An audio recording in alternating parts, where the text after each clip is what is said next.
Subai is reborn on the very day when the game Apocalypse is launched 10 years prior. In his previous life, he awakened an epic talent, and, leveraging the memories of his past existence, he begins with the awakening of a mythical talent. His ability, Infinite Plunder, allows him to vanquish monsters to seize their attributes or skills, converting them into passive skills suited to himself. You have slain the ancient dragon and plundered 1,000,000 attributes. You have defeated the Ice Phoenix and successfully acquired Ice Storm. Each attack inflicts a 99 slowing effect. You have awakened a hidden talent, Infinite Stacking. For every creature you slay, you plunder 1 point of health, 1 point of defense, and 1 point of magic resistance, with no upper limit. You have awakened a hidden class, Demon Knight. For every instance of damage received, reflect 10 of the opponent's dual resistance back at them, inflicting true damage. Shortly thereafter, Subai has ascended to divinity, while others continue to toil to level up. Chapter 1. The Awakening of Mythical Talent. Infinite Plunder. Subai, you are already 25 years old. It is time for retirement. Since we have met, I, John Warner, am not devoid of compassion. How about this? The guild is in need of a practice partner, with a monthly salary of 3,000. What do you say? Blue Star Zhixiao Guild.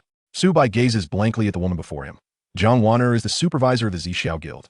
She is a person of superficial judgment, having dismissed Subai to accommodate her nephew's aspiration to become a team leader of the Zhixiao Guild. John Warner lacks the authority to revoke his captaincy. Undoubtedly, someone has tacitly approved this decision. Nevertheless, Subai pays her little heed. Am I not already dead? He pulls out his phone and glances at the calendar. October 25th, 2023. Have I returned to 10 years ago?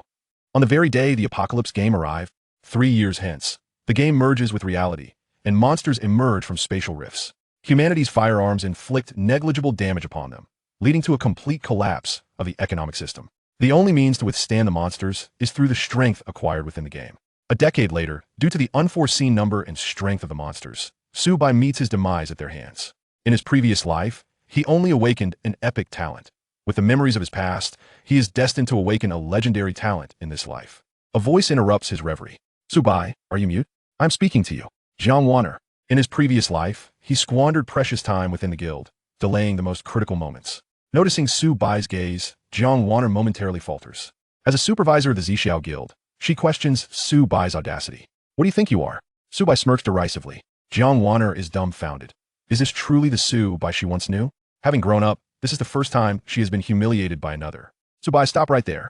If you beg me now, I might consider allowing you to remain as captain. Subai scoffs lightly. Almost everyone in the Zhixiao Guild possesses a background.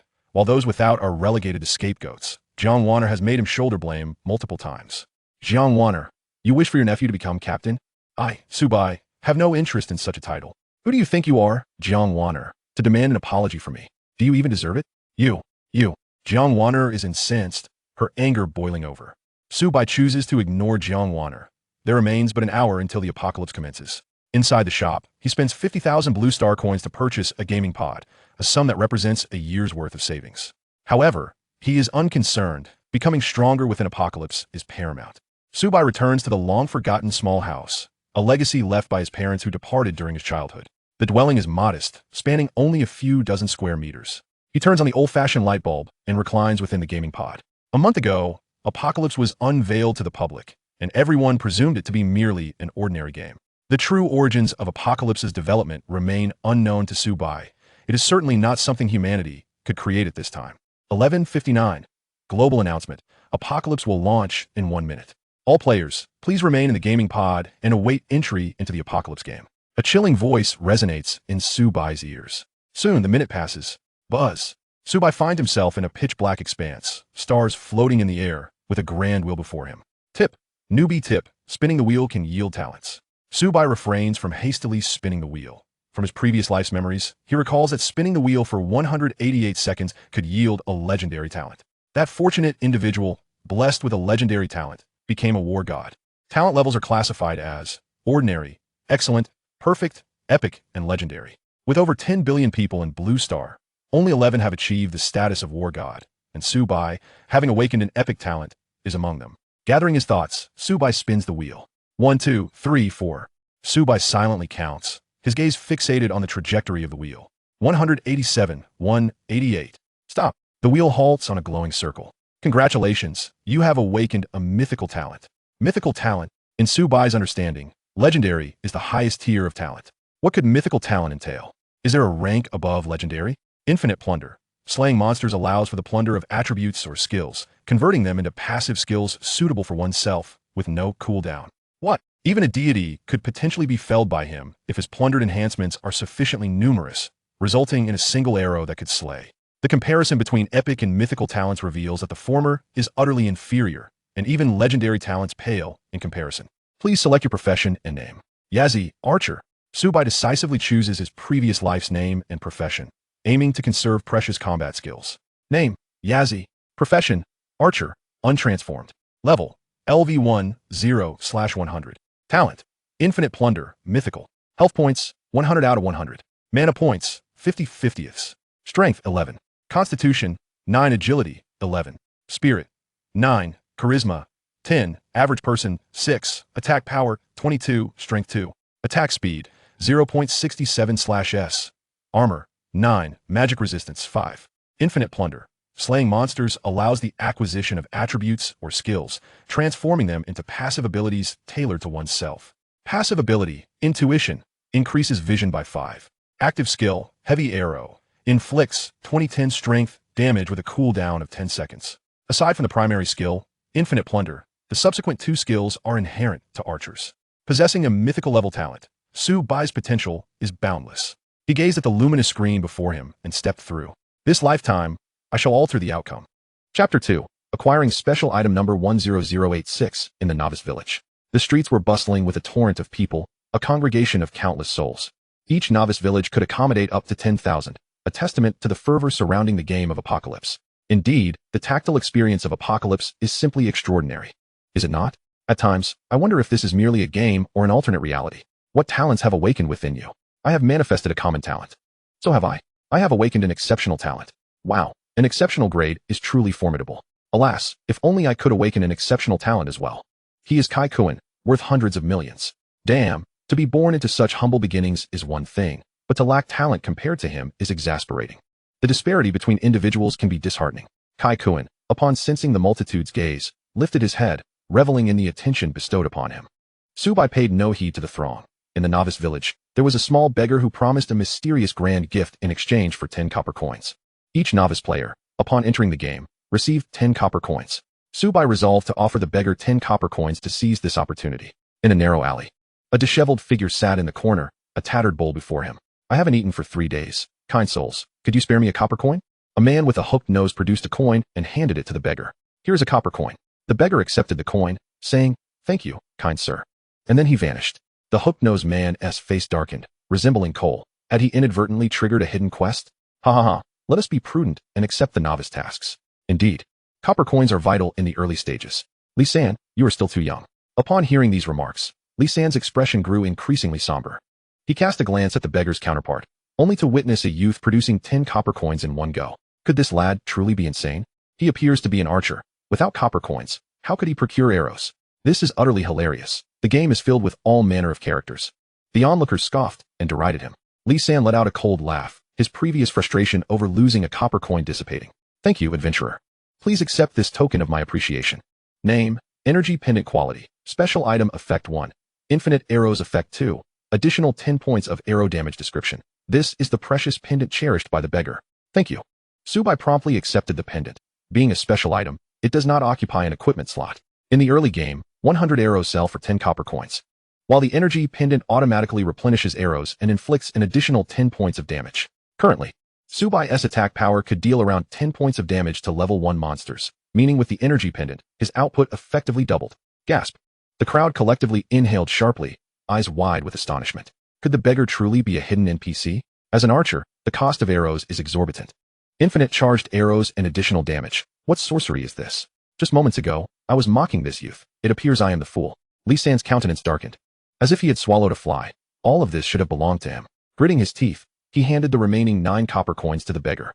These are my copper coins. This is mine. After receiving the coins, the beggar nodded at them and then vanished. The crowd, Li San. Novice tip. Seek out the village chief to accept novice tasks. Subai chose to disregard this. Novice tasks yield scan experience and waste precious time. He intended to head to the tailor's shop, where a young girl could trigger a hidden quest, rumored to reward a passive skill for archers that increases attack range by 100. At the tailor's shop stood a young girl. Welcome. How may I assist you, adventurer? With dual ponytails and clad in a white dress, she looked down, obscuring her shoes. I wish to accept a task from you. As an adventurer, what commissions do you have for me? I happen to have a task that requires your assistance. Should you succeed, a generous reward awaits you. Task: slay 100 ordinary goblins. Time limit: 3 days. Penalty: none. Reward: 1 gold coin. The reward was not particularly bountiful. Even Dismal could describe it. 100 copper coins could be exchanged for 1 silver coin, and 100 silver coins for 1 gold coin. Goblins, being of the lowest tier, are at least level 5. And currently, Subai was no match for them. To obtain the archer's passive skill, he must slay 100 elite goblins and acquire a goblin necklace. Will you accept? Yes. Attack range is crucial for an archer, and this skill is essential for Subai. Adventurer, I look forward to your triumphant return. Indeed. Subai prepared to venture into the wild, intending to elevate his level before hunting goblins. Chapter 3, The Plunder of Burning Skills. At the city gates, a multitude gathered. I am a warrior seeking to join a party. I am a healer. I have ample healing power and seek a strong ally. I am a mage. The lone adventurers searched for parties. The monster's strength far surpassed that of ordinary individuals, and venturing into the wild alone posed considerable risks. The most critical aspect is the severe penalty for dying in Apocalypse. Not only does one lose a level, but they also cannot log into the game for an hour. In the early stages, that hour is ample time to create a significant gap. Previously, a reckless youth ventured alone into the wild, and was offline within 3 minutes. Kai Xiao, may I join your party? I am a tank and can absorb damage in the front lines. Kai Xiao had awakened an exceptional talent, a prodigy. Hearing these discussions, Kai Kuan raised his head higher, reveling in the feeling of being the center of attention. The majority had awakened common talents, with only a select few possessing exceptional ones. As for a perfect talent, he had yet to encounter one. Most individuals with exceptional talents had already been recruited by guilds. Brothers, our party is in need of an archer. Subai glanced at a burly man, flanked by 3 others, a warrior, a priest, and a mage. No, thank you. With infinite plunder and the energy pendant, he could easily solo. In a group, experience gets divided. Very well. The burly man shook his head in resignation, choosing not to press the matter. To him, Subai was either foolish or possessed extraordinary strength. The onlookers regarded this scene, believing Subai to be the former, as those who ventured alone into the wild had already been forced offline. I possess an exceptional talent, yet I wouldn't dare venture into the wild alone. Do you truly think Apocalypse is like other games? Kai Kuan sneered disdainfully. In the wilderness, in the territory of the fire rabbits, a fire rabbit grazed nearby. While Subai utilized his reconnaissance skill. Name: Fire Rabbit level, LV1 health, 100 mana, 60 attack power, 22 skill, Fireball. The fireball's attack range is 10 meters. Subai could easily kite the fire rabbit, ensuring it could not reach him. Drawing his bow, he readied a heavy arrow. Whip. Due to its position, the fire rabbit was struck in the rear by an energy arrow, letting out a pained cry. 60, weak point. The fire rabbit's health plummeted from 100 to 40. The fire rabbit's weak points include the head, rear, and abdomen. Humanoid monsters also possess their own vulnerabilities. Striking a weak point doubles the damage inflicted. The fire rabbit charged towards Subai, its eyes bloodshot. Buzz. Before it could close the distance, an arrow pierced its eye. 40, weak point. The fire rabbit's health was instantly depleted. Congratulations. You have slain the fire rabbit and gained 1 experience point. You have successfully plundered 1 point of strength. Gasp. Subai inhaled sharply. With each ascent in level, one is granted a mere 5 attribute points. Slaying a single fire rabbit yields 1 point of strength. Thus, should one vanquish 100, or even 1,000, how many attributes could be acquired? Moments later, Subai stood unflinching against several fire rabbits. As he deftly maneuvered while shooting, the fire rabbits' attacks were rather predictable. Their fireballs lacked the ability to curve. Long before they could unleash their strikes, Subai had already prepared to evade. You have gained 1 experience point. You have gained 1 experience point. You have gained 1 experience point. You have successfully plundered 1 point of strength. You have successfully plundered 1 point of constitution. You have successfully plundered the burning passive skill, common. Burning passive, 120. Quality, common effect. Attacks inflict fire damage, dealing 5 points of damage per second for a duration of 3 seconds. Now, Subai could eliminate a fire rabbit with merely 2 arrows. Though the damage of 5 points might seem trivial, it was far from insignificant. He could amass a total of 20 layers of burning, equating to 100 points of damage per second, subsequently deducting 300 points from the enemy's life over 3 seconds. In the early stages, even a warrior struck by Subai's arrow would meet their end on the spot.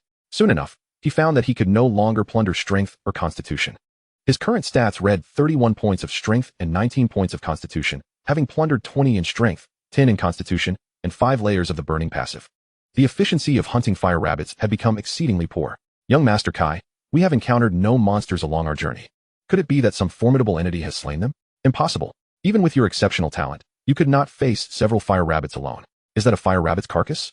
The group turned towards the source of the voice, spotting a fire rabbit's lifeless body on the ground, arrows protruding grotesquely from its rear and eyes.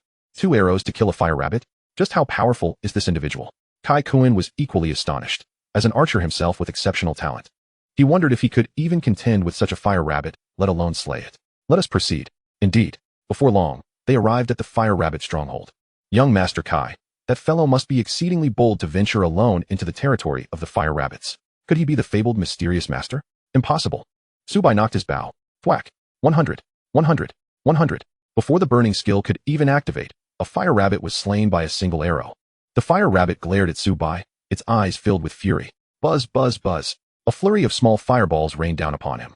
Subai continued to shoot while weaving through the onslaught, and the number of fire rabbits diminished at an observable rate, while not a single hair on him was harmed.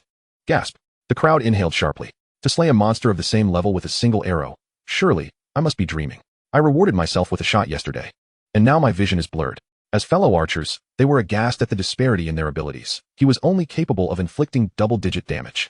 Kai Kuin's perception of Subai transformed, facing dozens of fire rabbits without faltering, yet still slaughtering them. He began to suspect that Subai must have some form of cheat. You've always desired to join a guild, haven't you? I've heard that members of the Zixiao Guild are present in our newbie village 10086, spoke the hook-nosed man. What do you imply? The Zixiao Guild has elite members as well as those focused on farming gold. Naturally, Kai Kuin aspired to join the elite ranks, where the minimum standard for entry is exceptional talent. Huh, young Master Kai, this fellow's talent is extraordinary. If we could recommend him to join the Zixiao Guild. Kai Kuin's lips curled into a subtle smile as he activated the recording feature, capturing Subai's entire slaughter of fire rabbits. Chapter 4, Wind Whispers. Attack speed maximized. Is this damage not excessively high? Jiang Chuan found himself rooted in disbelief as he viewed the video sent by Kai Kuin. Captain, what ails you? In their memories, it was the first time Jiang Chuan had lost his composure. They craned their necks to observe Subai in action against the fire rabbits. Each glance exchanged revealed the astonishment in their eyes. Could he be hacking? Slaying a fire rabbit with a single arrow? The most terrifying aspect is not merely his damage, but his battle awareness. Observe, the fire rabbit's attacks scarcely grazed him. Remember, the Apocalypse game is a 100 simulation of reality. How is he achieving this? Jiang Chuan analyzed. He cast a sidelong glance at the golden-haired youth and inquired, how long would it take you to master such skill? Hard to say, perhaps 3 years, 5 years. Or it could be a lifetime without achieving it. Just as you said, Captain, Apocalypse is a virtual game, and those who can reach this level are remarkably formidable. The crowd exchanged glances, recognizing that the youth among them possessed unparalleled talent. Regardless of the cost, they must secure this individual. Burning passive, 2020, quality, common effect. Each attack inflicts fire damage, deducting 100 health per second for 3 seconds. Congratulations, you have reached level 2. You have gained 5 free attribute points.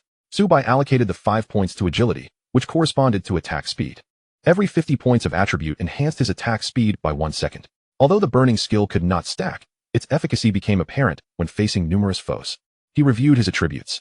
Name, Yazi Profession, Archer, untransformed. Level, LV2, 0200, Talent, Infinite Plunder Health, 190 mana, 50 Strength, 31 Constitution, 19 Agility, 16 Spirit, 9 Attack Power, 62, Strength 2, Attack Speed, 0.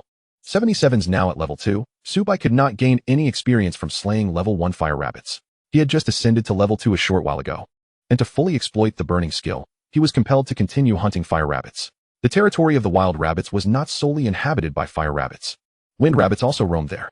Being a level 2 monster, the wind rabbits would pose a more formidable challenge. Now, Subai's strength had grown exponentially compared to before, making it the opportune moment to venture into the realm of the wind rabbits. Greetings, young friend. I am the squad leader of the Zixiao Guild. Jiang Chuan's face displayed a mix of emotions. The leader of the Zixiao Guild? Subai smirked. Isn't this the nephew of Jiang Waner, the one who usurped my captaincy? However, Subai bore no grudge, as he had neither status nor connections. It was only natural for his captain to be taken. What do you seek from me? Jiang Chuan momentarily paused, realizing that he had not been acquainted with Subai. Why did he perceive his demeanor as that of an adversary? Hello, I am Kai Kuin. I just witnessed your battle against the fire rabbits, so I recorded the footage and sent it to the leader of the Zixiao Guild. Your talent is remarkable, but remember, this game is not a solitary endeavor. Kai Kuin urged. If Subai were to join the Zixiao Guild, his status would surely soar. What monetary compensation can you offer? Haha, straightforward. If you join the Zixiao Guild, we are willing to pay an annual salary of 1 million. Gasp. The crowd collectively inhaled sharply. As elite members of the guild, they earned approximately 120,000 a month. Jiang Chuan's salary was slightly higher, yet still far from the 1 million annual offer. Jiang Chuan was convinced that Su Bai would accept the offer, for 1 million was an irresistible temptation. However, a voice interrupted his thoughts. Not interested. Jiang Chuan stood frozen. And by the time he regained his senses, Su Bai had already departed. From the outset, Su Bai had no intention of joining the Zixiao Guild. After being cast out, why would he return? Indeed, Su Bai was a man of grudges. In the realm of the Wind Rabbits, they wandered freely. Due to the Wind Rabbits being level 2 monsters, there were almost no players in the vicinity. Name: Wind Rabbit level, LV2 health points, 150 mana points, 100 attack power, 32 skill. Wind Ball: the prowess of the Wind Rabbit far surpasses that of the Fire Rabbit. 100 weakness: 90. The former represents arrow damage, while the latter indicates burn damage. Even if the Wind Rabbit cannot be slain by Su Bai's arrow, it would inevitably succumb to the flames. You have slain the Wind Rabbit, earning 2 experience points. You have slain the Wind Rabbit, earning 2 experience points. You have slain the Wind Rabbit, earning 2 experience points. You have successfully plundered 1 agility. You have successfully plundered 1 strength. You have successfully plundered the passive skill Wind Whisper Silk. Wind Whisper Silk passive, 1100. Quality, ordinary effect. Each attack grants 1 agility. Lasting 1 second and not stackable. Su Bai inhaled sharply, realizing that stacking it to 100 layers could enhance his agility by 100 points. Wouldn't that mean his attack speed could multiply several times? Due to the overwhelming number of Wind Rabbits and their superior speed compared to Fire Rabbits, they quickly caught up with Su Bai. Buzz, buzz, buzz. A barrage of wind balls was unleashed, with Su Bai's figure darting about like a wraith. 190. An arrow pierced through the Wind Rabbit, triggering Wind Whisper Silk, increasing his attack speed to 002. Before long, the Wind Rabbits were decimated, and he had amassed 3 layers of Wind Whisper Silk. Navigating through the territory of the Wind Rabbits, any that encountered him met their demise. Congratulations. You have reached level 3, gaining 5 free attribute points. Wind Whisper Silk passive, 100. Quality, ordinary effect. Each attack grants 100 agility, lasting 1 second and not stackable. Su Bai had plundered a total of 10 strength and 20 agility, bringing his strength to 41 and agility to 36, with an attack speed of 117ths. Upon triggering Wind Whisper Silk, his attack speed surged to 317ths, and he was merely at level 3. He allocated his free attribute points to agility. Agility 41. Attack speed 127. Warning: due to your extensive slaying of Wind Rabbits, Wind Rabbit warriors now harbor animosity towards you. They will arrive on the battlefield in 5 minutes. Wind Rabbit warriors? In his previous life, Su Bai had never encountered Wind Rabbit warriors, as it required slaying several hundred Wind Rabbits consecutively. Monsters are categorized as ordinary, elite, and boss. Wind Rabbit warriors belong to the elite category. Players saw the announcement, and the chat channel erupted. Who on earth has drawn out the Wind Rabbit warriors? I seem to recall that the Wind Rabbit territory is a level 2 area. Damn it, I am still 90 experience points away from level 2. Leveling up is exceedingly challenging. If I could slay the Wind Rabbit warrior, I would undoubtedly reap substantial rewards. The Wind Rabbit warrior is mine. In another combat zone, Jiang Chuan and his companions had just slain the last Wind Rabbit. The Wind Rabbit warrior seems intriguing.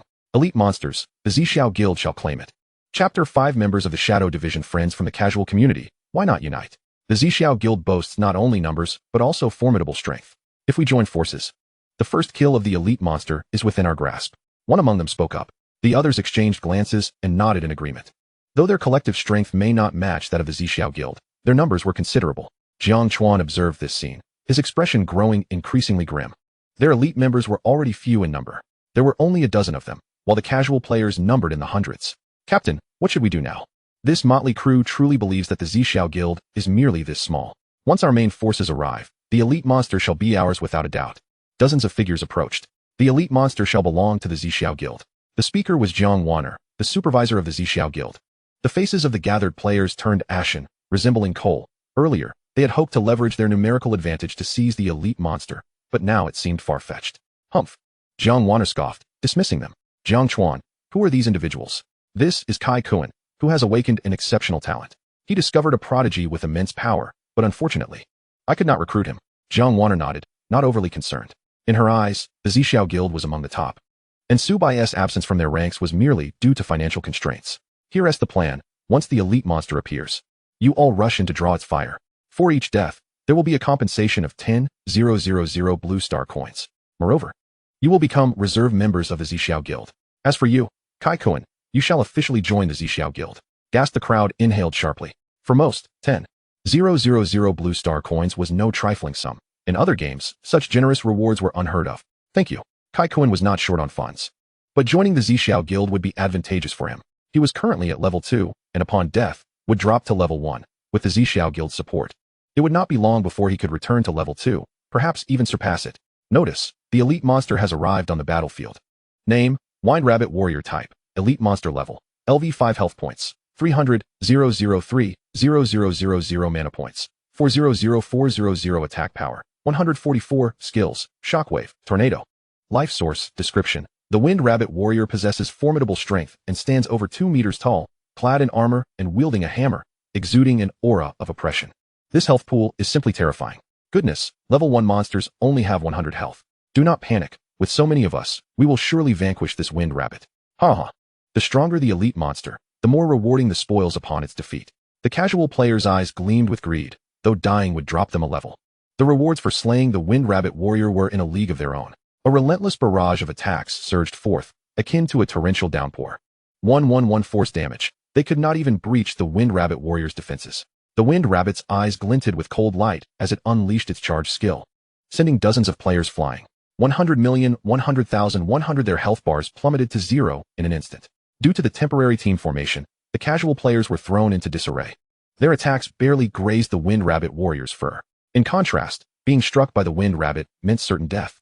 The Zixiao Guild was not idle either. They attacked the Wind Rabbit from various angles, and even when the Wind Rabbit Warrior unleashed its skills, it only claimed a few of their members. The health of the Wind Rabbit rapidly dwindled. 80, 70, 60, 50. Just as it reached 50, the Wind Rabbit Warrior executed its tornado skill. Dozens of players were engulfed by the tornado, their health immediately reduced to 0. With all-out attacks, as long as we secure the first kill, each of us will receive a bounty of 20,000 coins, Jiang Wanner proclaimed. The crowd redoubled their efforts, bombarding the Wind Rabbit Warrior. Soon, its health dipped below 10. Ha ha ha, our Zixiao Guild has claimed the elite first kill. Everyone was filled with joy. Suddenly, an arrow struck the Wind Rabbit Warrior. 3290. The former indicates damage from the arrow, while the latter denotes damage from the burn skill. The Zixiao Guild members were momentarily dumbfounded. While they could only inflict force damage, Subai had just dealt over 100 damage to the Wind Rabbit Warrior with a single arrow. Such a disparity was staggering. Wind Whisper Silk activated. Subai's figure zipped about like a bolt of lightning, with the Wind Rabbit trailing behind him. Damn it, the elite monster has been stolen. Weevee worked so hard, and now the Wind Rabbit Warrior has escaped. Chase him. Do not let this scoundrel steal our elite monster. When did our Zixiao Guild descend into the fate of mere laborers? Jiang Chuan's expression was dire, akin to someone who had just ingested a fly. The source of such formidable damage could only be attributed to one individual, Yaji. Noticing the intensity in Jiang Chuan's gaze, Jiang Wanner inquired, "Do you know this person?" Jiang Chuan nodded, then shook his head. "His name is Yaji, the one I extended an invitation to. To dare seize what belongs to our Zixiao Guild is to court death. Everyone, heed my command. Do not let him escape." Understood.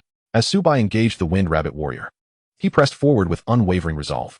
The wind howled, his agility soaring to an impressive 141, with an attack speed of 327 per second.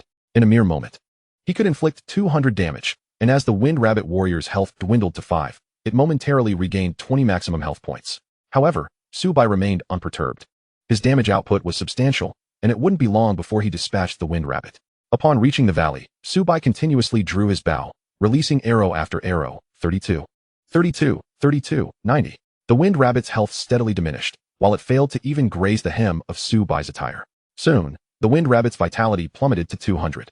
With a few more arrows, it would be utterly vanquished. Suddenly, Subai's brow lifted slightly. Without hesitation, he shot an arrow into the air. The sound of metal clashing echoed as a dagger fell to the ground. "Come forth. How did you discover my presence?" A man in a black cloak stood perched upon a willow tree, his expression one of skepticism as he scrutinized Subai. "Stealth abilities, I presume?" Subai chuckled softly, acknowledging that the man's spiritual prowess was not particularly high. He had remained oblivious to the black-cloaked man's presence during his stealth. However, the instant the cloaked figure made his move, Subai sensed something amiss. "Ha ha ha. Indeed, you possess considerable strength, but I am an assassin, and you are merely an archer. This elite monster belongs to me. Depart now, and I shall not impede your exit, otherwise," the black-cloaked man threatened. "Ing Chi, a member of the Shadow Division? You know of the Shadow Division?" Ing Chi's eyes widened in astonishment. Aside from those within the division, no one else was privy to their existence. Subai smirked disdainfully.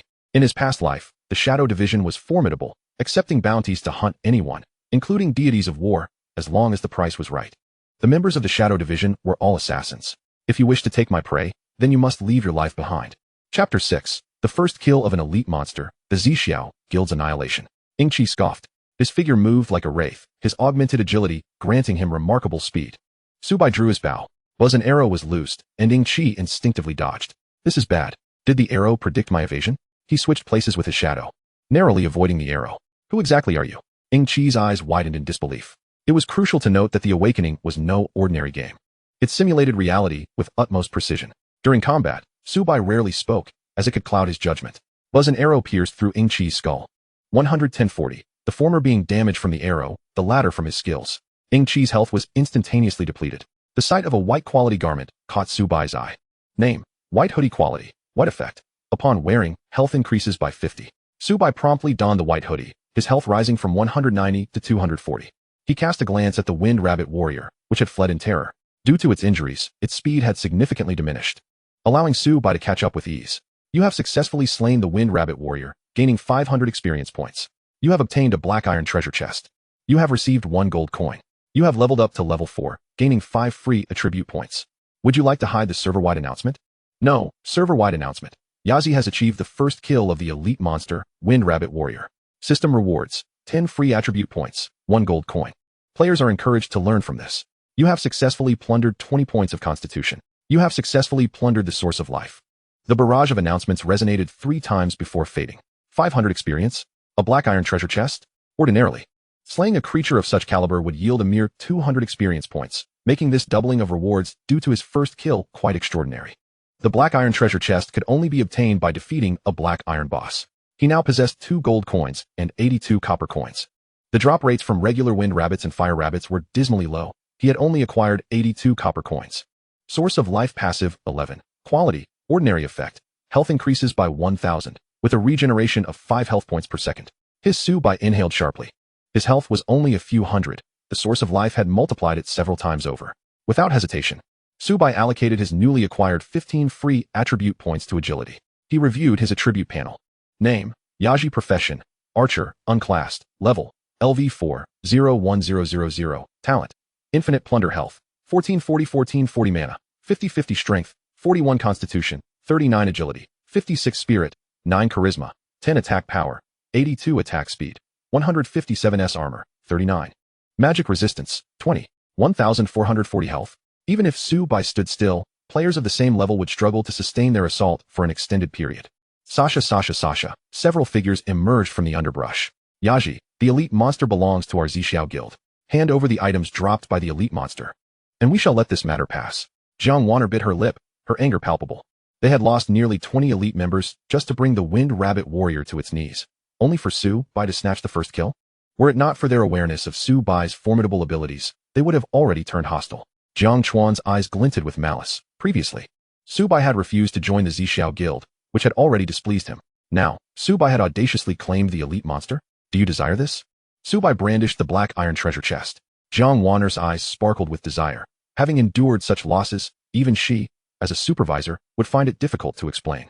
The black iron treasure chest could somewhat compensate for their losses. You are wise to recognize this. Before Jiang Wanner could finish her sentence, Subai had already stowed the black iron treasure chest into his system space. What do you mean? Dreaming of possessing the treasure chest? You seek death. Kill him. Dozens of figures surged towards Subai, a torrent of attacks raining down upon him.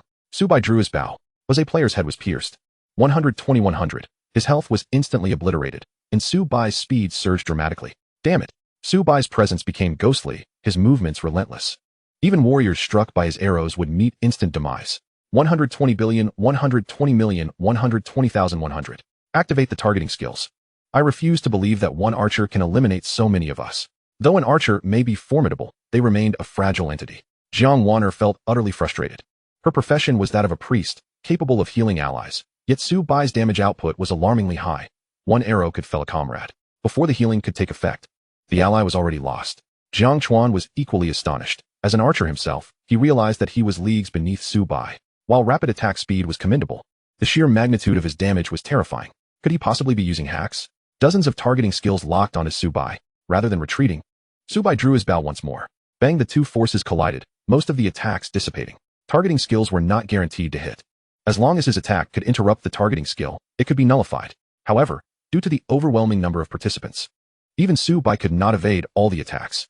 The colossal numbers, 3, 2, 5 manifested above Su Bai's head, with Jiang Chuan inflicting the highest damage, resulting in a reduction of 5 health points. His health plummeted by precisely 0.3%. A collective gasp echoed among the crowd. Could it be that Su Bai was employing some form of cheat? The decline in his health was so minuscule that it was nearly imperceptible upon casual observation. Was he truly an archer? Yazi, it seems there may be some misunderstanding between us. How about this? If you spare us, we shall consider this matter resolved. Jiang Wanner managed to force a smile. Since you've come, you shall remain here forever. Jiang Wanner was rendered speechless by indignation. Even in death, we shall take a piece of you with us. 1 minute later, all members of the Zixiao Guild fell. Su Bai's health diminished from 1440 to 1300. A loss of nearly 10 points. How bothersome. Due to the Zixiao Guild's initial provocation, Su Bai did not incur any notoriety. With 42 pieces of white gear, the Zixiao Guild had truly played the part of benefactors, not only assisting in slaying elite monsters, but also generously providing equipment. Upon inspecting the attributes of the gear, Su Bai found that aside from a pair of shoes he could wear, the rest were unusable. His agility increased from 56 to 57. Chapter 7. The Zixiao Guild setback and the opening of the Black Iron treasure chest. You have acquired 3 gold coins. You have obtained the Black Lake longbow. You have obtained the Black Lake tunic. Name: Black Lake longbow. Type: main weapon. Quality: Black Iron. Grade: class requirement: Archer. Level requirement: Level 4 strength, 10 constitution, 10 effect, attack speed 0.1. Donning the Black Lake longbow, Su Bai's strength and constitution each surged by 10 points, elevating his attack speed to 1.67 seconds, allowing him to unleash approximately 4 arrows per second under optimal conditions. Name: Black Lake tunic. Type: upper garment. Quality: Black Iron. Grade: class requirement: Warrior. Level requirement: Level 4 strength, 10 constitution, 10 effect, defense 5. 2 pieces of Black Iron equipment. Under normal circumstances, a Black Iron treasure chest would yield only 1 piece of Black Iron gear. However, due to Su Bai's first kill of an elite monster, the rewards were doubled. Yet, he could not equip the Black Lake tunic, as only equipment of bronze quality or higher grants set bonuses. With 5 gold coins and 82 copper coins in his possession, Su Bai planned to sell the Black Lake tunic for a profit. He recalled that the trading post held a basic passive scroll, which could enhance the 4 primary attributes by a percentage. Given that early-stage enhancements were minimal and players were unaware of the scroll's upper limits, such scrolls were not deemed precious at this stage. However, they would become invaluable later on, making them unattainable even for those with ample wealth. If memory serves, the president of the Zixiao Guild secured that basic passive scroll. Su Bai listed 41 pieces of white equipment and 1 piece of Black Iron equipment at the trading post. He deliberately inflated the price of the white equipment by 23 times, knowing that guilds are quite sensitive about appearances. While he priced the Black Iron equipment at a staggering 50 gold coins, as it was the first Black Iron item, a 10-fold increase seemed quite justifiable. Having completed these transactions, Su Bai made his way toward the Goblin territory, confident in his ability to fulfill the quest issued by Xueling. The chat channel erupted with excitement. What? The elite monster has been slain. Yazi doesn't appear to be from the Zixiao Guild. Zixiao Guild? Weren't you supposed to have dozens of people? How did you let the elite monster slip away? Ha ha ha. Brother Yazi, you truly represent us lone wolves. What are you thinking? Upstairs. To seize an elite monster from the Zixiao Guild, you must have some formidable backing. Do you value your lives? The Zixiao Guild dares to mock us. Indeed. The Zixiao Guild is typically overbearing, seizing other players' belongings for trivial gains. A friend of mine had a white piece of gear taken by them. How infuriating. Players who witnessed the first kill of the elite monster not being claimed by a Zixiao Guild member were jubilant, as the independent players had finally gained a sense of agency. Meanwhile, in the conference room of the Zixiao Tower, Jiang Wanner, what are you all doing? You brought dozens of people, yet not only did you fail to secure the first kill of the elite monster, but you were also wiped out by a mere archer? What a bunch of useless fools. Jiang Chun, the manager of the Zixiao Guild, expressed his frustration. He had awakened a perfect level talent, but to unlock it, he needed to meet certain prerequisites. He had not participated in the raid on the elite monster, and now Jiang Wanner, along with a cadre of elite members, had been decimated by Su Bai, which incensed him further. The penalties for death in the game were severe. Not only would one lose a level, but they would also be unable to log in for an hour, which was critical in the early game where even a minute could be pivotal. Manager. Yazi's strength is formidable, Jiang Chuan continued. He can eliminate a tank with a single arrow. We simply cannot withstand his onslaught. Moreover, his skills do not resemble those of a typical novice player. Enough. Jiang Chun waved his hand dismissively. He had witnessed the entire slaughter of dozens of players by Su Bai. It was not just his skills that were impressive. Su Bai's health was terrifyingly high, almost uncharacteristic for an archer. What shall we do now, manager? Jiang Wanner asked through gritted teeth. She had never felt so humiliated, daring to offend our Zixiao Guild. He will not have a pleasant outcome. No matter how strong he is but one man. Jiang Chen scoffed in disdain. Bang! The door swung open, and a young man rushed in, panic etched on his face. Manager, we have a serious problem. What is it? The trading post is flooded with white gear and a piece of black iron equipment. Black iron equipment? Wait, what? Jiang Chen's face darkened, turning as grim as coal. The game had only just launched, and there was but one player with black iron equipment, Yazzie. The white gear must have been dropped by the players he had defeated. Yazzie, just you wait. We demand all the white and black iron equipment. But the price of the white gear has tripled, and the black iron equipment is priced at 50 gold coins. What did you say? Jiang Chun nearly exploded with rage, barely restraining himself from cursing. Not only did he kill their players, but he is now deliberately trying to irritate us. Manager, no matter the cost, we must acquire those items. You successfully sold the 41 pieces of white equipment you listed at the trading post. You successfully sold the black iron equipment you listed at the trading post. The efficiency of the Zixiao Guild was astonishing. He now possessed a total of 55 gold coins and 82 copper coins.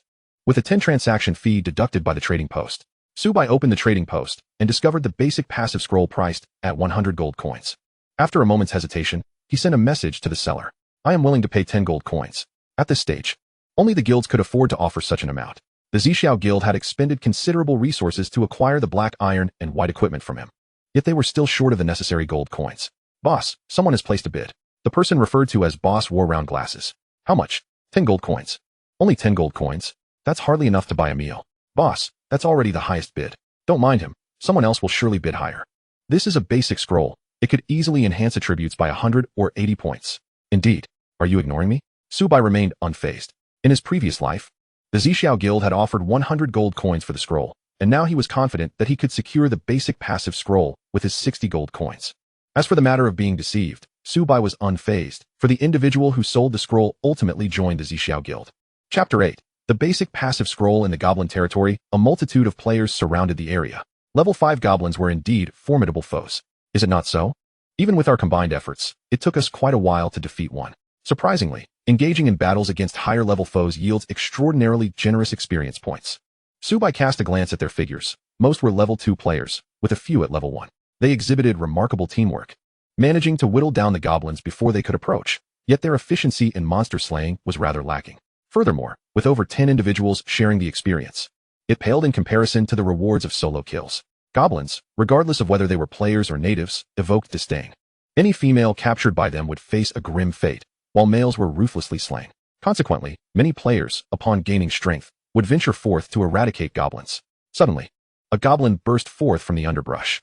Name, Goblin level, LV 5 health, 400 attack power, 60 skill, stone throw. Description, goblins are ferocious, do not underestimate them. This particular goblin charged at Subai, wielding a spiked club.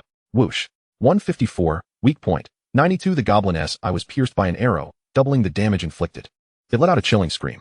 With the activation of Wind Song, Subai's attack speed surged to its maximum. Bayu. 154. The goblin's other eye was also pierced, its health instantly depleted.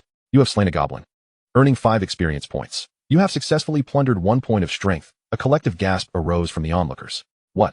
2 arrows to kill a goblin? Is he using hacks? They murmured. Why is there such a vast difference between our damage outputs? My damage barely reaches single digits, while his soars into the hundreds. Sometimes, it seems that the disparity between individuals is as stark as that between humans and dogs. This young man is quite handsome, someone remarked. Li. This fellow not only possesses immense strength, but also wields frighteningly impressive skills. Disregarding their comments, Subai ventured deeper into the goblin territory. In the damp woods, every goblin he encountered was swiftly turned into a pincushion. You have successfully slain a goblin, earning 5 experience points. You have successfully plundered 1 point of constitution. You have successfully plundered the stone throw skill. The incessant notifications rang in his ears. Stone throw passive, 120, quality, common effect. Each attack inflicts an additional 5 points of rock damage. Under the influence of Wind Song, Subai was capable of firing 4 arrows per second, rounding down. With the stone throw skill stacked to 20 layers, each arrow would inflict an additional 100 points of rock damage, allowing Subai to deal 400 rock damage per second. The health of a typical goblin ranged from 400 to 500 points. Has he replied to the message? No. The bespectacled man was in a state of panic. 10 gold coins represented a significant sum for them, yet he yearned for a greater profit. Boss, what should we do now? Let us continue to wait. Whoever speaks first will find themselves at a disadvantage. 5 minutes later, the bespectacled man sighed and said, You message him, offering 90 gold coins. That is our bottom line. Understood. Subai glanced at his private messages, but did not respond immediately. Soon, Subai's attributes had reached their limit. Strength 20, Constitution 10, and 5 layers of the stone throw passive. How about this? I am willing to pay 30 gold coins. What do you say? Subai sent the message. Boss, They are willing to pay 30 gold coins. 90 gold coins, not a single coin less. 10 minutes later, the others grew restless. This scroll belonged to their team. And if Subai opted not to purchase it, they would incur substantial losses. I'll cover the fees for 50 gold coins. 50 gold coins. A smile crept across Subai's lips. Considering the fees, he would be spending a total of 55 gold coins, which was still a profit for acquiring the basic scroll. Would you like to pay 50 gold coins to purchase the basic passive scroll? Yes. You have spent 55 gold coins to acquire the basic passive scroll name. Basic passive scroll, agility level, LV1 quality, white special item effect, permanently adds 1 to agility attribute. Wow, an agility scroll? In my past life, I only obtained a strength basic scroll, making the value of this scroll abundantly clear. While may first seem modest, as the level increases, it could potentially amplify my agility attribute several times over. Would you like to learn basic passive agility? Yes. Passive skill agility permanently adds 1 to agility attribute. Boss, we have secured 50 gold coins. With this money, we shall undoubtedly ascend to tier 1 status in the game. Our team consists of only 5 members. Compared to the Zixiao Guild, we are not even in the same league. If we manage to join the Zixiao Guild, our power will undoubtedly soar. Hearing these discussions, the bespectacled man felt elated. He never anticipated that a mere level 1 monster he casually dispatched would drop a basic passive scroll, selling for the exorbitant price of 50 gold coins. I must be exceptionally lucky. As for joining the Zixiao Guild, there was no hurry. This 50 gold coins would significantly enhance their strength. By that time, when they sought to join the Zixiao Guild, they would surely be given due regard. You have successfully plundered the stone throw skill. Stone throw passive, 2020, quality, common effect. Each attack inflicts an additional 100 points of rock damage. Subai now needed only a single arrow to slay a goblin. My current strength is sufficient to contend with elite goblins. A few minutes later, Subai arrived at the inner region of the goblin territory. Name, Goblin Mage Unit, elite level, LV5 health, 800 attack power, 92 skill, frost spread description. The Goblin Mage is exceptionally powerful. It is advisable to hunt in a group. Nearby, the Goblin Mage was flanked by Goblin Warriors, whose health surpassed that of the Goblin Mage by several folds. Name, Goblin Warrior Unit, elite level, LV5 health, 2000 attack power, 83 skill, frost spread. The battle was only just beginning. Chapter 9. Slaying the Black Iron Boss. The Goblin Mage gathered energy, launching a barrage of icy projectiles. Due to the social nature of elite goblins, Subai remained cautious. By UBU 187-85, enormous numbers erupted above the Goblin Warrior's head as they raised their shields to protect the Goblin Mage. With the activation of Wind Song, Subai's attack speed surged to its peak, reaching an impressive 156 points, allowing him to effortlessly evade the icy projectiles. A flurry of arrows struck the limbs of the Goblin Warriors. Subai's current attack speed stood at an astounding 367s, and with each arrow, he inflicted an additional 100 points of rock damage, totaling 500 damage per second. In less than 4 seconds, one of the Goblin Warriors fell. You have successfully slain a Goblin Warrior, earning 10 experience points. You have successfully plundered 2 points of constitution. The incessant notifications rang loudly in his ears. While shooting arrows, Subai skillfully maneuvered, ensuring the Goblin Warriors could not even graze his clothing. You have successfully plundered Frost Spread, common.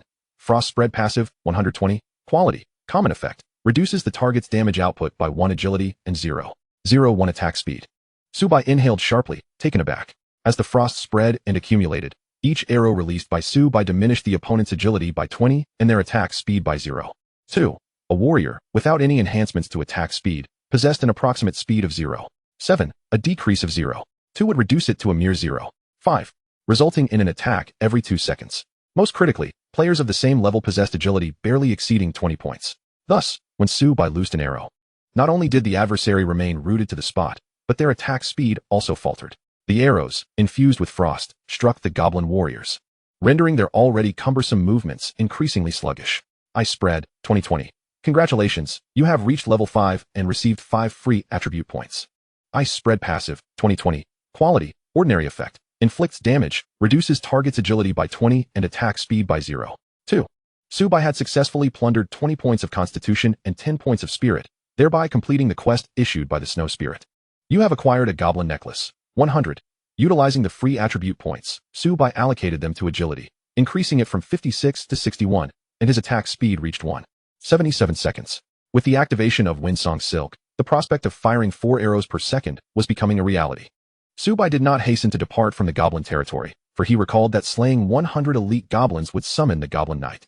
Warning: due to your actions in slaying numerous Goblin Mages and Warriors, Goblin Knights harbor a murderous intent towards you. They will arrive on the battlefield in 5 minutes. After 5 minutes, a goblin warrior entered Su-Bai's line of sight. Name, Goblin Knight, Unit, Black Iron Boss Level, LV5 Health, 80. 000 Attack Power, 161 Skills, Super Shockwave, Continuous Hammer Swing, Absolute Defense. Description: the Goblin Knight, a formidable member of its kind, is extraordinarily powerful.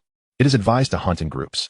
With a staggering health pool of 80,000, the elite Wind Rabbit boasted only 30,000. Although Wind Rabbit warriors are elite units, they rank as the strongest among their kind, akin to a Black Iron Boss. The invader shall perish. The Black Iron Boss had acquired a modicum of intelligence. Wielding a massive hammer, it charged towards Su-Bai, causing the ground to tremble ominously, instilling a sense of dread. WB 13280 enormous numbers erupted from above the Goblin Knight's head. With the activation of Windsong Silk, Su-Bai was capable of inflicting 500 damage per second, while the Goblin Knight's health stood at 80,000.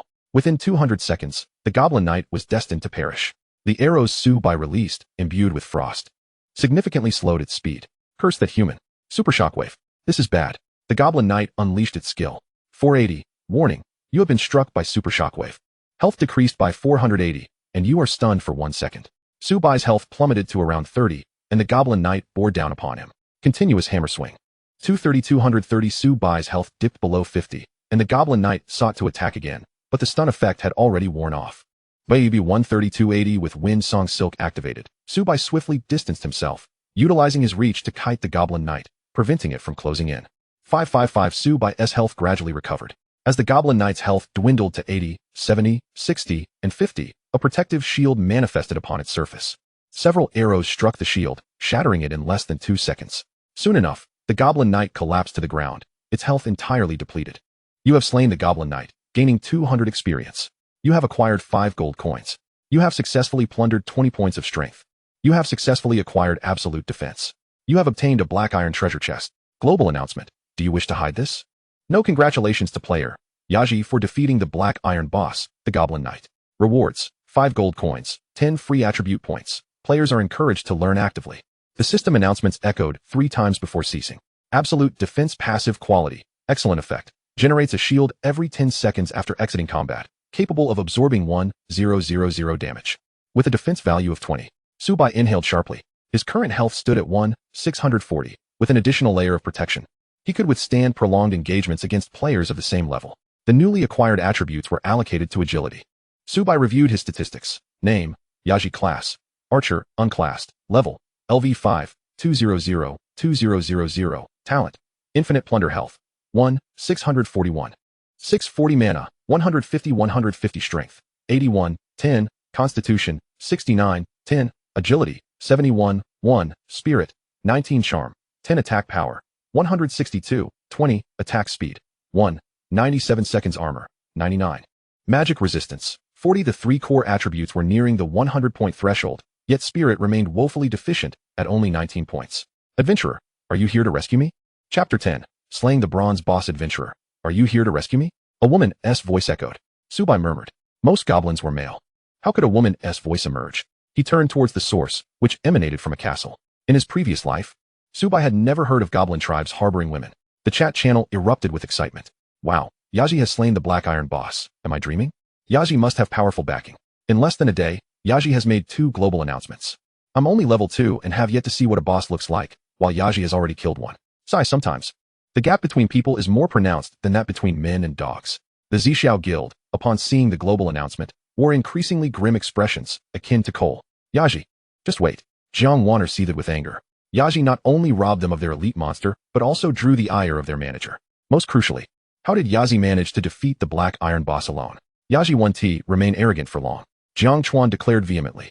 Their elite team was now nearly equivalent to that of ordinary players. Yaji, I will not let this go. Kai Kuan's eyes were bloodshot. He had perished at the hands of the elite Wind Rabbit during an assault, only for Yaji to snatch the first kill. At the Goblin Castle, within a luxurious palace, a beautiful woman was bound by chains. Her pallid complexion exuded an aura of conquerability. Danis, Bronze Boss, Level, LV5 Health, 150,000 Attack Power, 246, Skills, Frost Storm, Frost Chain, Ice Mist. Description: Danis has been imprisoned here by goblins. Danis? Su-Bai murmured. In the recesses of his memory, Danis was not to be trifled with. She was the mother of goblin knights and goblin mages, now ensnared by her own offspring. Back in those days, players were naive. Upon seeing Danis's description, they promptly rescued her. Subsequently, Danis showed no hesitation in sending those players to their doom. A voice interrupted his reverie. "Adventurer, if you can rescue me, I assure you a grand reward." Danis spoke. A glimmer of barely perceptible coldness flickered across her eyes. It was this very human before her who had slain her child. If only she could break free from her shackles, she would undoubtedly exact her revenge. "I sincerely apologize, madam, but I am merely a feeble adventurer, lacking the capability to rescue you," Subai said, shaking his head in resignation. Due to the constraints of the Celestial Order, even if Subai were to kill Danis, he would only yield a fraction of what he sought. Subai intended to engage in a rather clever negotiation with Danis. "Greedy humans," Danis scoffed, a sneer gracing her lips. Individuals like Subai were the most easily exploited. As long as they were offered something of value, they would eagerly serve his interests. "I am called Danis, and this here is my most cherished treasure." With that, Danis produced a piece of white equipment, but Subai did not even glance at it. Turning to leave. "Hey," Danis said, slightly taken aback, realization dawning upon her. "Wait, I made an error. This is the one." Gritting her teeth, she revealed a piece of black iron equipment. Name: Black Scale Bracers Quality, Black Iron Class Requirement, Warrior Level Requirement, LV3 Strength, 10 Constitution, 10 Effect, 100 Health Points. Danis, "I abhor beating around the bush. You must possess bronze equipment," Subai remarked with a teasing smile. The white and black iron gear was absorbed into the system space. As a bronze boss, it was inconceivable for Danis to possess only black iron items. "You," Danis's lips twitched involuntarily. "Adventurer, I do indeed have bronze equipment. But how can you guarantee that after receiving it, you won't leave me here?" Danis's thoughts were filled with curses directed at Subai's ancestors. Yet, after being imprisoned for years, encountering a human for the first time, even a greedy one, was a glimmer of hope. If she could escape, she might reclaim what she had previously offered. "I can swear by the Celestial Order." The so-called oath to the Celestial Order implied severe consequences for any breach. "Very well. I, Subai, hereby swear that should Lady Danis grant me one piece of bronze equipment, I shall assist you in breaking your chains." Danis also swore to the Celestial Order, an invisible energy enveloping the two of them. "This is the bronze equipment. I trust you will honor your promise." Name: Ancient Ring Type, Ring Quality, Bronze Class Requirement, None Level Requirement, LV5 Strength, 20 Constitution, 20 Agility, 20 Effect, Attack Speed 0. 2 Description: This ring has been sealed away for many years. As Subai adorned the ancient ring, his 3 attributes each increased by 20 points, resulting in an attack speed of 2.37 seconds. Rest assured, I, Subai, am a man of my word. What I say, I shall fulfill. Adventurer, unleash your full power against the chains. But before he could finish his sentence, an arrow struck. 213, Weakness, 87. A colossal damage number erupted above Danis's head. Adventurer, do you dare to defy the contract of the Celestial Order? Danis's eyes were bloodshot. Defy? You seem to have forgotten a detail. I promised to assist you in breaking your chains, but I never promised not to kill you while doing so. You, Danis's face twisted in fury. Humanity was truly despicable. Human, if you release me, I will agree to anything you desire. Subai paid no heed to Danis's pleas for mercy, having secured a piece of white equipment. A black iron item and a bronze piece was already a significant gain. Danis had a staggering health pool of 150,000. At present, Subai was no match for her. If she were freed, his demise would be inevitable. 213. Weakness, 213. With the activation of Wind Whisper, Subai's attack speed surged to 4.37 seconds, allowing him to inflict 900 damage per second, totaling 54,000 damage in 1 minute. In under 3 minutes, he could vanquish Danis. Seeing her health decline, Danis was thrown into a state of panic. She attempted to activate her skills, but the chains binding her stifled any potential magic before it could manifest. Soon, Danis's health reached 0. You have slain Danis, gaining 800 experience points. You have acquired 10 gold coins. You have obtained a bronze treasure chest. You have successfully plundered 20 mental energy. You have successfully plundered Ice Mist. Excellent. Ice Mist passive, 11. Quality. Excellent effect. Inflicts 1,000 ice damage per second. Subai inhaled sharply. He could now fire 4 arrows per second, and with the passive Ice Mist skill, he was capable of dealing 2,000 damage per second against a warrior of the same level with less than 1,000 health. Even a bronze boss with 100,000 health would fall in under a minute. With a shattering sound, the chains broke apart, and Danis was freed from her bonds. Global announcement. Do you wish to hide this? No. Congratulations to player Subai for slaying the bronze boss, Danis. Rewards: 20 attribute points, 20 gold coins. All players are encouraged to learn from this. The continuous announcements echoed thrice before ceasing. Due to Subai's first kill of both the black iron and bronze bosses, his rewards were doubled. The newly acquired attribute points were allocated to agility. Agility, 91, 21, with agility soaring to 112 under the effect of Wind Whisper. His attack speed reached 4.77 seconds. After a leisurely exploration of the goblin castle, he had amassed a total of 43 pieces of white equipment. Combined with the gear dropped from ordinary and elite goblins, he now possessed 88 pieces of white equipment and 1 piece of black iron gear. The black iron equipment was worth 50 gold coins, while the total value of white equipment was merely 10 gold coins, leading to a significant depreciation as most players had acquired white items. Subai retrieved the black iron and bronze treasure chests. Do you wish to open the black iron treasure chest? Yes. In the next moment, an intense black glow illuminated the surroundings. And Subai beheld. Chapter 11. Quest completed. You have obtained the swan staff. You have acquired the swan shoes. You have received 5 gold coins. Name: swan staff. Quality: black iron. Type: weapon. Class requirement: mage. Level requirement: LV 5 agility, 10 mental, 10 effect. Restores 1 mana point per second. Both the swan staff and swan shoes were mage equipment, and Subai was unable to equip them. Without hesitation, he placed both items on the trading market, setting a price of 50 gold coins each. Finally, he turned his gaze toward the last bronze treasure chest. Do you wish to open the bronze treasure chest? Yes. You have obtained a skill book. You have received 15 gold coins. Name: blink. Quality: bronze. Level. Skill book effect can be learned upon activation. Blink. Subai exclaimed with delight. The value of skill books far surpassed that of similarly ranked equipment, especially for mobility skills. Do you wish to learn blink? Yes. The skill book dissolved into countless particles, merging into his being. Name: blink. Quality: bronze, 1 star. Effect: consumes 300 mana points to blink a short distance, 10 meters for 10 mental points, with a cooldown of 120 seconds. Proficiency: 0-100. Description: each use of blink increases proficiency by 1 point. With 350 mana points at his disposal, Subai could utilize the blink skill once. Blink. Subai appeared 14 meters away. The 10 mental points seemed modest, yet they were far more significant than they appeared.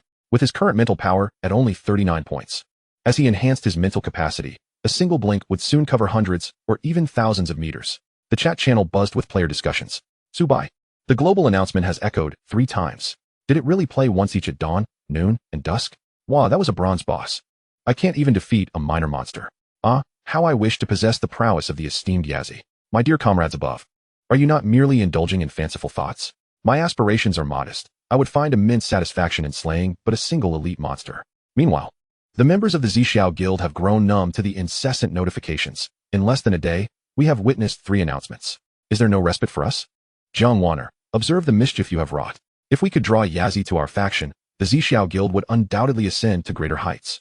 And you, Jiang Chuan, as the captain of our team, do you possess no intellect? Individuals like Yazi ought to command salaries in the millions. Yet, Jiang Chuan hesitates. For even Jiang Chen's annual income barely reaches 100,000. Humph, Jiang Chen scoffed. Previously, he had believed his talents to far surpass those of Yazi. However, the 2 consecutive global announcements have unveiled the vast chasm between their capabilities. Manager, what should we do now? Jiang Wanner inquired. Truly, a collection of inept fools. Yazi has claimed our first kill, and our relationship is now one of irreconcilable enmity. Though Yazi is but a single individual, Jiang Chen's face twisted into a cruel smile. As Subai departed from the goblin territory, dozens of figures came into view. Upon noticing Subai, their eyes gleamed with avarice. Boss, he is alone, merely an archer, whispered a robust man known as the Eagle Hook. This squad specialized in ambushing lone players, as acquiring equipment through monster slaying was painfully slow. Thus, they banded together, seizing any solitary adventurer they encountered. Unfortunately, this time they had bitten off more than they could chew. Kid, hand over everything you possess, and you may leave unharmed. The Eagle Hook said, rubbing his hands together, his gaze filled with greed. You wish to rob me? Subai replied with a benign smile. I advise you to recognize your situation. There are so many of us, and you are merely an archer. Seeing that Subai had ignored him, the Eagle Hook's face darkened. He was a martial artist, and surely, once he closed the distance, the archer would be an easy target. You are courting death, he snarled, charging at Subai with blinding speed. Yet, to Subai, he was as slow as a fly. Subai had no intention of evading. Attacking players would turn him red-named, and once red-named, death would result in the loss of his most valuable items. Bang! The Eagle Hook's fist connected with Subai, and a colossal number emerged above Subai's head. 1. His health had diminished by a mere fraction. How is this possible? The Eagle Hook was flabbergasted. His punch, while unable to slay Subai, should not have inflicted such a trivial amount of damage. Was this youth truly an archer? You dealt 1 point of damage to player Yazi. Sin value 1 Yazi? The Eagle Hook's eyes widened in disbelief. Due to Subai's prior concealment of his ID, the Eagle Hook had not realized that Subai was indeed Yazi, the infamous player responsible for 3 global announcements. Yazi, we may have a misunderstanding, he stammered. Beads of sweat trickling down his forehead. Oh, is that so? Subai replied, drawing his bow. A massive number appeared above the eagle hook's head. 343, 91, 991. His health bar was instantly emptied. Nay, to be precise, he was still short by over 1,000 health points. A collective gasp echoed among the onlookers. As archers, why is there such a disparity? I can barely inflict double-digit damage. Run, run, they cried. Should he kill us, not only will we lose a level, but we must wait an hour to respawn. Upon the eagle hook's corpse appeared a white piece of equipment. What utter rubbish, Subai remarked disdainfully, tossing it into the trade market. As for the others, by Ubu, the arrows fell like rain, and within 3 seconds, they were all vanquished. Alas, I am such a good Samaritan, offering you a free trip to the fountain. Subai collected 3 pieces of white equipment. It was time to return and submit his quest. Adventurer, you have returned, Xueling greeted. Indeed, here are the 100 goblin necklaces. Thank you, adventurer. This is your rightful reward. Ding, quest, kill 100 goblins completed. Reward, Archer passive skill book. Name, Archer, passive, quality, bronze, 1 star. Effect, using it will allow the understanding of the archer's passive skill.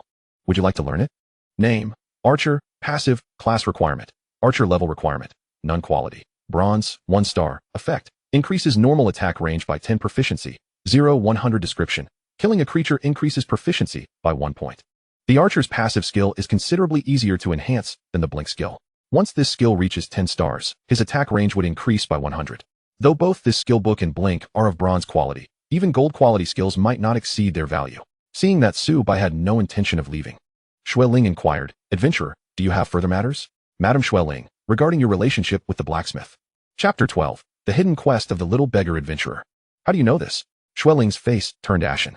At just 18, Xueling was young, while the blacksmith had already entered middle age. Their mutual affection had blossomed from an accidental encounter, but the age difference was substantial, and whispers from the village would surely follow, hence Xueling's agitation. Xueling, there is no need for you to concern yourself with this. In a previous life, a peculiar player had taken to prying into gossip. One night, he saw the blacksmith sneaking into Xueling's vicinity. He then approached Xueling, thus triggering a hidden quest. Adventurer, how can you keep this secret? Xueling sighed.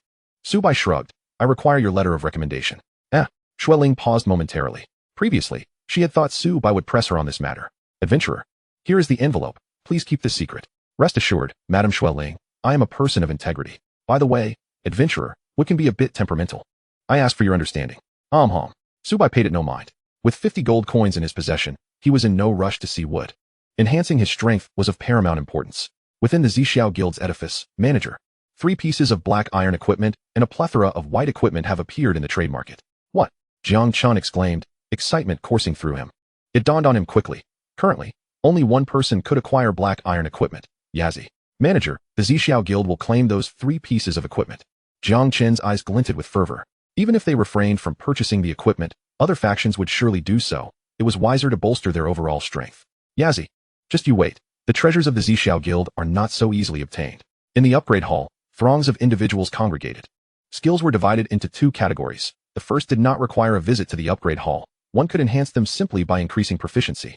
The second type of skill mandated a visit to the upgrade hall, requiring the expenditure of gold coins for improvement.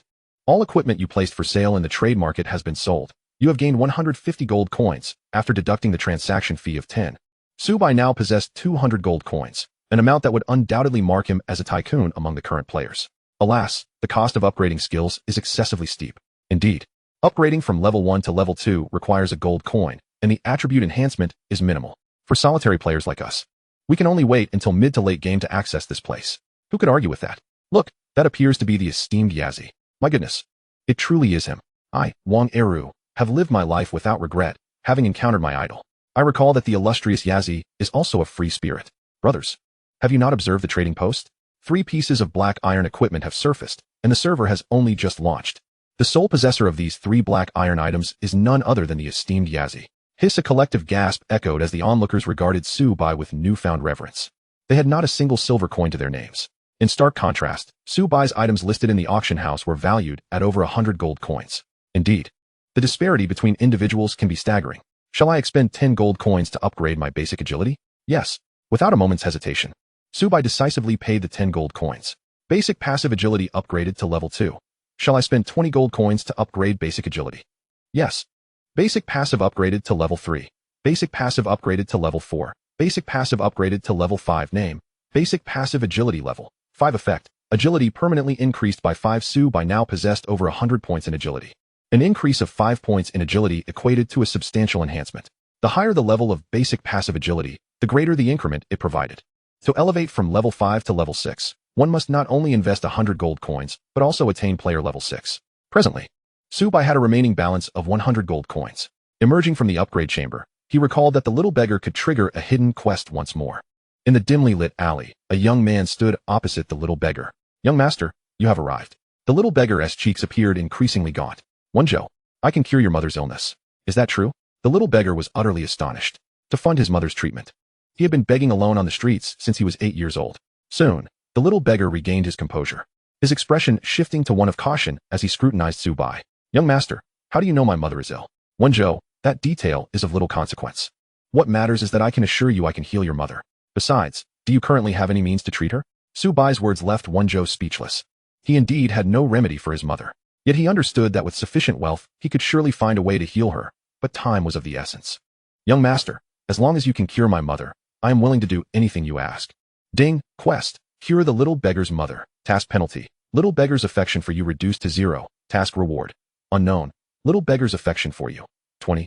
Affection level, 80. In his previous life, members of the Zixiao Guild completed this hidden quest, acquiring a precious item. The specifics of that item eluded Subai. The little beggar's mother had sustained a venomous snakebite while journeying up the mountain, with a considerable amount of toxin coursing through her veins. To save her, one must locate the Tianling flower, which grew in the domain of the venomous snakes. "I accept." Subai promptly accepted the quest. It was time to visit the blacksmith. At the blacksmith shop, a stout middle-aged man with a bushy beard was laboriously forging metal. His strikes were remarkably consistent, each blow delivered with near-identical force. Bang, the door swung open as several players entered. "Master Blacksmith, we are adventurers. May we trouble you for a few moments?" "Leave." Wood, without even glancing their way, replied coldly. He despised being interrupted during his crafting. "Boss, what shall we do now?" "What else can we do?" "We wait for the master blacksmith to finish his work." Tip: Would the blacksmith's affection for you has significantly decreased. Current affection, 0. The players stared in disbelief. Even common bystanders usually possessed an affection rating of 20. Yet Wood's affection for them plummeted to 0.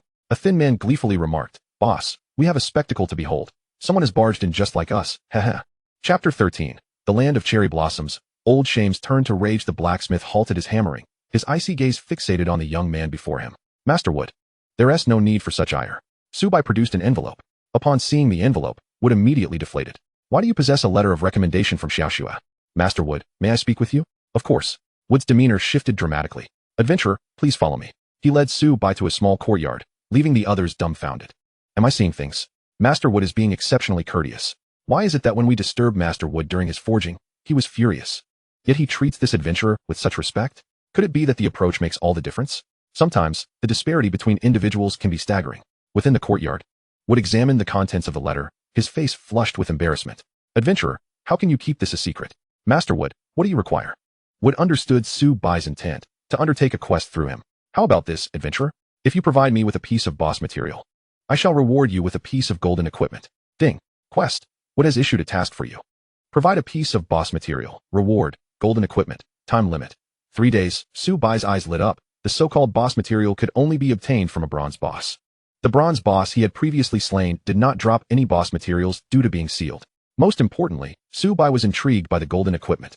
The highest quality item he currently possessed was merely a bronze quality ancient ring, which enhanced his attributes by 20. Golden equipment, on the other hand, could augment his attributes by at least 50 or more.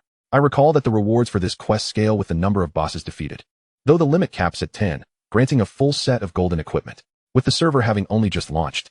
Possessing a complete set of golden equipment would be akin to wielding a divine artifact. Shall I accept the quest? Yes. Without hesitation, Subai accepted the task. Brave adventurer. May you triumph in your endeavors. Upon departing the blacksmith shop, Subai realized he had spent a considerable amount of time in the game. It was time to log out and take a break. Shall I return to the real world?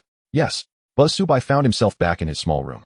Emerging from the gaming pod, the attributes from the game had yet to reflect in reality, and thus Subai felt the pangs of hunger. He quickly prepared a bowl of instant noodles and opened the Tianqi forum, which bore many posts strikingly similar to those from his previous life. One post topped the list. Its content related to him. Shocking. A formidable player has emerged from the Dragon Kingdom, achieving the top rank in a single day with 3 server-wide announcements. Numerous comments followed. Cold Autumn Moon. The esteemed Yazi is truly remarkable. While I struggle against ordinary monsters, he has already slain black iron and bronze bosses. I suspect we are not even playing the same game. Please, great master, take me along. Lonely as the wind. To the sister above, I am a shield warrior. Capable of tanking damage up front, I require a damage dealer. Liuli Chunga, alas, as a fellow archer, why is there such a vast disparity? Is it a moral decline or something else? Duanmu Kajuro, you Dragon Kingdom folks will never match us from the land of cherry blossoms. Yazi's 3 server-wide announcements are merely a stroke of luck.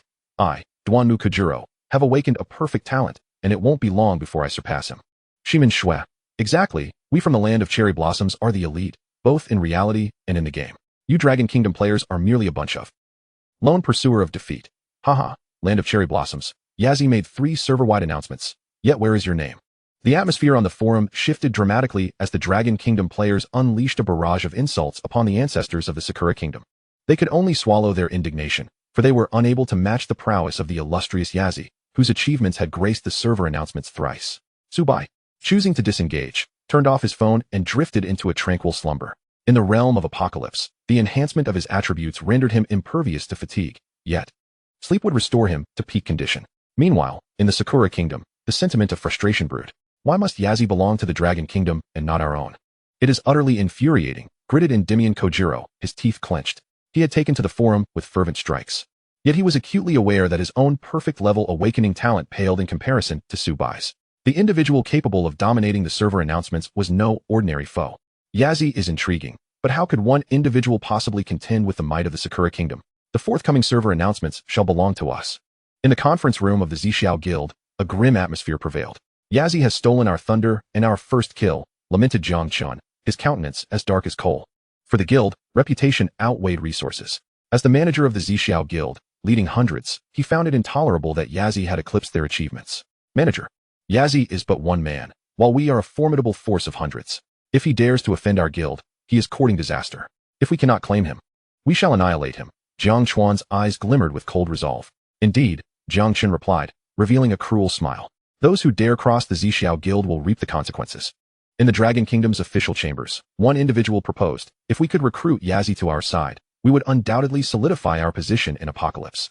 As senior officials, they understood that Apocalypse was no mere game. It would be ideal to win Yazi over. If that is unattainable, we must not provoke him, the leader stated. Whatever the cost, we must enlist Yazi, he concluded. At dawn, Subai logged into the game. Welcome to Apocalypse, a chilling voice echoed in his ears. It was time to venture forth to the misty mountains, where green mist hung in the air, causing any contact to steadily deplete health. Consequently, players were scarce. Given his current health, entering the misty mountains posed no issue, but to obtain the celestial spirit flower, he would need to delve into the valley. He set his sights on the bear territory, where defeating the bears could yield health-restoring gear and passive abilities to enhance his strength. Chapter 14. A Surge in Power, Ordinary Monster. Black Bear, Level, 5 Health, 3000 Attack Power, 210 Skills, Damage Reduction, Charge Description, a stray black bear. The black bear's attributes far surpass those of a similarly leveled elite goblin, boasting a staggering 3000 health. Subai drew his bow. Bayubu. 085. Burn, 972. Ice Mist. Did my attack fail to breach its defense? Subai raised an eyebrow. The black bear glared at him, its bloodshot eyes betraying its annoyance at being disturbed from slumber. Despite its impressive speed and strength, it was no match for Subai. With the activation of Windy Silk, his attack speed soared beyond 4 points. Even without breaching its defense, he could inflict 1000 damage per second. 3 seconds later, the black bear collapsed, lifeless. You have slain a black bear, earning 10 experience points. You have successfully looted 2 points of constitution. Though the black bear was merely an ordinary monster, it granted experience akin to that of an elite creature. Any other player would have struggled to inflict even a trace of damage. You have acquired a white sweatshirt. Name, white sweatshirt quality, white effect, restores 2 health points per second. Upon donning the white sweatshirt, Subai's health decreased by 50, yet his recovery rate increased by 2 points. An additional 2 points per second translates to 120 points per minute, or 7,200 points per hour. The gear dropped by the black bear was indeed a dream accessory for warriors in the early game. Minutes later, beneath a thick willow tree, several black bears gathered. Subai readied his bow. Bayubu. 091 981. The arrows fell like rain, eliciting a roar from the bears as they turned to face him. With Windy Silk activated, Subai moved like a ghost, shooting while deftly maneuvering. His agility soared beyond 200 points, and the bears could hardly graze his clothing. You have slain 5 black bears, earning 50 experience points. You have successfully looted 5 points of strength. You have successfully looted 10 points of constitution. You have successfully looted damage reduction, ordinary. Damage reduction passive, 120. Quality, ordinary effect. reduces damage taken by 10 points per attack. When fully stacked, damage reduction can reach 200 points against players of the same level. Not even 100 points of damage could be inflicted. Navigating through the underbrush, Subai eliminated every black bear he encountered. Damage reduction passive, 2020, quality, ordinary effect, reduces damage taken by 200 points per attack. Gasping in astonishment, Subai realized he now stood invulnerable to attacks from nearby players. With both offensive and defensive capabilities, he was truly formidable.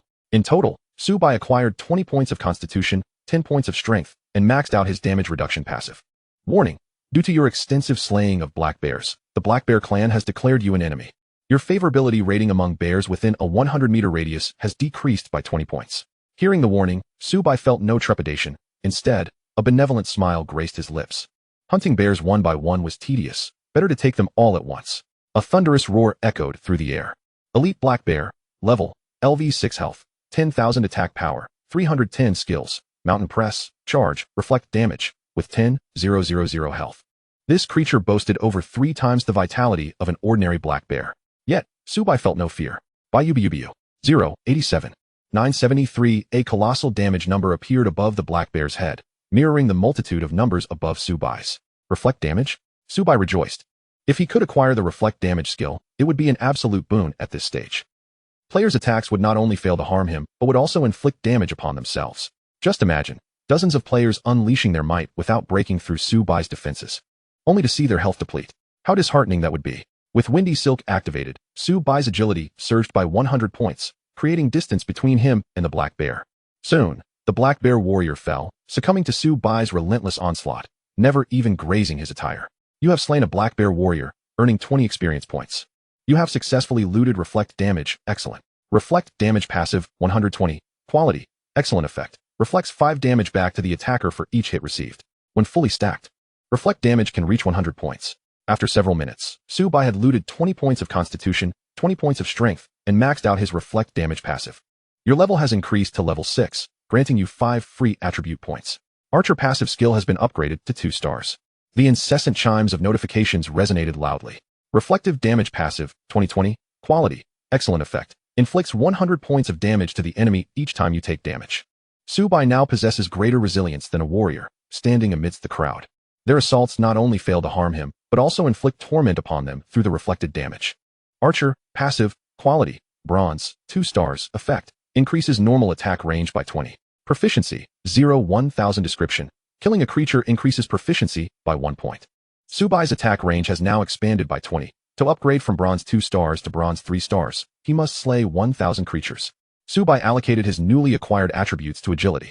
Name, Yazi profession, Archer, untransformed. Level, LV 6, 500-4000. Talent, infinite plunder health, 2190 mana, 350 strength, 111, 30, constitution, 109, 30, agility, 96, 25, spirit, 39 charisma, 10 attack power, 222, 60, attack speed, 2, 77s, 5, armor, 159, magic resistance, 80, equipment, Black Lake longbow, ancient ring, white hat, white cloak, white earrings, x2, white necklace, white hoodie, white pants, white shoes, white ring, white bracers, x2, skills, infinite plunder, intuition, heavy arrow, ignite, wind's embrace, life spring, agility amplification, stone throw, frost spread, absolute defense, ice mist, damage negation, reflective damage, blink.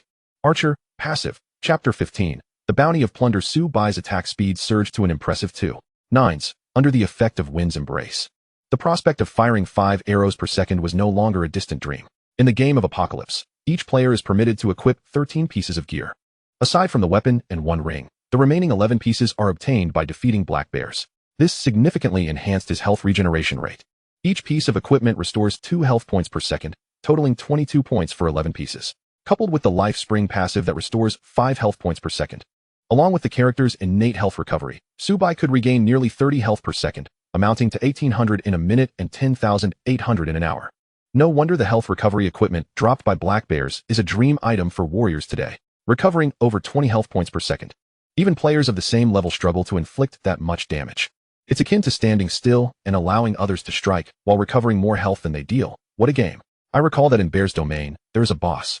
Precisely when the blacksmith issued me a quest, Subai murmured. He ventured into the thicket, where numerous trees stood tall. Subai drew his bow, aiming at a stout willow tree. By EB 15693, ignite, 983, ice mist. Enormous numbers erupted from the tree's crown. The ancient tree opened its murky eyes, resembling its brethren. Had it not been for his memories of the past life, Subai would not discern that this was a boss. Name, Twisted Forest Unit, Bronze, Boss, Level, LV7 Health, 298600300000 Attack Power, 457 Skills, Entangle, Wood Prison, Life Steal. Summon small trees, description, a tree that enjoys basking in the sun. 300,000 health points, and over 400 attack power? Subai's pupils contracted, as a bronze boss. Danis was utterly inferior, both in health and attack power, with the Twisted Forest boasting double. Moreover, Danis had previously been restrained, making it exceedingly difficult to defeat the Twisted Forest. Dense branches ensnared him, Wind's Embrace activated, propelling Subai's agility beyond 200, while his speed reached its zenith. Damage numbers continually appeared above the Twisted Forest's crown. This is troubling. Due to his spirit of 39, Subai was acutely aware of his surroundings. Vines emerged from beneath his feet, attempting to ensnare his entire being. Acting swiftly, Subai executed a nimble leap, narrowly evading the attack. Utilizing his long reach, he deftly kited the Twisted Forest, which not only boasted high health, but also formidable recovery abilities. Nevertheless, Subai could inflict nearly 2,000 damage per second, and its recovery rate was evidently slower than the damage inflicted. Every creature possesses its weaknesses. For humanoid beings, vulnerabilities lie in the head, abdomen, and heart. The Twisted Forest's weakness, however, resided in its core. Due to his lack of prior conflict with the Twisted Forest, he initially struggled to locate its weak point. There it is. By UBU 312, weak point, 312 Subai's damage peaked, unleashing nearly 5 arrows per second, supplemented by Ignite and Ice Mist skills, enabling him to inflict 2,500 damage per minute. Without accounting for recovery, he could slay this boss in 2 minutes. The boss's health visibly dwindled, dropping to 80, then 70, and 60. Upon reaching 50, a multitude of spikes emerged around him. Touching them would result in grievous harm. Blink. Subai reappeared 14 meters away, narrowly avoiding the onslaught. He drew his bow once more, launching arrows like a torrential downpour upon the Twisted Forest. Unable to move, hitting its core was a trivial task. Suddenly, as the boss's health fell to 20, it summoned a myriad of small trees. Name, Small Tree Quality, Elite Level, LV6 Health, 20,000 Attack Power, 210 Skills, Abundant Branches. Spikes description, small trees birth from the great tree. Upon slaying the great tree, the small trees will also perish without combat. His Subai inhaled sharply. With health reaching 20,000 and attack power exceeding 200, the sheer number of small trees, at least 100, posed considerable pressure. Would killing these small trees allow for a tribute plunder? A smile curled at the corner of Subai's lips. Employing Wind's Embrace and Frost Spread, he created distance. The small trees were far clumsier than the bears. Subai adeptly maneuvered, leading 23 small trees in pursuit, utilizing the terrain to his advantage. 343, weak point, 343, 343, 94, ignite, 971, ice mist. Massive numbers erupted from the small trees' crowns. The small trees proved significantly less resilient than the great tree. And due to their lower health, Subai could slay one in under 10 seconds. You have slain a small tree and gained 20 experience points. You have successfully plundered 2 points of constitution. Archer passive proficiency 1. The incessant notifications reverberated loudly. Slaying the small trees not only allowed for attribute plunder, but also yielded experience and proficiency, truly a trifecta of benefits.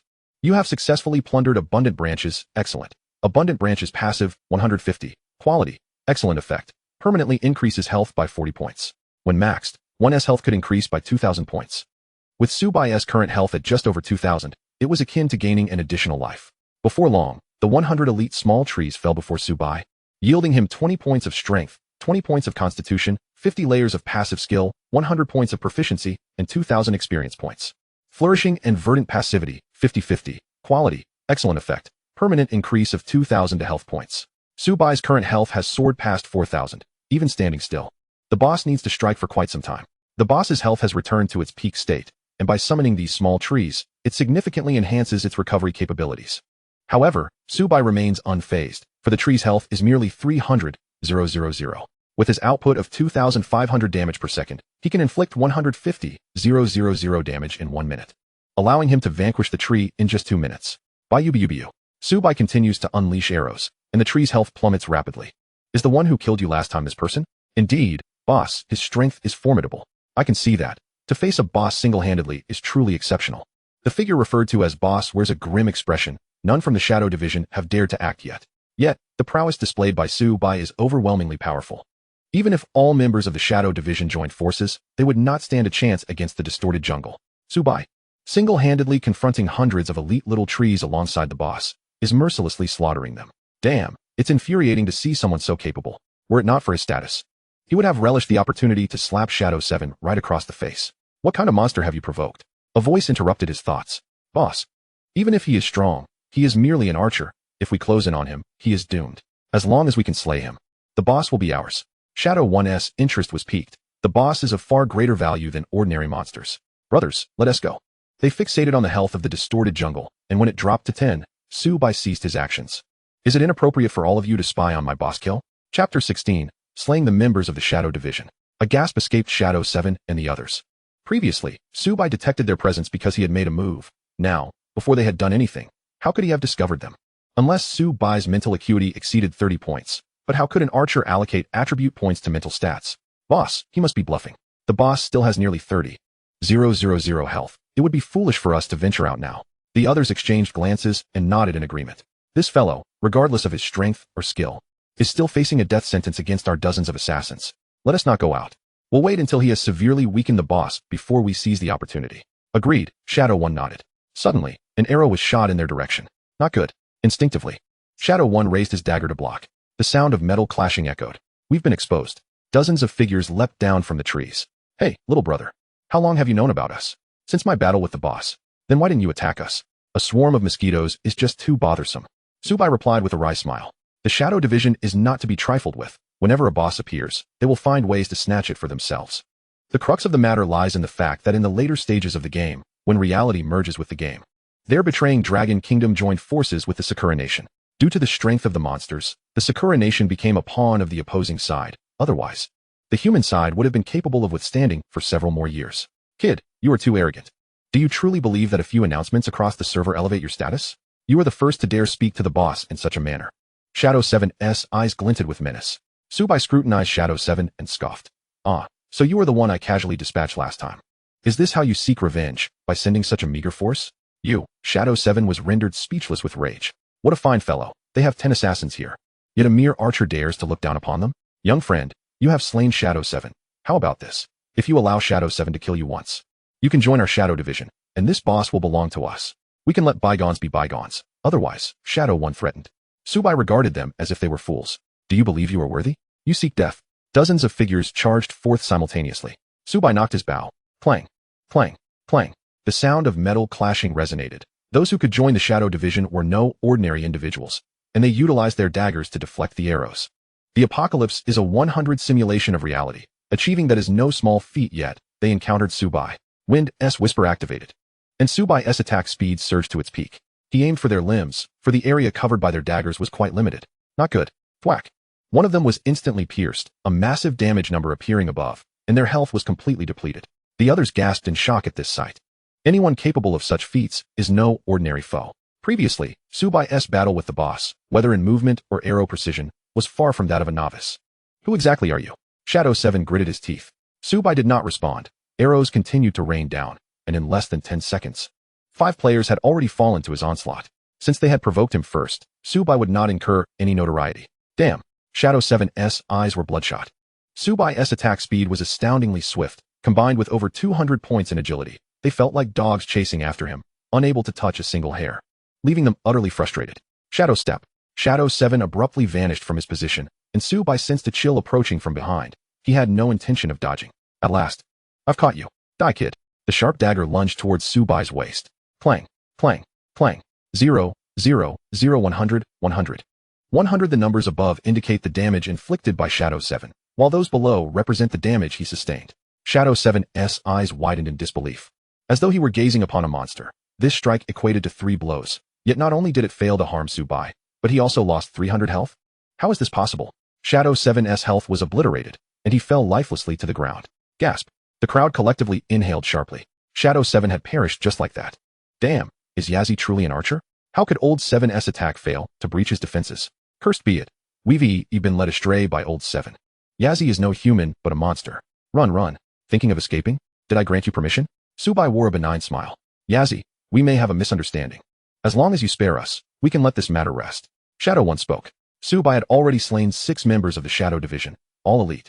The losses were catastrophic for them. Particularly, Shadow 7 had died at Subai's hands twice, losing 2 levels in succession. To attempt to seize my boss and kill me? I, Yazi, declare this. Should I encounter any member of the Shadow Division again, I will slay them all without exception. Wait, before he could finish, arrows descended like rain, reaping their lives. Numerous pieces of equipment dropped to the ground, which Subai collected into his system space. He turned his gaze towards the boss, whose health had dwindled to 20. A minute later, the boss was vanquished. You have slain the distorted jungle, earning 1,500 experience points. You have leveled up to level 7, gaining 5 free attribute points. You have successfully plundered 20 points of constitution. You have successfully plundered life steal, excellent. You have received a bronze treasure chest. The continuous sounds of notifications echoed in his ears. Passive life steal, 11, quality, excellent effect. Restores 100 health points with each ordinary attack. Chapter 17, Slaying the Giant Scale Poison Snake, Plundering Agility Attributes. Subai's current attack speed is approximately 3 arrows per second. When the wind silk is triggered, he can shoot 5 arrows per second, which equates to a restoration of 500 health points each second. In 10 seconds, he can recover 5,000 health points. Subai's current health stands at 4,000, allowing him to recover from near death to full health in less than 10 seconds. Furthermore, with the skills acquired from defeating the explosive bear, Subai's resilience surpasses that of a level 10 warrior. Subai gazes at the bronze treasure chest. Should he open the bronze treasure chest? Affirmative. The next moment, a radiant green light emanates. You have obtained 20 gold coins. You have acquired the Twisted Tunic. Name, Twisted Tunic quality, bronze class requirement, none level requirement, level 7 constitution, 20 effect, restores 50 health points per second. Note, attacks cannot interrupt the recovery effect. Description, this garment is crafted from the bark of the twisted jungle. His Subai inhales sharply. Although the Twisted Tunic possesses only one attribute, granting 20 constitution points, its effect is remarkably powerful. Subai's current recovery rate is 30 health points per second. Donning the Twisted Tunic elevates this to nearly 80 health points per second. In less than a minute, Subai can restore himself from near death to peak condition. At times, automatic healing surpasses the benefits of lifesteal. The newly acquired attribute points have been allocated to agility. Subai checks his attributes. Name, Yazi class, Archer level, LV7, 010000. Talent, Infinite Plunder health, 4790 40 790 mana, 80350 strength, 131, 30, constitution, 149, 50, agility, 101, 26, spirit, 39 charisma, 10 attack power, 262, 60, attack speed, 287, 5, armor, 219 magic resistance, 99. What? 199 constitution? The corners of Subai's mouth twitch involuntarily. As an archer, he boasts an impressive health pool nearing 5,000, complemented by a shield value of 1,000, equating to a total of 6,000 health points. In contrast, the warriors of his level rarely exceed 1,000 health points, and he possesses 6 times that amount. The crux of the matter lies in his agility and spirit, which are quite lacking. Even the free attribute points gained from leveling up have been invested in agility, leaving a considerable gap when compared to strength and constitution. In the Misty Mountains, a green liquid hovers mid-air. The moment Subai steps into the mist, a chilling mechanical voice echoes in his ear. Warning, player has entered the Misty Mountains. The surrounding floating toxins will inflict damage every second. 10 10 10, losing 10 health points per second. Yet Subai's recovery speed is exceedingly rapid, instantly replenishing the lost health. Damage immunity skills can mitigate damage below 200, but the damage from toxins cannot be evaded. Not only the toxic damage, but also curses and the like. Otherwise, damage immunity would not be classified as a mere skill. Magic resistance can reduce ordinary magical damage, but toxin resistance is essential to mitigate toxic damage. Suddenly, a shadow lunges towards Subai. He performs a nimble dodge, evading the attack. Upon recognizing the assailant, Subai's pupils constrict. It is a poison snake, camouflaged amidst the bushes with its green skin blending into the foliage. Subai draws his bow. 611, weak point, 91, burn, 911, frost mist. An arrow pierces the poison snake's eye, inflicting nearly 2,000 points of damage that erupts from its head. Name, Giant Scale Poison Snake Unit, ordinary level, LV7 health, 2387400 attack power, 280 skills, fierce strike, constriction, toxin resistance. Description, the giant scale poison snake inhabits thickets, utilizing its coloration to deceive its foes. Not dead. The giant scale poison snake boasts a health pool of 4,000. Subai requires 3 arrows to bring it down. The snake emits a dreadful cry as it charges towards Subai, its speed and health far superior to that of the explosive bear. However, it is no match for Subai. Bayubu 611, 611, 91911 massive damage numbers erupt from the giant scale poison snake's head, swiftly depleting its health. You have slain the giant scale poison snake, earning 20 experience points. You have successfully plundered 2 points of agility. A continuous series of notifications rings in his ears. Agility? Subai rejoices immensely. Aside from defeating the wind rabbit, he had not acquired agility attributes from any other creatures. For Subai, agility holds far greater importance than strength or constitution. Subai navigates through the thickets. Every poison snake he encounters falls to his arrows in threes. You have successfully plundered 2 points of agility. You have successfully plundered toxin resistance, ordinary. You have successfully plundered 1 point of strength. Toxin resistance passive, 120. Quality, ordinary effect. Increases toxin resistance by 5 points. The damage taken has decreased from 10 health points per second to 5. After several minutes, Subai slays the final ordinary poison snake with a single arrow. He has accrued a total of 20 points of agility, 10 points of constitution, and 20 levels of passive ability. Toxin resistance passive, 2020. Quality, ordinary effect. Increases toxin resistance by 100 points. The toxins in the outer region no longer inflict harm upon him. In the inner region, the venom is significantly more potent, causing a decline of 30 health points per second, but due to Subai's toxin resistance of 100 points, the toxins have no effect on him whatsoever. A poison snake curls up in a cave. Name, Giant Scale Poison Snake Unit. Elite level, 7 health, 150000 attack power, 410 skills, constriction, fierce strike, poison fangs. Poison. The elite giant scale poison snake possesses nearly 4 times the health of an ordinary poison snake. It opens its murky eyes, fixating on its prey. But like a flash of green lightning, it charges towards Subai. Subai draws his bow, aiming to shoot. 511 87 879 enormous numbers erupt from its head. With the activation of Wind Silk, Subai's attack speed soars beyond 5 seconds. With his maximum hand speed, he can inflict 3,500 damage per second. Coupled with the frost spread, its speed plummets dramatically. Soon, its health is entirely depleted. You have slain the elite giant scale poison snake. Earning 40 experience points. You have successfully plundered toxin, excellent. Toxin passive, 120. Quality, excellent effect. Each attack releases toxins over a 10-meter radius, inflicting 10 damage per second for 10 seconds. Chapter 18. Slaying the giant scale poison snake. Area skills? What Subai currently lacks is an area skill. When facing multiple targets simultaneously, he can only capitalize on his extended range. However, the giant scale poison snake is formidable in both speed and strength. With an area skill, Subai would face multiple targets without fear. Once fully stacked, it would inflict 200 damage per second, totaling 2,000 damage over 10 seconds and 12,000 damage over a minute. Swiftly, Subai plunders 20 points of agility, 20 points of strength, and 20 levels of passive ability. Poisonous passive, 2020. Quality, excellent effect. Each attack generates poison within a 10-meter radius, inflicting 200 damage per second for a duration of 10 seconds. Warning. Due to your numerous slayings of the giant poisonous king snake, the surrounding venomous snakes have reduced their favorability towards you by 20. Within a 100-meter radius, the nearby venomous snakes will actively attack you. Subai paid no heed to the system's alert. His primary objective for venturing into the poisonous mountain range was to procure the celestial spirit flower, while his secondary aims included acquiring attributes and passive skills. Above the valley, a snow-white flower bloomed resplendently. Name, Celestial Spirit Flower. Quality, silver consumable effect. Consuming it purges toxins from the body. Description. The celestial spirit flower thrives on high peaks and must be consumed within 24 hours of collection. Otherwise, its efficacy will diminish. Beside the celestial spirit flower sat a half-snake creature, possessing a human upper body and a serpentine lower half. It opened its murky eyes, scrutinizing the unexpected guest before it. Human. Name, Giant Poisonous King Snake Unit. Bronze boss level. 8 health. 500, 000 500, 000 attack power. 812, skills. Charge, poison spread. Lethal bind, scaled hardening. Description. The giant poisonous king snake possesses human-like intelligence. Exercise caution and it is advised to hunt it in groups. The giant poisonous king snake boasts a staggering 500, 000 health, while its counterpart, the twisted forest, holds only 300, 000. Its attack power is fearsome, reaching 800. Among bronze bosses, the giant poisonous king snake stands as one of the most formidable. A half-snake? The giant poisonous king snake rose from its throne, clapping its hands in praise. Human, I can sense the lingering scent of my kin within you. You have slain many of my subjects, have you not? Today, I shall show mercy. If you kneel before me, perhaps I will leave you with a whole corpse. The giant poisonous king snake licked its lips, greed glinting in its gaze as it fixated on Subai. A mere little mudfish, how dare you seek death? With a burst of speed, the giant poisonous king snake lunged at Subai, sending stones flying in its wake. Subai drew his bow. Too slow, do you think you can shoot me?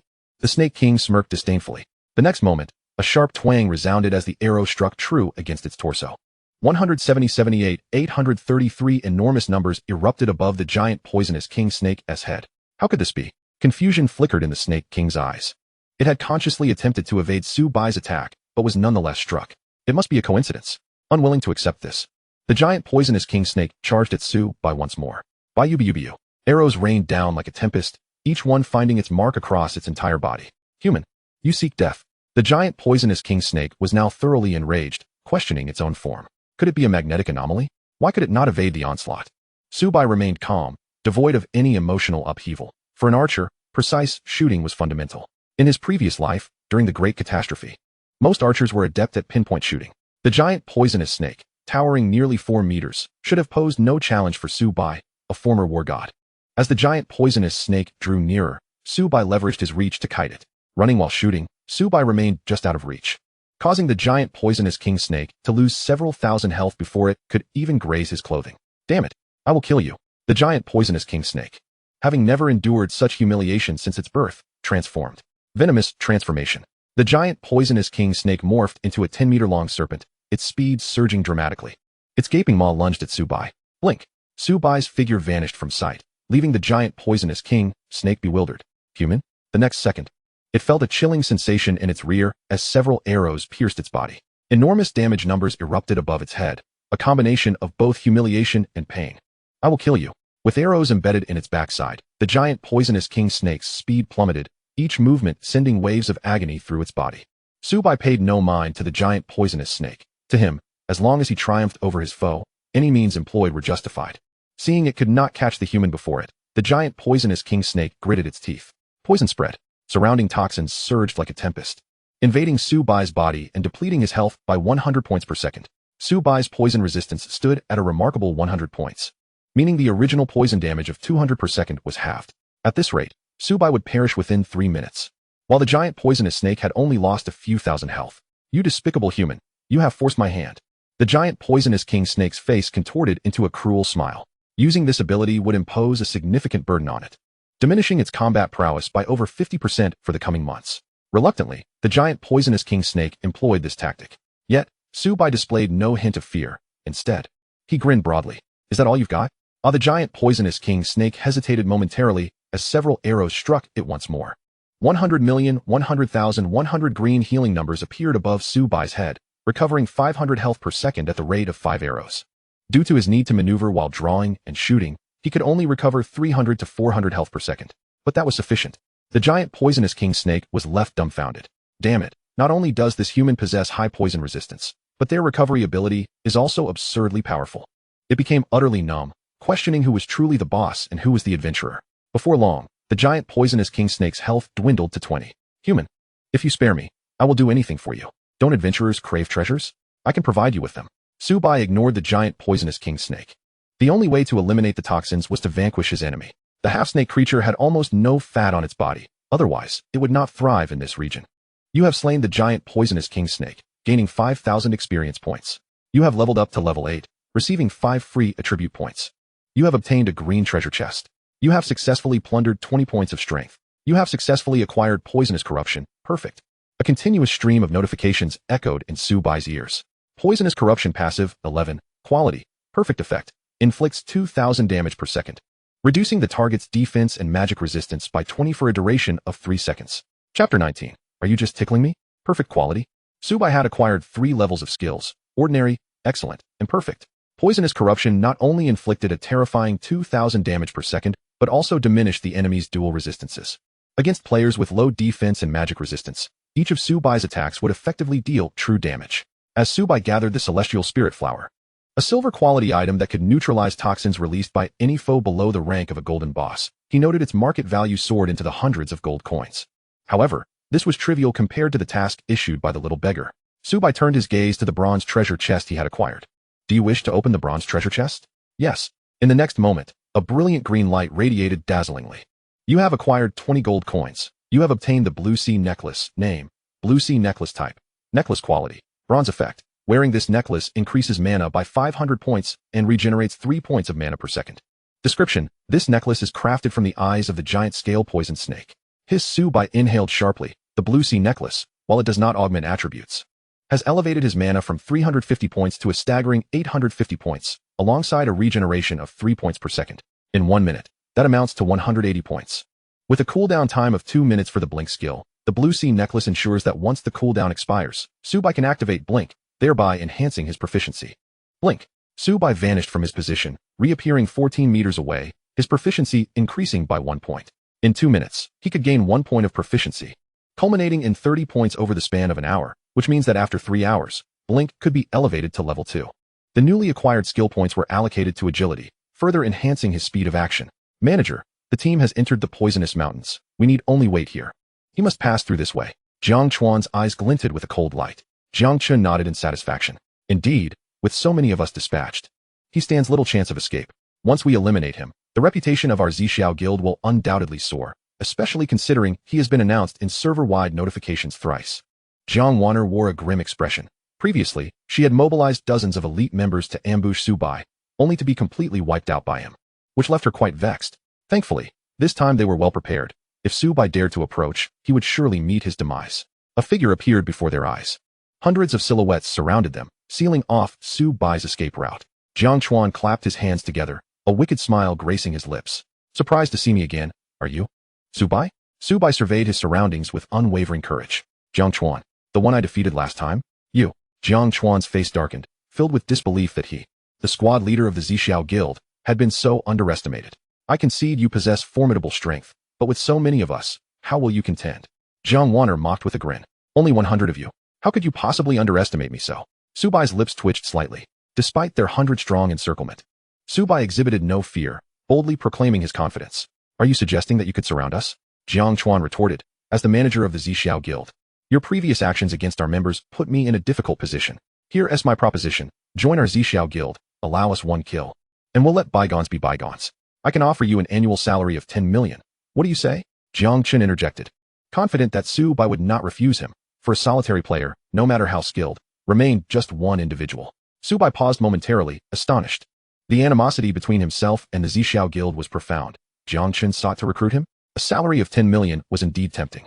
3 years hence, when the game merges with reality, the economic system shall collapse entirely. 10 million will be no more than a pile of worthless paper. Jiang Chuan and Jiang Wanner exchanged bewildered glances. Had they not come to eliminate Subai? Why was Jiang Chun attempting to win him over? Nevertheless, they refrained from arguing. For Jiang Chun was their manager. Do you accept? No, your Zixiao guild is unworthy. You seek death. Jiang Chun glared at Subai with malice, his voice cold as ice. Kill him. A bespectacled man stepped forward from the crowd, the one who had sold Subai the basic passive scroll. It's your turn to act. The glasses wearer was a priest, possessing the awakened talent of perfect level, enabling him to swap his defense with that of his opponent. Defense swap. The glasses wearer activated his talent. Their defenses instantly exchanged. His expression shifted from joy to confusion, ultimately settling into shock. 219 armor? The glasses wearer's eyes widened. Even a tank player typically has a defense of 30 to 40. What in the realm was 219? What is the matter with him? Jiang Chun furrowed his brow. Previously, Subai had withstood dozens of attacks, only sustaining forced damage. His defense was assuredly not low, at least 50 points. Yet his defense stood at 219 points. 219 points? What did you say? Jiang Chun's mouth gaped wide, his jaw nearly dropping off. His class was a shield warrior, and even with a perfect talent, his defense had just surpassed 40. Subai's defense exceeded his by over 5-fold. Is he an archer? Jiang Wanner inquired. Manager, while Jiang Ji's defense may be formidable, it is now the glasses wearer's. Exactly, Jiang Chun nodded. No matter how high Subai's defense, what use is it if the glasses wearer's defense is merely 9 points? With one exchange, they could obliterate Subai. Attack. A barrage of strikes was unleashed. Observing that Subai made no attempt to evade, Jiang Chun scoffed. Is he surrendering? In the next moment, colossal numbers erupted above Subai's head. 0, 0, 0, still 0. Jiang Chun questioned his own vision. Was Subai not supposed to have merely 9 points of defense? Why had he not lost any health? A glance at the attacker revealed that massive numbers appeared above their heads. 100. Kai Kuan possessed a skill that dealt double damage, resulting in a loss of 200 health points, instantly depleting his health. The crowd collectively inhaled, as if beholding a monster. Are you merely scratching my back? Subai smirked mockingly. Due to their proactive assault, they had accrued sin points. Should he eliminate them, he would be rewarded with the most precious of items. Drawing his bow, he aimed at them. Whoosh. A warrior was instantaneously obliterated, poison spreading within a 10-meter radius. 200, 200. Enemies within the vicinity continuously bled out, with some fragile players being annihilated in an instant. Even tanks could only endure for a few moments before succumbing. Jiang Chun gazed at the battlefield, stunned. Their attacks inflicted no damage upon Su Bai, yet a single arrow from him had decimated nearly half of their ranks. What was the point of this fight? Chapter 20. World-class equipment in hand. We may have some misunderstandings between us, Jiang Chun said, beads of sweat trickling down his brow. Misunderstandings? Huh. Su Bai's actions remained relentless. Any adversary struck by him met an instant demise. Soon, they were all vanquished, dropping an abundance of equipment, several pieces of which Su Bai recognized as the black iron gear he had previously put up for sale in the trading hall. Had they returned to him? Su Bai was elated. The Zixiao Guild was truly benevolent, aware of his need for gold coins and delivering such spoils from afar. The acquired equipment was then listed for sale in the trading hall at twice the original price. Guilds took their reputation seriously when players were slain and their equipment dropped. The next owner could see the ID of the previous one. As for the Zixiao Guild, Su Bai felt no pity. In his past life, the Zixiao Guild had allied with the Lighthouse Nation. After the monsters descended, they had further sided with the enemy. At that time, Su Bai had already distanced himself from the Zixiao Guild, and upon hearing this shocking news, he was utterly astonished. The Lighthouse Nation, the Sakura Nation, and the Sun Never Sets Nation had all aligned with the monstrous forces. Otherwise, Blue Star would not have succumbed so swiftly. In the Novice village, within a narrow alley, a little beggar stared at the young man before him, perplexed. Adventurer, you have returned. The little beggar assumed Su Bai had failed to gather herbs. Given that he had only been gone for a few hours, a hint of despair crossed his face. Was his mother's illness truly beyond cure? He was unwilling to accept this fate. Noticing the little beggar's gaze, Su Bai smiled gently. I have gathered the herbs. What did you say? The little beggar leapt joyfully into the air. Grasping Su Bai's hand, he exclaimed with excitement, Adventurer, I shall lead you to my mother's dwelling. It was an old and dilapidated house, where a woman lay on a sickbed, her complexion as pale as paper, giving the impression that she could slip away at any moment. Xiaozhou, you have returned. The woman's voice was faint, yet she wore a tender smile. Mother, your illness can be cured. The woman gently patted Wenzhou's head and replied, Wenzhou, I am most aware of my own condition. The little beggar's heart sank. In his haste, he had forgotten to inquire about the herbs Su Bai had gathered. Adventurer, the herb you obtained is the celestial spirit flower. Su Bai produced the flower, and upon seeing it, they were momentarily taken aback. While NPCs could not discern the properties of the celestial spirit flower, the little beggar sensed its extraordinary nature. Adventurer, such a precious item need not be wasted on me. Su Bai said little in response. This was merely a transaction. Moments later, after the woman consumed the celestial spirit flower, the toxins within her were swiftly eradicated. She widened her eyes in disbelief. The toxins in my body. They are gone. The little beggar was equally overjoyed. His gaze towards Su Bai transformed. Hint. The little beggar's affinity for you is now 20, currently at 100. 100 affinity points? Su Bai was slightly taken aback. Even in his past life, his highest affinity with an NPC had only reached 95 points. An affinity of 100 signified absolute loyalty and could trigger hidden rewards. Adventurer, this is my heartfelt offering. Please accept it. The little beggar presented a wooden box, which, judging by its exterior, contained something of significant value. Su Bai opened the box to reveal a soul lantern. Name, Soul Lantern Quality, World Class, Beginner, Sealed, Collect 10,000 souls to lift the seal. Description, the Soul Lantern harbors immense power. World-class equipment, a unique category of special gear, does not augment attribute points but possesses formidable effects. In Su Bai's memory, only a handful of world-class items had been encountered, even after 10 years since the apocalypse had descended upon Blue Star. Yet now, just as the apocalypse had commenced, he had acquired a world-class item. The classification of world-class equipment includes beginner, intermediate, advanced, and supreme. Exchanging the celestial spirit flower for a world-class item was undoubtedly a lucrative deal. In his previous life, the members of the Zixiao Guild had not obtained any world-class gear. Could it be that he had completed the little beggar's 2 hidden quests? Su Bai pondered. Meanwhile, in the conference room of the Zixiao Guild, frustration filled the air. Damn it, this plan has failed. Yazi not only possessed high defense, but also had damage immunity and reflection capabilities. Currently, they were no match for him. Jiang Chuan's expression was grim. He never anticipated that even with 100 members, the Zixiao Guild would still fall short against Su Bai, leading him to suspect that Su Bai might be cheating. Jiang Wanner also wore a troubled expression as a supervisor of the Zixiao Guild. She had suffered losses at Su Bai's hands twice, which vexed her greatly. Silence. Jiang Chun rapped on the table. The elite members of the Zixiao Guild had perished at Su Bai's hands twice, creating a widening gap with other guilds. Manager, what should we do now? Jiang Wanner inquired. I must admit, Yazi's strength is formidable. We should focus on developing our own strength before seeking revenge.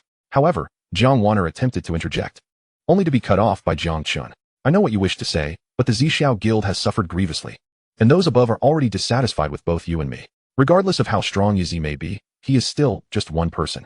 Manager, we have a crisis. What is it? The trading hall has unveiled 4 pieces of black iron-grade equipment. These items were dropped after our guild members perished, and most critically, their prices have doubled. Yazi is certainly trying to fleece us. Jiang Chen's eyes flared with anger. Huff. He took deep breaths to calm his agitated emotions. Manager, these pieces of equipment.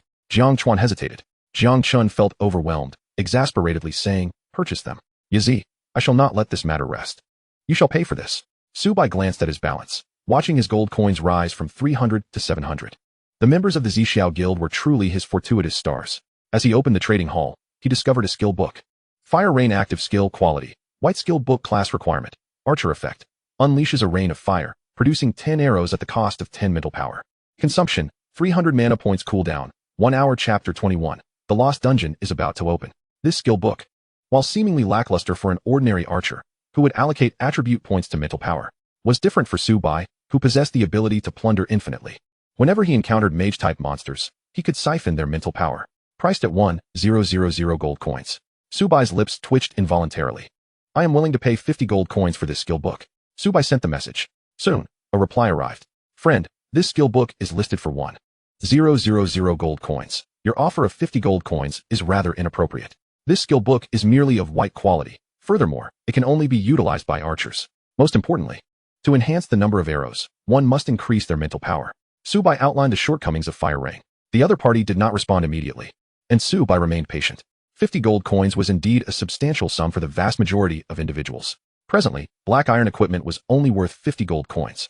Although Su Bai now possessed 700 gold coins, he did not wish to be taken advantage of. After a few minutes, the other party finally spoke. Brother, 50 gold coins is truly too low. This skill book was obtained by me and my teammates.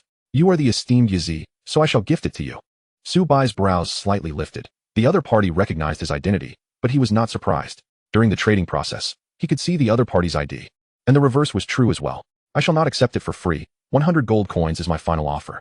If you are unwilling, then so be it. After sending the message, Su Bai closed the chat window.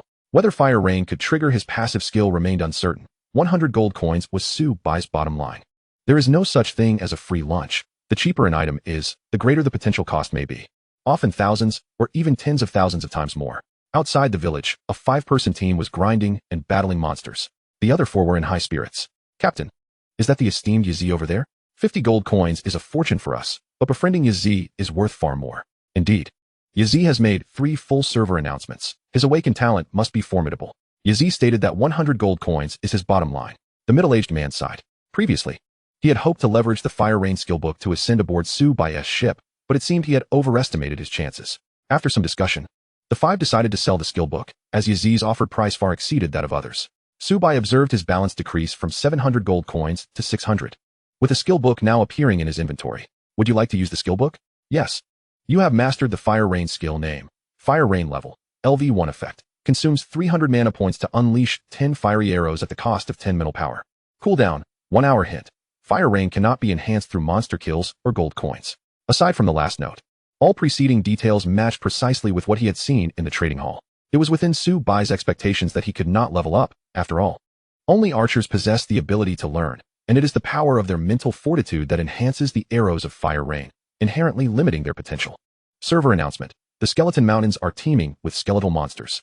Defeating them yields white, black, and red cards. Collecting 100 cards will unlock the Lost Dungeon. The system announcement echoed 6 times before it finally ceased.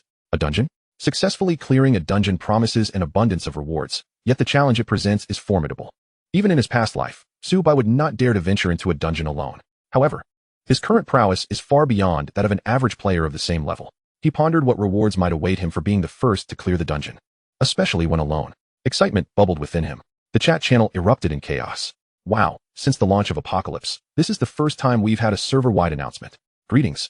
I am Brother Dong, the gaming expert. With my 18 years of gaming experience, I assure you that the dungeon is bound to be filled with immense opportunities. If we can seize those opportunities, who knows, we might become formidable like the legendary Yazi. Brother Dong, your words have stirred me. The mighty Yazi has appeared in 3 server-wide announcements. If only I could possess Yazi's strength, I would willingly sacrifice 10 years of my roommate's life. I would even give up 20. In the wilderness leveling area, members of the Zixiao Guild struggled to defeat monsters. After Su Bai had vanquished them twice, their levels had already distanced themselves significantly from the main group. Fortunately, their numbers were vast, complemented by their awakened talents, with each member at least of excellent caliber, allowing for high efficiency in monster hunting. Upon hearing the server announcement, Jiang Chuan's eyes glinted with malice. Yazi, your days of glory are numbered. Once we clear the dungeon, we shall drag you down from your pedestal. In his view, no matter how strong Subai was, he was merely one individual. They, on the other hand, numbered in the hundreds, their monster-slaying efficiency exponentially surpassing Subai's. Manager, Yazi's current strength is formidable. Even if we mobilize 10 times our numbers, we may not be able to defeat him. Perhaps this dungeon is our opportunity, Jiang Wanner spoke up. Jiang Chen nodded, his voice cold. Yazi dares to oppose our Zixiao guild. He shall reap the consequences. By the way, I heard the Shadow Division was also annihilated by Yazi. Perhaps we could collaborate with them. Upon hearing the mention of the Shadow Division, the others' expressions darkened. The Shadow Division was notorious, having a reputation for only assisting clients for the right price in other online games. Jiang Chun sensed their thoughts. The enemy of my enemy is my friend. In the Cherry Blossom Nation, within a secluded courtyard, Endymion Kojiro leisurely sipped tea, facing a young man. What did you say? Apocalypse issued a server-wide announcement stating that collecting 100 cards will unlock a dungeon. This is it. Our Cherry Blossom Nation is poised for a resurgence. Huh? Yazi has appeared in 3 server-wide announcements consecutively. So what? As long as I, Endymion Kojiro, am the first to clear the dungeon, I shall surely surpass you. Gather all guild members to enter the Apocalypse game. The first clear of the dungeon is ours. Chapter 22. Body hardening. The Skeleton Mountains gathered a multitude of adventurers. Is anyone forming a party? I am a warrior, capable of tanking damage. I am a healer, ready to restore health to all esteemed players. I am a mage, prepared to deal damage from the backline. Casual players sought their teams. The Skeleton Mountains were a level 510 area, and even the outermost skeleton monsters were level 5. The majority of players were below level 5, rendering them incapable of standing against such foes. A figure weaved through the crowd, disregarding the murmurs around him. Look over there. He is heading deep into the Skeleton Mountains. Is he courting death? The outer skeletons are already level 5. Ha ha ha, there are all sorts of players in this game. Doesn't he realize that the punishment for death is severe? The crowd held no faith in Subai. After all, they had previously encountered a skeleton. Had it not been for their numbers, they would have perished at the hands of the skeletal monsters. Suddenly, a shadowy figure appeared before the young man. Name, Skeleton Soldier level, LV 6 health, 2000 attack power, 188 skills, continuous slash, charge description. This skeleton wanders the outskirts of the valley, seemingly waiting for something. Wow. This skeleton has reached level 6. A single archer getting too close to a skeleton soldier? One can only imagine the outcome. Even I, as a warrior, would struggle to withstand 3 strikes from a skeleton soldier.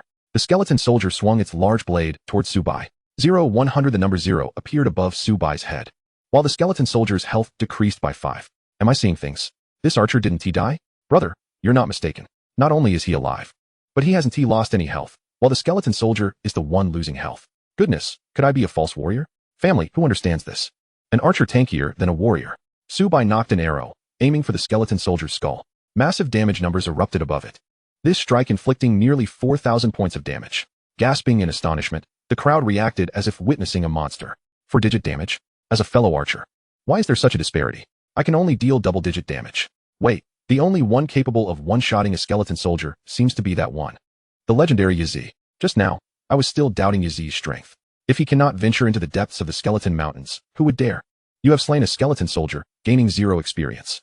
You have successfully plundered 2 points of mental power, due to Subai being level 8. Defeating a level 6 monster does not grant him experience points. However, his infinite plunder talent allows him to acquire attributes and passive skills from monsters. No cards dropped. Cards do not drop uniformly. They depend on the enemy's strength. The stronger the skeleton, the greater the likelihood of card drops. Subai approached the outer region of the Skeleton Mountains, where previously many casual players had gathered. Technically, this did not belong to the outer area. There, monsters were scarce, and the levels were low. Dozens of skeleton soldiers, the weakest among them at level 8, turned their gaze towards Subai. Brandishing their blades, they charged at him. Perfect. I shall use you to experiment with my new skill. Fire Rain. Subai drew his bow, transforming it into 15 fire arrows. 677, 921, 1934. A barrage of damage numbers erupted from their heads. Fire Rain was capable of triggering his passive skill. Each arrow dealt nearly 4,000 points of damage, significantly reducing their health. Toxicity spread, causing them to lose 200 health per second, and before they could reach Subai, they perished. You have slain 18 level 8 skeleton soldiers, gaining 720 experience. You have slain 5 level 9 skeleton soldiers, gaining 500 experience. You have successfully plundered 2 points of mental power. You have successfully plundered 1 point of constitution. You have successfully plundered body hardening. Excellent. Body hardening passive, 520. Quality, excellent effect. Health 500. Defense 5 stacking to 20 layers will enhance health by 2,000 points and defense by 20 points, significantly improving his survivability. He obtained 10 white cards. Defeating ordinary skeletons yields white cards, while defeating elite skeletons grants black cards. And vanquishing the Skeleton King results in red cards. The white card enables access to the ordinary difficulty of dungeons. For the vast majority, merely completing a dungeon is a stroke of luck. However, Subai's aspirations are markedly different, as he yearns to conquer the nightmare difficulty dungeons. Consequently, he must acquire a red card. At present, my level is 8, and the first player to reach level 10 will receive a substantial reward. Subai plans to elevate his level before tackling the dungeon. Captain, the skeletal soldiers here are exceedingly formidable. Even with a dozen of us confronting dozens of them simultaneously, we still face considerable pressure. Although the skeletal soldiers are powerful, the experience gained from defeating them is equally rewarding. I have already reached level 5. Old Wong, you are truly infuriating. How could you possibly reach level 5 before me? The one designated as the captain swiftly dispatched a skeletal soldier with a single strike.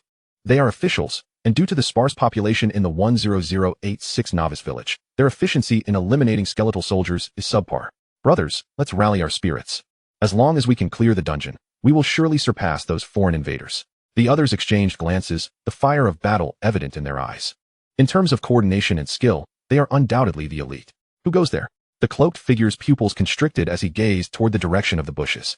Zhou Long also grew vigilant and inquired, is someone there? Yes, I sense a presence. One person? Zhou Long's eyes reflected confusion. Even they would only dare venture into this area as a group of more than 10. Please, step forward. A young man emerged from the underbrush. You are Yi. Zhou Long spoke. Subai scrutinized these individuals. In his past life, the dragon team was immensely powerful, ranking among the top 10 guilds globally, particularly Zhou Long, who had awakened an epic level talent and was merely a step away from becoming a war god. Regrettably, Zhou Long had fallen at the hands of the war god of Sakura country. Returning to the present, Subai responded, yes. Greetings. I am one of the officials. Would you be interested in joining us? We offer generous compensation, with an annual salary of 100 million. Should you join us, I, as the captain, would gladly step aside. What do you say? Chapter 23, an annual salary of 1 billion, with demands at my discretion? The others exchanged astonished glances. Their own remuneration paled in comparison to Subai's offer. Subai shook his head and replied, your compensation is indeed impressive, but I do not intend to join any faction. Possessing a mythical talent, along with memories from his past life, Subai believed he could thrive without relying on anyone's assistance. Zhou Long wished to say more, but upon noticing Subai's gaze, he could only shake his head helplessly. All right then. The others were left dumbfounded, rejecting an annual salary of 100 million and the opportunity to become captain upon entry was unfathomable. Not good. Skeletal monsters are approaching us. The cloaked figure's expression turned grave. How many are there? The cloaked figure was a perception-type player, specializing in mental attributes. And since the enemies, even before they appeared, I cannot say for certain, but there must be at least dozens of skeletal soldiers. Moreover, we are surrounded. To break free, we must annihilate all these skeletons. Dozens? Zhou Long's eyes narrowed. Facing 10 skeletons was already a strenuous task. He glanced at Subai, with him present. It seemed that dealing with dozens of skeletal soldiers would not pose a significant problem. Cackling, the dense horde of skeletal soldiers surrounded them, emitting eerie sounds. Isn't the number of skeletal soldiers a bit excessive? Cold sweat trickled down Zhou Long's forehead. There were at least hundreds of skeletal soldiers, the weakest among them being level 8. Could they withstand this onslaught? Captain, what should we do now? Someone asked from the side. We can only fight to the death. The penalties for dying in this game are severe. Not only will you drop a level, but you will also be forcibly logged out. Mages, archers, attack. Understood. The fireball struck the skeletal soldiers, displaying 3-digit damage above their heads. Although the archers' output was not as substantial as the mages, they still managed to inflict over 50 points of damage. However, against the skeletal army, it was merely a drop in the bucket as the distance between both sides continued to close. Zhou Long gritted his teeth and charged to the forefront. Should the skeletal army breach their defenses, their party would face annihilation. Yi, can you withstand this skeletal horde? He quickly dismissed the notion. No matter how strong Subai was, he was still just one person, and the archers were now trapped by the monsters, facing certain doom. Subai observed the skeletal soldiers. The bone-hardening ability was still 15 layers away from being fully stacked. With a swift motion, an arrow struck the head of a skeletal soldier, dealing 678, 83, 891, 1911 damage. This single shot inflicted nearly 4,000 points of damage, with poison mist spreading and dealing 200 damage per second to nearby skeletons. My goodness, am I seeing things? As an archer, how can there be such a vast disparity in damage? I can barely manage over 50 points, yet he deals 4-digit damage? I'm just a shield warrior. I can't withstand even one of his arrows. Zhou Long's eyes widened in disbelief. He had prepared to fight to the death. Yet Subai's output was astonishingly high. One person was akin to an entire legion. With the activation of Wind Whisper, Subai's attack speed maximized, surpassing 55 per second. He could inflict 10,000 damage each second, while the skeletal soldiers had less than 5,000 health, allowing him to eliminate 35 skeletons in merely a second. The skeletal soldiers, already slow, had their agility reduced by 20 due to the frost spread, leading to their demise in less than 30 seconds. You have slain 100 level 8 skeletal soldiers. Gaining 4,000 experience. You have slain 44 level 9 skeletal soldiers. Gaining 4,400 experience. You have successfully plundered 2 points of mental power. You have successfully plundered 1 point of constitution. You have successfully plundered bone hardening. Excellent. The incessant notifications rang out like thunder. Subai's experience bar surged by 40, with a total of 20 mental power, 10 constitution, and 20 layers of bone hardening acquired. Bone hardening passive, 2020. Quality, excellent effect. Health 2000. Defense 20 Yazi. We will help you gather the loot. Indeed, Yazi, leave the dirty work to us. Without you, we would have perished, and the gap between us and other factions would have widened significantly. Subai did not refuse. Very well. Soon, all the loot was gathered. Subai acquired a total of 188 pieces of white equipment, 50 white cards, bringing his total to 60 white cards. Server announcement. The Duanmu team has activated the Lost Dungeon. System reward. 10 free attribute points, 100 gold coins. We hope all players will strive even harder. The server announcements rang out 3 times before concluding. Sakura Country has activated the dungeon so quickly? Zhoulong's face darkened. The relationship between Sakura Country and their Dragon Country could only be described as irreconcilable. Subai felt no surprise. The Duanmu team boasted several hundred members, among whom one had awakened a luck-type talent, thereby increasing their drop rate when defeating monsters. Compared to the rewards for being the first to clear the dungeon, these rewards were merely trivial. Yazi, we are willing to offer an annual salary of 1 billion. Whatever your needs, our officials will certainly fulfill them, Zhoulong stated. Captain, the others stared in disbelief. This level of compensation was not something Zhoulong could authorize. Do you have the authority for that? Subai inquired. Not directly, but the higher-ups have stated that any price is worth it if you agree to join us. I, Zhoulong, was skeptical at first, but after witnessing your strength, I realized just how vast the disparity between us is. I prefer to act independently and dislike being constrained. Subai waved his hand, declining Zhoulong's goodwill. Yazi, may I add you as a friend? In our dragon team, we may lack many things, but money is certainly not one of them. Subai involuntarily twitched his lips. The official gold farmers far surpassed the guild's efforts by several magnitudes. He accepted Zhoulong's friend request. And with an additional buyer for the items listed on the trading market, which incur a 10 transaction fee, his profits only stand to increase. Subai sold over 200 pieces of equipment, all obtained from the skeleton soldiers. Although they were white-grade items, they significantly surpassed the quality of most others of the same tier. You have acquired 200 gold coins. As Subai departed, a few onlookers sighed in contemplation. Oh, if only the illustrious Yazi could join us. With his prowess, even the Duanmu team would have to step aside. The higher-ups have decreed that even if we cannot recruit Yazi, we must not oppose him. Listen well, should anyone dare to offend Yazi, don't blame me. Zhoulong is not one to show mercy. Especially you, ZMO. The individual addressed, known as ZMO, shrank back slightly. Captain, I am no reckless fool. Yazi can deal nearly 4,000 damage with a single arrow, while my fireball spell barely inflicts over 100. Chapter 24. Silver-level boss in our Cherry Blossom Nation. Whether in reality or in the game, we stand as the strongest. Indeed, what a sight to behold. As long as we are the first to clear the dungeon, Yazi is hardly a threat. He is but a mere obstacle in the path of our Duanmu team. The discussions among the team members were fervent. Duanmu Kujuro was elated. They had the upper hand in being the first to initiate the dungeon, and their chances of a successful clear were immense.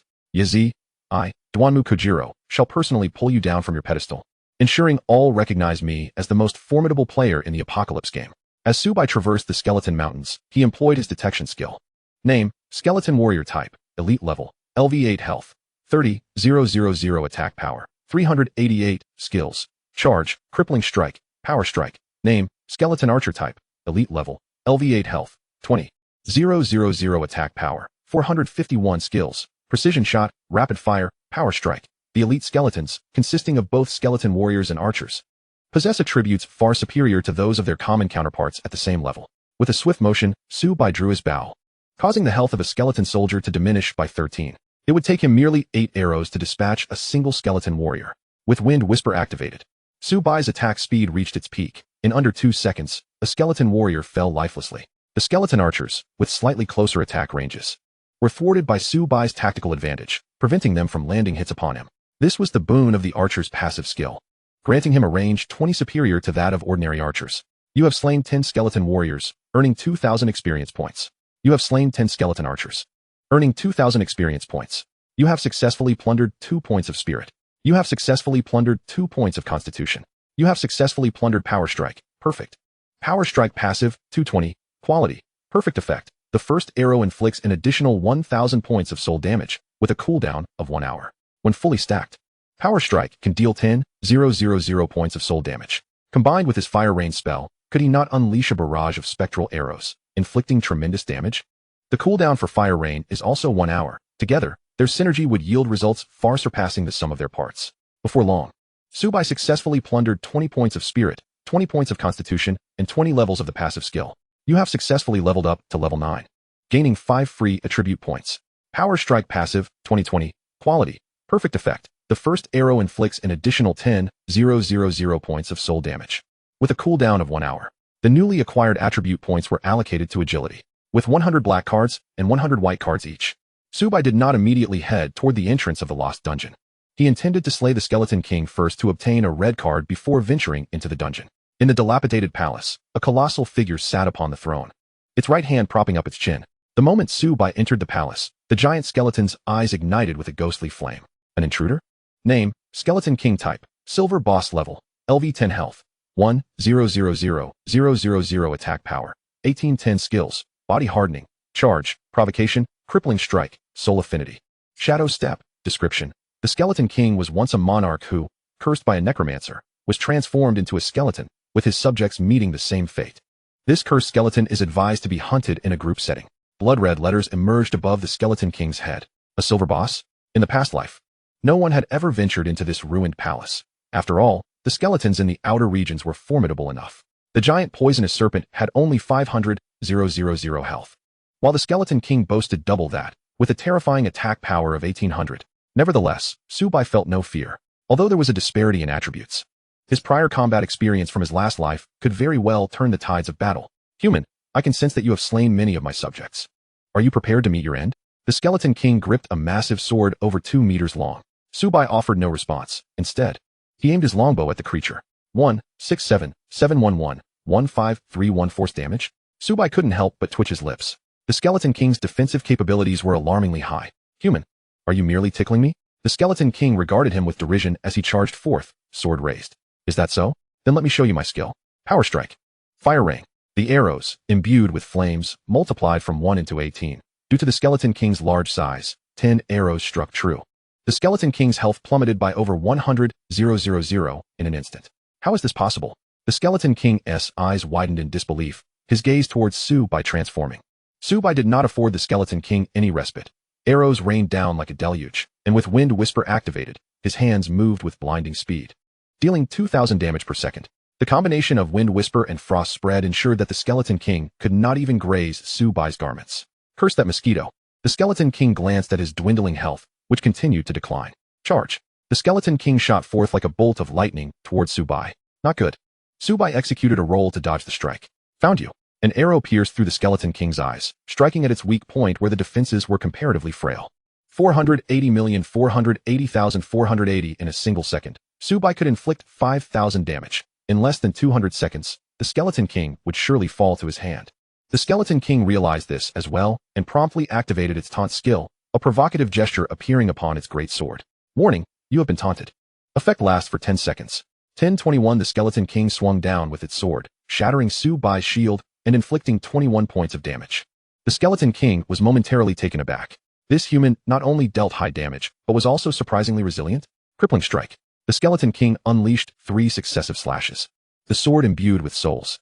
1221, 1221, 1221 massive damage numbers appeared above Subai's head. His health dwindled to below 30. Rather than activating his blink skill, Subai continuously drew his bow and fired. 100, 50, 18. The twisted garment allowed him to regain 50 health points per second, while his 9 pieces of white equipment restored an additional 18 health points per second. Furthermore, with lifesteal, each attack replenished 100 health points. Subai was able to shoot over 5 arrows per second, recovering nearly 600 health points each second. The Skeleton King inherently possesses a sluggish attack speed, and with the chilling frost clinging to it, its strike rate plummets further, allowing it to strike but once every 2 seconds. To Subai's astonishment, The rate at which he recovers is alarmingly close to the rate at which he loses health. The Skull King, with a ghastly visage, murmurs ominously. Who truly is the boss here? Chapter 25. Vanquishing the Silver Boss, the Shadow Kill Step of the Bronze Set. The Skeleton King unleashed its ultimate ability. Realizing that once its taunting skill concluded, it would inevitably succumb to exhaustion. Like a fleeting shadow, it thrust its great sword through Su Bai's form. Human, I concede your strength, yet you remain woefully inadequate before me, the Skeleton King scoffed. In the next moment, Su Bai reappeared behind it, an arrow piercing through its eye. How is this possible? Did I not already slay you? The Skeleton King's eyes widened in disbelief as it glanced towards Su Bai's previous position, only to witness the afterimage fade away. With the taunt skill's duration expiring, Su Bai's health returned to a robust state. Soon, the Skeleton King's health dwindled to 20. Human, if you spare me, I shall offer you my most treasured possession. Is that so? Su Bai replied, though his actions remained unimpeded. Skeletons are known to be the most destitute of creatures. Once its skills were ready, the outcome of their confrontation remained uncertain, and Su Bai had no intention of engaging in futile endeavors. Seeing that Su Bai harbored no intentions of mercy, the Skeleton King activated its charged skill. But Su Bai had already anticipated this maneuver. The skill missed its mark, and the Skeleton King's health was entirely depleted. You have slain the Skeleton King, earning 15,000 experience points. Due to your first kill of a silver boss, experience is doubled.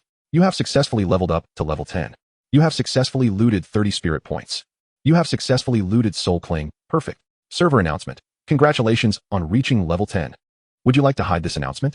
No. Server announcement. Congratulations to player Yazi for reaching level 10. Rewards. Beginner's Gift Pack 1,000 gold. Class Skill Book, 20 free attribute points. We encourage players to learn actively. Server announcement. Congratulations to player Yazi for slaying the silver boss, the Skeleton King. Rewards. 30 free attributes, 1,000 gold. We encourage players to learn actively. The incessant system notifications echoed 6 times before subsiding. The chat channel erupted in chaos. Goodness. Yazi is truly formidable. I'm still at level 3 while he is already at level 10. How can this be fair? I suspect Yazi is using hacks. I can barely defeat elite monsters, yet he has already slain a silver boss. Yazi, how can I achieve your level of excellence? 1,000 gold. I'm envious to the point of tears. I don't even possess a single gold coin. That's a staggering 50 free attribute points and a class skill book. I wonder what treasures lie within the beginner's gift pack. The server announcements appeared 6 times in total, 5 of which were for Yazi, and 1 for the Duanmu team. When will I ever grace the server announcement? Duanmu team, weren't you quite arrogant before? Now, Yazi has claimed an announcement, and you're left speechless. The Sakura Nation, upon witnessing these messages, looked as grim as coal as the Duanmu team hastily commenced their quest in the Lost Dungeon. Previously, they believed the Sakura Nation was on the rise, only to have Su Bai directly slay the silver boss and be the first to reach level 10, delivering a severe blow to their pride. In the Skeleton Mountains, hundreds of players hunted skeleton soldiers. Ha. Our Zhixiao guild will soon unlock the Lost Dungeon. Yazi is merely one person. Although the Duanmu team was the first to unlock the Lost Dungeon, we too can become the first to open a dungeon in Newbie Village 10086. I eagerly anticipate Yazi's expression once we unlock the dungeon. Jiang Chuan, overhearing these discussions, couldn't he help but smirk. Yazi's era is on the brink of conclusion. In the next instant, a voice interrupted his thoughts. Jiang Chuan's eyes widened as he absorbed the content of the server announcement. First to reach level 10 and first to slay a silver boss? What the hell? Damn it. Jiang Chen fumed. The game has only been live for 2 days, and Su Bai has already appeared in server announcements 5 times? Compared to our Zhixiao guild, they are operating on a completely different level. Manager, although Su Bai has slain the Skeleton King, we are not far from collecting 100 white cards. Once we can unlock the dungeon, we can salvage some face, Jiang Wanner insisted. In the Lost Dungeon, the Duanmu team was systematically eliminating their foes. Ha. We've cleared the first stage. As long as we can conquer 3 stages, we will claim the first clear of this dungeon. Duanmu Zaijiru, hearing his teammates' jubilant chatter, felt elated. In the following moment, a server announcement resounded, and Duanmu Zaijiru's expression morphed from joy to confusion, shock, and then disbelief, all within a blink. How is this possible? I, Duanmu Zaijiru, am only at level 9, while Yazi has reached level 10. No, this cannot be. It must be cheating. Damn it. Duanmu Zaijiru has only reached level 9 through his financial means. His teammates weaken the monsters, and he swoops in for the kills, hoarding all the experience. Even so, he has barely reached level 9. Yazi, I, Duanmu Zaijiru, do not wish to be your enemy. This first clear of the dungeon belongs to our Duanmu team.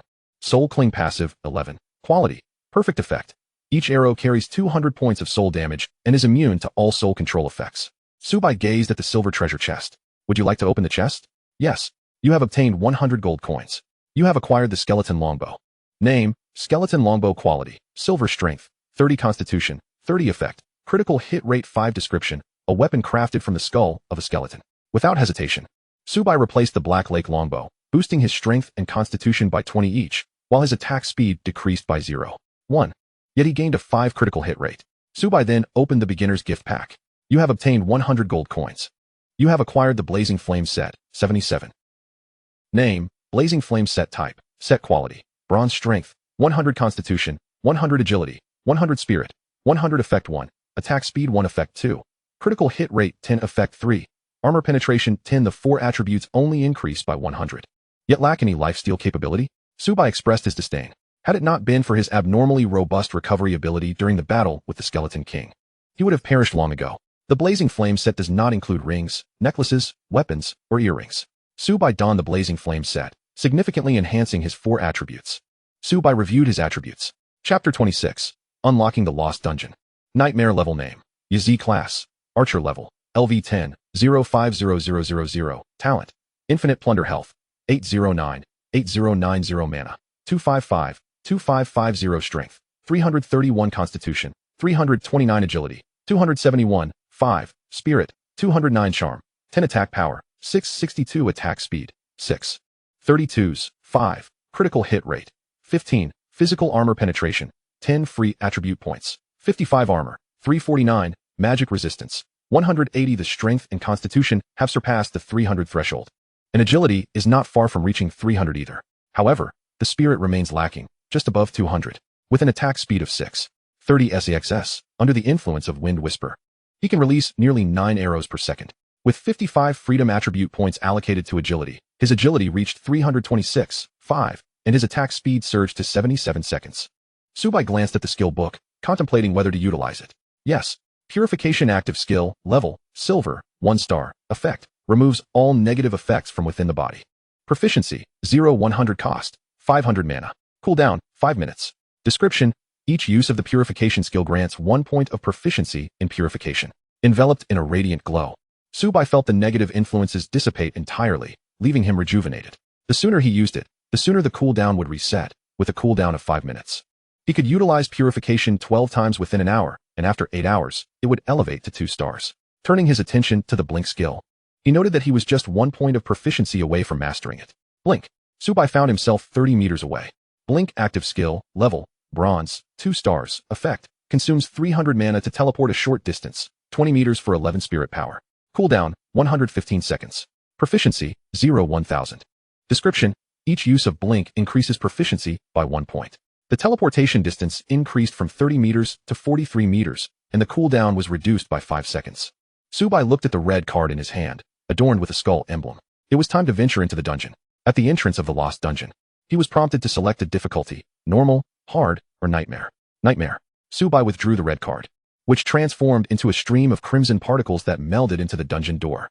Warning, the Lost Dungeon is a 100-player dungeon. Currently, there is 1 player. It is advised to enter in a group. Ignoring the system's warning, Subai stepped into the red vortex and vanished from sight. Announcement from Novice Village No. 10086. The Lost Dungeon has been activated. Other players must wait for this player to exit before they can challenge it. Has someone opened the Lost Dungeon in our Novice Village? Could it be the formidable Yazi? Although Yazi is indeed powerful, he is but one individual. It is likely that the Zixiao Guild initiated the dungeon. Alas, the probability of the skeleton soldiers dropping cards is exceedingly low. If only I could enter the dungeon. In the Skeleton Mountains, members of the Zixiao Guild were laboriously defeating the skeleton soldiers. Manager, we have acquired 99 white cards. We only need 1 more to access the dungeon. Ha ha ha. Once we conquer the dungeon, Yazi will have to step aside, Jiang Chuan remarked. Jiang Chen nodded, his expression resembling that of a wilted flower. Yazi dares to oppose our Zixiao Guild? He shall reap what he sows. Jiang Wanner also expressed her delight, a subtle smile gracing her lips. In the next moment, a cold mechanical voice echoed in their ears. Yazi, it's Yazi again, damn it. We are just 1 white card away from opening the Lost Dungeon. Jiang Chen's countenance darkened, as if he had swallowed something bitter. The only individual capable of opening the dungeon before them was Yazi. Manager, while Yazi has opened the dungeon, he may not necessarily clear it. If he fails, we can still continue our challenges, Jiang Chuan suggested. Jiang Chen looked at him as if he were a fool. Jiang Chuan, hundreds of us cannot match Yazi. If he cannot clear the dungeon, what hope do we have? Brothers, I am the game brother Dong. Do you know of the formidable Yazi, who has made the server announcement 5 times? I'll be honest, I hail from the same novice village as Yazi, Game Brother Dong stated to the large screen. The chat was a flurry of activity. 18 centimeters. Is what you're saying true, Dong? Yazi is a powerhouse in our Dragon Nation. I'm only level 5. And he's already level 10. Lioli, if you can get Yazi's autograph, I'll donate 10 jade seals. Beichuan, I heard Yazi is also an archer. I really want to see his strength. Chuan Tian Yazi? So what if he was the first to reach level 10? Our Sakura Nation's Duanmu squad has already entered the second stage of the dungeon, and Yazi will have to step aside. Shiozi, this time the first clear will belong to our Sakura Nation. Meiteon, Dragon Nation. We will show you that whether in reality or in-game, our Sakura Nation is the strongest. Game Brother Dong observed the chat channel, a smile creeping onto his face. He never anticipated that his live stream would attract viewers from foreign nations. Everyone, let us see who from our novice village opened the dungeon.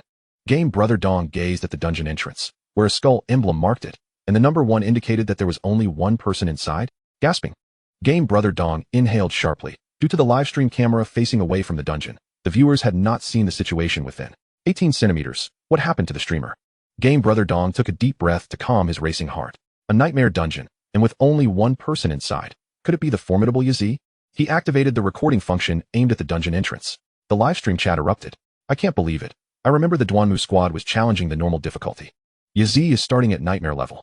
Isn't that a bit too confident? I acknowledge that Yazi is strong. But attempting to clear the dungeon alone is sheer folly, especially at the nightmare level. It seems the first clear will undoubtedly belong to our Sakura Nation. Yazi may have made the announcement 5 times, but it was merely luck. Players from the Dragon Nation began to argue with those from the Sakura Nation. And due to the larger number of players from the Dragon Nation, the Sakura Nation was quickly overwhelmed. However, they understood that Subai's chances of clearing the nightmare dungeon were nearly impossible. Chapter 27. The first stage, Corpse King inside the dungeon. Subai traversed the corrupted land. 10. Blood continuously dripped from above him, deducting 10 health points per second, but compared to his own recovery, it was negligible. Suddenly, a corrupted corpse came into view. Name, corrupted corpse type, normal level, LV 10 health, 55,000 attack power, 666 skills, corruption, pulse, lunge description. This corrupted being wanders nearby. 55,000 health. Subai couldn't help but twitch his lips. In his previous life, no one dared to challenge the nightmare dungeon. Even the skeleton warriors only had 30,000 health. Yet this corrupted corpse boasts 55,000. Gagaga. The corrupted corpse turned its head towards Subai and charged at him. Whoosh. 1560, weak point.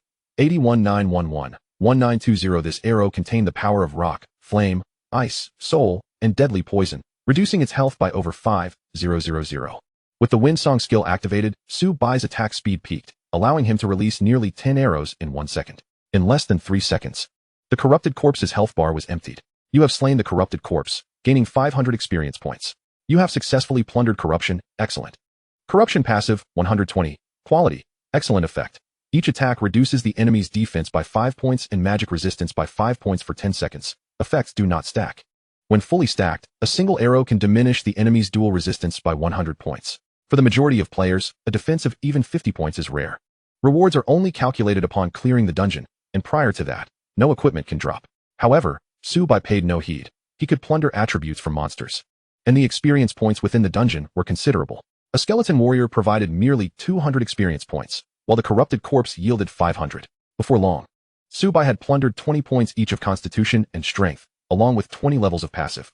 Corruption passive, 2020. Quality, excellent effect. Each attack reduces the enemy's dual defenses by 100 points. It is time to delve deeper. Minutes later, Subai beheld a multitude of corrupted corpses, each exhibiting far greater strength in both size and attributes than the ordinary. Name, corrupted corpse unit, elite level, LV 10 health, 100,000 attack power, 888 skills, corrosion, body enhancement, berserk strike, dozens of eyes fixated on Subai. Whoosh. An arrow pierced the skull of a corrupted corpse. A colossal damage number materializing above it. Caw caw caw. Wind's whisper activated, and Subai's agility soared past the 400 threshold. With frost spread, the corrupted corpses failed to even graze the hem of his garment. Has the bow been corroded? Subai's pupils constricted. The corrupted corpse raised its palm to block. And the moment the arrow made contact, it was reduced to scrap metal. Do you think you can thwart my assault? Subai's hands flew into action, shooting from various angles, unleashing nearly 10 arrows per second. Although only 45 arrows found their mark, they still inflicted 10,000 damage. In less than 10 seconds, one of the corrupted corpses fell before Subai. Utilizing his reach to his advantage, he continued to draw back. Minutes later, the corpses littered the ground, forming a small mountain. You have slain 10 elite corrupted corpses, earning 10,000 experience points.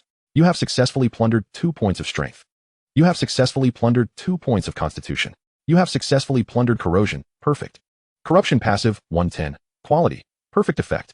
Each arrow has a 5 chance to reduce the durability of equipment by 1 point. Hiss. Subai inhaled sharply. Every piece of equipment possesses its own durability. With the corrosion skill, even divine artifacts could be shattered, given time. Imagine, in the heat of battle.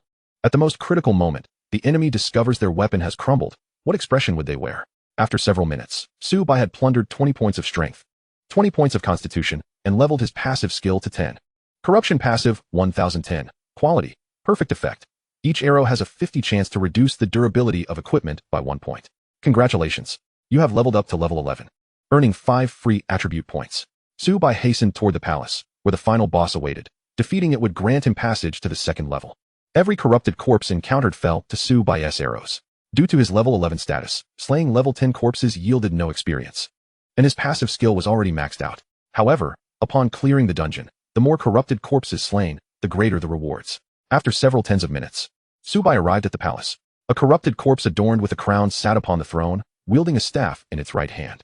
Name, Corrupted King Unit, Black Iron Boss Level, LV 11 Health, 700,000 Attack Power, 1330 Skills, Decay, Corruption, Dark Sphere. Description: the Corrupted King was once a monarch, cursed by the necromancer Sager, and thus transformed into the Corrupted King.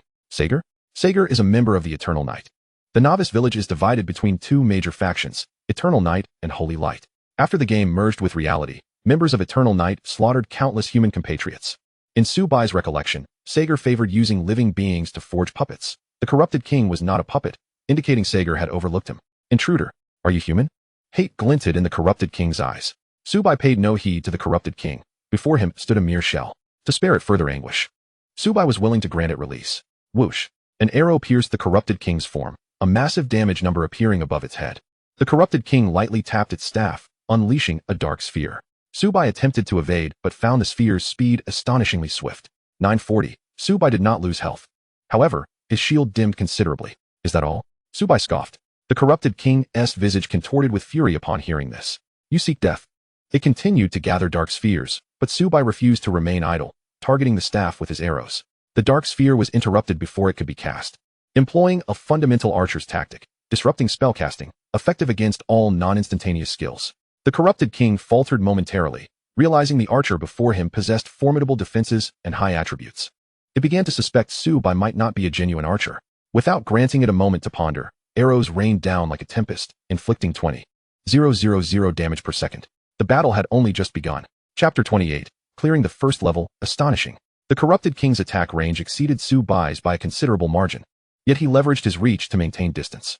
The Corrupted King's health steadily diminished. Decay. Black mist hovered in the air. 100, 100, 200. Subai's health plummeted at a visibly alarming rate, yet each of his attacks restored 100 health. Within a minute, firing nearly 10 arrows equated to regaining 1,000 health. The Corrupted King's decay skill dealt damage that compounded rapidly. Within 10 seconds, the initial 100 damage escalated to 500. Dark Sphere. Instinctively, Subai dodged, only to realize his movements had slowed considerably. Warning, you are afflicted by decay's corruption. Movement speed decreased by 20. 996. A tremendous damage number erupted above Subai.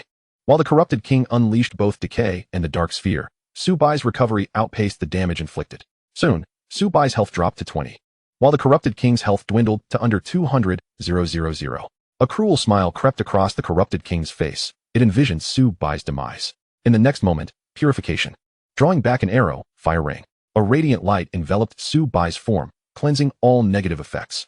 His mental capacity soared to 209 points, enabling him to conjure 20 additional fire arrows. Whoosh. 31 fire arrows were unleashed. The distance between them was minimal. The Corrupted King attempted to evade, but it was already too late. Its health instantly depleted.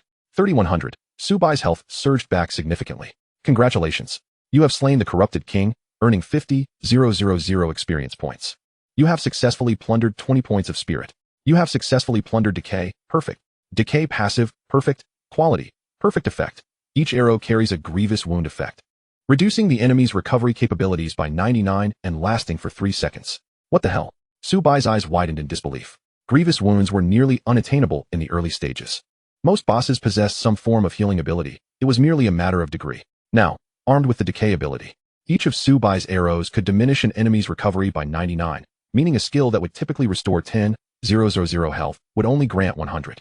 Imagine a boss unleashing its final move just before death, only to recover a few hundred health. What expression would it wear?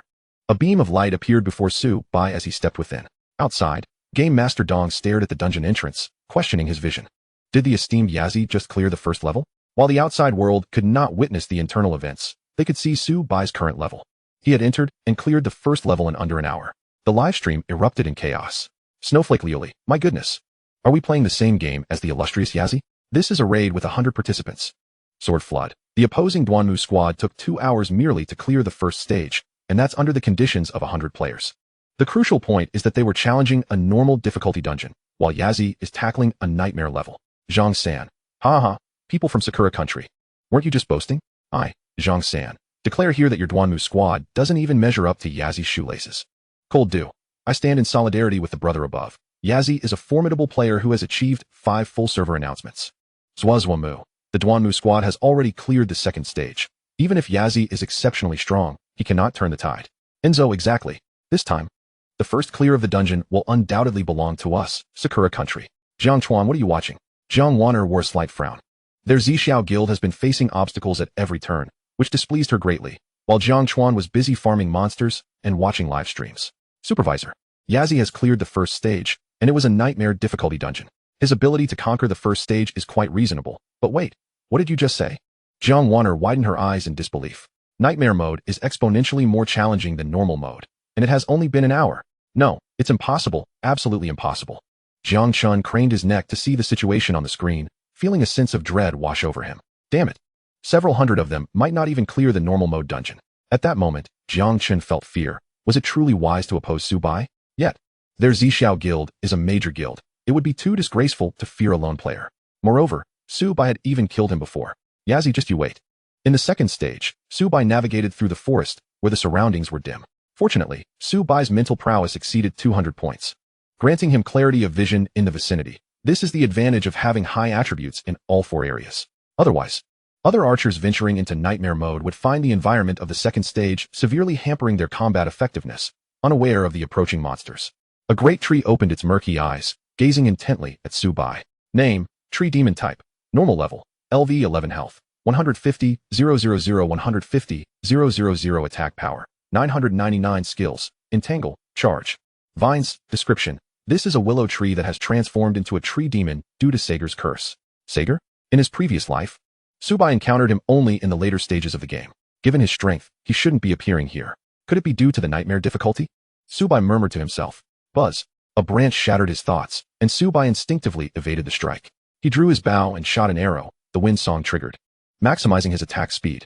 In less than 10 seconds, the tree demon met its demise in the northwest. You have slain the tree demon, gaining 1,000 experience points. You have successfully plundered revitalization. Excellent. Revitalization passive, 120. Quality, excellent effect. Restores 5 health points per second. A healing capability? After equipping the Blazing Flame set.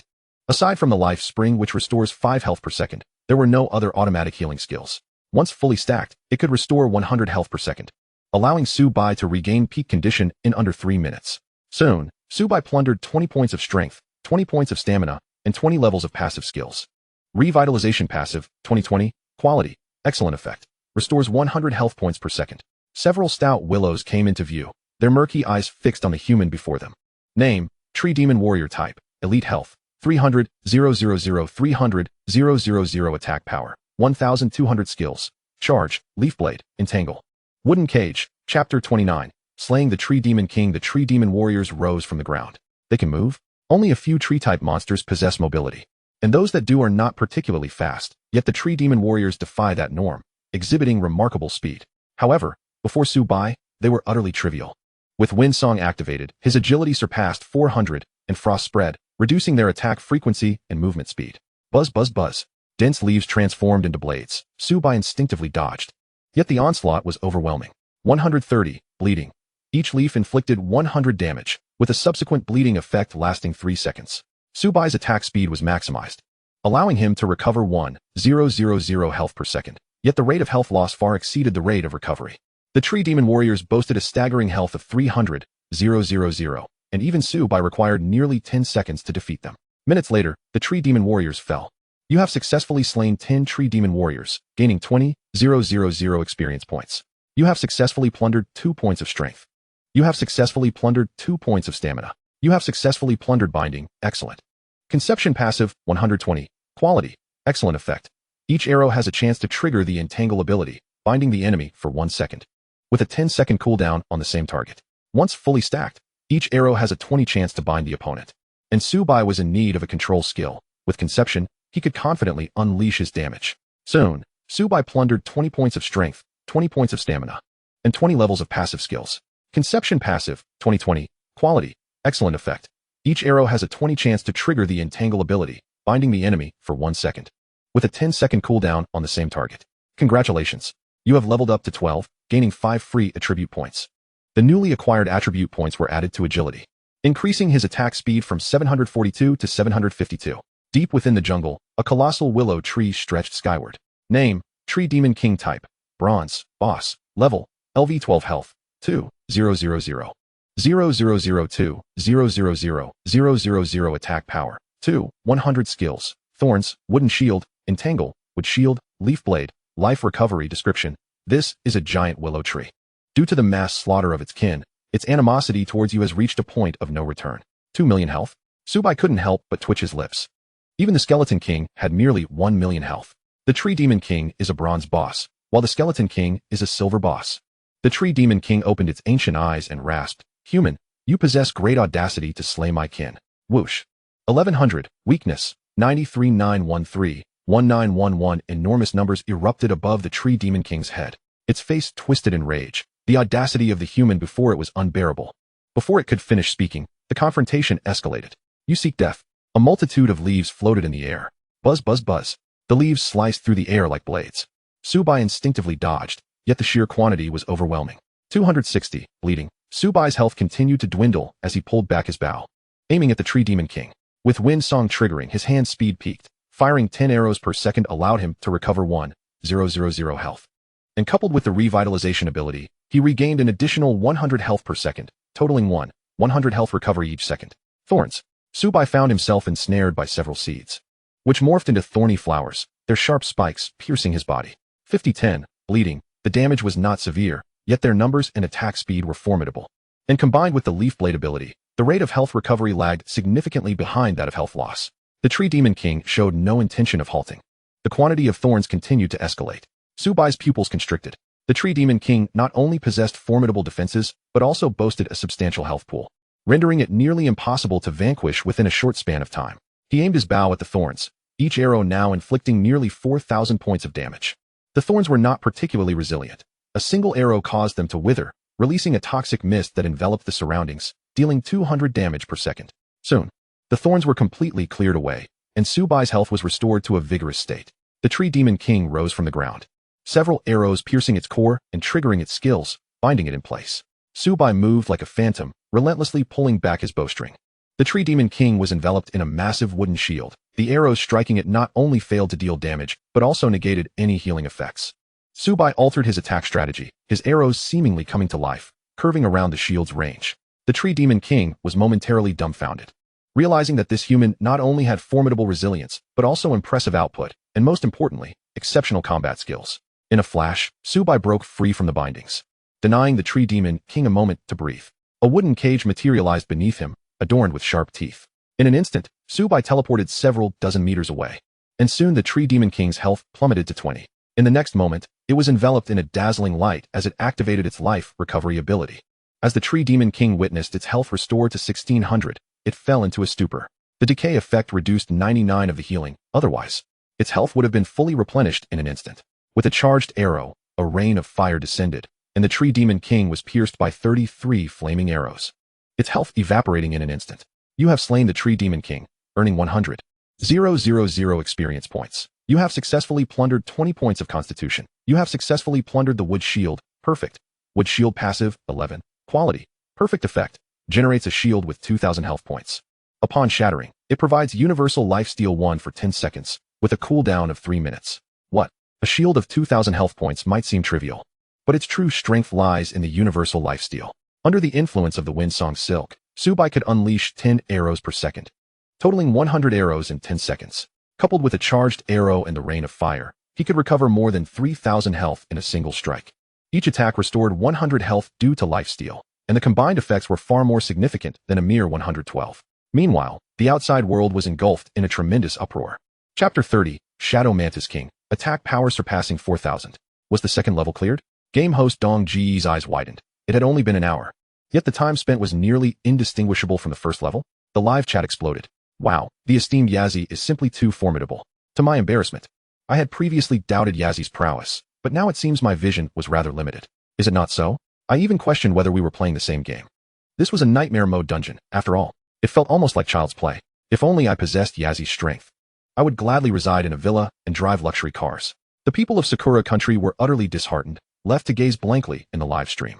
Although the Duanmu team had passed the second level, the difficulty of the third level was far beyond that of the previous two. The outcome remained uncertain.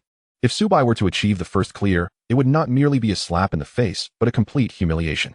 Subai was tackling the nightmare mode, while the Duanmu team was in the ordinary mode, and despite their larger numbers and earlier entry, if they failed to secure the first clear, they might as well have crashed into a tofu stall. Damn it, why is Yazzie so strong? Jiang Chuan gritted his teeth. He preferred that the Duanmu team achieve the first clear over Su by accomplishing it.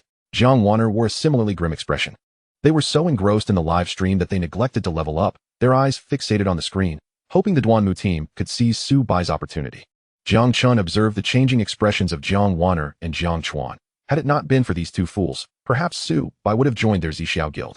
In the third level, a red moon hung high in the sky, an illusion conjured by the dungeon rather than the actual moon. The surroundings were dim, creating an eerie atmosphere. Suddenly, a shadow lunged towards Su Bai. He executed a roll, evading the strike. Upon recognizing the assailant, Su Bai's pupils constricted. It was a pitch-black mantis. Name, Shadow Mantis Unit. Normal level, LV 12 health, 100,000 attack power, 1311 skills, Shadow Stab, Breath Constriction. Dragonfly Water Dip. Description, a mutated mantis that has dwelled in darkness for an extended period.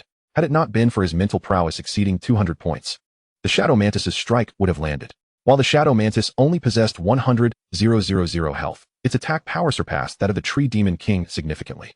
They belonged to the assassin class of monsters, and archers most feared close combat.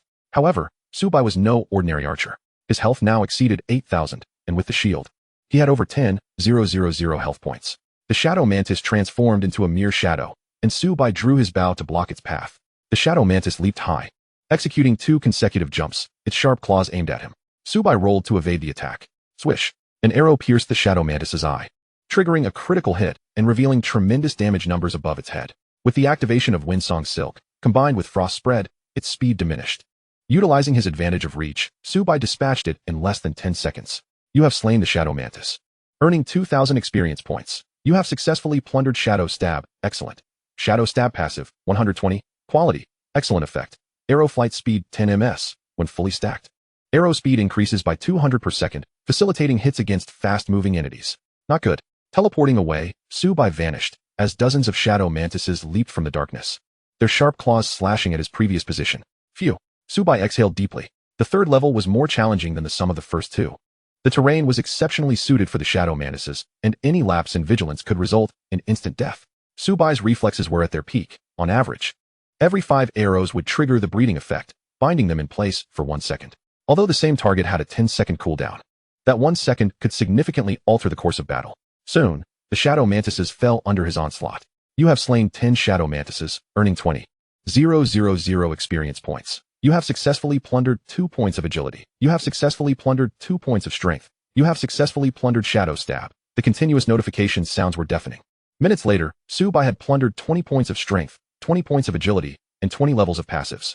Shadow Stab passive, 2020. Quality, excellent effect. Arrow flight speed, 200 ms. Reaching supersonic speed is not far off. Subai heightened his perception, constantly sensing the movements around him.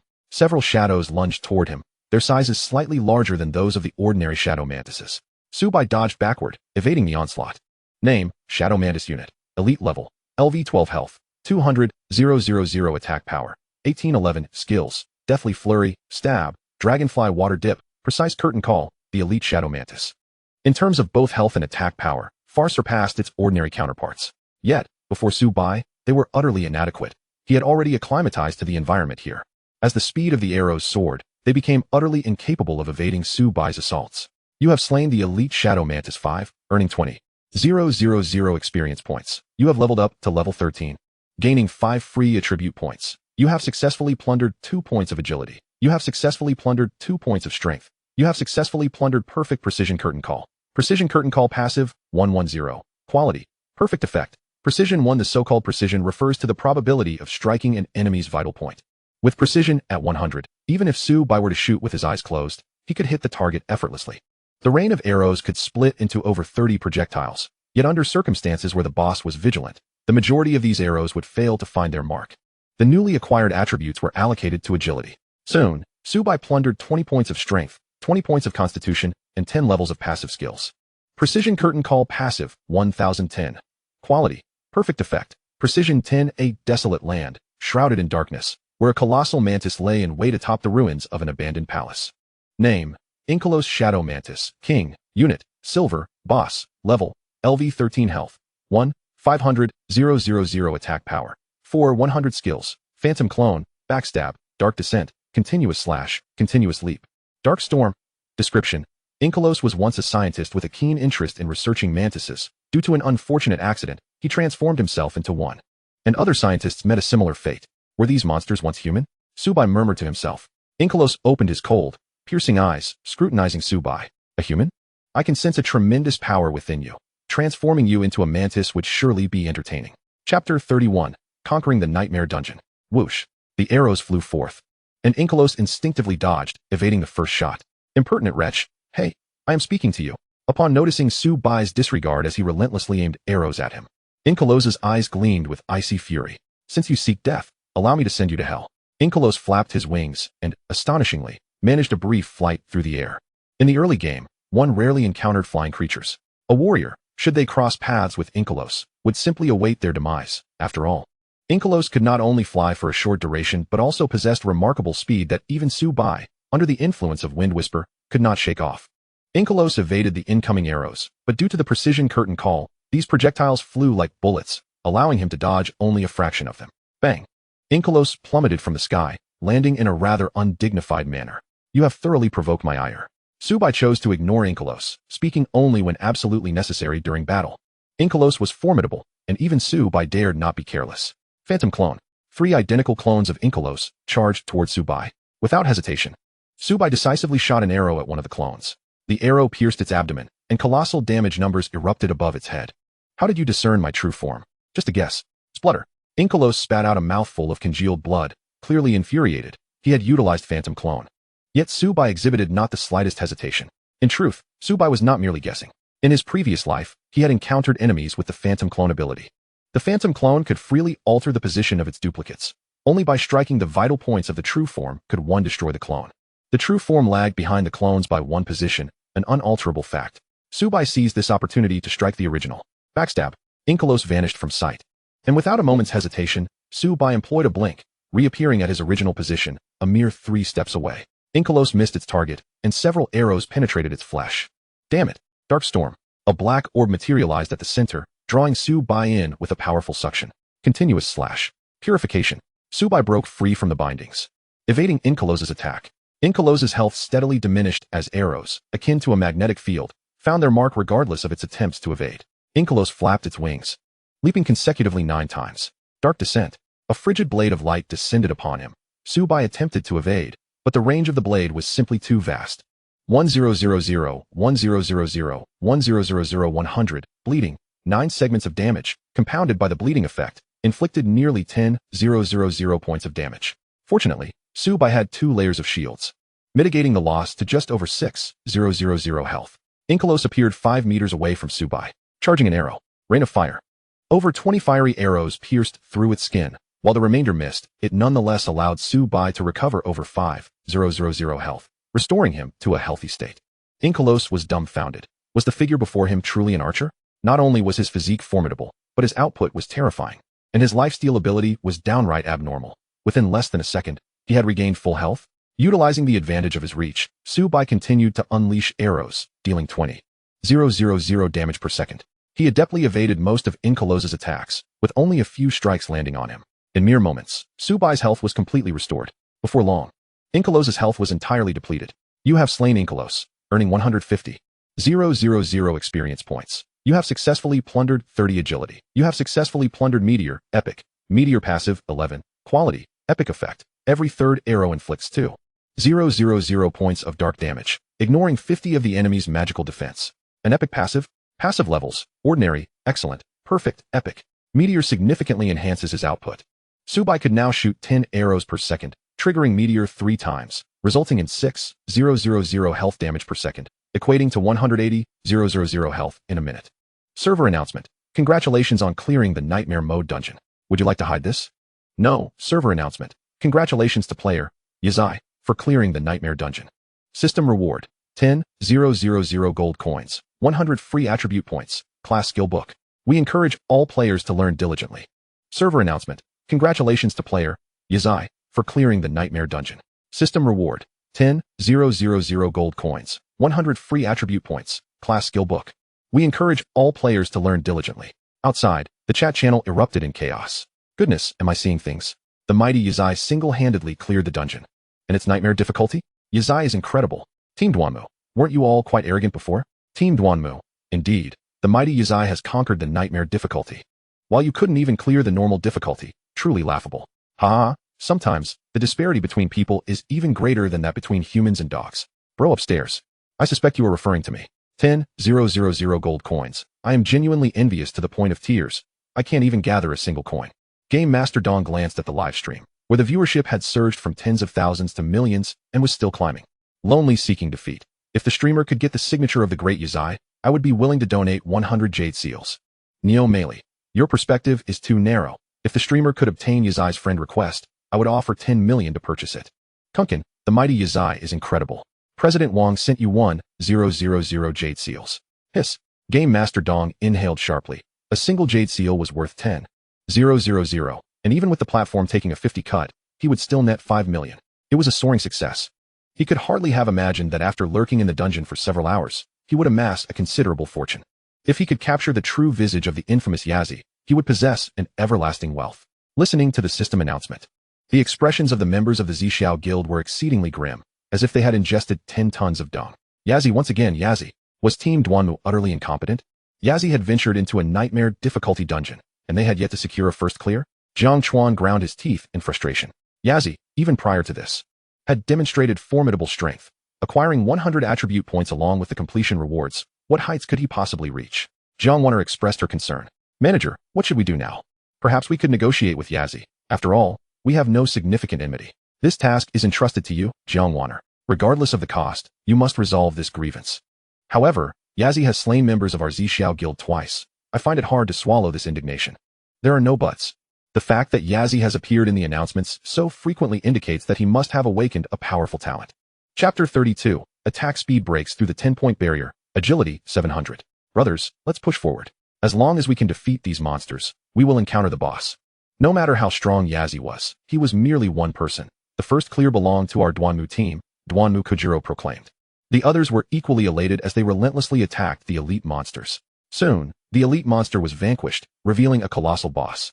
Suddenly, a voice echoed in their ears. How is this possible? We haven't even cleared the normal difficulty dungeon, yet Yazi has cleared the nightmare dungeon. No, it can't be. This must all be a lie. Duanmu Kojiro refused to believe that anyone could surpass his might. I refuse to accept this. The boss unleashed an area of effect skill, instantly obliterating everyone and teleporting them out of the dungeon. Damn it, Yazi. Duanmu Kojiro, will not rest until we settle this score. In their moment of distraction, the Duanmu team was annihilated.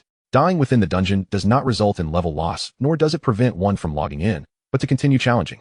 One must expend 100 white cards or black cards. Captain, what should we do now? Let us continue grinding the skeleton soldiers. At that moment, Duanmu Kojiro felt utterly disheartened. Within the dungeon, Su Bai was tallying his rewards. Player Yazi took a total of 3 hours and 15 minutes, achieving an SSS rating with rewards, 50,000 gold, 1 lucky coin, 2 thunder rings, 100 attribute points, 5 pieces of silver equipment, and various materials. Ratings range from lowest to highest. E, D, C, B, A, S, SS. SSS. Name, lucky coin quality, white special item, unique, effect, luck 1 effect 2. Invincible body, 0, 5 seconds of invincibility. Cooldown time, 24 hours. Description. This coin embodies the blessing of the goddess of luck. Wow, wow, wow. Subai was utterly astonished. The so-called luck is something that only holds promise in the later stages. Invincibility for 0, 5 seconds may seem brief, but it is anything but trivial. This is simply a white quality item, yet upgrading to a higher quality will enhance both the luck value and the duration of invincibility. In Subai's recollection, the blacksmith possessed a treasure priced at 1 million gold that could elevate white equipment to black iron quality. In his previous life, players believed no one would commit such a foolish act, for a white quality item costs less than a single gold coin. Who would be willing to spend 1 million gold coins to purchase an upgrade? However, the lucky coin is different. It is unique. Aside from himself, no one else can acquire a lucky coin. Subai gazed at his meager sum of over 60,000 gold coins and shook his head in resignation. With over 930,000 more required to purchase an upgrade scroll, it seemed he had to strive further. Those with high luck could achieve critical hits even with a mere 5 chance.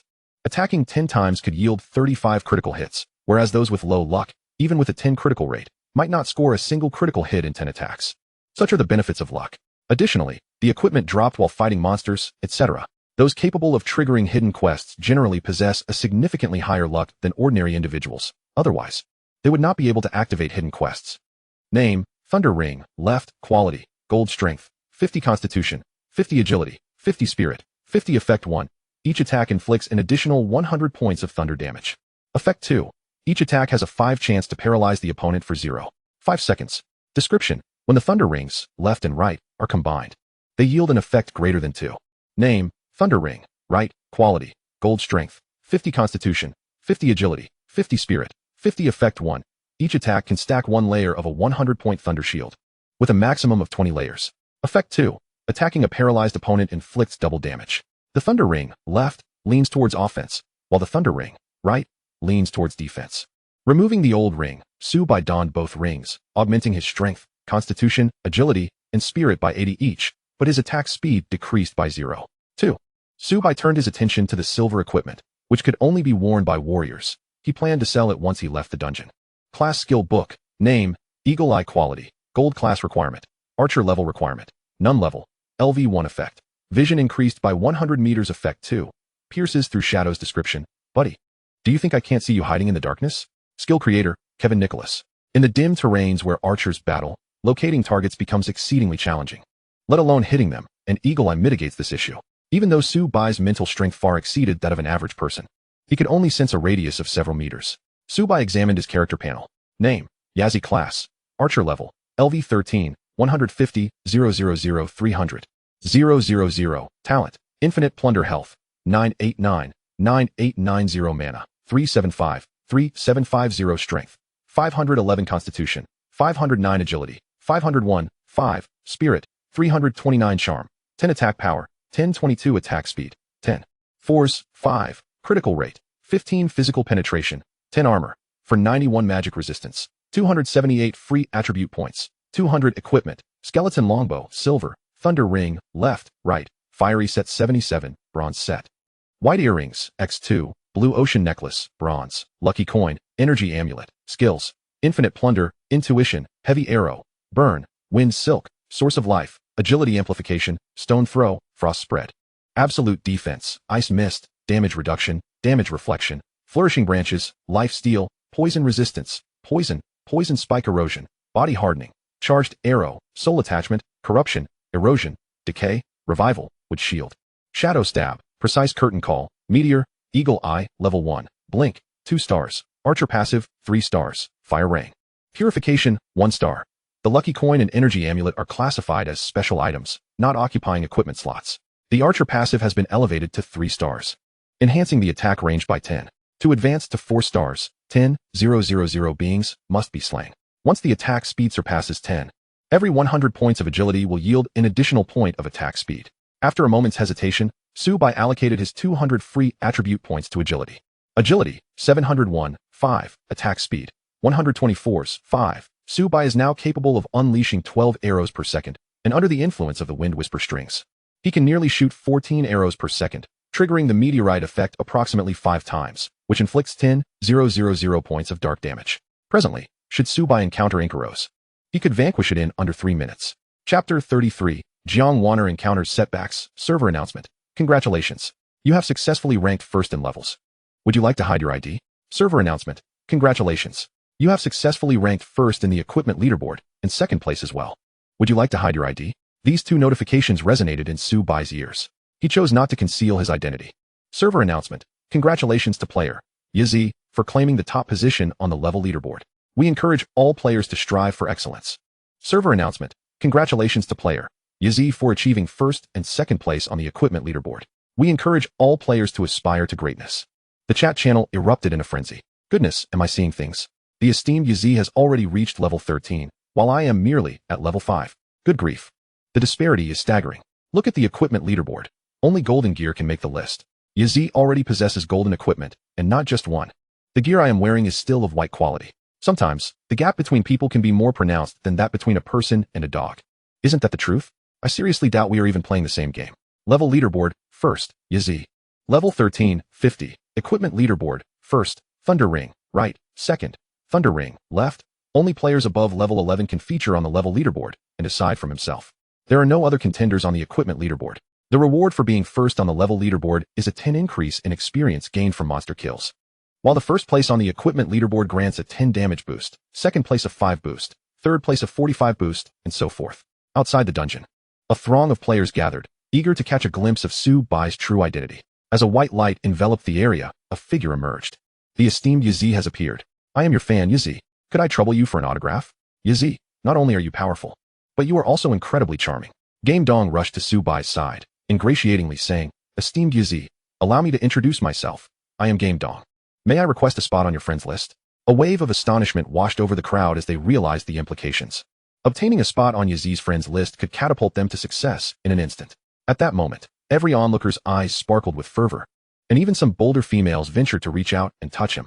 In the game, players could alter their appearances. For instance, Su-bai, whose looks were already remarkable, possessed an attractiveness score 4 points higher than the average. The transformed appearances, however, still adhered to the principle that an unattractive individual could only become a different kind of unattractive, while a handsome individual could only become a different kind of handsome. Su-bai surveyed the scene, momentarily taken aback. Each novice village had around 10,000 inhabitants, yet here, there were at least 1,000. Were they not engaged in leveling up? Many males gazed on with envy, astonished at the proactive approach of the females. Could it be that being handsome granted one such privileges? Disregarding the crowd, Su-bai had numerous tasks awaiting him. With a flash, he vanished from sight. His mental acuity now allowing him to traverse several dozen meters with ease, combined with an agility score exceeding 700, he swiftly distanced himself from the throng. Zhou, I wish to sell some equipment. Are you interested? Su-bai sent a message. The response was instantaneous. Absolutely. We at Dragon Team will purchase anything that esteemed Yizi offers. Having just conquered the nightmarish dungeon, you must possess a plethora of valuable items. Returning to the novice village, a figure came into view. She was striking in both appearance and stature, her gaze directed downward, obscuring her feet. Xiaoyu. This was Jiang Wanner's in-game moniker. Yizi, may I have a moment of your time? Jiang Wanner inquired, apprehensive that Su-bai might decline. Yizi, our prior altercation was a lapse in judgment on the part of our Zishao guild. The wild boss was aware that you were capable of achieving the elite monster's first kill due to your prowess. Su-bai was slightly taken aback, in his recollection. Jiang Wanner had always been rather unreasonable. Yet now, her demeanor seemed humble, even somewhat submissive. He was curious as to her true intentions. Very well. Jiang Wanner exhaled in relief, fearing that Su-bai might refuse her. Inside a small room, she poured half a cup of tea for Su-bai, who did not partake but instead broached the subject directly. Zishao, if you have something to discuss, please be forthright. It is regarding our previous discord. Our Zishao guild is willing to offer 1,000 gold coins to resolve our differences. What do you think? Su-bai nearly burst into laughter. How amusing. After having eliminated Jiang Wanner and her companions twice, they now sought to assuage their animosity with gold? Zishao, is this your true intention for seeking me out? Yizi, having conquered the nightmarish dungeon, you must possess many valuable items. Our Zishao guild is willing to purchase them with gold. Rest assured, the coins we offer will satisfy you. You Zishao guild may find it difficult to manage. Jiang Wanner's brow furrowed. Her guild had thousands of gold farmers. And if Su-bai were to sell golden equipment or several pieces of silver gear, they would indeed struggle to absorb it. After all, even black iron equipment was scarce, let alone silver or golden gear. Yizi, we can also purchase with real currency. Zishao, it seems you have misjudged the situation. If I wish to make money, would it truly be a challenge? Indeed, Su-bai possessed a wealth of treasures. Selling even a few items would afford him a lifetime of riches. And what are your intentions then? I already have buyers lined up. What did you just say? Are you toying with me? A hint of anger flickered across Jiang Wanner's face. As a supervisor of the Zishao Guild, she represented its dignity. And yet this solitary wanderer dared to mock her? Yazi, I warn you, crossing our Zishao Guild will not end well for you. Is that a threat? And if it is? Subai rose from his seat and approached Jiang Wanner, gently patting her shoulder. The one thing I, Yazi, fear the least is threats from others. Let me make this clear. If your Zishao Guild wishes to play, I shall be at your disposal. Should you dare to leave the novice village, I will eliminate anyone I encounter.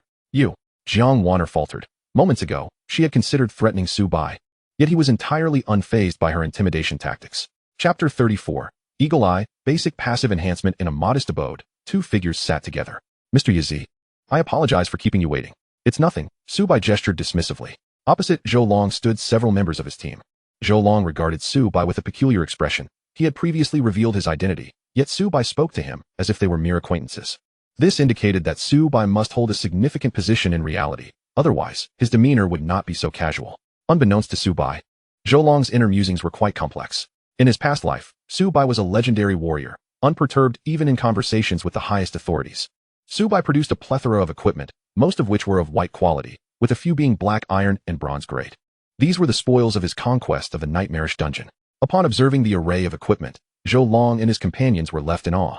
The finest gear Zhou Long possessed was merely bronze, whereas Subai's bronze equipment seemed as if it were given away freely. Minutes later, Zhou Long assessed the equipment and spoke slowly. Mr. Yazi, the current market price for black iron equipment is 30 gold coins. We are willing to pay 50 gold coins. As for bronze equipment, we offer 500 gold coins per piece. What do you think? Agreed. Subai did not decline. The price they offered was well within his expectations. It was evident that Zhou Long sought to cultivate a favorable relationship with him. Do you accept these pieces of equipment? Subai retrieved 5 warrior-grade items.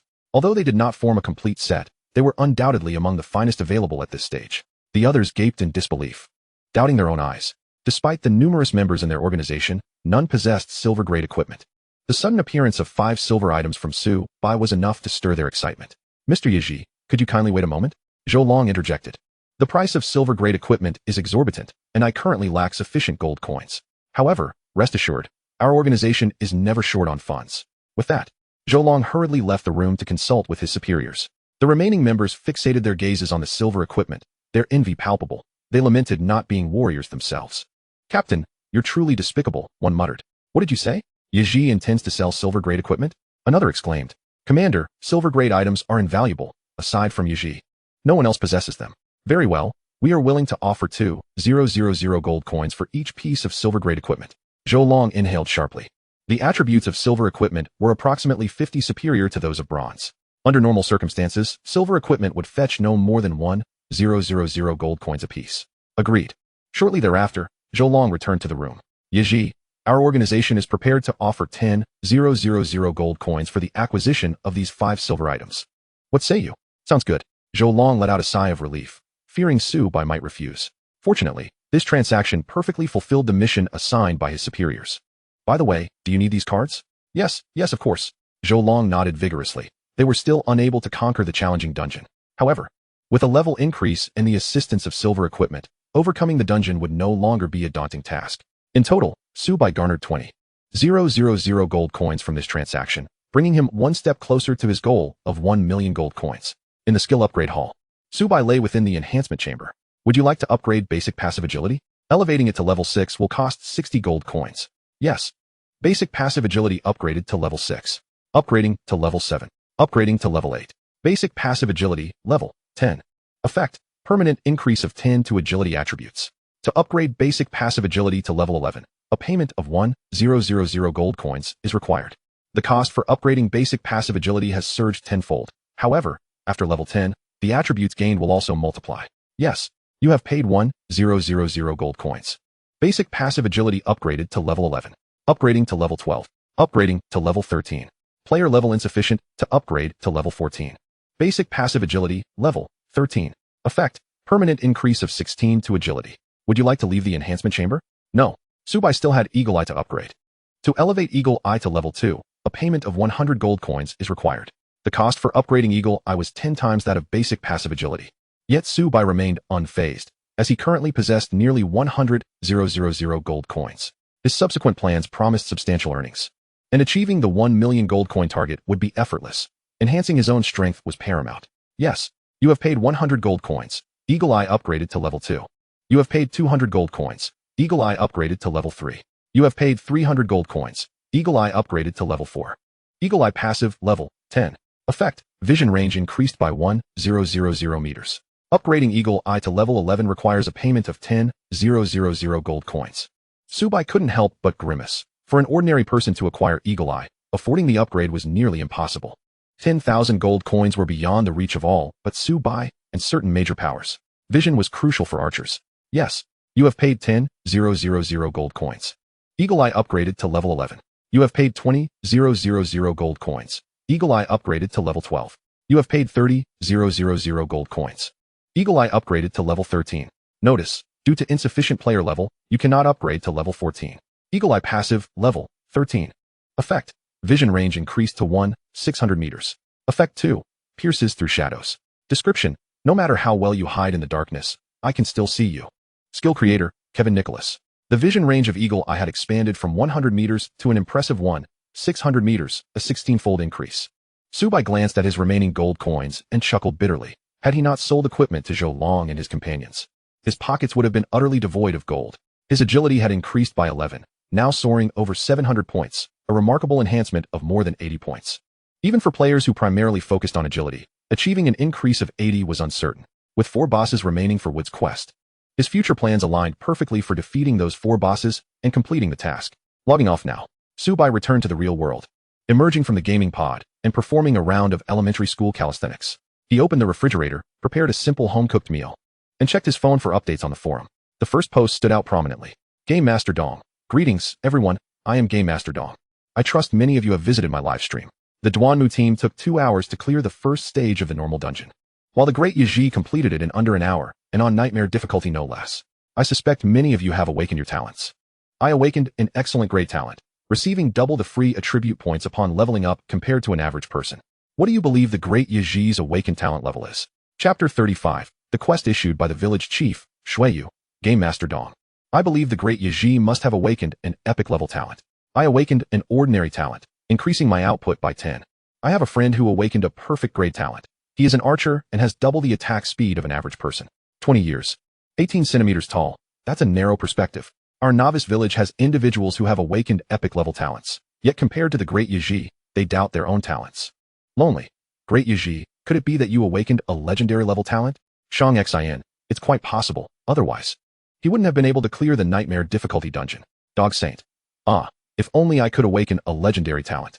The majority of posts on the forum revolved around their own talents. Legendary talents? Such a narrow view.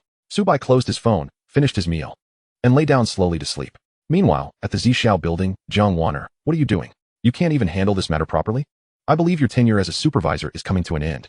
Jiang Chun berated Jiang Wanner, pointing a finger at her. Jiang Wanner, possessing both beauty and a captivating figure, had previously been urged by Jiang Chun to use her charms to entice Subai. However, Subai was completely unaffected by such tactics. Jiang Wanner lowered her head, feeling deeply wronged, her resentment towards Subai intensifying. Despite her efforts to lower her stance, Subai showed no appreciation. Manager, please calm down. The supervisor has done her utmost. It is Yaji who is ungrateful. Our Zhixiao guild should not fear a lone player. If word gets out that we are intimidated by an individual player, it would be a slap in the face to us. Humph, Jiang Qin snorted derisively. If it weren't for you and Jiang Wanner, we would not have offended Yaji. Our current strength has already fallen far behind other guilds. However, Jiang Qin's tone turned sharp. All of this is the doing of Yazi. Our Zhixiao guild is bound to have a relentless vendetta against him, since he has no desire for negotiations. We shall accompany him to the bitter end and see who will ultimately emerge victorious. In an opulent building, dozens of figures are seated upon their chairs. Ha! Zhou Long has acquired silver tier equipment. What? The others widened their eyes in disbelief. That is silver tier equipment.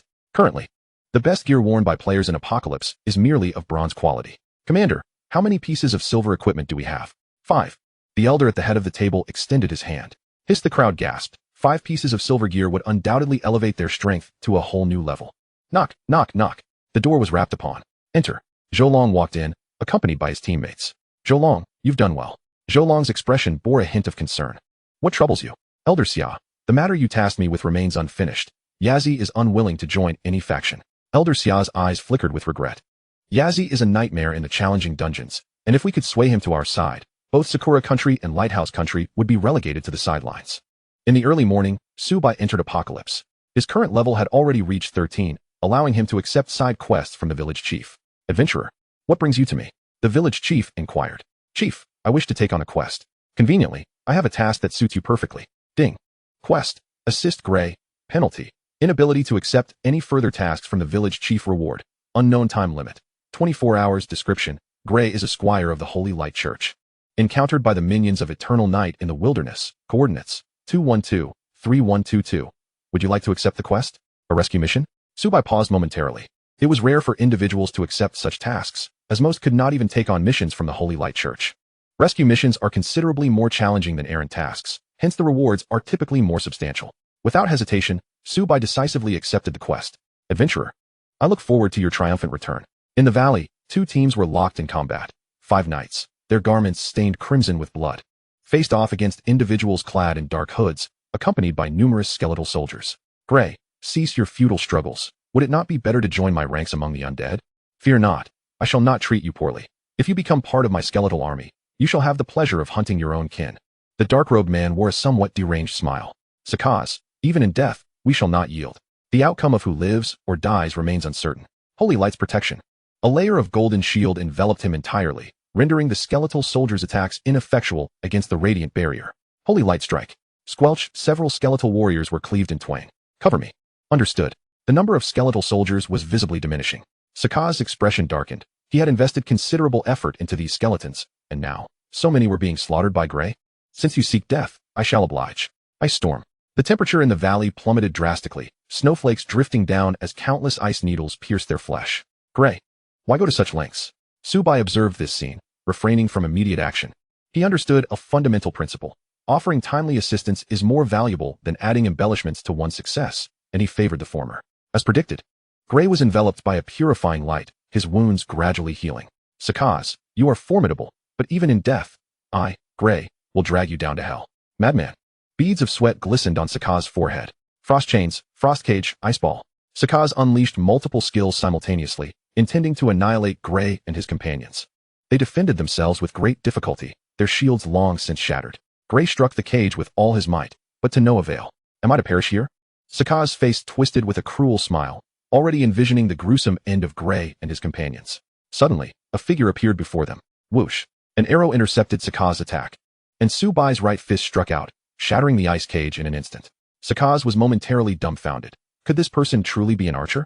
How could their strength rival that of a warrior? Adventurer, thank you for your timely rescue. Notification, Gray's affinity towards you has increased by 20. Current affinity 60. Notification, Nit has increased their affinity towards you by 20. Current affinity 60. Notification, Shun Yu's affinity towards you has increased by 40. Current affinity 80. Subai cast a glance at a frosty woman clad in heavy armor, exuding an aura of inviolability. Aside from her, the others held an affinity of 60. Why did she hold an affinity of 80? Chapter 36. Slaying Sakaz. Adventurer. Hello, I am Shun Yu. Sakaz is quite powerful. You should hastily depart and report this matter to the Holy Light Church. They will grant you the rewards you deserve, Shun Yu said. Subai's age was similar to theirs, and she did not believe he could defeat Sakaz. Leave. Subai's words were cold, devoid of any emotional fluctuation.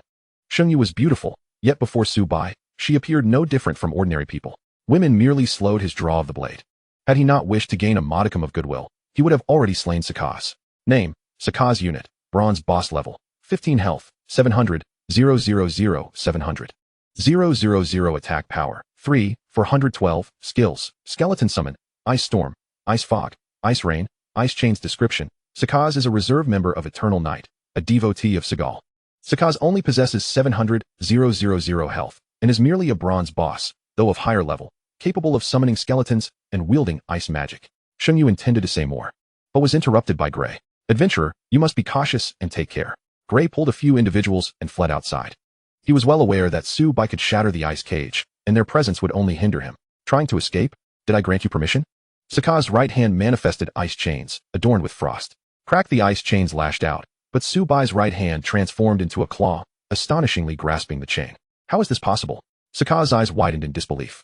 Subai glanced at Gray and the others. They had already exited the valley. Kid, do you dare to ruin my plans? I shall show you my strength. Boys, kill him. Hundreds of skeletal warriors surged forth. Whoosh. Subai released an arrow, piercing the skull of a skeleton, causing a cascade of damage to erupt from its head. Within a 10-meter radius, health points plummeted at a rate of 200 per second. You have slain a skeletal soldier, earning 0 experience points. Killing these skeletons yields no experience nor loot. Subai regarded Sakaz. What could he possibly gain from slaying him? Noticing this gaze, Sakaz was taken aback. You seek death. Ice chains, ice cage, ice storm. An arcane array appeared above Subai's head, and shards of frost fell upon him. Subai shot arrows while maneuvering. Yet the range of the frost was far too extensive, and with the sheer number of ice shards, he could not evade them all. 0, 0, 0, 100, 100. 100 numbers indicating 0 damage appeared above Subai's head, while Sakaz, casting Ice Storm, continuously displayed damage numbers of 100 above his own head. No, impossible. You are certainly not an archer. Sakaz exclaimed, bewildered. The archer before him not only possessed immense strength, but also an astonishing resilience. As the frost storm raged, unable to breach even his own defenses, Subai had no intention of evasion. Soon, the skeletons were annihilated, and Sakaz was battered by his own frost storm, suffering over 10,000 points of damage. If word of this were to spread, he would be utterly humiliated. Inflicting harm upon himself with his own skill was simply too embarrassing. Adventurer, we bear no enmity towards one another. How about this? Allow me to leave, and we shall let bygones be bygones. Not a chance. Several arrows pierced his body. As Subai's dexterity reached its peak, enabling him to unleash nearly 14 arrows per second. Even with Sakaz erecting ice walls for defense, 78 arrows struck true. Within a minute, his demise at Subai's hands seemed inevitable. Adventurer, perhaps we can sit down and discuss this.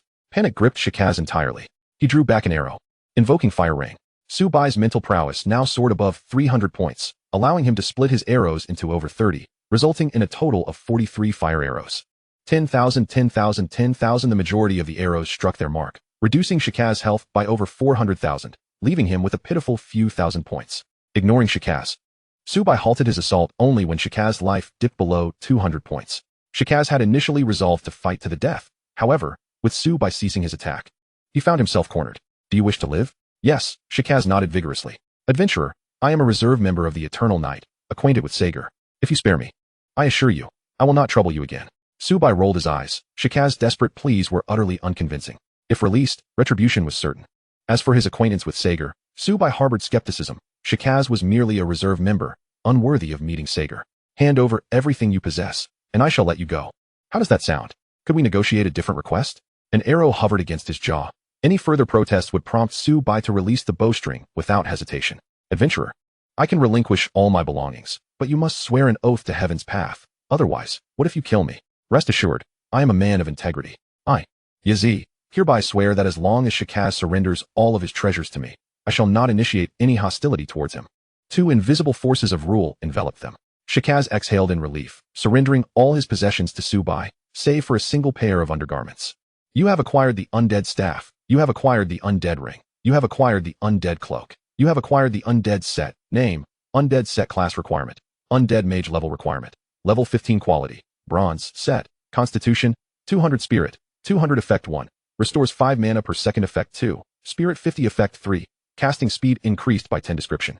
This set originally belonged to Sakaz. The undead set is no less formidable than the blazing flame set. The only drawback is that only undead mages may equip it, and it requires level 15. Subai forwarded the information about the undead mage set to Zhou Long. Do you want the set? Let me see. Wow, a level 15 bronze set. Yazi, we don't even have level 10 gear yet. However, once we reach level 15, we can equip it. I'll offer 20,000 gold coins. Agreed. The value of a bronze set surpasses that of silver pieces. The only flaw is that they will need a few days to equip it, causing the price to plummet. Most crucially, a class change to undead mage is required. Players can change classes upon reaching level 15.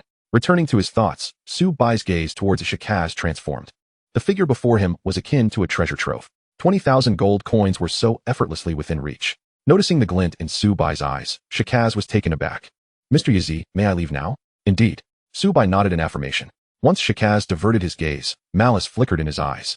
He was merely a reserve member of Eternal Night, and losing the set would drastically diminish his standing within their ranks. The previous frost storm had cost him dearly, and Subai possessed means of reflecting damage. Sakaz surmised that Yazi's magic reflected damage, not physical, else it would be truly monstrous. A cruel smile crept across Sakaz's face. If he could eliminate Subai, not only would his equipment return, but he would also reap substantial rewards, truly killing 2 birds with 1 stone. The prior oath to heaven's path prohibited him from attacking Subai. Kid, you leave me no choice. Die. Without hesitation, Sakaz unleashed a punch. 888, 888, 888, 100, 100, 100 you tricked me. You have slain Shikaz, gaining 150,000 experience points. You have successfully plundered 20 spirit. You have successfully plundered frost cover, perfect. Congratulations, you have leveled up to level 14, gaining 5 free attribute points. You have received a bronze treasure chest. Chapter 37, Magic Necklace Scamming. Subai bore an innocent expression. He had not struck at all. Shikaz had fallen victim to his own actions. Frost cover passive, 11, quality, perfect effect. Each arrow reduces the enemy's agility by 100 points for 3 seconds. Frost cover, when combined with frost spread, can reduce the enemy's agility by 120 and attack speed by 0.2. Against slower opponents, it enables a continuous kite strategy. Do you wish to open the bronze treasure chest? Yes. You have obtained a promotion card. You have received 100 gold coins. Name, promotion card quality, bronze effect. Using this card allows direct class change to undead mage. Note, must be a mage class and reach level 15. The promotion card saves time on the class change quest. This haul was immensely fruitful. Not only had he acquired over 20,000 gold coins, but he also leveled up. Now only 3 bosses away from completing his quest.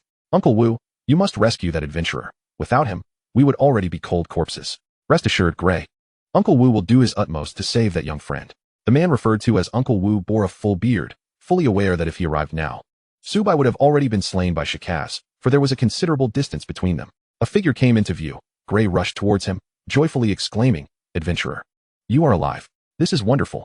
Thank you for your timely assistance. If there is any way we can help, do not hesitate to ask." Their favorability surged to 80 points in an instant. "Adventurer, did you slay that member of Eternal Night?" "Indeed I did." "Wait, what did you say?" Uncle Wu's eyes widened in astonishment. Among the younger generation, Gray was an exceptional talent, yet he never expected the person before him to be far more formidable. Notice, Philicon's favorability towards you is now 20, currently at 60. Philicon continued, "This is an envelope. You can use it to reach our Holy Light Tribunal." Subai was overjoyed. Indeed, raising favorability proved beneficial. Should he complete the tasks issued by the Holy Light Tribunal, he would not only earn a substantial amount of gold, but also gain prestige. After a brief chat with the group, Subai bid farewell. As Sheng Yu watched Subai's departing figure, her beautiful eyes flickered with emotion. She had always believed no one her age could capture her attention. Upon returning to the Novice village, the village chief spoke, "Brave adventurer, you have completed the task so swiftly?" "Yes." Subai produced the envelope, and the village chief glanced at it, nodding in satisfaction. "It seems Philicon holds you in high regard. Follow me to select your reward." The village chief led Subai into an ancient building, filled with various pieces of equipment. Title, Crimson Dragon Armor Class Requirement. None level requirement. Level 10 quality. Gold Constitution, 100 defense, 100 effect. Grants a shield of 1,000 points every 60 seconds. Non-stacking description. This exquisite garment is crafted from the scales of the Crimson Dragon, possessing formidable defensive capabilities. Title, Crimson Dragon Boots Class Requirement. None level requirement. Level 10 quality. Gold agility, 100 effect. Gale Stride, increasing movement speed by 10 for 60 seconds. Cooldown of 24 hours. Both the Crimson Dragon armor and boots are not classified as equipment. One only needs to hunt 3 bosses to acquire a complete set. Adventurer, you may choose one piece from within. The village chief's voice echoed in his ears. Very well. Moments later, Subai focused on a particular item. Title, Enchanted Necklace Class Requirement. None level requirement. Level 10 quality. Gold Spirit. 100 mana, 1000 effect. Restores 10 mana points per second. Description, this necklace is imbued with magical essence. Chief, I shall take this necklace. Very well. Subai replaced the azure necklace, increasing his spirit by 100 points and his mana by 1500 points. 1 point of spirit enhances mana by 10 points, causing his mana regeneration to escalate from 3 to 10 per second. Though he currently possesses ample mana, as he learns more skills, the demand for mana will undoubtedly rise. Furthermore, skills like Fire Rain and Blink are contingent upon the strength of one's spirit. It is time to proceed to the Holy Light Cathedral. At the Holy Light Cathedral, 2 guards stood resolutely, their right hands gripping long spears, emanating an aura of authority. "Who approaches?" one of the guards inquired. Subai produced an envelope, saying, "This is a letter from Philicon." After a brief verification, the guard's stern expressions vanished. "Haha, it is indeed an adventurer invited by Lord Cohen. Follow me. I shall escort you to him." Very well. As they traversed the palace, bystanders gazed at Subai with confusion, but mostly with envy. "This is the first time I've seen guards treat a young man with such courtesy. Indeed, I am utterly envious. If only I could attain his status." Ignoring the surrounding glances, they soon arrived at the door of a small chamber. The guard knocked gently and announced, "Lord Cohen, someone seeks your audience. Let him enter." Understood. The guard opened the door, gesturing for Subai to step inside, where he was greeted by Philicon's hearty laughter. "Haha, adventurer, you have arrived." "Indeed. It is an honor to meet you, Lord Cohen. You are too kind. I am merely Gray's uncle. Without you, they would have perished. Please, take a seat, adventurer. Felicon graciously prepared tea for Subai, leaving the guards in a state of disbelief. Where am I? Who am I? The commander is preparing tea for a mere youth. What manner of person is this? I have matters to discuss with Yaji. Unless there is anything else, you may take your leave. Yes. Yaji, are you familiar with the Eternal Night? Not at all. Subai, however, was well aware. The Eternal Night was in opposition to the Holy Light Cathedral. With a history of bloodshed against humanity, the Eternal Night is a swarm of foul creatures. I have a task for you. You must destroy the resurrection altar. For the beings within pose a threat to both the Novice village and the Holy Light Cathedral. Ding. Notification. Felicon has assigned you a quest. Destroy the altar. Coordinates. 431222388. Penalty. None reward. Unknown time limit. 7 days. Chapter 38. The King of the Undead agrees. Subai's purpose for visiting the Holy Light Cathedral was to accept the quest, hence he had no reason to decline. Haha, Yaji, I knew I did not misjudge you. Gray shall accompany you on this mission. Lord Cohen, I am adept at working alone. Felicon appeared unfazed and clapped his hands. Gray, enter. You may not yet know of Gray's abilities. Gray, exhibit your prowess. Yes. Gray gripped his greatsword. Blessing of the Holy Light. Baptism of the Holy Light. You have received an enhancement from Gray. Damage increased by 10. You have received an enhancement from Gray's baptism of the Holy Light for 10 minutes. Immune to the corruption of filth. You have benefited from the healing effect of the baptism of the Holy Light, restoring 0 health points. As Subai was at full health, he could not recover any further. Upon seeing the system prompt, Subai was momentarily taken aback. A 10-point damage increase would elevate his output to another level. The crucial factor was that the foul aura within him had been purged. The Eternal Knight's combat style relied on this very corruption, making Gray's skills particularly effective against them. No wonder Gray and his companions could battle Sakaz for such an extended period without succumbing to corruption. Very well. Adventurer, may our collaboration be fruitful. Gray was elated. Should he accomplish this mission, he would ascend to the rank of a formal knight, a dream cherished by every knight. Mr. Yaji, when shall we depart? Immediately. Within minutes. They arrived at the Undead Mountains. Taking a detour would extend their journey by nearly a day, a scenario Subai wished to avoid. For every moment was of the essence. Moreover, he still had 3 bosses to defeat. Yaji, the Undead Mountains are home to formidable creatures. Should we not take a detour? Unnecessary. Subai resolutely declined. Gray remained silent. He was aware that this operation was led by Subai, as Felicon had informed him prior to their arrival. Soon, they encountered an undead creature, a wretched being wandering aimlessly across the desolate land. Name, Undead Soldier Level, LV 14 Health, 200,000 Attack Power, 1110 Skills, Soul Chain, Entangle, Rebirth. Body Enhancement, Description. This undead seems to be searching for something. The undead soldier possessed relatively low health, merely 200,000, yet it was quite tenacious. Especially due to its rebirth ability, effectively granting it 2 lives. This one is mine. Gray aimed his great sword at the undead, but Subai swiftly declined. This was his opportunity for experience. Unnecessary. Whoosh. An arrow pierced through the crown of the undead soldier, and a massive damage number appeared above its head. The undead let out a howl and charged toward Subai. With lightning speed, Subai unleashed 14 arrows per second. Within 3 seconds, the creature lay lifeless. Gray was left dumbfounded by the spectacle. He knew Subai was powerful, but he never anticipated him to be this formidable, especially without even employing his enhancement skills. The undead soldier floated momentarily, not succumbing to death immediately. In this state, it was invulnerable, and only after 3 seconds could it be harmed upon resurrection. Roar. The undead warrior let out a deafening roar, its attributes bolstered by 10, health increasing to 220,000, but it was still inadequate against Subai. You have slain the undead soldier, earning 1,000 experience points. You have successfully plundered body enhancement, perfect. Body enhancement passive, 150. Quality, perfect effect, increases health by 100 points. When fully stacked, your health can increase by 500 points. The experience from the undead soldier paled in comparison to that of other monsters of similar level, yet its capabilities greatly aided Subai, bringing him closer to becoming a true warrior. Before long, Subai had plundered 20 points of spirit, 20 points of constitution, and 50 levels of passive skill. Passive skill, body enhancement, 50-50. Quality, perfect effect, permanent increase of 5,000 health points. The rotting ability merely diminishes recovery effects. Resurrection does not fall within this category. Gray had become numb. All he needed to do was to increase Subai's damage and stand by his side. Initially, Subai would say, Gray, your contribution is immense. Without you, I could not have slain so many undead. Upon hearing this, Gray felt a surge of joy, but eventually, he became utterly desensitized. Suddenly, dozens of undead surrounded them. Name, Undead Warrior Unit, Elite Black Iron Level, LV 14 Health, 500,000 Attack Power, 1 512, skills, provocation, continuous slashing. Fire Blast, name, undead mage unit, elite black iron level, LV 14 health, 300, 000, 300, 000 attack power, 2, 311, skills, flame, flame chain, flame prison. Fire Blast, name, undead archer unit, elite black iron level, LV 14 health, 300, 000, 300, 000 attack power, 1, 888, skills, rapid fire, swift shot.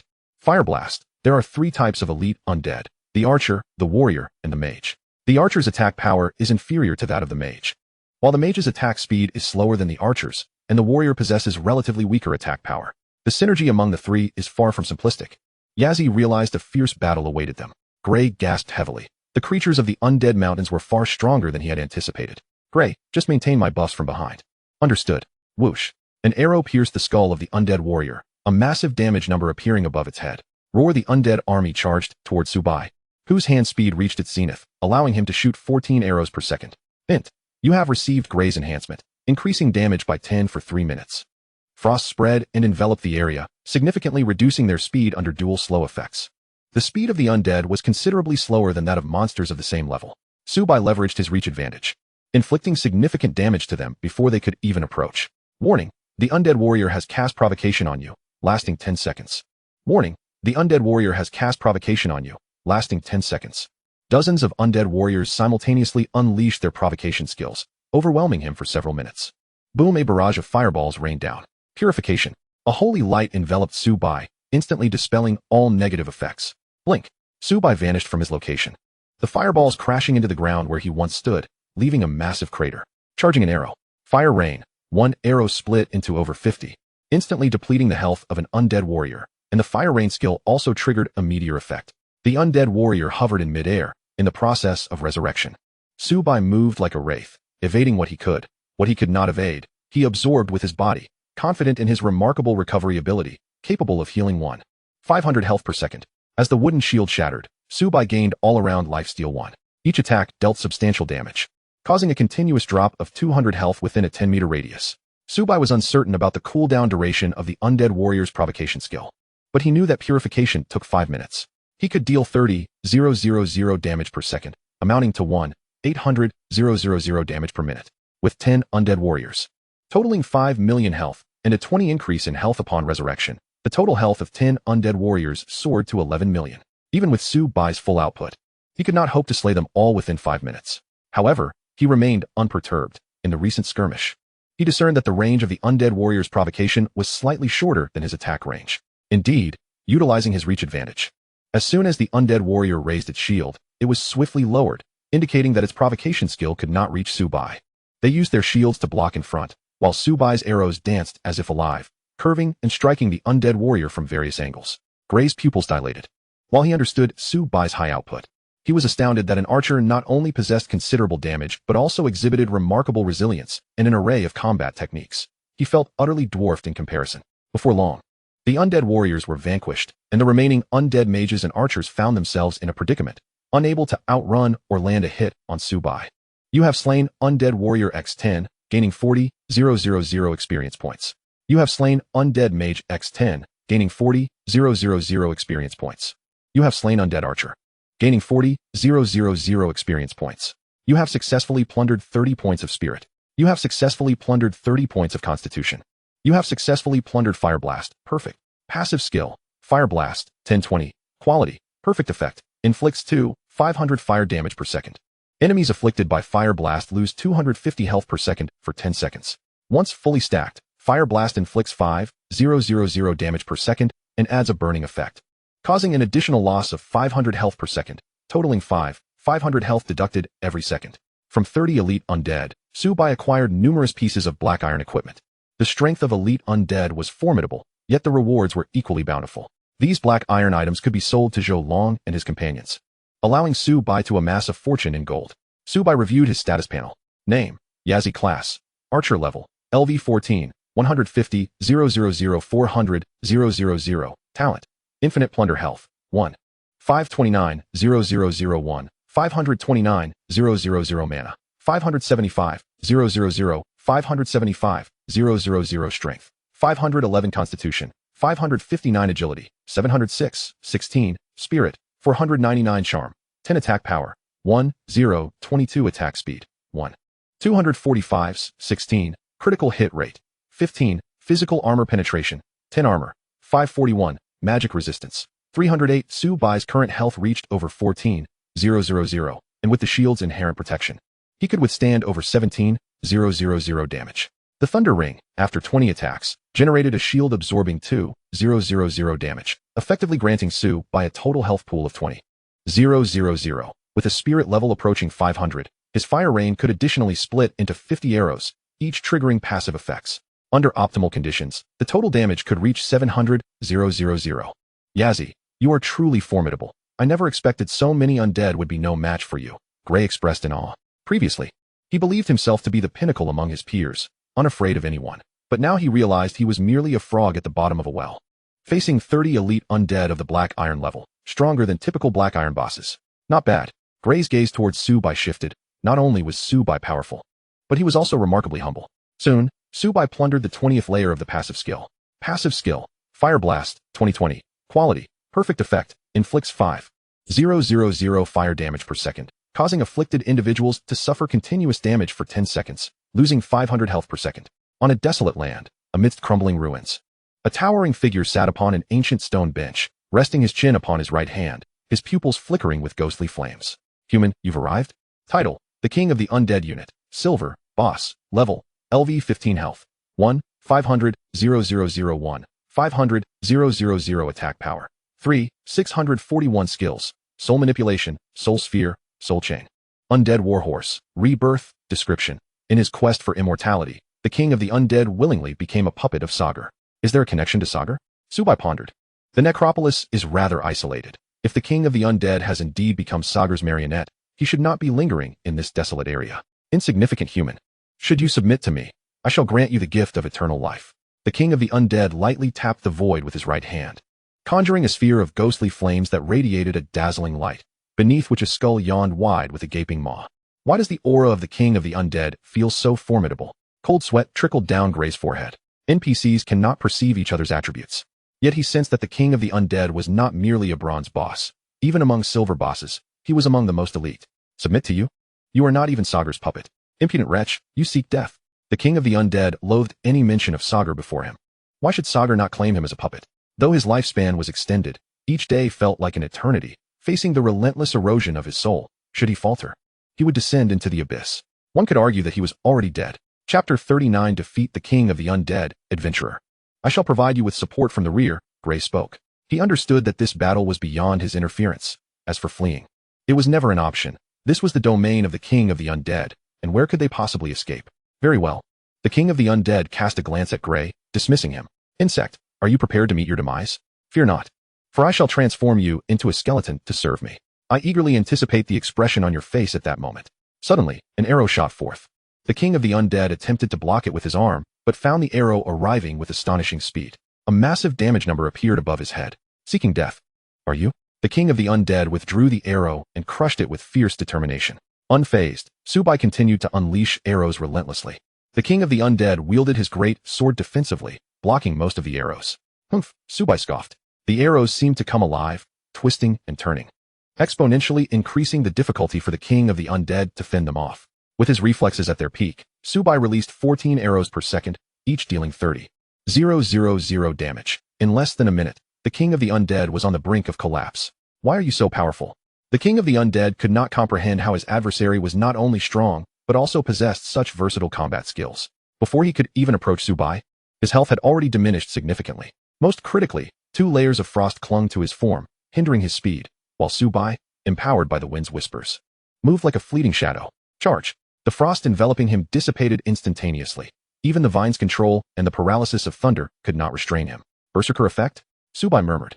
He sidestepped, attempting to charge, but the King of the Undead was already upon him. With a flurry of slashes, he lunged. Blink! Before the great sword could descend, Su-Bai had teleported several dozen meters away. Charge! The King of the Undead, undeterred, executed a second charge. Su-Bai, having just drawn his bow, was forced to interrupt his action. Although this time he was not struck, the King of the Undead had closed the distance. Soul Cling, Soul Chain, Soul Sphere. The King of the Undead unleashed a multitude of skills simultaneously, with the soul chain obstructing Su-bai's path. Purify. Su-bai broke free from the bindings. But the great sword was already descending. 402, 100, critical hit. The first damage value represented the soul sphere's impact, while the second stemmed from the great sword. The king of the undead's expression shifted from joy to confusion, then to shock. Why are you not dead? Su-bai disregarded the king of the undead, as this strike had not even breached his shield. Damn it. The king of the undead continued to swing his sword, while he could understand the archer's high damage output. The sheer thickness of Su-bai's health was baffling. He had not even cracked through Su-bai's defenses. After relentless efforts, the king of the undead finally shattered the shield. However, before he could celebrate, Su-bai's health had only dropped a few thousand points, only to recover in less than 2 seconds. Gray, watching from the sidelines, was left dumbfounded. He had seen warriors stand toe-to-toe with bosses, but Su-bai was an archer, not a fighter. Soon, the king of the undead met his end at the hands of Su-bai, whose health returned to a robust state. 3 seconds later, the king of the undead rose from the ground, his attributes enhanced by 30, now accompanied by a horse. Could he seize attributes from this horse? A gentle smile graced Su-bai's face. Noticing the glint in Su-bai's eyes, the king of the undead grew even more enraged. Human, do not be so arrogant. Today marks your demise. Soul Chain. The king of the undead conjured a soul lantern in his right hand, which emanated ghostly flames. Buzz. Su-bai stood motionless, as if rendered senseless. The king of the undead swung his sword repeatedly. When the blade was but a meter away from Su-bai, he moved, drawing back an arrow. He unleashed a fire rain. A barrage of nearly 60 arrows pierced through the king of the undead and his horse. 10, 0, 0, 0, 10, 0, 0, 0, 10, 0, 0, 0, 2. 0, 0, 0, 60 arrows triggered 20 meteor strikes, causing the king of the undead's health to plummet by over a third. He now hovered around 200, 0, 0, 0 health. You have slain the undead warhorse, gaining 20 agility. Only 20 agility? Su-bai's face scrunched in disdain, as he had not even gained experience points. The king of the undead stared at his health bar, utterly aghast. As Su-bai defeated the warhorse, his attributes reverted to their prior state. Before the great sword could even graze him, Su-bai activated Blink to evade. How can you be immune to my control? The king of the undead questioned, bewildered. Their battle had yet to reach 3 minutes, while the cooldown for his evolution was a staggering 5 minutes. Soul Cling. Immunity to all soul control. Each arrow inflicts an additional 200 soul damage. The response to the king of the undead was a flurry of arrows. Is he not overly powerful? Gray chuckled wryly. Throughout the entire battle, Gray had remained at the back, applying a state that boosted Su-bai's damage by 10. Even without this enhancement, Su-bai could have defeated the king of the undead. It was merely a matter of speed. Human, as long as you spare me, I will do anything you desire. I am willing to submit to you, adventurer. I preferred you in your earlier rebellious state. Also, you are quite hideous. You have defeated the king of the undead, gaining 150,000 experience points. You have successfully plundered 30 points of spirit. You have successfully plundered the soul chain. Perfect. You have received a silver treasure chest. Soul chain passive, 11. Quality. Perfect effect. Binds one ally, allowing them to absorb 30 damage. Effect 2. The bound individual receives a 10-point increase in all attributes. Goodness. The soul chain possesses 2 effects. If utilized wisely, it could surpass even epic level passives. Adventurer. Congratulations on defeating the king of the undead. Gray, without you, I could not have accomplished this. My gratitude is immense. Su-bai patted him on the shoulder. Gray's lips twitched involuntarily. He had grown numb to the situation. By the way, Gray, I have recently acquired a new ability. Alert. Yazzie invites you to be his binding target. Do you accept? Without hesitation, Gray decisively chose to accept. If Su-bai intended to harm him, he would not have waited until now. In the next moment, Gray gazed at his attributes, convinced he was hallucinating. By heavens, have I truly become this formidable all at once? Gray exclaimed in disbelief as he gazed at Su-bai. Hint. Gray's affection towards you is at 10, currently 90. Can this really increase affection? Su-bai forced a smile, knowing that once he sustained damage, Gray would no longer be laughing. Shall we open the silver treasure chest? Yes. A radiant white light enveloped them. And Su-bai beheld. Chapter 40. Destruction of the altar. You have obtained the Ocean's Earring. You have received 100 gold coins. Name. Ocean's Earring class requirement. None level requirement. Level 10 quality. Gold grade mana. 1000 effect. Upon receiving a fatal blow, grants the Ocean Shield, which can absorb 1000 damage, with a cooldown of 1 hour. Golden equipment. The probability of a silver chest yielding golden gear is horrifically low.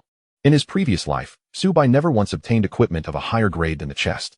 Could this be the boon of the lucky coin? Su-bai removed the white earring, his mental power reaching 629, enabling him to unleash 73 arrows in one go, with his mana surpassing 7,000 points. The effect of the Ocean's Earring held little utility for Su-bai, as he seldom found himself on the brink of death. The two traversed the Necromancer Mountains, and ahead lay the royal town, their intended destination. At the village entrance stood 2 guards, clad in black garments, their faces obscured by masks, rendering their identities indiscernible. We are still uncertain about the situation within. Storming in head-on would not be a prudent choice. You are quite powerful. Gray hesitated to continue. Subai nodded and replied. Gray, do you have a plan? Gray said, I possess a special mask that can conceal our presence, but however, others can discern our appearances through mental probing. Very well. As long as we wear the masks correctly and blend in with the black-robed figures, we should remain undetected, provided no unforeseen events transpire. I will handle the left side. You take care of the right. Agreed. I will count to 3 and we charge together. 3, 2, 1, charge. Gray leaped from behind cover, wielding his great sword and aimed to strike at one of the guards' heads. Thud! A head rolled to the ground, and before another could react, it was pierced by an arrow. Gray's lips twitched slightly. Indeed, Subai stood still and loosed an arrow that swiftly eliminated the enemy. The 2 donned the black-robed attire. Flames clung to the arrows, incinerating the 2 corpses to ashes. You have successfully killed a black-robed man, earning 0 experience points. You have successfully plundered. Giant Venom, excellent. Giant Venom passive, 1100. Quality, Giant Venom effect. Each arrow carries toxin, inflicting 2 damage and reducing enemy duel resistance by 2 points. Once fully stacked, it can deal an additional 200 points of poison damage and decrease enemy duel resistance by 200. Combined with the previously acquired passive, each of Subai's arrows, unless against a boss, equated to true damage. Gray, we must expedite the destruction of the altar. Otherwise, if others discover the 2 guards missing, our fate will be dire. Indeed, the 2 navigated through the royal town, their identities concealed by the masks. The streets teemed with people, all masked, making it impossible to discern their true faces. Everyone, the leader awaits in the hall. Follow me to pay respects to the Lord. A raspy voice reached everyone's ears. Subai followed the throng into the hall. It was vast enough to accommodate thousands without feeling cramped. Across from the altar stood a figure clad in red, wearing a demon mask. Subai cast a probing spell to assess his attributes. Name, Bloodshao unit. Silver. Boss. Level. LV 15 health. 2,000. 000 attack power. 3,800 skills. Blood gun. Blood shield. Blood rain. Description. Bloodshao is the puppet of Sager. 2 million health. Subai murmured. Within the hall, there were at least 1,000 people. Their attributes were not particularly high, but initiating combat now would be clearly unwise. The hunchbacked elder opposite Bloodshao was a bronze boss. Master. Master. All members clasped their hands respectfully. Ha ha ha. Those who have arrived today are all brothers of Bloodshao. As long as we can resurrect Lord Bloodshao, the Holy Light Church will stand no chance against us. Bloodshao howled to the heavens. Bloodshao? Subai recalled this name from his past life. Bloodshao was quite renowned among Sager's puppets. Fear not. Once the Holy Light Church is vanquished, everyone present will receive ample rewards. Bring forth fresh blood. Bloodshao waved his hand, and several figures approached, holding vials filled with rich, crimson liquid. The volume sufficient for at least 1,000 people. Gray's expression turned grave upon witnessing this, but he was not foolish enough to act just yet. Bloodshao accepted the jade vial, paying homage to Lord Bloodshao. At that moment, everyone simultaneously removed their masks, their gazes burning with fervor. Not good. Subai's pupils contracted. Was he about to be exposed? Gray prepared to take action. All right. Subai drew his bow and aimed at the altar, charging an arrow. Fire rang. Dozens of arrows soared forth. Block him. Countless figures shielded themselves before the arrows, massive damage numbers erupting above their heads. A blood-red shield appeared in front of Bloodshao, absorbing a substantial amount of arrows. Except for Bloodshao, the remaining figures were pierced by the arrows, their health depleted. A few stray arrows struck the altar, triggering a fiery explosion as multiple passive skills activated. Bang! The altar shattered, disintegrating into countless particles. In his attempt to shield against the arrows, Bloodshao's jade vial shattered, the blood contained within lost to the winds. Bloodshao glared at the mangled remains on the ground, seething with rage. Kill him. All the black-robed figures turned towards Subai, unleashing a torrent of attacks.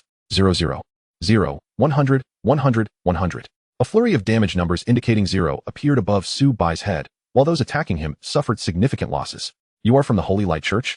Since you have come, you shall remain here forever. Dare to destroy the altar, and you shall pay with your life. A long spear, stained with blood, materialized in Bloodshao's right hand. Buzz. The spear pierced the void, and Subai sidestepped to evade the strike. Gray had already mingled with the crowd earlier, taking refuge in a safe location to provide support for Subai. Blood rain. 100, 200, 300. The damage from blood rain accumulated layer upon layer. Damage numbers also appeared above Bloodshao, but against his 2 million health, it was hardly a concern. Though the black-robed figures could not harm Subai, they obstructed his trajectory. Blink. Subai vanished from his original position, reappearing several dozen meters away, his arrows relentlessly claiming the lives of the black-robed figures. You have killed a black-robed man, earning 0 experience. You have successfully plundered 1 point of mental power. You have successfully plundered 1 point of constitution. You have successfully plundered the giant venom passive. The incessant notifications rang out, deafening. Subai's speed reached its peak, allowing him to shoot 14 arrows per second, 840 arrows in a minute. The attributes of the black-robed figures were not impressive. Anyone struck by his arrows would meet their demise. The battle had only just begun. Chapter 41. The Resurrection of Bloodshot. Damn it. The number of black-robed figures continued to dwindle, while Subai's health remained robust. Master, I will eliminate this brat. No need. You are no match for him. Just assist me from the sidelines. Understood. The hunchbacked elder touched the ground with his right hand. And endless chains ensnared Subai's feet. He had no choice but to attack while shooting, resulting in a significant decrease in the number of black-robed figures he could dispatch. Suddenly, a fleeting shadow materialized before him. A blood-red spear lunged forth, leaving Subai with no means of evasion. The colossal number 1500 erupted above his head. Xuexiao incessantly wielded the spear in his grasp, boasting attack speed and power that surpassed that of the king of the undead. Subai's arrows could be countered by a mere 35 of his own, with a mere 1 second to recover only 1,000 health points. The damage inflicted by Xuexiao far exceeded that figure. Ignoring Xuexiao, Subai continued to harvest the lives of the cloaked men. 14 arrows in a second. Alongside the thunder ring on his right hand, generated a shield of 100 points with each strike. In essence, he could recover 1,500 health points and generate 1,400 shield value every second. Observing Subai's steadily increasing health, Xuexiao found himself at a loss. How was this possible? He could comprehend the archer's high output, yet Subai's resilience and overwhelming lifesteal baffled him. The most critical factor was that the cloaked figures harbored dark energy within them. Any successful attack on their targets would inundate Subai with this energy, diminishing his reaction speed and attack frequency. Even after the prolonged battle, Subai remained in peak condition. Wait, Xuexiao realized something was amiss. Subai was not immune to the encroachment of dark energy. Rather, it was being extinguished by a layer of sanctified light before it could even touch him. Was this the method of the Holy Light Church? To eradicate so much dark energy, the adventurer before him must hold a significant standing within the Holy Light Church. If the status quo persisted, their defeat was almost certain. Xuexiao cast a sidelong glance at the hunchbacked elder, murmuring to himself, "Forgive me. Lord Xuexiao will avenge you." The elder felt a chill run down his spine, yet his actions did not falter. "Lord Xuexiao, I am Xuexiao. With their lives, I shall resurrect you, and I beseech you to annihilate this man in retribution for them." Kneeling upon the shattered altar, Xuexiao formed intricate hand seals. Reciting an odd incantation, a crimson thread appeared above the heads of all the cloaked figures. "Lord Xuexiao, run. He seeks our lives." The cloaked men were already terrified by Subai's prowess, and now Xuexiao intended to forcibly resurrect Xuexiao using their lives. "Xuexiao, you can't be serious." The hunchbacked elder stared at him in disbelief. Xuexiao was not only his superior, but also his own kin. "Father, forgive me. I do not wish to perish." The others were ensnared by an invisible force, transformed into a blood orb that fused into the altar. Could it be that the shattered altar was being revived? This was dire. Subai was equally taken aback by this spectacle. The Eternal Night Mark. This so-called mark allowed higher beings to forcibly control their subordinates. As long as the higher being wished to claim the life of a lower being, it could be done with but a thought. I have resurrected." A fragmented spirit manifested at the center of the altar. "Welcome back, Lord Xuexiao, triumphant in your return. You have performed adequately. But why has my strength not returned to its peak? Lord Xuexiao, this vile adventurer has destroyed the altar." Xuexiao's gaze towards Subai flickered with murderous intent. Had it not been for Subai's interference, sacrificing tens of thousands would have fully restored Lord Xuexiao's power. "You young man, I have set my sights on your corporeal form. Name, Xuexiao type, gold boss level, LV 15, severely wounded, level decreased, health, 4,000,004,000,000. Attack power, 6, 120 skills, blood demon clone, blood demon spear, blood blade, blood shield. Description: Xuexiao exists in a spiritual state, severely diminished in power. For million health, Xuexiao possessed only 2 million, while Xuexiao's health was double that, with an attack power exceeding 2,000. What bountiful rewards awaited those who could vanquish them? Subai's eyes glimmered with combat fervor. Noticing the determination in Subai's gaze, Xuexiao's countenance darkened with ire. "Young man, you are too." A feathered arrow interrupted his speech. With a swift motion, Xuexiao deflected the arrow. However, a multitude of arrows soon followed from various angles, and even Xuexiao could not withstand them all. Enormous damage erupted above his head, causing his defenses to plummet by several hundred points. Passive, deadly poison, 100-100, quality, perfect effect. Each arrow carries 200 points of poison damage, reducing the enemy's defenses by 200. "You seek death," Xuexiao exclaimed, appearing before Subai like a bolt of lightning. Blood Sea, blood spear. Behind Xuexiao, a tumultuous sea of blood emerged, filled with human skulls. The area affected by the blood sea was vast, inflicting multiple damage assessments every second. With a flash, Subai reappeared several dozen meters away. Despite Shueisha's formidable power, his newly resurrected state hindered his speed. Utilizing the wind whisper silk and frost spread, which imposed dual slowing effects, Subai evaded the onslaught of blood rain while his wooden shield shattered. Subai could inflict 30,000 damage per second while recovering 1,800 health. Coupled with the Thunder Ring's ability to generate 1,400 shield value each second, even Shueisha would find it challenging to slay Subai in the short term. The most crucial aspect was that an invisible chain transferred 30 damage to Gray. In the dimly lit room, damage values continuously appeared above Gray's head. Holy Light Baptism. Holy Light Resurrection. 1,000. 100. What was happening? Gray was utterly bewildered. He was at a considerable distance, yet still felt the effects. Could it be that Mr. Yazi had shackled him with a chain? This skill was astonishing, allowing him to share the damage while simultaneously boosting his attributes. Rather than feeling anger, Gray found himself elated. Previously, he only needed to maintain a state and hide behind Subai. Now, he could assist in absorbing damage, making him feel like a participant in the battle. Reflecting on this, Gray's fondness for Subai grew even more. Hint: Gray's affection for you. 5. Current: 95. Hearing the notification, Subai was momentarily stunned. Why had his affection level increased despite making Gray endure damage? Chapter 42. Slaying Shueisha with Shueisha's assistance. Yes, Lord Shueisha. Earlier, Shueisha had believed that even in a spiritual state, he could single-handedly eliminate Subai. However, after engaging in battle, he realized that the figure before him was not merely an archer but a tank with greater resilience than a warrior. Shueisha's strength was already formidable, and with Shueisha's presence, Subai found himself in a precarious position. Shueisha unleashed the Blood Rain skill, while Shueisha employed Blood Sea, Blood Blade, and Blood Needle. Even if they could not land a hit on Subai, they could still inflict continuous damage. Subai recognized this. Shueisha's output clearly exceeded that of Shueisha, yet with Shueisha boasting a staggering 4 million health, achieving victory required the elimination of one of them. With arrows aimed at Shueisha, the wooden vines ensnared him. Subai maximized his speed, focusing intently as arrows flew from various angles. Controlling the trajectory of the arrows in a short span was effortless for Subai, but maintaining that control over time would prove taxing. The Thunder Ring on his left hand granted each arrow a 5 chance to trigger a paralysis effect. On average, 20 arrows would yield a paralysis trigger. With his current luck stat at 1, he was more fortunate than most. Thus, roughly 15 to 20 arrows could activate the paralysis effect. In conjunction with the effect of the Thunder Ring, Subai's damage output surged dramatically, while the Great Poison diminished Blood Zhao's dual resistances. Subai could inflict 50,000 damage in a single second, ensuring that Blood Zhao would perish in under a minute. The madman, Blood Zhao, gritted his teeth. Even if Subai could slay him, he would still fall victim to Blood Zhao. Yet, Subai paid him no heed. The sole path to victory lay in who could withstand the onslaught the longest. Their health points dwindled steadily.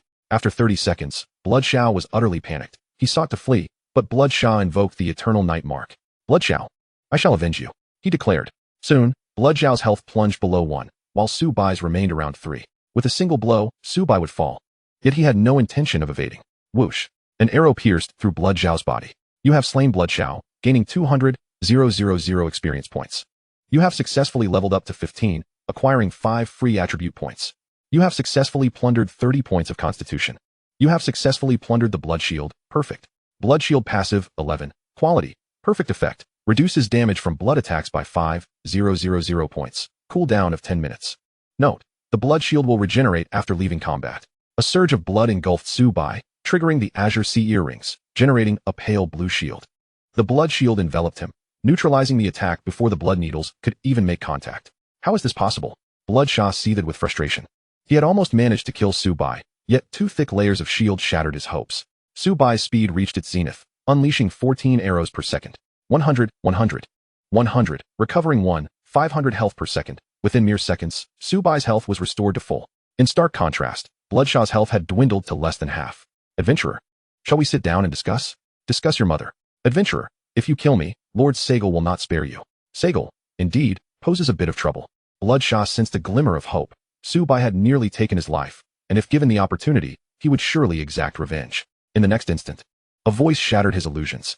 Sagal dares to offend me. He shall still meet his demise. Arrogant, so very arrogant. Without granting Blood Zhao a moment to think, arrows rained down. Neither Blood Zhao nor Blood Zhao could slay Subai, and now it was solely Blood Zhao alone. Before long, Blood Zhao's life force was extinguished. You have slain Blood Zhao, gaining 400,000 experience points. You have leveled up to 16, acquiring 5 free attribute points. You have successfully plundered 40 points of spirit. You have successfully plundered the blood magic eye, epic. You have received a golden treasure chest. Blood magic eye passive, 11. Quality, epic effect. Immunity to all illusionary control. When casting illusions on oneself, there is a chance of backlash. Subai now possessed immunity to soul and illusion-based controls. And those who attempted to cast illusions on him had a chance of being affected by their own spells, a most delightful advantage. Once he amassed enough passive abilities through plundering, he could potentially become immune to all forms of control, akin to a true bulwark. Subai's health soared to over 15,000 points, bolstered by shields, culminating in a protective barrier exceeding 10,000 health points. The soul chain allowed allies to absorb 30 damage on his behalf. Thus, Subai effectively boasted over 30,000 health, regenerating 500 health per second. Server announcement. Congratulations to the player for slaying the golden boss. A server-wide announcement will follow. Would you like to hide it? Do not hide. Server announcement. Congratulations to the player, Yazi, for slaying the golden boss. Rewards. 50 free attribute points. 10,000 gold coins. We encourage all players to learn from this. The chat channel erupted. Oh my, Yazi has slain the golden boss. Surely, I must be hallucinating. This is a golden boss, and I can barely defeat elite monsters. Why can't I slay a golden boss? I am a prodigy with a perfect awakened talent. Sigh. Comparing oneself to others is a bitter pill to swallow. The newly acquired attribute points were allocated to agility, bringing his base agility to a staggering 786, which, when enhanced, reached 911. His attack speed broke through 537, allowing him to unleash 16 arrows per second under the influence of Wind Whisper. This battle yielded immense rewards, not only in attributes, but also in 2 high-quality treasure chests, silver and gold. He opted to first open the silver chest. Would you like to open the silver treasure chest? Yes. You have obtained the blood cloak. You have received 100 gold coins. Name, blood cloak class requirement, none level requirement, 15 quality, silver constitution, 50 defense, 50 effect. When floating above 5 meters, can briefly soar. Effect, I can fly now, but not too high, or I shall meet my demise. The blood cloak was stored in his inventory, although the blazing flame set was bronze equipment. Donning the blood cloak would negate the effects of the bronze set, rendering it wholly impractical. Subai then turned his attention to the final golden treasure chest. Would you like to open the golden treasure chest? Yes. Peering into the chest, he discovered, Chapter 43, the Demon Hunter set acquired. Congratulations, you have received 1,000 gold coins. Congratulations, you have obtained the Frost Earrings. Name, Frost Earrings quality, Gold Spirit, 100 mana, 1,000 effect 1. Frost Shield, grants a 1,000 point shield when taking damage. Enemy attacks against the shield reduce their attack speed by 5 for 10 seconds. Cooldown. 24 hours. The effect of the Frost Earrings surpassed that of the Azure Sea Earrings, though with a significantly lengthy cooldown, only capable of activation once a day. Subai's spirit now reached an impressive 789 points, the highest among his attributes aside from agility, enabling him to split 87 fire arrows, inflicting tremendous damage. Warning, player, Yazi has destroyed the altar. Eternal Night now bears a deep grudge against you. Reputation decreased by 99.99, current, 99.99. Subai disregarded the warning. In his past life, he had always been at odds with Eternal Night. As for joining them, that was out of the question. The Eternal Night mark could control subordinates. And in the late game, some players had joined Eternal Night, turning into mere shells of their former selves. They exploited the adventurer's ability to resurrect infinitely, committing numerous heinous acts. Adventurer, you are truly formidable. I never expected Bloodshot to be no match for you. Without your assistance, I could not have slain either. Subai patted Gray on the shoulder. Without Gray to absorb some of the damage, he might not have even been able to defeat Bloodshot. Name, Gray Unit, Bronze Level, LV 15 Health, 500, 000 500, 000 Attack Power, 2, 670 Skills, Holy Light Blessing, Holy Light Baptism, Holy Light Protection. Description, Gray has a favorability rating of 95 towards you and will not betray you. While Gray's strength did not surpass that of Shakaz, he should not be underestimated. His health reached 500, 000, and with his recovery capabilities, he was a solid tank. Noticing the look in Subai's eyes, Gray's mouth twitched involuntarily. Haha, I must be exceptionally lucky to have received a mission from the Holy Light Court. This delivery task has netted me 10 gold coins. Indeed, just a short while ago, I had not a single coin. Now, completing a task grants me 10 gold coins. I feel it won't be long before I surpass the esteemed Yazi. You must be dreaming. Did you not see the server announcement? Yazi has already slain the golden boss, and the 4 of us together might not even be able to defeat a black iron boss. Sigh. Comparing oneself to others is a bitter pill to swallow. Look over there. That person is directly entering the Holy Light Court. Are the guards not stopping him?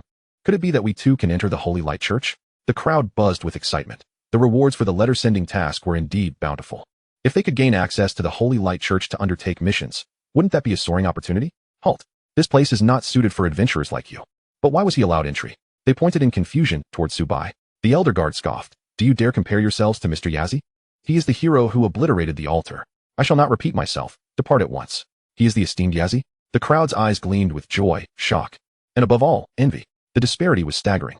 The guard regarded them with disdain, while Subai treated the Holy Light Church as if it were his own abode. Inside the grand hall of the Holy Light Church, Philicon awaited.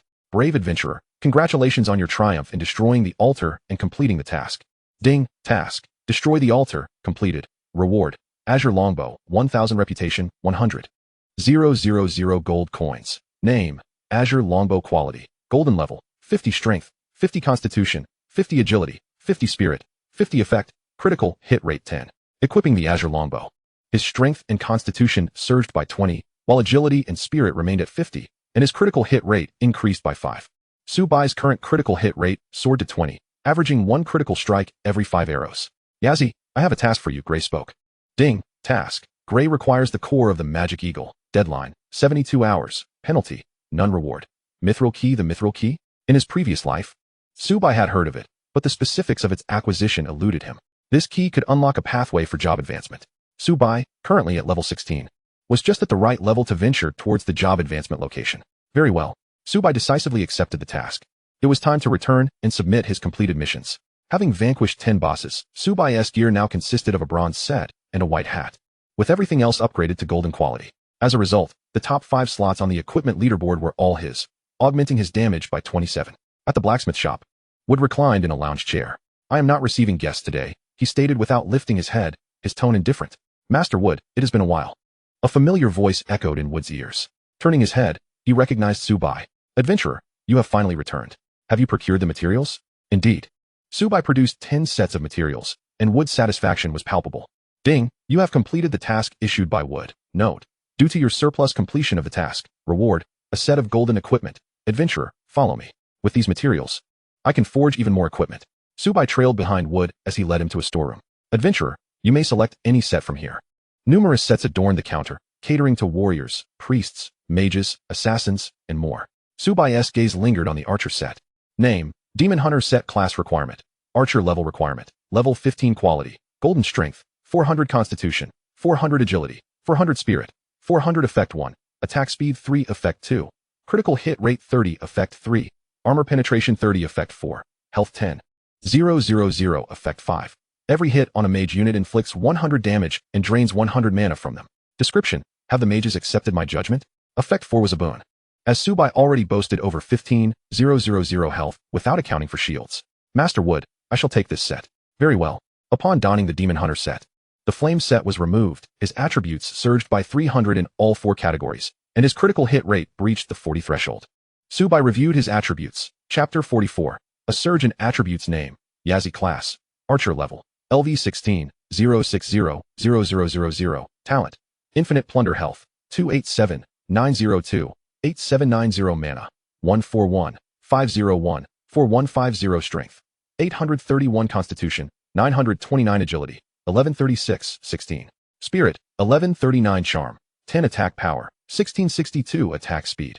1875s, 16. Critical hit rate. 40 physical penetration. 30 armor. 901 magic resistance. 508, equipment, Azure Longbow, golden. Thunder rings, left, right, Demon Hunter set, golden. Azure Sea earrings, golden. Frost earrings, golden. Magic necklace, golden. White hat, white. Skills, Infinite Plunder, Intuition, Heavy Arrow, Ignite, Wind Whisper. Life Source, Agility Boost, Stone Throw, Frost Spread, Absolute Defense, Ice Mist, Immunity, Retaliation, Flourishing Branches, Life Steal, Toxin Resistance, Poison Mist, Toxic Scale Erosion, Body Hardening, Charged Arrow. Soul Attachment, Corruption, Erosion, Decay, Revival, Breeding, Wood Shield, Shadow Stab, Precise Curtain Call, Meteor, Frost Cover, Body Enhancement, Fire Burst, Soul Chain, Giant Toxic, Blood Shield, Blood Magic Eye. Eagle Eye, Level 13, Blink, 2 stars. Archer Passive, 3 stars. Fire Rain, Purification, 1 star. Agility and Spirit had both surpassed the 1000 mark, while Strength and Constitution were somewhat lacking, resting at 800 and 900 respectively. The number of fire rains had surged past 100. If all struck true, it could deal 1,000,000 damage.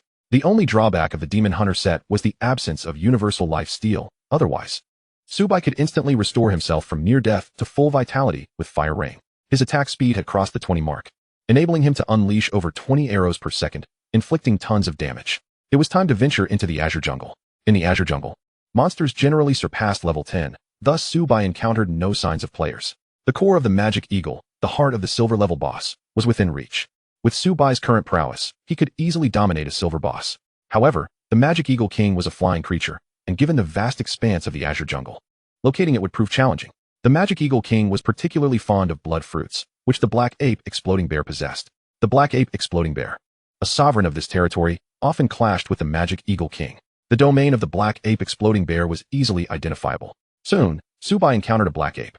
Name: Black Ape Type, Elite Black Iron Level, LV 10 Health, 200,000 Attack Power, 1120 Skills, Earth Lava, Stone Throw, Charge, Rapid Slap. Only 200,000 health? Subai rapidly drew his bow, and before the Black Ape could reach him, it collapsed. Ding! You have slain the Black Ape. Gaining 0 experience points. You have successfully plundered Earth Lava. Excellent. Earth Lava passive, 1100. Quality, excellent effect. Permanently increases health by 50, defense by 1. When fully stacked, health increases by 50, and defense by 100. For Subai at present, this was a significant boon. In no time, he had plundered 20 points of strength, 20 points of constitution, and amassed 100 layers of passive. Earth Lava passive, 100100. Quality, excellent effect. Permanently increases health by 50, defense by 100. A giant cave came into view, home to the Black Ape Exploding Bear King. Drip, drip, the sound of water droplets echoed as Subai stepped into the cave, where several pairs of blood-red eyes turned towards him. Blink. Subai, with a spirit level exceeding 1000, sensed a sharp pain emanating from the side. In the location where Subai once stood, a vast pit emerged, revealing a figure far more imposing than the other explosive bears. A resounding roar echoed as the explosive bear bellowed. Possessing the keen eyesight of an eagle, Subai discerned every detail with clarity, even in the darkness. Name: Earth Explosive Bear, King. Type: Silver. Boss. Level: LV 17 Health. 2, 500,002. 500,000 Attack Power. 4, 561 Skills. Sonic Wave Diffusion, Earth Force Field, Earth Shield. Charge, Claw Barrage. Description: the Earth Explosive Bear was frolicking with its mate when you interrupted its play. Adjacent to the Earth Explosive Bear stood 78 female bears, significantly smaller in stature. The corners of Subai's mouth twitched involuntarily. How could this bear possibly manage such a harem? With a thunderous roar, the Earth Explosive Bear, alongside its female counterparts, charged at Subai, a silver boss supported by 7 bronze bosses. Had this encounter occurred earlier, it would have posed a substantial challenge. However, now clad in golden armor, with agility and spirit exceeding 1,000, he felt no trepidation. Subai unleashed a torrent of arrows, exceeding 20 per second, each arrow falling like rain. Massive damage numbers erupted above the Earth Explosive Bear's head, with the ability to inflict 100,000 damage per second and a critical strike occurring every 3 arrows. The bear found itself riddled with feathers, emitting frantic roars. Activating Wind's Whisper. Subai's speed reached unparalleled heights, prompting the Earth Explosive Bear to employ its charge ability. Thunderous paralysis manifested, abruptly losing its control effect. The Earth Explosive Bear materialized before Subai, and colossal damage numbers, 666, 888, appeared above him, overwhelming even his defenses. The remaining 7 explosive bears also surged towards Subai, their claws slashing as they struggled to breach his shield. In less than a second, the damage inflicted was negated, and Subai restored to full vitality. Without hesitation, the Earth Explosive Bear opted to flee. The human before it was far beyond its capacity to contend with, as long as the Green Mountains remain. There's no fear of lacking firewood. A deluge of arrows rained down, and the Earth Explosive Bear raised its shield to block the onslaught. The corruption skill activated, each arrow reducing durability by 1, albeit with only a 50 probability. Yet, Subai's relentless bombardment, over 20 arrows per second, resulted in more than 200 arrows in just 10 seconds. The shield shattered, leaving the Earth Explosive Bear as mere prey on a chopping block. You have successfully slain the Earth Explosive Bear, gaining 200,000 experience points. You have defeated 7 Black Ape Bears, earning 350,000 experience points. You have leveled up to level 17, earning 5 free attribute points. You have successfully plundered 50 constitution. You have obtained 7 bronze chests. You have acquired 1 silver chest. You have successfully plundered Earth Shield, perfect. You have successfully plundered Earth Force Field, perfect. Earth Shield passive, 77. Quality, perfect effect. While standing on the ground, restores 100 mana per second, and generates a shield of 100 points, with a maximum capacity of 1,000 points. Currently, Subai was not in need of mana, but once he had accumulated enough skills, the speed of mana recovery would become crucial. Earth Force Field passive, 11. Quality, perfect effect, while standing on the ground, restores 1,000 health per second, and attacks cannot interrupt the effect. Chapter 45. The assassin approaches Subai. Open the silver and bronze chests, uncovering a plethora of warrior gear to sell to Zhou Long and others. The Earth Shield enhanced his mana recovery rate and survival capability significantly, while the Earth Force Field allowed him to regenerate 1,000 health per second uninterrupted. Positioned at the cave's dim entrance, a blood fruit caught his eye. Name, blood fruit quality, bronze grade consumable effect. Consuming it enhances one's bloodline capabilities. Hint, not consumable by humans. Subai pocketed the blood fruit and soon discovered a narrow mountain range. Any daring magic eagle would find itself ensnared. He placed the blood fruit in a conspicuously visible spot. A faint scent of blood wafted through the air. Animal olfactory senses far surpassed those of humans, and the magic Shadow King's sense of smell was exponentially heightened. Concealed behind cover, Subai awaited patiently. Minutes later, a swarm of magic eagles obscured his view, their jubilant cries echoing as they sought to devour the blood fruit. Suddenly, a massive figure descended, its wings flapping, causing the other magic eagles to retreat. Name, Magic Eagle King type, Silver, Boss, Level, LV 17 Health, 1, 800,001, 800,000 Attack Power, 5, 300 Skills, Bite, Charge, Hunting Moment, Claw, Fierce Strike. Magic Eagle Storm Description. The Magic Eagle King has an insatiable appetite for blood fruits. Upon landing, the Magic Eagle King did not immediately approach the fruit. Instead, it surveyed its surroundings, and upon confirming the area was devoid of threats, commanded its minions to carefully retrieve the blood fruit. Just as the Magic Eagle King intended to consume the fruit, an arrow flew through the air. Though its health was 700,000 less than that of the Earth Explosive Bear, its reaction speed was incomparable. The arrow grazed its feathers, leaving no respite as dozens of arrows rained down. Despite its swiftness, it could not evade all the arrows. Scattered arrows struck its wings, temporarily grounding it. A figure leaped from behind the rocks. Bloodshot eyes reflected the Magic Eagle King's realization of being ensnared. With a thunderous cry, it summoned its kin, amidst which were several powerful auras, bronze elite monsters. Subai unleashed a flurry of arrows, exceeding 20 per second, as the arrows pierced through the Magic Eagle's wings, sending them crashing to the ground. You have slain a Magic Eagle, gaining 0 experience points. You have successfully plundered 2 points of agility. You have successfully plundered 2 points of strength. You have successfully plundered precision, perfect. Precision passive, 110. Quality, perfect effect, increases hit rate by 1. Another skill enhancing hit rate? Precision, akin to the finale, could elevate his accuracy, and once fully stacked, it would amplify his hit rate by 10. Coupled with prior skills, Subai's accuracy soared by 20, leaving him just 80 points shy of a perfect 100 hit rate. Enraged by witnessing Subai's massacre of its progeny, the Magic Eagle King charged forward, relentlessly slashing with its claws. Yet, Subai had no intention of dodging. His shield exceeded 10,000 points, and his health stood over 30,000. Most crucially, standing upon the ground allowed him to regenerate 1,000 health per second, augmented further by lifesteal effects. The Magic Eagle King's attacks felt akin to mere scratches, while numbers displaying 100 damage appeared above its head. In no time, Subai plundered 40 agility, 20 strength, and 10 layers of the passive. Precision passive, 1010. Quality, perfect effect, increases hit rate by 10. Magic Eagle Storm, 100, 200, 300. The storm's damage compounded, but Subai paid it little heed. The storm could stack up to 10 layers, deducting 1,000 health per second. With the wood-based shield shattered, Subai gained all-encompassing lifesteal, shooting more than 20 arrows per second, inflicting 100,000 damage. Alongside automatic health recovery, he could restore 4,000 health each second. The number of magic eagles dwindled, while Subai remained nearly at full health. Why was he so formidable? It seemed he had previously underestimated him. No wonder he made it onto the Knight of Eternity's kill list. Regardless of the strength he possessed, it paled in comparison before them. Ha ha ha indeed. Our leader is a Silver Slayer. Referred to as the boss, she donned a fox mask, obscuring her true visage, yet her physique hinted at an undeniable beauty. This young man is formidable. Do not underestimate him. Should you succeed in eliminating him, you would ascend to the ranks of Silver Assassins. Indeed, soon. The magical eagles surrounding the King of Eagles had been vanquished, their health dwindling to below 100,000. Suddenly, Subai ceased his actions, directing his arrows towards a specific point. Whoosh! The feathered arrow collided with a dagger, the force dissipating as it fell to the ground. Come forth. I am most curious as to how you discovered our presence. The woman in the fox mask spoke. It was during my initial engagement with the King of Eagles. The woman's beautiful eyes flickered slightly. Archers, by all accounts, should not possess such acute perception. They are assassins. Even sorcerers specializing in mental prowess may not detect them. Moreover, Subai's focus would understandably wane while battling the King of Eagles. Eliminate him. Understood.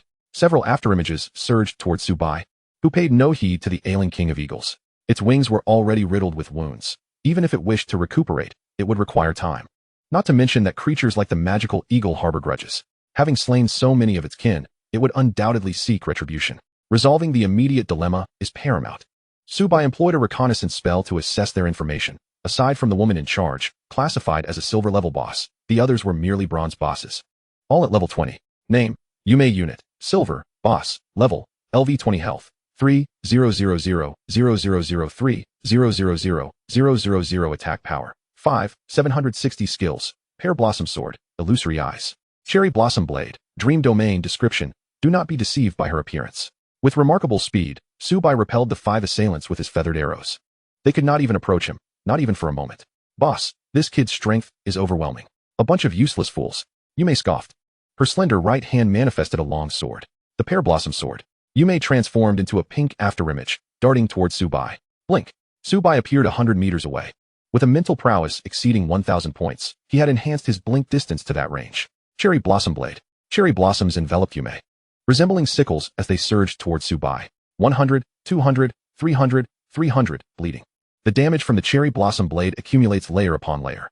The feathered arrows targeted the remaining assassins, their speed significantly slower than Yume's, making them easier to hit. The battle had only just commenced. Chapter 46, Slaying the Assassins. Death to the King of Eagles. Yume gritted her teeth. Subai's output was high, which she could comprehend. But how could an archer withstand so many of her assaults without succumbing, while her side had already suffered grievous losses? You attack from the flank. I will hold him off. Understood. The 5 did not hesitate, retreating decisively to the rear. Under full output, Subai could inflict 100,000 damage in a second, beyond what their fragile forms could withstand. The feathered arrows aimed at Yume, her sword swinging continuously, slicing through the arrows upon contact. The long sword transformed into 9 afterimages. Enveloping her completely, the arrows could not penetrate. The remaining 5 attacked Subai from various angles. Subai dodged when possible, and when unable, he braced himself to endure the blows. Witnessing this, Yume was elated. Following this trend, within 3 minutes, the individual before her would be utterly exhausted. Suddenly, the long sword shattered into countless particles. How is this possible? Though the sword was of silver quality, it was still a level 20 weapon. Even golden equipment would be nearly impossible to destroy. Moreover, Subai wielded arrows, not a melee weapon. Before she could ponder further, the feathered arrows pierced through her body. Massive damage numbers appearing above her head. Subai's health surged, recovering to full within 3 seconds. In stark contrast, Yume's health had plummeted to over 2 million. Illusory Eyes. Dream Domain. Yume's pupils morphed into heart shapes, and several enchanting women materialized before Subai. They swayed their bodies, clad in revealing attire, cooing, "Young master, you've heard us. Young master, lay down your weapon. Could you not spend some time with us?" Their seductive voices echoed in Subai's ears. "Huh, man," Yume scoffed. Her hands transformed into claws, lunging towards Subai's throat. Charging an arrow, Rain of Fire. With over 1,000 points of mental prowess, Subai split over 100 arrows. Due to their proximity, Yume could not evade this strike. 10, 000, 10, 000, 12, 000. Yume's health dropped by over 100,000. How did you break free from the illusion? The remaining 5 were equally unsettled. Yume's illusions were notoriously terrifying. Even they struggled to dispel them swiftly. Could it be that the individual before them favored men? Yume sighed in relief, oblivious to the fact that Subai was immune to her illusions. A handsome young man appeared before Subai, sporting a middle parting, a basketball in hand. Dressed in overalls, the youth frequently shot flirtatious glances at Subai as he drew his bow. Whoosh! The feathered arrow pierced through Yume's body. How could this be? Yume's primary means of attack was her illusions. Now, Subai's immunity rendered her efforts futile. Retreat. You think you can come and go as you please? Subai continued to shoot from behind, his agility surpassing 1,300, frost spreading and covering them. Under the dual slowing effects, they could not escape Subai's attack range. Soon, Yume's health was completely drained. You have slain Yume, gaining 300,000 experience points. You have successfully plundered 30 points of agility. You have successfully plundered Illusory Eyes, perfect. Illusory Eyes passive, 11, quality, perfect effect, immune to adverse environmental conditions. Eagle Eye enhanced one's vision and ability to pierce shadows, while Illusory Eyes possessed a singular effect, immunity to any adverse environment. For an archer, the foremost capability is to ascertain the opponent's location, enabling stable output. Otherwise, if one cannot even determine where the opponent is, how can one talk of dealing damage? Yume is dead? He has killed Lady Yume. Terror shone in the eyes of the five. They were indeed assassins, yet that did not equate to a desire for death. Adventurer, should you slay us, Eternal Night will not spare you. Eternal Night, huh? Subai chuckled coldly. His relationship with Eternal Night was already one of irreconcilable enmity. Should he slay a few more, their response would merely be to dispatch more assassins. You have slain 5 assassins, gaining 250,000 experience points. You have successfully plundered 20 agility. You have successfully plundered Shadow Killing Technique. Perfect. Shadow Killing Technique passive, 55. Quality, perfect effect. Arrow flight speed increased by 200. The arrows Subai released had reached the speed of sound. He had obtained 5 bronze chests and 1 silver chest. He did not open them immediately. The King of Eagles had already fled, and his encounter with the 6 had not lasted long. The King of Eagles could not have escaped far. He followed the blood trail on the ground. Within the cave, the King of Eagles lay upon a large stone, barely clinging to life. A murderous glint flashed in its eyes. Subai had not only slain its kin, but had also brought it to the brink of death. This grudge must be avenged. Suddenly, a figure appeared in its cave, and upon seeing the newcomer, the King of Eagles' breath quickened.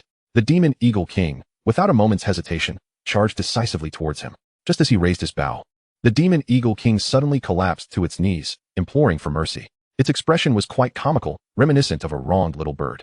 Subai displayed a benevolent smile and resolutely pulled the trigger. You have slain the Demon Eagle King, gaining 150,000 experience points. You have leveled up to level 18, earning 5 free attribute points. You have successfully looted 30 agility points. You have successfully looted the Demon Eagle Storm. Perfect. You have acquired a silver treasure chest. Demon Eagle Storm passive, 11. Quality, perfect effect. After dealing damage, it envelopes a 10-meter radius in the Demon Eagle Storm, inflicting 1,000 wind damage per second to enemies within the area. It is a mere consolation prize. He can currently inflict 100,000 damage per second, making 1,000 damage appear trivial. He opened all the treasure chests. You have obtained the Radiant Battle Garb. You have acquired 500 gold coins. You have received the Core of the Demon Eagle. Name, Core of the Demon Eagle. Quality, silver grade consumable effect, one of the materials for NPC breakthroughs.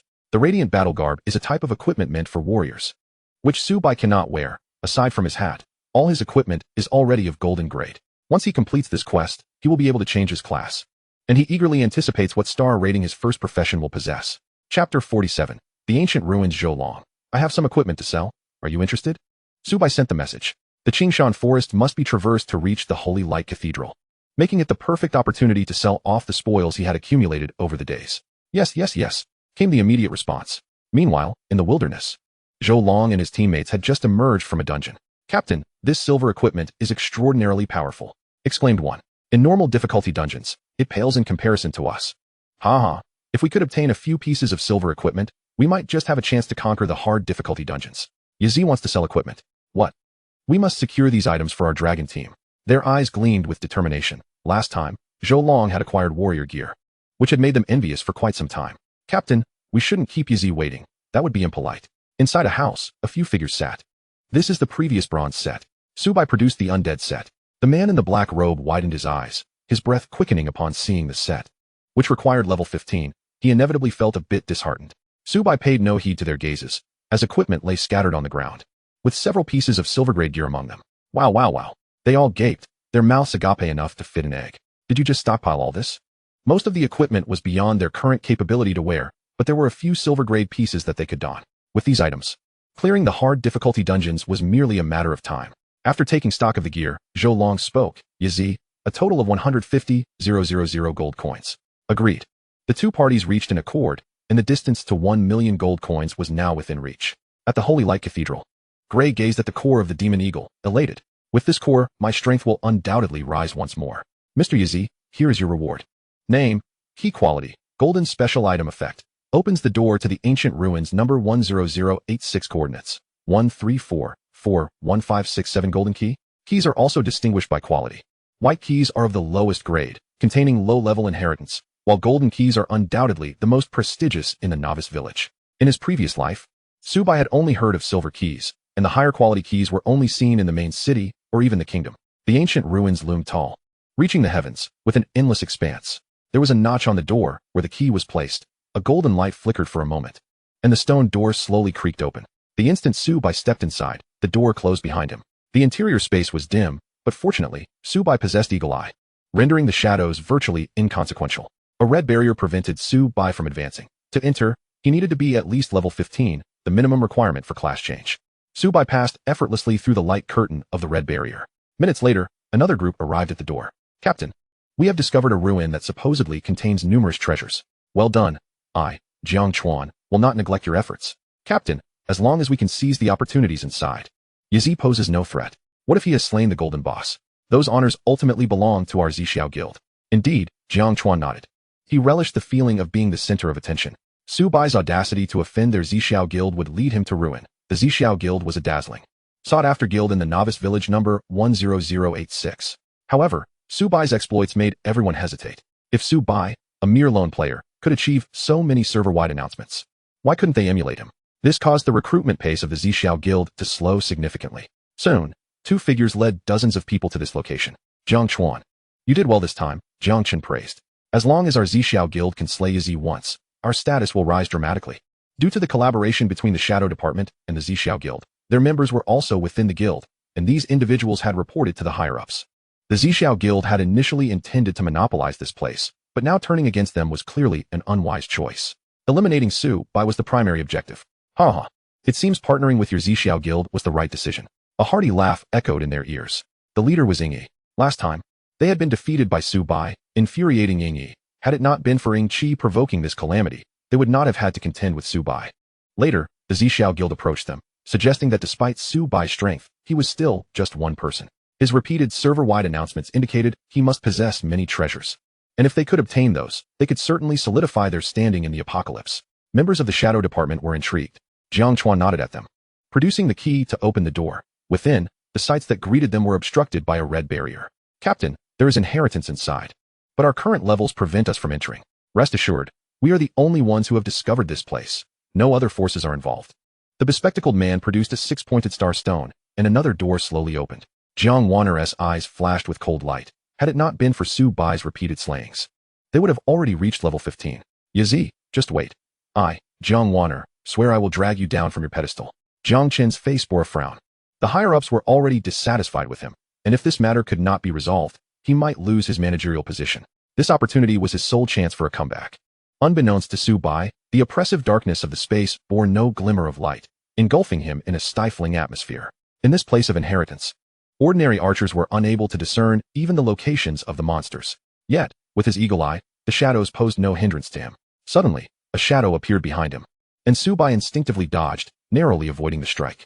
Title: Phantom Unit. Common level, LV 18 health, 200, 000 200, 000 attack power, 1, 790 skills, breath concealment, backstab, chain strike. Swift. Description: the phantom relishes hiding in the shadows, excelling in the art of assassination. Subai knocked an arrow, his hands moving with unparalleled speed. Within mere seconds, the phantom was vanquished. You have successfully plundered Dark Mist. Perfect. Dark Mist passive, 1, 100. Quality: perfect effect. Each attack has a 0.1 chance to blind the opponent, rendering them unable to see for a duration of 3 seconds. Once fully stacked, each attack has a 10 chance to blind the enemy. All except players with special skills will experience a significant decline in combat power during these 3 seconds, particularly archers, mages, and priests. One can only imagine the chaos when a priest, unable to locate their own allies, mistakenly casts healing spells upon foes. Chapter 48. Abases the Phantom King swiftly. Subai plundered 20 points of strength, 20 points of agility, and 100 layers of passives. Dark Mist passive, 100. 100. Quality: perfect effect. Each attack has a 10 chance to blind the enemy for 3 seconds. Subai can unleash over 20 arrows per second, maintaining a continuous barrage that keeps a target ensnared in the effects of Dark Mist. Subai arrived at a palace, flanked by numerous statues that emerged from the ground. Name: Elite Phantom Unit. Elite Bronze Level, LV 18 health, 500, 000 500, 000 attack power, 3, 100 skills, continuous slash, shadow shield, endless fear. Lunge. Description: the elite phantoms guard the palace entrance, disturbed by your presence. Intruder, perish. Dozens of phantoms encircled him, their speed astonishing. Yet they were no match for Subai. The feathers of his arrows soared at speeds surpassing Mach 1. Whoosh. An arrow pierced the skull of a phantom. Wind Whisper triggered, and Subai's hands moved at full throttle, firing over 20 arrows in a single second. The elite phantoms boasted only 500, 000 health. Yet their abilities were exceedingly deceptive. The moment an arrow grazed them, their positions swapped with their shadows, preventing any damage. Subai remained unperturbed. Every creature possesses vulnerabilities. For otherwise, they would ascend to divinity, targeting a specific phantom. Subai discerned that these phantoms could not continuously utilize their swap ability without risking their speed and corporeal integrity. Even if only half of his arrows found their mark, they would inflict 50,000 damage per second, capable of dispatching a phantom in under 10 seconds. Suddenly, several afterimages appeared behind Subai. Flash. Subai reappeared 100 meters away as the phantom hurled daggers. Instinctively, he dodged, yet the sheer number of daggers was overwhelming. 300, 300, 300, 100, 100, 100. Damage numbers erupted above Subai's head, mirrored by those above the elite phantom. Subai stood resolute, regenerating over 1,000 health per second. Furthermore, upon the shattering of his wooden shield, he gained universal lifesteal. With his vampiric capabilities, he restored his health to optimal levels in less than a second. The Thunder Ring's right side triggered incessantly. Any phantom ensnared would suffer significant health loss. The phantom's attacks could not harm Subai, and within 10 seconds, he dispatched an elite phantom. Soon, the elite phantoms were annihilated. You have successfully slain 10 elite phantoms, earning 0 experience points. You have successfully plundered 2 points of strength. You have successfully plundered 2 points of agility. You have successfully plundered Endless Fear, perfect. Endless Fear passive, 310. Quality, perfect effect. After inflicting damage upon an enemy, they will enter a state of fear, unable to cast skills or attack for 1 second. With no cooldown. Tip, there is a 70-second interval for the same target. Endless Fear is classified as a strong control effect. Any damage dealt by Subai will render the target incapacitated for 1 second. Once fully stacked, every 10 seconds, he can impose a fear effect on the same target. And in conjunction with the Thunder Ring's right side ability, if the opponent's resilience is lacking, they may succumb to control entirely. Defeating phantoms yields no experience or equipment drops. Yet Subai can plunder attributes and passive abilities. Within the palace, numerous phantoms fell to his hands. None survived beyond 3 minutes. Before long, Subai plundered 20 points of agility, 20 points of strength, and 10 layers of passives. Endless Fear passive, 1010. Quality, perfect effect. Inflicting damage upon an enemy will induce a state of fear, preventing them from casting skills or attacking for 1 second. With no cooldown. Tip, there is a 10-second interval for the same target. Upon a lavish throne lay a crown, as Subai approached and brushed his hand against it. The grand door behind him slowly creaked open, revealing the inner sanctum. A dungeon? The air was thick with the scent of decay, and cells lined the surroundings. Subai stepped inside, and the door gradually closed behind him. He remained unfazed. The palace held no legacy, suggesting that the true inheritance lay within. In the dimly lit space, droplets of water fell incessantly, creating a stifling atmosphere. Subai was uncertain how long he had been walking. Suddenly, the ghostly flames ignited, guiding Subai toward their source. He soon arrived before a hexagram, where a humanoid skeleton stood, opposite a crystal ball. Human, you have arrived? Abruptly, a figure materialized upon the hexagram. Upon closer inspection, it was not a living being, but rather a specter. Name, Abasis Phantom, King, Unit, Gold, Boss, Level, LV 18 Health, 5. 0000005 000 Attack Power, 7. 892 Skills, Phantom Clone, Lockdown, Shadow Stealth, Shadow Cling, Continuous Shooting. Description, Abasis has significantly weakened due to death. Abasis? In his past life, Subai had heard of this individual. He was merely 30 years old at the time of his demise and had assembled a formidable phantom legion. Abasis considered himself the strongest prodigy in the world and, in a bid to prove his might, led his team to Dragon Valley with the intent of slaying a dragon. However, a passing dark dragon inadvertently descended, and the Phantom Legion was annihilated. With perhaps a century's time, he might have weathered the aftermath of that encounter. A voice jolted Subai from his reverie. Adventurer, your arrival here attests to your strength, qualifying you to receive my legacy. However, that alone does not guarantee your success. Defeat me, and the Phantom's legacy shall be yours. Adventurer, are you interested in hearing my tale? Subai nodded, not declining the offer. Abasis had perished. Cultivating a favorable rapport might yield treasures from his former life. Adventurer, I began practicing archery at the age of 3. By 16, I had bested foes a decade my senior. Within the kingdom, I found none who could rival my prowess, leaving me in profound solitude. Thus, I formed a team named the Phantom, composed of individuals I meticulously selected.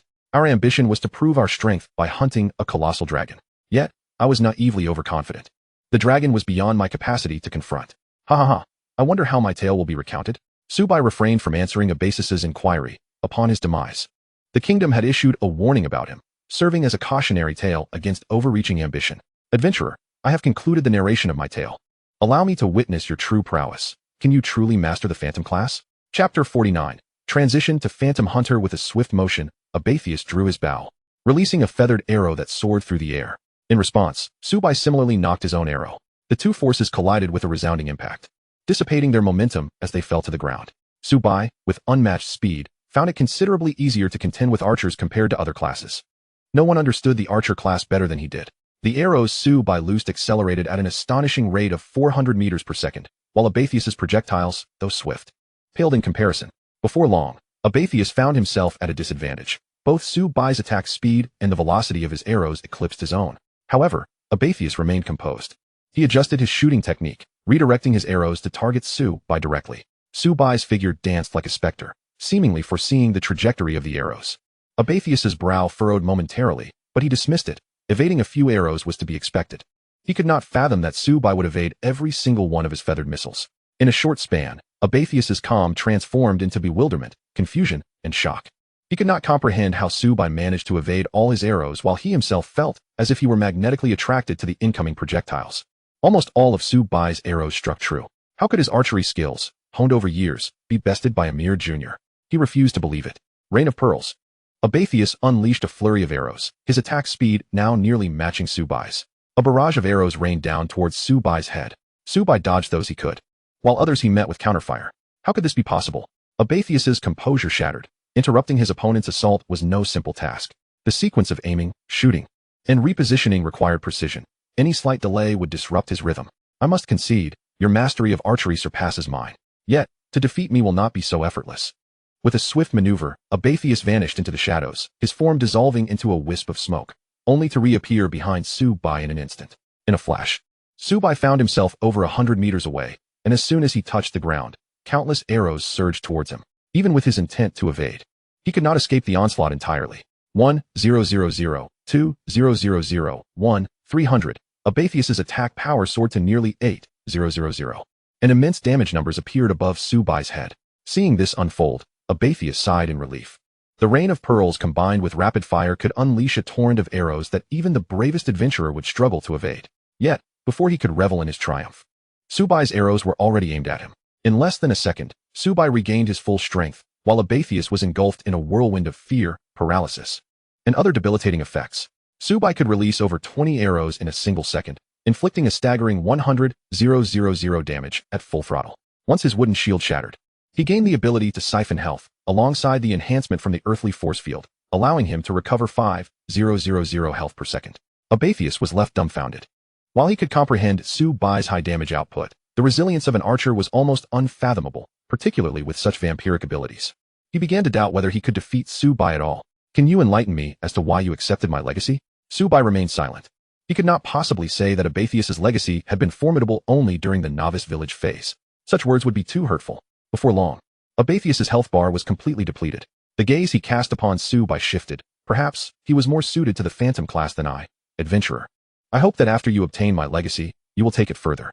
You have slain Abathius's spirit and acquired the Phantom crown. You have successfully plundered 30 agility points. You have successfully plundered Dark Affinity, epic. As Abathius's spirit faded, the crown from the throne fell into Subai's grasp. Name, Phantom crown quality, golden class requirement, Phantom archer level requirement, LV 18 strength, 50 agility, 50 effect 1, critical rate 5 description. This is the crown worn by Abathius in his lifetime. Upon donning the Phantom crown, Subai's strength and constitution each increased by 5, while his critical rate surged to an impressive 45. He turned his gaze to the hexagram formation, where the skeletal remains had turned to dust, vanishing from existence. The crystal ball had transformed into a dark hue. Merely touching it would allow him to undergo the legacy. Dark Affinity passive 11, quality, epic effect. Each arrow carries an additional 1,000 dark damage, ignoring 100 magic resistance. Dark Affinity served as a splendid enhancement to Subai's output. As he touched the crystal ball, a chilling mechanical voice echoed in his ears. Do you accept the Phantom legacy? Yes. In the next moment, black smoke enveloped Subai. Congratulations, you have obtained the Phantom legacy. Name, Subai class, Phantom Hunter, 5 stars, level, 18 talent, infinite plunder health, 3, 449, 034, 490 mana, 1, 445, 014, 450 strength, 961 constitution, 999 agility, 1, 356, 16, spirit, 1, 169 active skill, Phantom clone, summons a clone possessing 50 of your attributes. This clone can trigger passive skills and last for 10 seconds. Cooldown, 60 seconds. Mana cost, 1,000. Passive skill, Phantom Hunt. Each arrow carries an additional 1,000 dark damage. A 5-star class. Prior to the transition, archers were rated at 0 stars. With each level gained, they would receive 5 free attribute points. A 5-star class grants an additional 5 free attribute points per level. While Phantom Clone may not offer much utility to other archers, for Subai, most of his skills were passive. To enhance his class skills, he must elevate the Phantom class's star rating. There are 2 methods to achieve this: clearing dungeons at nightmare difficulty or advancing in rank. Currently, Phantom Clone has a cooldown of 60 seconds and can only last for 10 seconds. During this window, it can boost his output by 50. Phantom Hunt is somewhat akin to Dark Affinity, yet it cannot reduce the enemy's magic resistance. However, Phantom Hunt can continue to be enhanced, unlike Dark Affinity, which had reached its limit. Server announcement. Congratulations to the player for transitioning to Phantom Hunter. Do you wish to hide your ID? An announcement will soon be made across the server. Do not hide. Chapter 50. The arrival of the Shadow Division from the Zixiao Guild server announcement. Congratulations to player Yaji for transitioning to Phantom Hunter. Rewards: 100 free attribute points, 10,000 gold. We encourage all players to embark on their learning journey. Wait, Yaji has already transitioned? I heard you need to reach level 15 to transition. Yaji is already level 18. This is quite normal. If only I could be included in the server announcement. That would mean 100 free attribute points. Just hearing the name suggests this class must be incredibly powerful. I am truly envious to the point of tears. I am barely even level 10. The disparity is disheartening. Jiang Chuan listened to the server announcement, his expression shifting from joy to bewilderment, then finally to anger. Yaji, just you wait. Even if you have transitioned, you are still no match for the many of us. I will personally strip you of all your treasures. Jiang Wanner gazed at the level leaderboard, her demeanor frozen in shock. How could Yaji be at level 18 when she was still not even level 10? However, she paid no heed. For the Zixiao Guild had been plotting for quite some time, and this time, Yazi found himself trapped with no means of escape. The newly acquired attributes were allocated to agility, causing it to surge to 1688, nearly double that of his strength. As Subai exited the palace, the moment he passed through the shimmering barrier, he beheld several familiar figures. The individuals across from him, upon recognizing him, were momentarily taken aback, followed by an overwhelming surge of joy. Yazi, I never expected to encounter you here. Ha! Jiang Chuan's lips curved into a sly grin. Previously, they had been deliberating on how to deal with Subai, yet fate had conspired to bring them together in this manner. They were undeniably fortunate, having just acquired treasures that they could conveniently test on Subai. Jiang Wanner remarked fiercely, Yazi, you dare to offend our Zixiao Guild, and you shall see what consequences await you. Hand over your treasures, or we shall show no mercy, Jiang Chun threatened. Your current level is a daunting 18. Should we slay you once, your level will plummet to 17. Subai narrowed his eyes. In his recollection, the Zixiao Guild had never discovered this ancient relic in his previous life. Could it be that his reincarnation had triggered a butterfly effect? Dare you to slay a member of our Shadow Division? I shall undoubtedly take your life today. Several figures approached, the speaker being Shadow 7, who had met his demise at Subai's hands twice, resulting in a loss of 2 levels and a 2-hour setback in his progress. Has the Shadow Division allied with the Zixiao Guild? Subai murmured. In his past life, the Shadow Division and the Zixiao Guild had remained unconnected. One had joined the Cherry Blossom Nation, while the other had allied with the Lighthouse Nation. Seeing that Subai ignored them, they assumed he was intimidated. After all, they had mobilized hundreds and had obtained a scroll specifically designed to counter Subai. If you wish to kill me, then leave your life behind.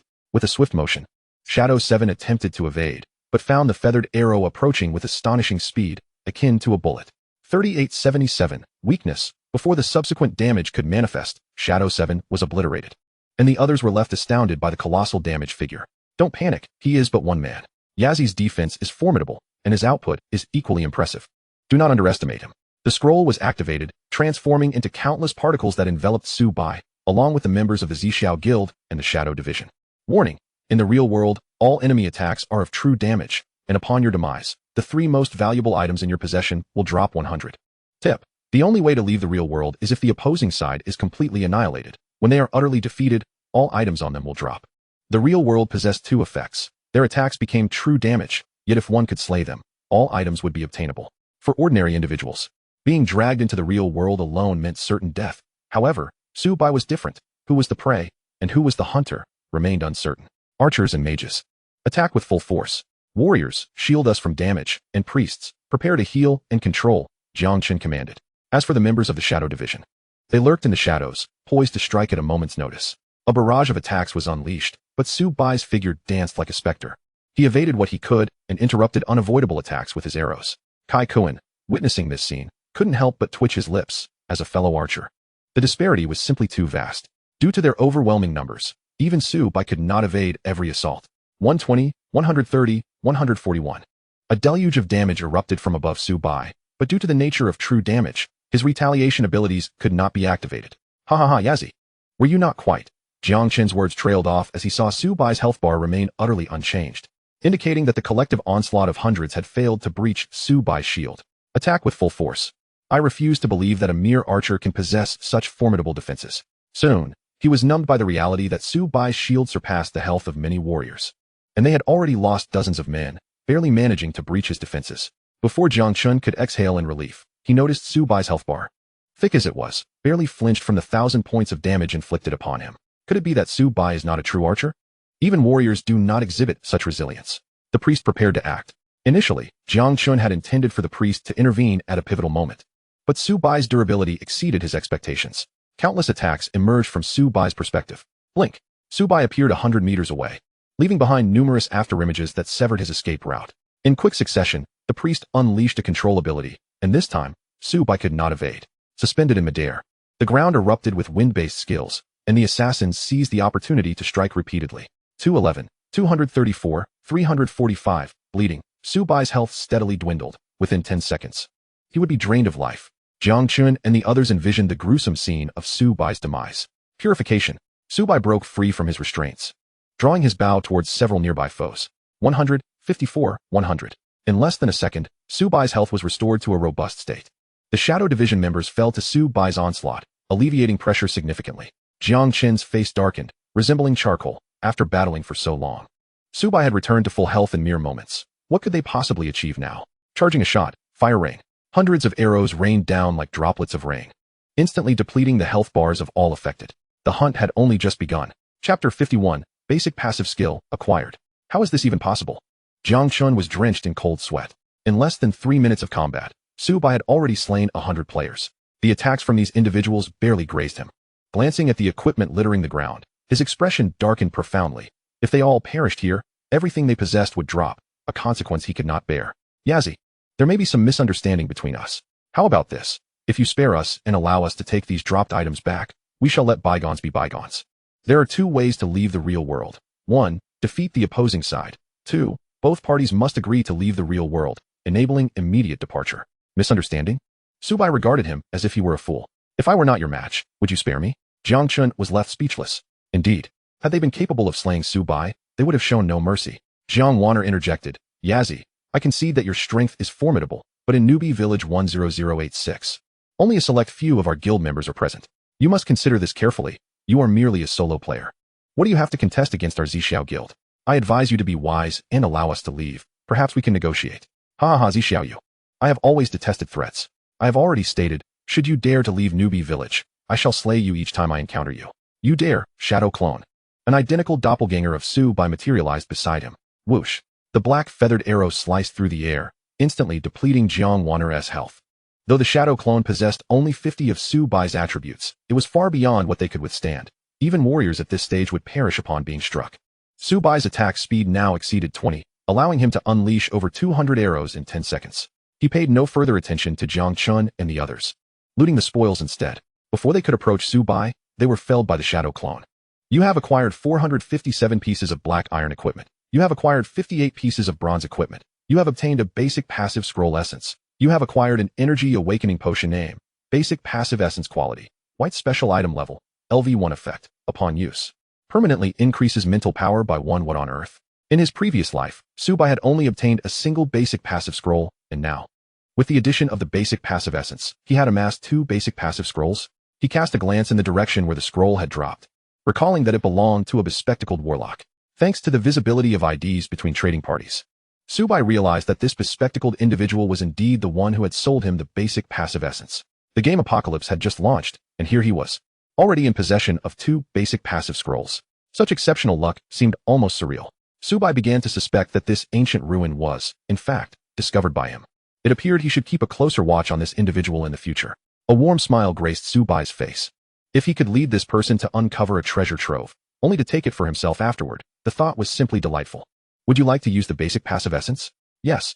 The scroll transformed into particles and integrated into his being. His mental power increased by several points.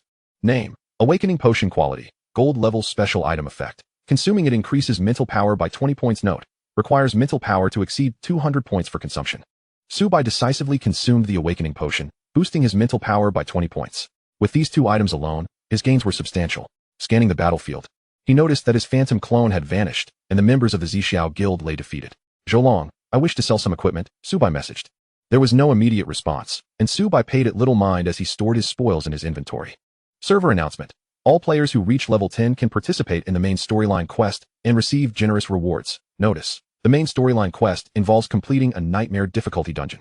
The dungeon will open in 2 hours. All players are advised to prepare in advance. The chat channel erupted with excitement. Wow, the main storyline quest is starting. I suspect this quest is targeting me. I'm only level 9. How can I possibly reach level 10 in 2 hours? Bro, upstairs, you're already level 9. While us solo players haven't even hit level 8. Most players lamented that the mechanism was excessively cruel. Only a select few could attain level 10 within the first 3 days of launch, with Subai being a rare exception. He was already at level 18. Merely 2 levels shy of 20, following the same trajectory as in his previous life. Subai murmured to himself. Due to his influence, the Zixiao Guild members found themselves unable to enter the dungeon. In his past life, the Zixiao Guild had gained numerous opportunities within dungeons. Yazi, I was just attempting a hard mode dungeon and missed your message. As long as the gear is sold by Yazi, our dragon team will buy it. Alright. Subai arranged a meeting place. Soon, the two convened in a small cabin. Yazi, the equipment you are selling is incredibly powerful. I, Zhoulong, never expected that we would actually clear the hard dungeon. Zhoulong's face bore a resemblance to a flower in full bloom. Likely due to the substantial rewards from clearing the hard dungeon. This is the equipment. Subai presented over 1,000 white items, several hundred black iron items, and a few dozen bronze items. Zhoulong initially paid little heed, but upon inspecting the attributes of these items, he was left utterly dumbfounded. These items belonged to the Zixiao Guild? Indeed. Zhoulong swallowed hard. The Zixiao Guild was among the most elite guilds, although not as official as theirs. The number of Zixiao Guild members in the 10086 Novice village far exceeded their own. Are there members from the Shadow Division as well? Zhoulong's eyes widened. The Shadow Division had a poor reputation in other MMORPGs. He chuckled wryly. For the Shadow Division to provoke Subai was tantamount to courting death. In his view, Yazi was undoubtedly the strongest force in Apocalypse, bar none. Are you scared? Subai teased. Scared? Yazi, you misunderstand. I will take these items. The transaction was completed, and Subai received nearly 100,000 gold pieces. Zhoulong watched Subai's departing figure with a smirk. With a powerhouse like Yazi in their novice village, their rewards from the upcoming main storyline quest would far exceed those of other novice villages. Chapter 52. Jiang Wanner is dismissed from supervisor position in the upgrade hall. Subai lay within the upgrade pod. Would you like to upgrade basic passive agility? Yes. Basic passive agility has been upgraded to level 14. Upgraded to level 15. Level 16. Basic passive agility. Level. LV18 effect. Permanently increases agility by 26. Would you like to upgrade Eagle Eye? Eagle Eye at level 13 requires 30,000 gold to upgrade to level 14. Yes. 30,000 gold was a mere drop in the bucket for Subai at this moment. Eagle Eye upgraded to level 14. Eagle Eye upgraded to level 15. Eagle Eye upgraded to level 16. Eagle Eye passive level. LV18 effect. Increases vision by 2,600 meters. The upgrade from level 13 to 18 for Eagle Eye cost a total of 250,000 gold. Even for a large corporation, parting with such a sum in one go would cause heartache. Would you like to upgrade basic passive essence? Yes. The cost for upgrading basic passive essence was identical to that of basic passive agility, yet a mere tenth of Eagle Eye's expenses. Basic passive essence. Level. LV18 effect. Permanently increases mental power by 26. His mental attributes surged by nearly 300 points, allowing him to split over 20 additional rockets. It was time to log off and rest. With some time remaining before the main storyline quest commenced, it was the perfect opportunity to adjust his state and ensure he was at peak performance when tackling the dungeon. In the real world, Subai casually prepared a home-cooked meal. After dining, he set an alarm and slowly drifted into slumber. In a luxurious building, dozens of figures were convening for a meeting. Have you heard? The main storyline quest for the game Apocalypse is about to commence. Of course, I've heard, Old Xia. But only players above level 10 can participate in this quest. Even among our officials, only a handful have reached level 10. Knock, knock, knock. Come in. Zhoulong entered, prompting Old Xia to rise from his seat and introduce him. I trust everyone has some familiarity with Zhoulong. He hails from the same novice village as Yazi. Moreover, he has procured a significant quantity of equipment from Yazi, greatly enhancing our Dragon Nation's strength. Yazi? The others wore solemn expressions, akin to having swallowed a fly. They were well aware of who Yazi was, the fierce individual who had slain a golden boss, something even their officials could not achieve. Zhou, your team must have all reached level 10 by now. Yes, Commander. Once you enter the dungeon, follow Yazi's directives. Should you defy orders, you shall face dire consequences. Old Xia patted his shoulder.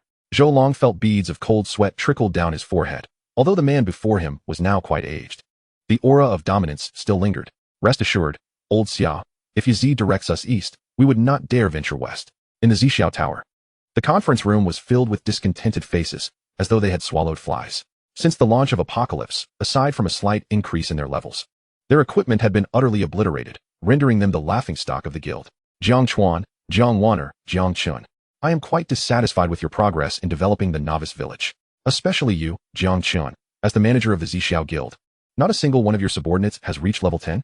A man adorned with gold-rimmed glasses stepped to the forefront, speaking sternly. Vice President, what brings you here? Jiang Chun asked, his countenance betraying a nervous unease. If I hadn't come, how many more times would you, Jiang Chun, let your team perish? Jiang Chuan, Jiang Waner. Jiang Chun, your performances in the Apocalypse have left me profoundly disappointed. Your current positions have been reduced to that of mere ordinary members. Do you possess any significance now? Vice President, it seems you lack the authority to make such decisions, Jiang Waner interjected. It took him years to ascend to the position of supervisor of the Zixiao Guild, and she has no desire to lose it. The man adjusted his glasses and tossed a letter onto the table. This is the decision of the esteemed president. The expressions of the three were grim, filled with confusion and shock, followed by a sense of unwillingness. They never anticipated that this matter would attract the attention of the president. Even in their discontent, they found themselves powerless to reverse the situation, as those who had once flattered them now reveled in their misfortune. A bunch of useless fools. You are so many, yet you cannot resolve a single issue. Truly a disgrace to our Zixiao Guild, the man scoffed. Jiang Chun wished to argue that Yazi was no ordinary individual, but ultimately held his tongue. He had fallen to the status of a mere employee, and the family legacy he had toiled for half his life had crumbled in his hands. In the Cherry Blossom Kingdom, within a secluded courtyard. Ha ha ha, the rise of our Cherry Blossom Kingdom is imminent. Yazi, I, Duanmu Xiaodara, acknowledge your strength, yet this time, the first place in the main quest shall undoubtedly belong to our Duanmu family. Duanmu Xiaodara was elated. In the novice village where Duanmu Xiaodara resided, the majority of the players had reached level 10, their numbers far surpassing that of Su Bai's group. No matter how strong Su Bai was, he could not contend with hundreds, let alone thousands, of opponents. In the Lighthouse Kingdom, within a luxurious palace, John lounged on the sofa, legs crossed, savoring a glass of red wine. Yazi, a fellow from Dragon Country. We Lighthouse Kingdom are the most formidable nation in the world, whether in the game or reality. You Dragon Country are merely a bunch of losers. I, John, will make you aware of the might of our Lighthouse Kingdom. Meanwhile, in the Sun Never Sets Nation, President Yazi has made multiple announcements, causing our Sun Never Sets Nation to be overshadowed. This Yazi is merely fortunate. Indeed, the president has awakened a legendary level talent. No matter how strong Yazi is, he is but one person. Xiao Liwei listened to these discussions, his expression reminiscent of a blossoming flower. He relished this feeling of being the center of attention. The family had begun to express dissatisfaction with him, while Yazi had made numerous announcements throughout the server. Xiao Liwei had yet to make even one. This greatly displeased him, as he possessed a legendary talent. I, Xiao Liwei, vow that the first place in this main quest shall undoubtedly belong to our Sun Guild. Buzzing. Su Bai was awakened by the alarm clock, instinctively.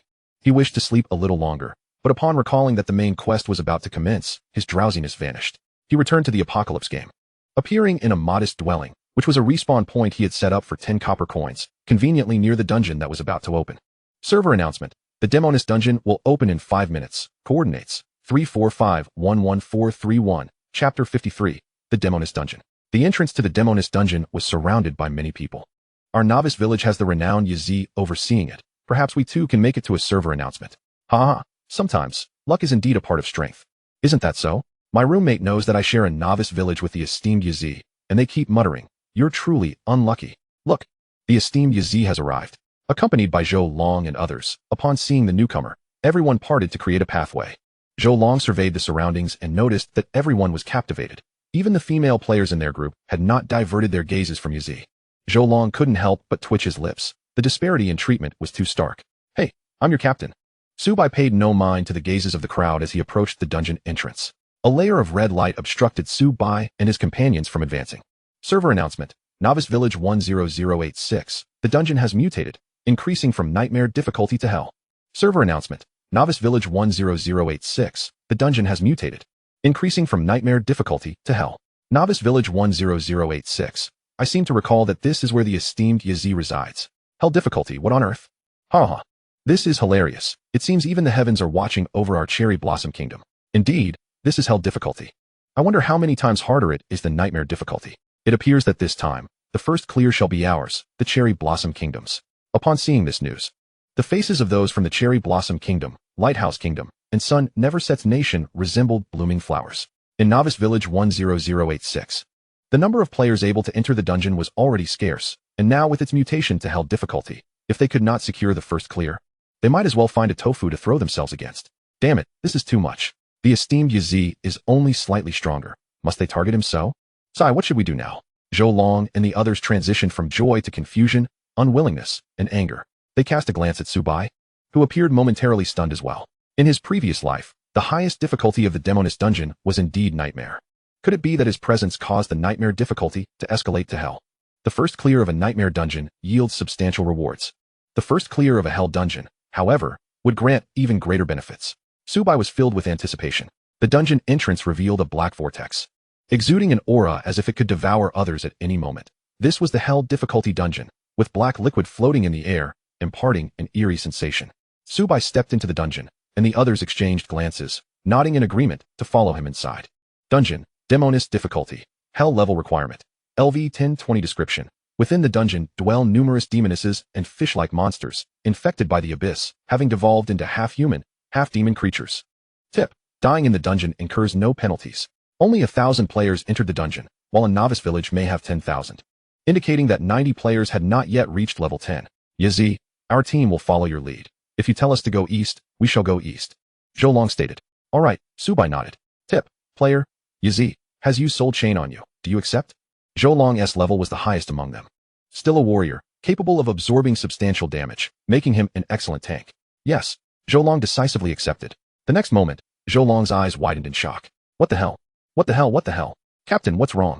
The others were puzzled. In their impression, Zhou Long was usually quite composed and shouldn't be so flustered. Look at my stats. Zhou Long shared his panel, and upon seeing his attributes, they gasped in disbelief. Captain, your current strength could probably kill a cow with a single punch. Captain, you're truly incredible. I want to experience that too.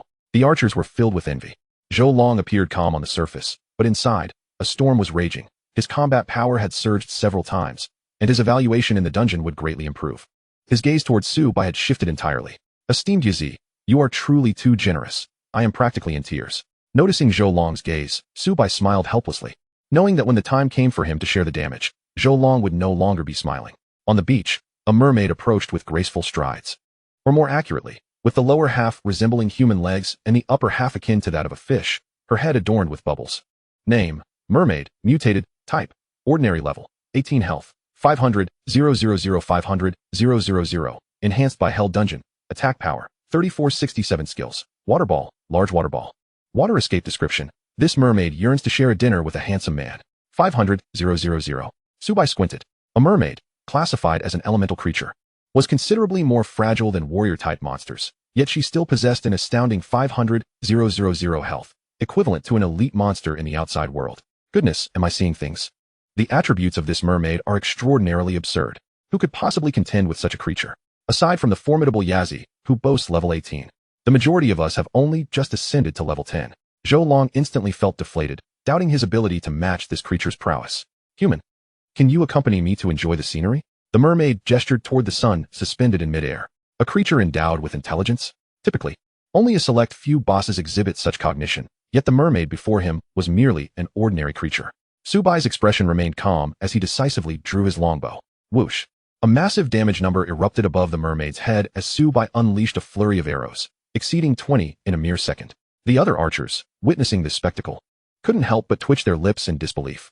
They began to question their own identities as archers, for Subai's arrows flew like bullets. Female players blushed at the sight. Before the mermaid could approach Subai, her health bar was entirely depleted. You have slain the mutated mermaid, gaining 3,000 experience points.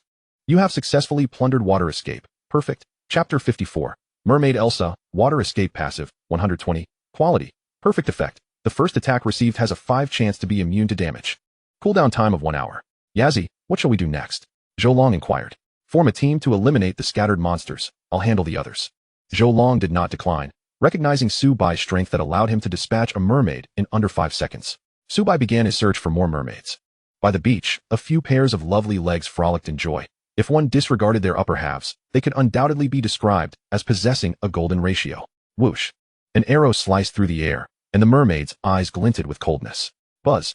Small water balls were launched towards him, but Su Bai's form was like a specter, evading what he could and using arrows to deflect the unavoidable damage. You have slain 5 mermaids, gaining 15,000 experience points.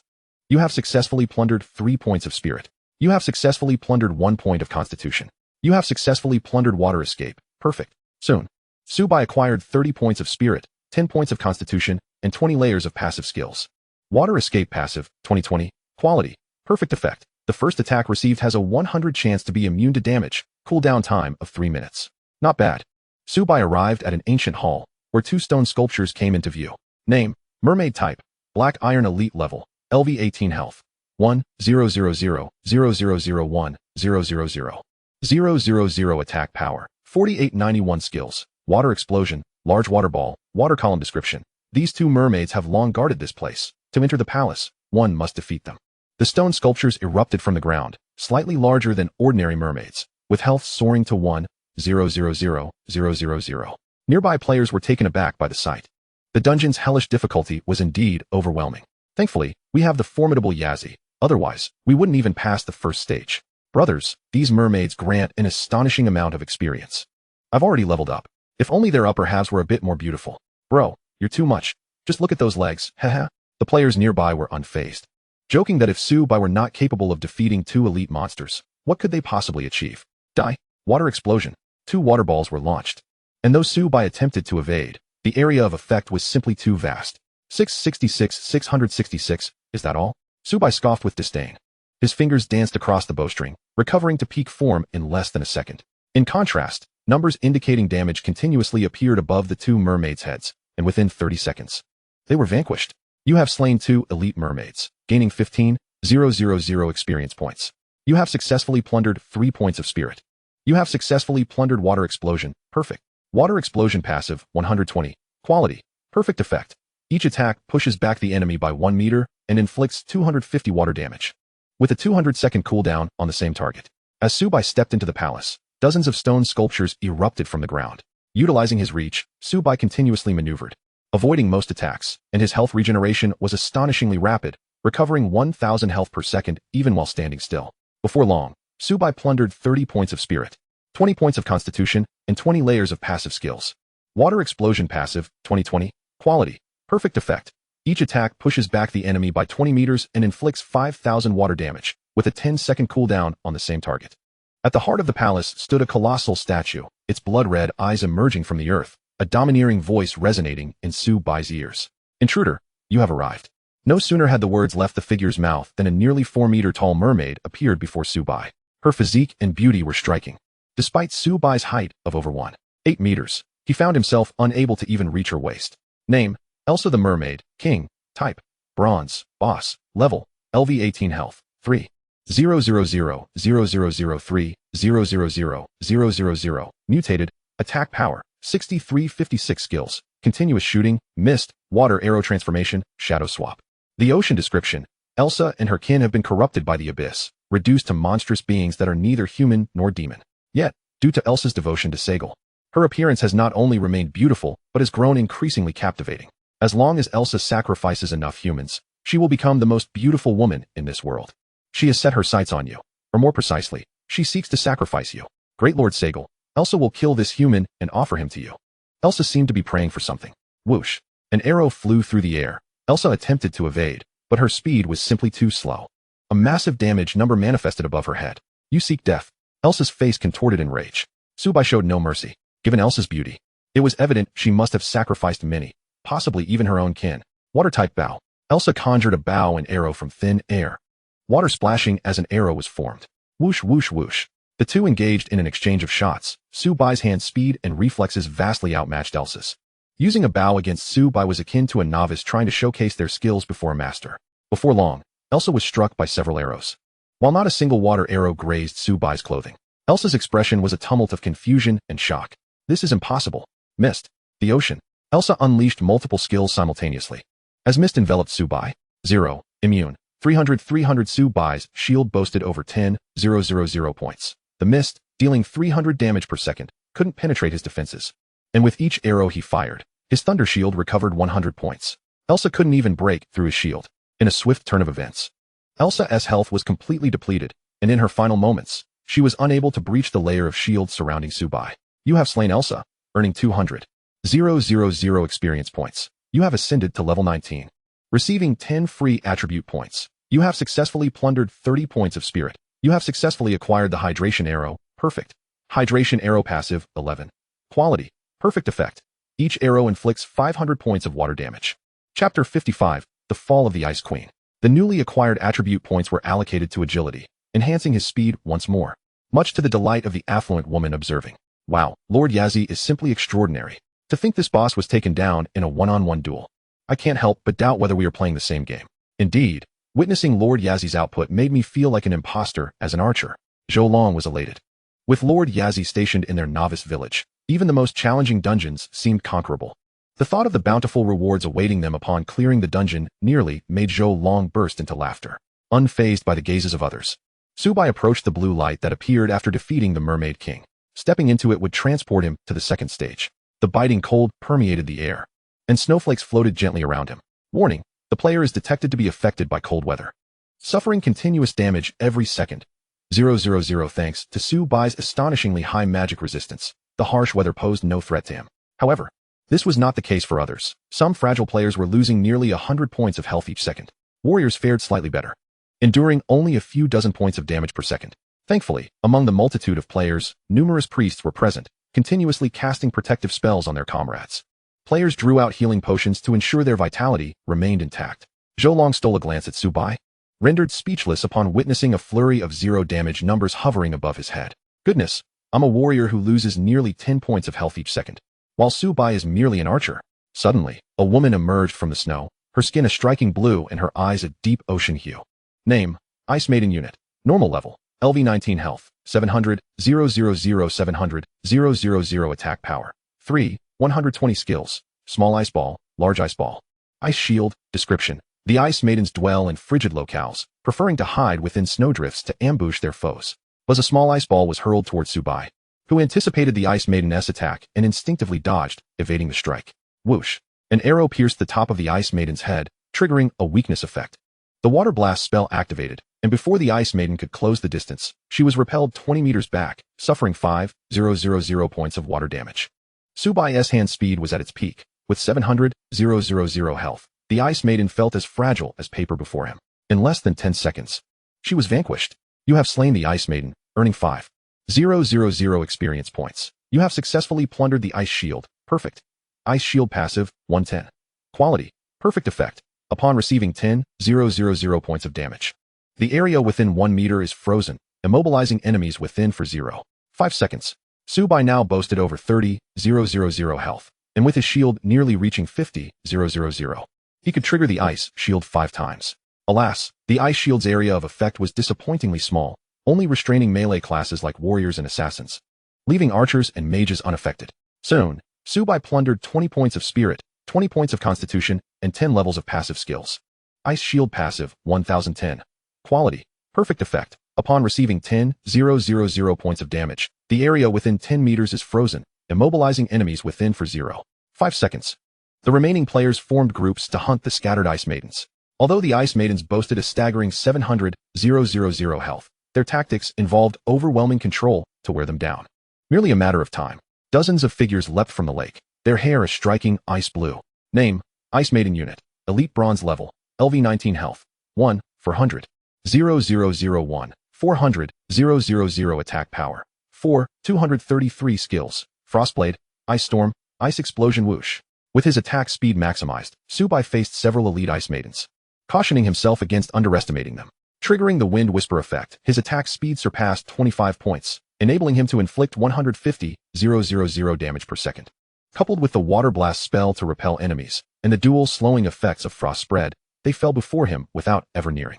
You have slain 10 elite Ice Maidens, earning 100,000 experience points. You have successfully plundered 3 points of spirit. You have successfully plundered 2 points of constitution. You have successfully acquired Ice Explosion, perfect. Ice Explosion passive, 110. Quality, perfect effect. Each time a target is slain, nearby enemies within 10 meters suffer 1,000 points of damage, with a reduction of 20 points to agility. When fully stacked, it can cause 10,000 points of damage and reduce agility by 200. The Ice Explosion skill is well suited for group combat, but holds little efficacy against bosses. Minutes later, Subai plundered 30 points of agility, 20 points of constitution, and 10 levels of passive skills. Ice Explosion passive, 1010. Quality, perfect effect. Each time a target is slain, nearby enemies within 10 meters suffer 10,000 points of damage, with a reduction of 200 points to agility. Combined with Frost Spread, this dual slowing effect can diminish enemy agility by 320. Ripples danced across the river's surface, and suddenly, a colossal figure emerged not far from Subai. Her body was encased in frost, and her arms bore gem-like markings. Name, Ice Queen Unit, Silver, Boss, Level, LV19 Health, 5,000,005, 000 Attack Power, 6. 999 Skills, Ice Storm, Ice Shield, Ice Blade, Ice Chain. Description: the Ice Queen has dwelled in this realm for ages, commanding all ice-based entities within her sight. Intruder. A crystal formed in the Ice Queen's right hand. Whoosh. An arrow pierced the air, triggering the Water Blast spell, interrupting the Ice Queen's skill before it could be unleashed. As a mage, the Ice Queen's attack range naturally surpassed Subai's, but thanks to Subai's archer passives, he adeptly employed a kite strategy.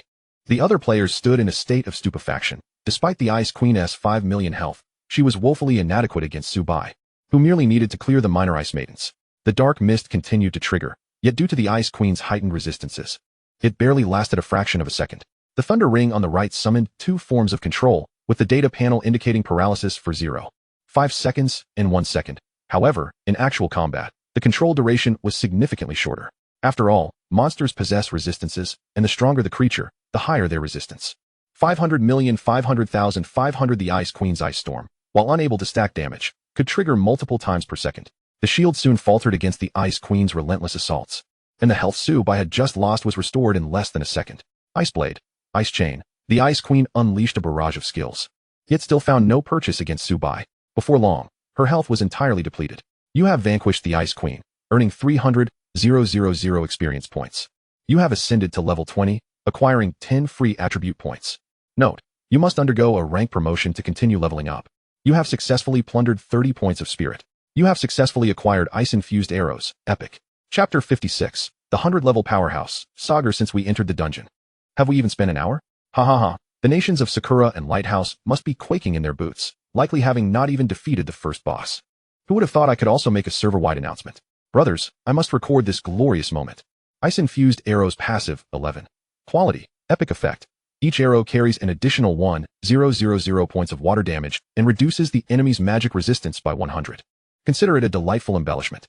With a single arrow, Subai can inflict a myriad of damages: rock, flame, ice, water, poison, and soul, among others. He begins to question whether he is truly an archer or rather an omnipotent mage. Only the final challenge remains. Zhou spoke. Indeed.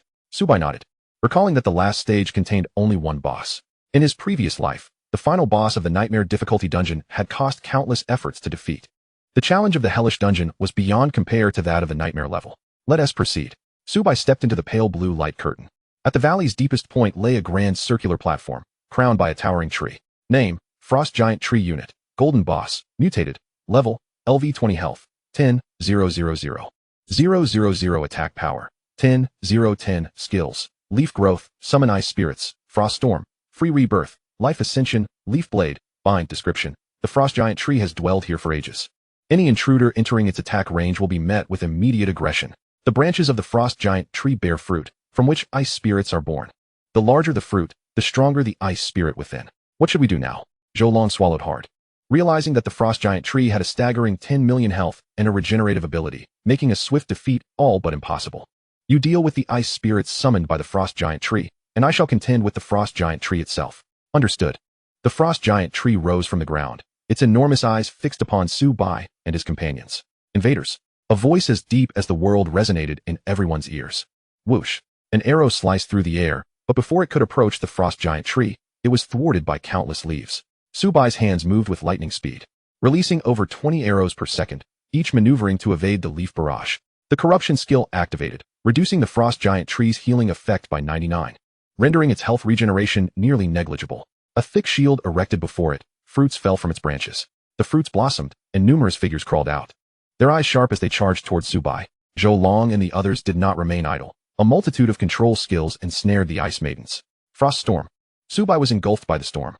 1-0-0-0-1, 0-0-0-1, 0-0-0. The frost giant tree's output soared beyond 10,000 points, dealing nearly 5,000 damage each second.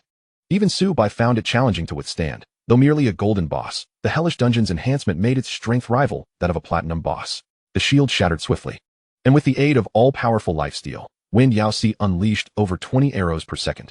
Each arrow restored 100 health, allowing him to inflict 100,000 damage per second. While Subai also regained 1,000 health per second from the ground. With the Thunder Ring, each shot granted an additional layer of shield. Subai's health recovery outpaced the damage he sustained, enabling him to engage the frost giant tree in battle even while standing still. It was merely a matter of time before he would vanquish it. Zhou Long observed the damage numbers accumulating above his head, his face darkening as he realized that the chain binding Subai forced him to absorb a portion of the damage. Quick, heal me. His teammates, initially slow to react, froze upon witnessing Zhou Long's health plummet below 1,000. Several healers rushed to stabilize him. Bind. Countless branches ensnared him. Purification. Subai broke free just as the frost giant tree's health dipped below 80. The area surrounding Subai became encased in ice. 10,000, frozen, 1,003.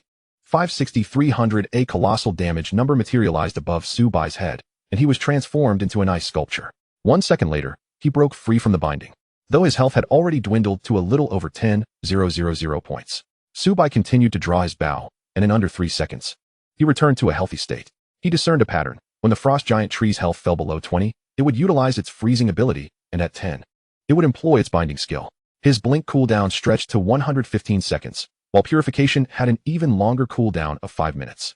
Subai planned to use blink to evade the binding and purification to dispel the freezing control. Deliberately, he managed the frost giant tree's health, allowing it to drop to 70 before it activated its binding ability. Blink. Subai reappeared 100 meters away. Before long, the frost giant tree's health dwindled to 60, prompting Subai to use purification to nullify the binding. In less than half an hour, he would be able to defeat the frost giant tree. 50, 40, 30 until it reached 20, the frost giant tree began to sway violently. Great Sagar, I offer my soul in sacrifice, beseeching you to vanquish this one. The frost giant tree bowed in the void. Ha ha ha, I shall gladly accept your soul. A shadow emerged from the void, or more accurately, a projection. With a flick of his right hand, Sagar enveloped the frost giant tree in a shroud of darkness. Soon, the frost giant tree lost consciousness, and Sagar merged within. When the frost giant tree reopened its eyes, its entire aura had undergone a tremendous transformation. Name, Sagar's projection unit. Level 100 health. Attack power. Skills. Description, Sagar exists in a projection state. His energy reserves are limited. Adventurer, you are the one known as Yazi, are you not? You have destroyed the altar? I now offer you a chance. If you submit to me, I shall spare your life. Sagar transformed into the visage of an elderly man, holding an ice crystal staff in his right hand. Though Sagar was a necromancer, at level 100, even his ice abilities were beyond Subai's current capacity to contend with. Zhou Long and the others wore grim expressions upon witnessing this scene. This hell-level dungeon had certainly exceeded expectations. Damn it, am I seeing things? This is a level 100 boss. Do you think the Great Yazi can defeat him? The Great Yazi possesses formidable strength, but Sagar is a 100-level powerhouse. Alas, the heavens seek our demise. Zhou Long sighed. Earlier, he had believed the first clear would belong to their Novice village, but now, with this unforeseen turn of events, achieving that goal had become exceedingly difficult. Submit to you? Do you deem yourself worthy? Chapter 57. Vanquishing Sagar the Great Yazi is truly magnificent. Do you sense that even from a distance, an overwhelming pressure envelopes me? The Great Yazi stands boldly before Sagar. Sagar's expression instantly darkened. He was a being of great stature. How dare this insignificant creature confront him? Indeed, if you seek death, I shall gladly escort you on your final journey. The realm of nightmares. In an instant, a skull with a gaping maw engulfed Subai, vanishing from the sight of onlookers. The inky void was devoid of light, and blackened arms occasionally emerged from the ground, evoking an eerie sensation. The nightmare world? Subai's expression turned grave. To perish in this realm would incur dire consequences, each demise equating to 1,000 deaths. His level would plummet to 1, accompanied by 1,000 hours of anti-addiction measures, rendering him unable to log into the game. As a legendary necromancer, Sagar understood that killing an adventurer did not guarantee their absolute demise. For the adventurers, it was too late to feel fear. Sager let out a cruel laugh. My children, eliminate this wretched human. Suddenly, hundreds of figures materialized before Subai, their appearances peculiar. Subai's visage remained serene, betraying no sign of emotional turmoil in the nightmare world. Fear only served to strengthen the adversaries, whereas a lack of fear rendered them incapable of even harming an ordinary person. Countless tendrils coiled around him, and with a powerful push of his right foot, they shattered. Subai drew his bow. Whoosh! The feathered arrow pierced the head of a shadow, triggering toxic miasma that obliterated all nearby shadows within a 10-meter radius. In less than 3 breaths, the remaining shadows were also vanquished. How is this possible? Sager's eyes widened in disbelief. How could a mere level 20 adventurer comprehend the pitfalls of the nightmare world, even if one were aware? An ordinary person could not counteract it. Nothing is impossible, Sager. A benevolent smile graced Subai's face. Adventurer, do not revel in your triumph too soon. With a swift motion, Sager extended his right hand, and a dazzling crimson crescent moon hurtled towards Subai.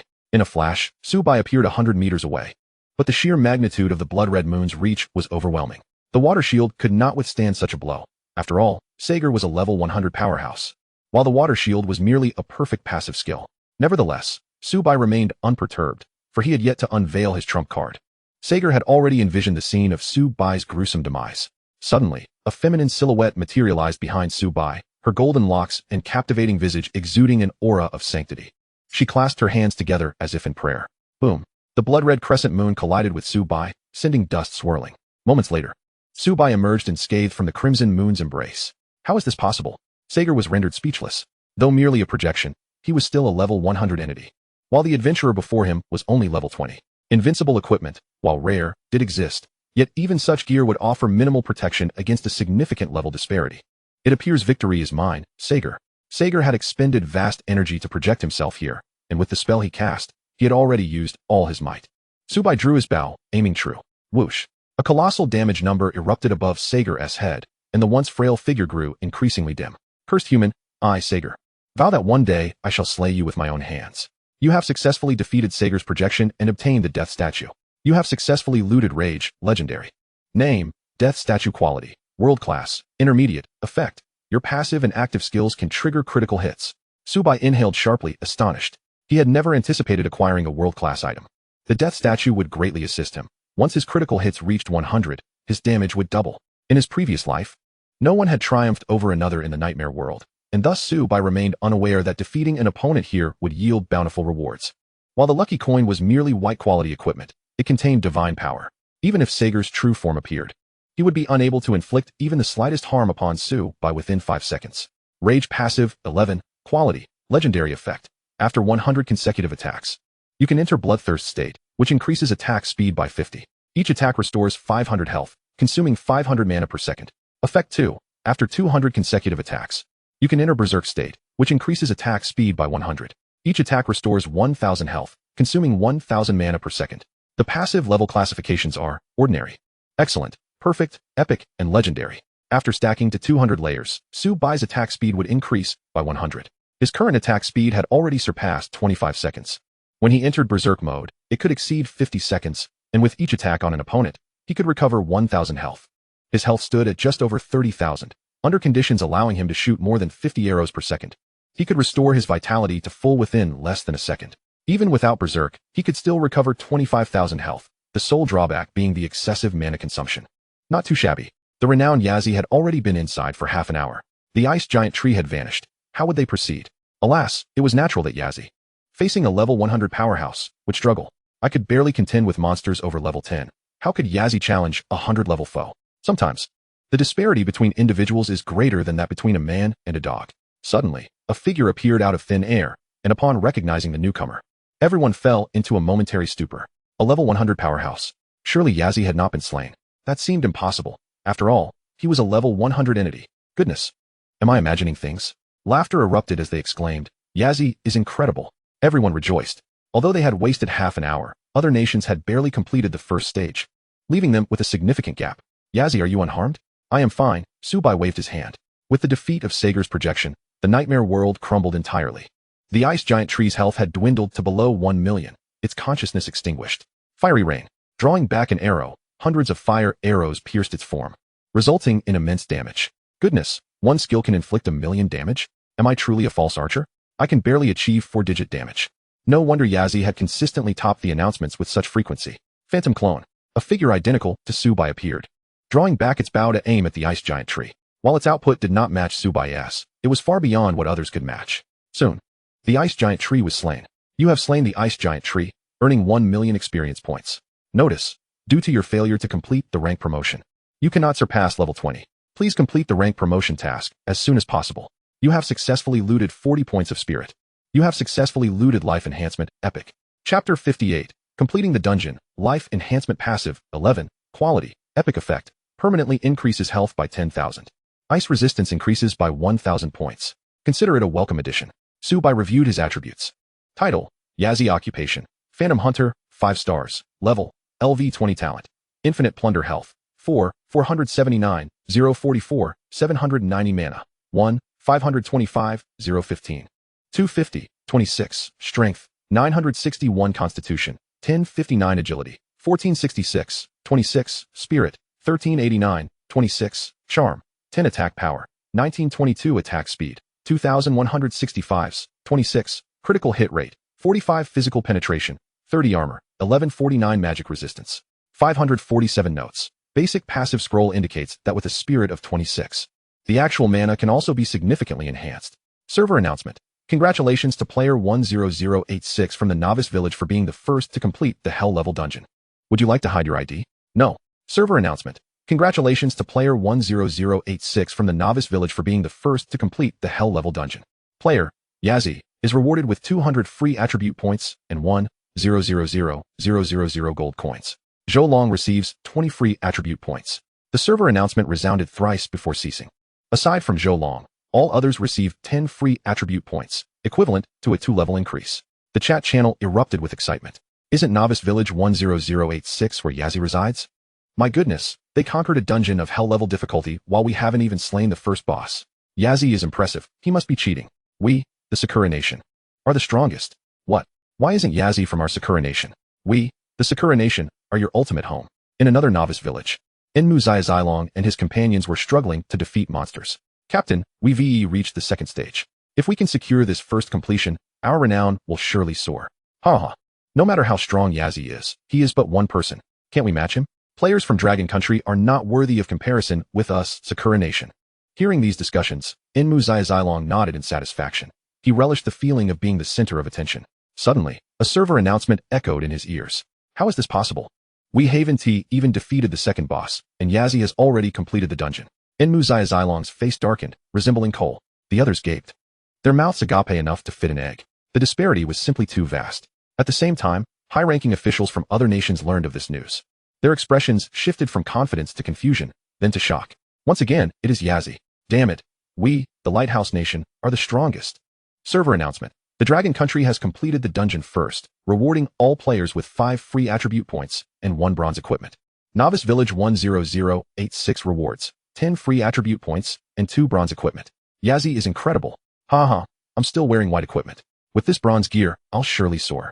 Yazzie, I have a young daughter, just 18, and she is as beautiful as a flower. Brother upstairs, are you old Zhang? I remember your daughter. She seems to be 150. Please don't push her towards Yazzie. In Novice Village 10086, players who had entered the dungeon nearly jumped for joy upon hearing this news. To share a village with Yazzie is indeed an honor. To receive 10 free attribute points and 2 bronze equipment just for existing is incredible. Who else can compare? Upon hearing this news, players from Sakura Nation and other countries raged against their nation's incompetence. Yazzie alone monopolizes the server announcements, granting all Dragon Country players 5 free attribute points and bronze equipment.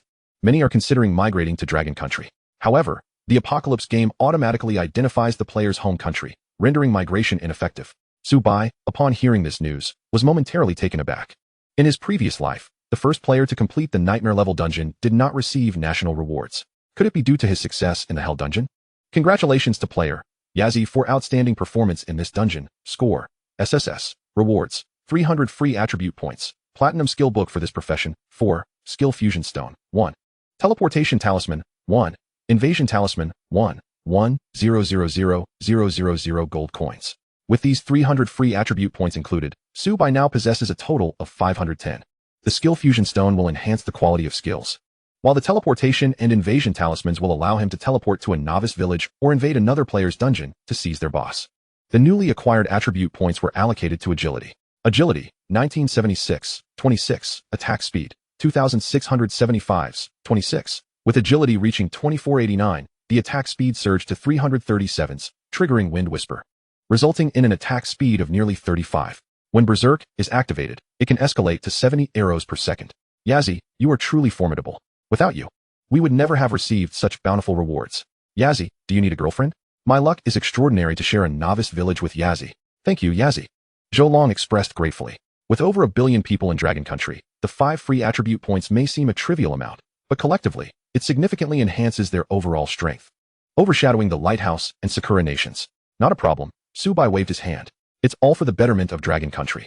With millions of gold coins amassed, it was time to upgrade the lucky coin. Chapter 59, Invasion of Novice Village 98. Subai returned to the Novice Village, prepared to upgrade the lucky coin to black iron equipment at the blacksmith. He gazed at a stone in his hand. Name, Awakening Stone Quality, Golden Special Item Effect. Upon use, this profession will be upgraded by 2 stars. The Awakening Stone was obtained by Subai upon completing a dungeon. It can elevate the quality of his profession. Currently, the Phantom Hunter is rated at 5 stars, and using the Awakening Stone will upgrade it to 7 stars. Would you like to use the Awakening Stone? Yes. In the next moment, the Awakening Stone transformed into countless particles, merging into his being. Name, Yazzie. Occupation, Phantom Hunter, 7 stars. Level, 20 skills. Active skill, Phantom Doppelganger. Summons a doppelganger with 60 attributes. This doppelganger can trigger passive skills, lasting for 12 seconds, with a cooldown of 58 seconds, consuming 2,000 mana points. Active skill, Phantom Hunting. Each arrow carries 2,000 points of dark damage. Now, Subai gains 12 free attribute points per level. The Phantom Doppelganger's attributes have increased from 50 to 60, extending its duration by 2 seconds and reducing its cooldown by 2 seconds. The Phantom Hunting's dark damage has escalated from 1,000 to 2,000 points. Subai examined the items in his possession, the Invasion Talisman and Teleportation Talisman. Name, Invasion Talisman Quality, Golden Consumable Effect, can forcibly enter dungeons of Hell level or higher. Name, Teleportation Talisman Quality, Golden Consumable Effect, can travel to any novice village and remain for 1 hour. With these 2 items, Subai conceived a brilliant idea to seize the bosses from other novice villages, with Sakura Nation being his primary target. For years, the relationship between Dragon and Sakura nations could only be described as antagonistic. 3 years later, as the game merged with reality and monsters invaded, Sakura Nation did not hesitate to betray humanity, followed by Lighthouse Nation and Sunrising Nation. Adventurer, what brings you here? The blacksmith inquired, standing at his door. Master Wood, I have some matters to discuss with you. Please, come in, Yazzie. In Subai's hands, 2 exquisite jars of wine materialized out of thin air, an indulgence he procured for 100 gold coins. However, to elevate the lucky coin to black iron status would require a staggering 1 million gold coins, coupled with achieving a favorability rating of at least 80 points with Wood. Previously, Subai had completed a task for Wood, raising his favorability to around 70. Mr. Yazzie, you are exceedingly courteous, Subai remarked. Ding, Wood's favorability towards you has increased by 10 points, current 80. Master Wood, this is merely my duty, he replied. By the way, I possess a coin and wish to enhance its grade. Do you have any means to assist me, Master Wood? Subai produced the lucky coin. Wood cast a fleeting glance at it, momentarily rendered speechless. What is this coin? He pondered. In the realm of forging, Wood was undeniably the foremost expert in the novice village, yet he was certain he could not craft such a coin. After a moment of contemplation, Wood spoke. There is a method, but it entails a considerable expenditure of wealth. This is an equipment upgrade scroll. Name, Equipment Upgrade Scroll Quality, White Special Item Effect, allows the enhancement of any white quality equipment upon use. Yazzie, this scroll is priced at 1 million gold coins, Wood lamented. Shaking his head, that is 1 million, Subai declared decisively, agreeing to the transaction. What? Wood's eyes widened in disbelief as he stared at Subai. After all, this was 1 million gold coins. How long had Subai even been here? Ding, Wood has consented to your request. You have obtained Upgrade Scroll 1. Subai utilized the Upgrade Scroll to elevate the quality of the lucky coin. A golden radiance enveloped the lucky coin. Notice, the lucky coin is undergoing an upgrade. Estimated time, 1 hour. The lucky coin cannot be used during this phase. The lucky coin was stored in his inventory. He then retrieved the Skill Fusion Stone. Name, Skill Fusion Stone Quality, Platinum Consumable Effect, fuses platinum skill books into higher quality skills. Notice, requires 1 platinum skill book of the current class, plus 4 gold skill books. Description, once the materials are gathered, you may proceed to the blacksmith for fusion. Master Wood, I require skill fusion. Yazzie, the fusion of skills incurs a fee. Ding, Yazzie has transferred 1 million gold coins to you. Wood gasped in astonishment. How many gold coins does Subai possess? Unperturbed by Wood's astonishment, Subai continued. Upgrading the platinum skill to diamond quality will require the payment of 1 million gold coins. Yaji, the fusion of skills will take some time. How long will it take? Return to me in 1 hour. Understood. In the upgrade hall, Subai reclined within the enhancement chamber. Shall I upgrade Eagle Eye? Yes. Eagle Eye upgraded to level 19, costing 90,000 gold coins. Eagle Eye upgraded to level 20, costing 100,000 gold coins. Notice, you cannot further upgrade Eagle Eye until your level surpasses 20. Eagle Eye passive, level, LV20 effect, vision enhanced by 300 meters. Effect 2, pierces through shadows. To continue upgrading to level 20, one must achieve a rank promotion. After seizing the boss of the Sakura Nation, Subai intended to leave the Novice village for the main city. Shall I enhance my basic passive agility? Yes. Moments later, Subai emerged from the enhancement chamber, his basic passive agility and precision both elevated to level 30, with his enhancement from 26 raised to 30. Subai then retrieved a teleportation talisman. Please enter the number of the Novice village you wish to travel to. Novice village number 98. In the next instant, Subai vanished from his location. Novice village number 98 lay within the territory of the Sakura Nation. Due to its proximity, the majority of players had already reached level 10 and were able to enter dungeons, leaving only a handful wandering outside. With his mental prowess exceeding 1,000 points, Subai found it effortless to evade them. Soon, he arrived at the entrance of the dungeon, which was devoid of anyone. Name, the Lost Dungeon difficulty, Nightmare level requirement, LV1020 description. Inside, numerous skeletons await. Information flashed before Subai's eyes as he produced the invasion talisman. Would you like to use the invasion talisman? Yes. A swirling vortex of darkness enveloped Subai. Ancient structures surrounded him, with corpses strewn across the ground. In Subai's recollection, it would take a while before he could defeat the boss of the third level in Novice Village number 98. At the third level, Damu Kojiro commanded his comrades in their assault against the boss. Yaji, I can see that you are formidable, but you are but one man. While my Damu clan will undoubtedly secure the first kill in the Sakura Nation before long, surpassing you in no time. Chapter 60, Seizing the Boss, the Damu Clan's Indignation. Name, Skeleton Archer Unit, Silver Boss Level, LV20 Health, 10,000,300,000 Attack Power, 6177 Skills, Rapid Fire, Precision Barrage, Energy Penetration. Back Jump Description. This skeleton archer possessed extraordinary archery skills in life. Ha ha ha. I, Damu Kojiro, shall slay this silver-grade boss. He boasted. Level 20 is nothing in the face of our thousands. Damu Kojiro's face twisted in a grimace. Among the several thousand players who had entered the dungeon, fewer than 1,000 remained alive, yet fortunately, the boss's health had dwindled to below 100,000. The others shared in the joy. Their earlier frustrations from Yaji's triumph in the hellish dungeon dissipating. Suddenly, Damu Kojiro squinted, directing his gaze toward a certain direction, where a strikingly handsome youth stood. Could it be that he is even more handsome than I? Hey, you must be one of our Damu clan members, right? Why have I never seen you before? What are you doing idly while we fight the boss? Damu Kojiro berated him. The Damu clan was so numerous that it was only natural for him not to remember every member. You want me to take action? Subai asked, gesturing to himself with a friendly smile as he drew his bow, aiming at the skeleton archer. 3344, 13467, Water Explosion, Critical Hit, 3566, Dark Damage. Critical Hit. The skeleton archer's health bar was filled with massive damage indicators, and the death statue enabled Subai's skills to also deliver critical hits, significantly enhancing his output. The others gazed at this scene with wide eyes. Wow, this kid is impressive. What? As fellow archers, the disparity is simply too vast. I can only manage 3-digit damage at most. Ha ha ha, our Damu clan is about to rise. The president is renowned. Everyone assumed that Subai's remarkable prowess was summoned by Damu Kojiro, as they had no recollection of him whatsoever. Damu Kojiro stood frozen. Who am I? Where am I? Wait a moment. If Subai were indeed a member of the Damu clan, why did he not act from the outset and only choose to intervene now? This boy must have ulterior motives. Quickly stop him. Before the others could react, the boss's health bar was depleted. You have slain the skeleton archer, earning 200,000 experience points. You successfully looted 30 agility. You successfully looted energy penetration, epic. Congratulations, player, Yaji, for completing the nightmare dungeon. As you are not a player of Novice Village number 98, you can only receive partial rewards. You have obtained 100,000 gold coins, 3 silver equipment, 28 bronze equipment, and 1 awakening stone. Damn it, he is not one of our Novice Village's players. What? He is Yaji, the one from the Dragon Nation who has received multiple announcements throughout the server. Damn it, daring to seize what belongs to our Sakura Nation? You are courting death. Once the dungeon is cleared, the challenge cannot be resumed, and even if the boss is vanquished by Subai, the inhabitants of the Novice Village know. 98 shall receive not a modicum of reward, signifying that their prior endeavors were in vain. Damu Kojiro gritted his teeth and remarked ominously, Yazi, I know not how you arrived here. I advise you to be wise and surrender all your treasures. Otherwise, I shall send you to the spring waters." The skeletal archer lay lifeless, as those who perish within the dungeon face punishment. "Do you desire them?" Subai deliberately brandished the spoils he had acquired. "Hand them over quickly." Dwanmu Kojiro's eyes gleamed with avarice. In the next moment, Subai retracted all his possessions. "What do you mean by this? Could it be that you fail to comprehend?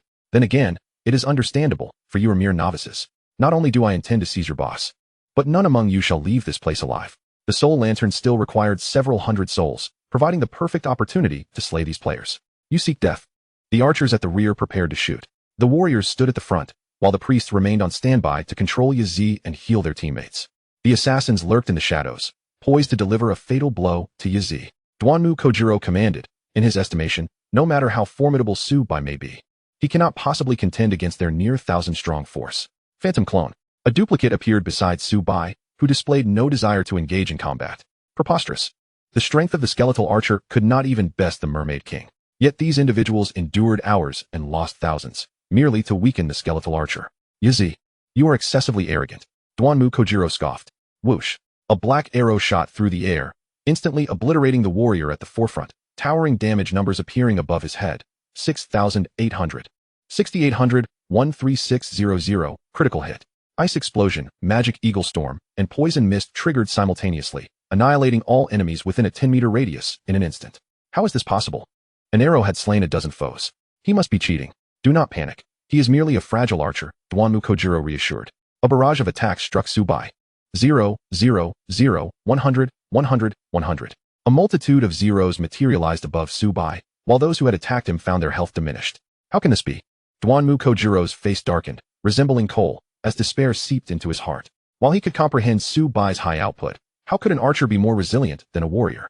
Are they unable to breach his defenses? The phantom clone unleashed a flurry of arrows, raining down over 20 shots per second, capable of slaying hundreds of players. "Retreat," Dwanmu Kojiro ordered. "Eliminate them." Subai began to gather the spoils. Slaying players could yield their most prized equipment. The majority were black iron items, a few bronze, and several silver pieces. Subai collected them all into his storage space. Soon, none of the Dwanmu family members remained. Subai perused his newly acquired abilities. Energy penetration passive, 11. Quality, epic effect. Upon hitting the first target, it will penetrate for 10 meters until striking the second target. Energy penetration significantly enhances his efficiency in slaying monsters. In his berserk state, Subai's attack speed approached 70s, allowing these arrows to inflict an additional round of damage, which was splendid. Name, Awakening Stone quality, silver effect. Upon use, the profession is elevated by 1 star. Only players who slay the final boss can obtain the Awakening Stone. Should I use the Awakening Stone? Use. Notification, Phantom Hunter upgraded to 8 stars. Active skill, Phantom Clone, summons a clone with 65 of his attributes. This clone can trigger passive skills and lasts for 13 seconds, with a cooldown of 57 seconds, consuming 2,000 mana points. Active skill, Phantom Hunt. Each arrow carries 2,500 points of dark damage. For every level Subai ascends, he gains 13 free attribute points, slightly enhancing his phantom skills. Chapter 61, Dawn City, Sakura Nation, Dwanmu Family. Yazi, it is Yazi again. Dwanmu Kojiro's face contorted in rage. They were so close to defeating the skeletal archer.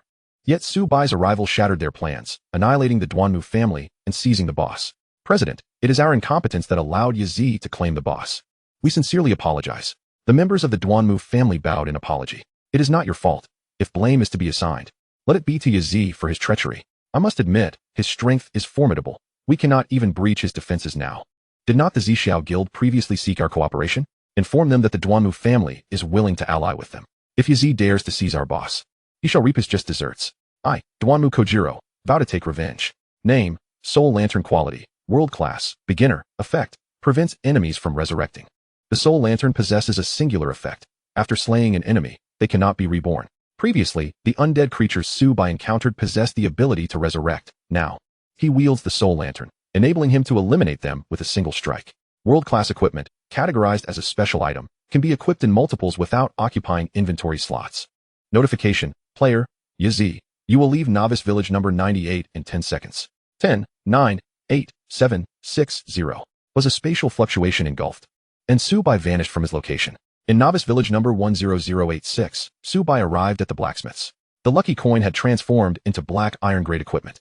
Name, Lucky Silver Coin quality, black iron grade special item effect 1. Permanent luck 2 effect 2. Toss the lucky coin. becoming invulnerable for the next second. Cooldown time, 23 hours. Luck has increased by 1 point, and the duration of invulnerability has doubled, with cooldown reduced by 1 hour. Yazi, you have arrived. Here is the skill book you requested, with spoke.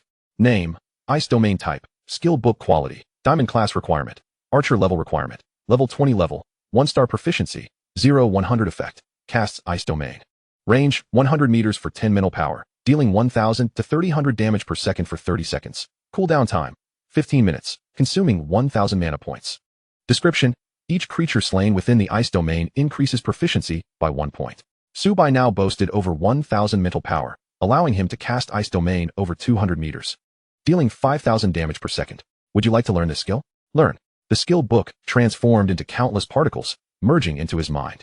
Ice domain active quality, diamond, 1-star, proficiency, 0-100 effect, casts ice domain, range, 100 meters for 10 mental power, dealing 1000 to 3000 damage per second for 30 seconds. Cooldown time, 15 minutes, consuming 1000 mana points. Zhou, I wish to sell equipment. Subai sent a message. Shortly, the other party replied. Yazi, I will be there shortly, please hold on. In a simple cottage, several figures sat upon stools. Here is the equipment. Subai retrieved a multitude of items from his storage space. Upon seeing the equipment, Zhou could not help but gasp in astonishment. Subai had acquired numerous low-quality items during his passage through the Hell-level dungeon. Most crucially, many of these items belonged to the Duanmu family. Yazi, did you venture to the Novice village in the Sakura nation? Indeed. Goodness, the disparity between them and Yazi is staggering. We shall take these items. The transaction was concluded, and Subai acquired over 200,000 gold coins, sufficient for the time being. Are you ready to head to the main city? Zhou inquired. Indeed, Subai replied. Zhou was not taken aback. Subai had already reached level 20, and lingering in the Novice village would yield nothing but detriment. I look forward to our next collaboration. Until we meet in the main city, Subai waved his hand. Zhou gazed at Subai's retreating figure, muttering to himself. If only I could recruit him into the dragon team. Captain, why haven't you mentioned recruitment to Subai? A nearby companion asked, puzzled. Zhou shot him a glare.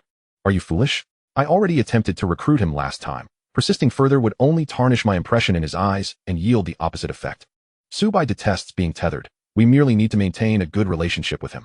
As Subai made his way to the village chief's home, he pondered the requirements for leaving the Novice village. First, he needed to reach level 20, and second, he had to acquire a teleportation scroll to access the main city. Ah, adventurer, you have arrived. The village chief exclaimed. I wish to depart for Dawn City. Yes, Subai, this place no longer suits you. Take this and leave. The chief said, offering him a scroll. Ding, the village chief has gifted you a teleportation scroll. Subai was momentarily taken aback, in his recollection. The teleportation scroll to the main city was priced at 100 gold coins. To receive one for free from the village chief was unexpected. Thank you, he nodded appreciatively. Ha ha. Subai, you are too polite. Without you, Gray would have perished. By the way, Gray asked me to inform you that he has officially become a knight. I hope that when we meet again, you will have grown even stronger. I will, Subai assured, clasping his hands together in respect. After bidding farewell to the village chief, Subai utilized the teleportation scroll. With a hum, his figure vanished from the spot. The streets bustled with people. And at the resurrection altar, Subai materialized. Esteemed adventurer, welcome to Dawn City, a melodious voice echoed in his ears. Subai turned to see a woman with black hair, her youthful face radiating warmth. She personally guided all new players entering the main city, facilitating their acclimatization. Greetings, adventurer. Follow me. I shall lead you to the promotion location. Very well. Server-wide announcement. Player, Subai, is the first to enter the main city. A server-wide announcement will be made. Do you wish to hide your ID? Do not hide.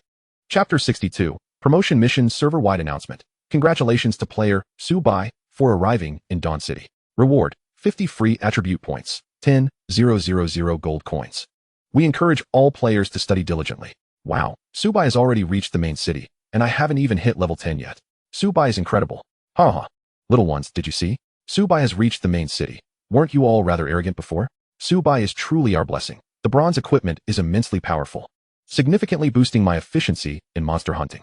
In Sakura country, the orc warrior, Enmu Kojiro, listened to these discussions, his face dark as coal. The skeletal archers had been seized by Subai, resulting in all players in Novice Village 98 being unable to receive rewards, compounded by their loss of a level, widening the gap with Dragon Country. Every player in Dragon Country possessed a piece of bronze equipment and gained an additional 5 free attribute points, already far ahead of them. Subai, just you wait. In the temple, a circular platform stood at the center, where one could accept promotion missions. Mr. Subai, the promotion missions are categorized into 5 difficulties: simple, normal, hard, nightmare, and abyss. The rewards vary according to the chosen difficulty. Each adventurer can choose 3 promotion missions. Failing all 3 will result in the inability to surpass level 20 forever. Understood, Subai nodded. In his previous life, he awakened an epic level talent and chose the nightmare difficulty. This time, he aimed to select Abyss difficulty. Please choose the difficulty you wish to challenge. Abyss. The staff member gasped, doubting her hearing. Abyss. The woman struggled to comprehend the weight of those words. Despite working here for some time, it was her first encounter with someone daring to challenge the Abyss. Even the hell difficulty had deterred others. After all, there were only 3 chances for promotion. And she did not believe Subai could complete the task. With a hum, as Subai confirmed his difficulty selection, his figure began to dissipate. Notice, the promotion mission is to hunt the undead archer Amnesia. Currently, for participants, the task will commence once the number reaches 10. Facing Subai stood 3 figures whose appearances remained obscured, but their attire revealed their origins: elf, orc, and shadow tribes. The elves were long-standing powerhouses in the game, while the latter 2 tribes had only recently emerged. Subai murmured, to see elves participating in this promotion trial is unexpected. Amnesia only has 1 representative, meaning that among the 10, at most 1 can be promoted, while the others merely serve as backdrop. Soon, the group of 10 was complete. Players, the trial will commence in 10 seconds. Please prepare yourselves. 10, 9, 8, 7, 6, 0. With a hum, Subai found himself in a frigid expanse. He glanced at the bracelet on his right wrist. Each player could pinpoint the coordinates of their opponents. Now, 10 red dots appeared on his radar. The nearest player was at a considerable distance. Suddenly, dozens of undead emerged from the ground, wielding bows carved from ice. Name: Undead Archer Type. Normal level, LV 20 health. 1. 200, 000 attack power. 344, skills. Ice Arrow, Rapid Fire, Intuition, Backstep, Rebirth. Description: the undead archers have lived here for years, preferring to ambush their foes from underground. The attributes of the undead archers were not particularly impressive, perhaps even describable as feeble. The monsters Subai had previously encountered were far stronger than ordinary players. Even those awakened with legendary talents would hesitate to confront them head-on. With a howl, the skeletal archers drew their bows, aiming at Subai. In a flash, Subai moved like a specter, evading their arrows effortlessly. He retaliated with arrows of his own, massive damage numbers appearing above their heads as ice explosion, poison mist, and magic eagle storm skills activated, swiftly draining the health of nearby skeletons. You have slain 5 undead archers, gaining 500 experience points. You have successfully plundered 3 points of strength. You have successfully plundered 2 points of constitution. You have successfully plundered intuition, perfect. Intuition passive, 1100, quality, perfect effect. Predict the enemy's next move with a 1 probability. Cooldown time is 3 seconds. This was a delightful bonus. Subai's combat experience was vast. Even before the enemy attacked, he could anticipate their strike location and specific trajectory. Intuition made capturing these details even easier. Notice, player, Bear, has fallen. Currently, 9 players remain. Bear? He was an orc, awakened with an epic level talent. It was surprising he dared to challenge the Abyss difficulty promotion. Indeed, orcs were often reckless, displaying excessive confidence. In his view, even those with legendary talents would find it exceedingly difficult to complete the Abyss promotion. Before long, Subai had plundered 30 points of strength, 20 points of constitution, and 100 passive levels. Instinct passive, 100100. Quality, perfect effect. Predicts the enemy's next move with a 100 probability, cooldown of 3 seconds. As Subai faced his opponents, several towering figures appeared, all of them fixated on him. Name: Undead Archer Unit. Elite Black Iron Health. 100, 000 attack power. 1, 213 skills. Rapid Shot, Backflip, Ice Shield. Rebirth, Hunting Instinct. The elite undead archers were significantly more formidable than their ordinary counterparts, and among them were bronze undead, numbering as high as 200, 000. Subai refrained from immediately engaging. He intended to experiment with the ice domain. With a powerful stomp of his right foot on the snow, the undead, being quite sensitive to sound, quickly surrounded him, drawing their bows and unleashing a continuous barrage of arrows. 0, 0, 0, 100, 100. 100 Subai's defense soared into 4 digits, and with life enhancement, he possessed 1,000 points of ice resistance, rendering the undead archers incapable of breaching his defenses. Soon, he found himself encircled by a multitude of undead, estimating their numbers to be around 100. Ice Domain, a chilling expanse of over 200 meters enveloped all the undead, with icy shards occasionally plummeting from the sky, and a bone-chilling breeze sweeping through the domain. 5, 211 5, 211 10, 422, critical hit. The death statue allowed his skills to benefit from critical hit bonuses, while the soul lantern prevented the undead from resurrecting. The ice domain inflicted 5,000 damage per second, not accounting for critical hits, and combined with ice explosion, it dealt immense damage to nearby targets. Before long, the skeletal archers were crushed beneath the relentless hail. You have slain 101 elite skeleton archers, earning 101,000 experience. You have successfully looted 4 points of strength. You have successfully looted 2 points of constitution. You have successfully looted hunting instinct. Perfect. Chapter 63. Plundering epic skills. Subai had plundered a total of 40 points of strength, 10 points of constitution, and 20 levels of passives. Hunting instinct passive, 2020. Quality, epic effect. Upon entering combat, strength is increased by 100 points, armor penetration by 20. This was a delightful enhancement. His current strength was somewhat lacking, being the lowest among the 4 attributes, at just over 1,000 points, with hunting instinct compensating for this deficiency. Armor penetration of 20 represented both physical and magical penetration, and since most of Subai's damage output was magical, entering combat would significantly elevate his output. Due to the Soul Lantern's influence, the undead he killed could not resurrect, greatly enhancing Subai's efficiency in slaying monsters. During his promotion task, slain monsters yielded no equipment drops and pitiful experience. However, Subai paid little heed. The ability to plunder attributes was more than sufficient. The Ice Domain successfully upgraded to 2 stars. Ice Domain active quality, Diamond, 2 stars, proficiency, 11,000 active skill Ice Domain. Casts Ice Domain, radius, 120 meters, 12 spirit. Dealing, 2,000 to 4,000 spirit damage per second, reducing movement speed by 10, attack speed by 10, lasting 30 seconds, cooldown of 14 minutes, consuming 2,000 mana points. The area of effect for the Ice Domain expanded from over 200 meters to more than 300 meters, and the damage per second saw a significant increase, with the cooldown reduced by 1 minute. Most crucially, it could diminish the enemy's attack and movement speeds, calculated as a percentage reduction. While fixed values were potent in the early stages, percentage reductions became exceedingly advantageous in later phases. The boss resided within a castle. Subai gazed upon the castle, crafted from ice. Moments later, he encountered the skeleton commander, who emerged from the snow, ready to ambush him. Subai's reflexes were astonishingly swift. His mental acuity second only to his agility, allowing him to evade the attacks of these cunning foes. Name, Skeleton Knight Unit, Commander Silver Level, LV20 Health, 500. 000 Attack Power, 5, 600 Skills, Charge, Sweep, Backflip, Life Genesis, Rebirth. Description: the Skeleton Knight excels in group combat. Monsters are categorized by levels: Common, Elite, Commander, Lord, Overlord, and the Legendary Monarch. So far, Subai had only encountered Lord-level monsters, and Overlords were exponentially more powerful than Lords. The Monarchs, known as World Bosses, are favored by the realm, requiring a massive coalition to stand a chance against them. Commanders are just a tier below Lords, and the skills plundered from them are bound to be formidable. Subai's gaze toward the Skeleton Knight transformed, as if appraising his prey. Noticing Subai's intent, the Skeleton Knight felt a chill run down its spine. They quickly realized that, as skeletons, they should not have been able to feel cold. The invader would be mercilessly eliminated. Their pupils glowed with an eerie fire, reminiscent of demons emerging from hell. Subai drew his bow, his speed akin to that of a Gatling gun. With a swift twang, an arrow pierced through one knight's torso, continuing on to impale a second, dealing double damage. Subai's attack speed had now surpassed 35 points, and coupled with the death statue, his skills could also deliver critical hits. He could inflict 200,000 damage per second on a single target, while summoning phantoms could deal 300,000. Combined with energy penetration, the damage could double, meaning Subai could now output 600,000 per second. However, actual damage would be somewhat less due to the monster's ability to interrupt arrows and maneuver. You have slain the Skeleton Knight, earning 10,000 experience. You have successfully looted 4 points of agility. You have successfully looted 2 points of strength. You have successfully looted horse riding, epic. Horse riding passive, 110, quality, epic effect, permanently increases health by 1,000 points, defense by 100 points. Effect 2, deals an additional 10 damage to mounted foes. When fully stacked, health can increase by 10,000 and defense by 1,000.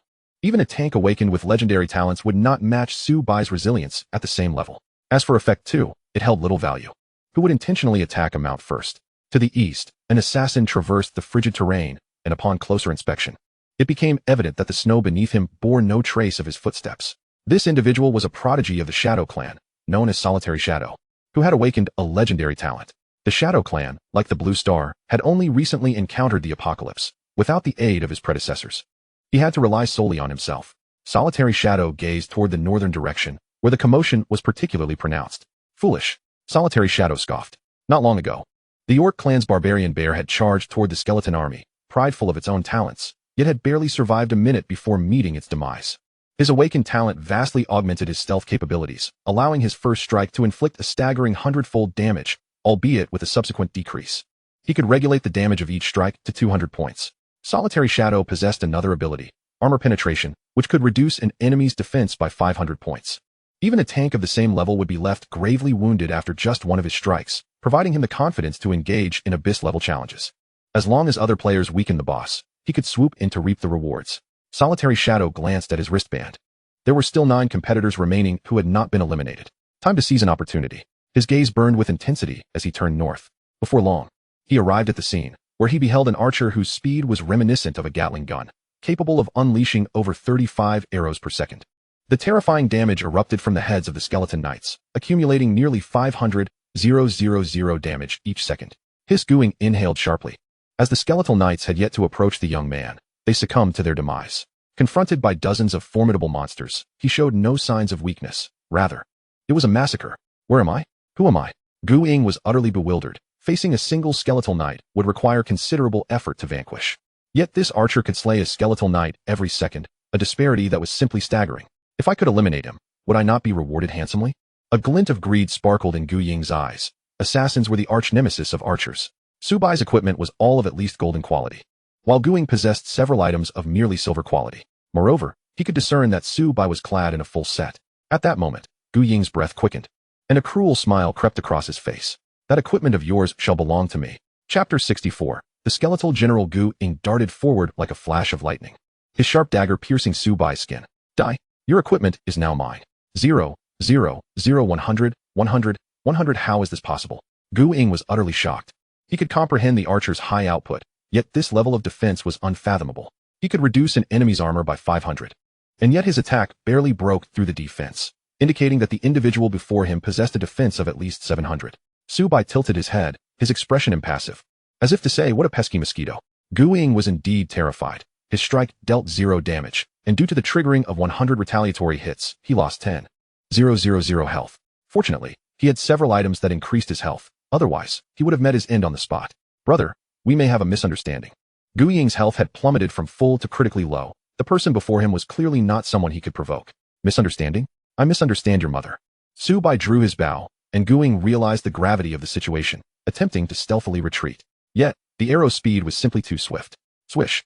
A colossal damage notification appeared above him as the water explosion spell triggered, sending his lifeless body flying several meters. Until his last breath, Gu Ying could not fathom why Su Bai was so resilient. Upon Gu Ying's corpse lay a golden dagger. Name, Golden Dagger class requirement. Assassin level requirement. Level 20 quality. Golden strength. 100 agility. 100 effect 1. Backstab enemies, dealing an additional 50 damage. The Golden Dagger was a level 20 weapon, with attributes significantly superior to those of level 10 gear. Alas, it could only be equipped by assassins. Su Bai stowed it away in his inventory, as it could not be sold just yet due to its level. Casting a glance at the skeletal knights, he noticed they had already fled. Thinking of escaping, Su Bai's figure moved like a specter, relentlessly loosing arrows. Soon, the skeletal knights met their end. You successfully plundered 4 agility. You successfully plundered 2 strength. You successfully plundered Horsefly, epic. Horsefly passive, 1010. Quality, epic effect. Permanently increases health by 10,000, defense by 1,000 points. Effect 2, damage to equine mounts increased by 100. Su Bai's health soared past 50,000, and his defense rose to over 2,000. It was adequate enough. Time to head to the castle. Su Bai had plundered a total of 40 agility and 20 strength. Having slain the remaining skeletal monsters, he could obtain no further rewards. The castle boasted a grand entrance crafted from ice crystals, and upon a throne sat a massive skeletal figure, its opposite adorned with a 4-meter-tall spear, exuding an overwhelming aura of dominance. As the doors creaked open, the youth stepped forward, and the skeletal general opened its murky eyes, the ghostly flames flickering within. Intruder, dare you tread upon my domain? Are you seeking death? The skeletal general rose from its throne, with Su Bai appearing like an insignificant insect, barely reaching its waist.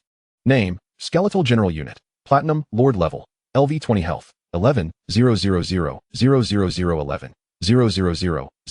000 attack power. 16, 000 skills. Invincible body. Sweeping strike. Frenzy. Hunting grounds.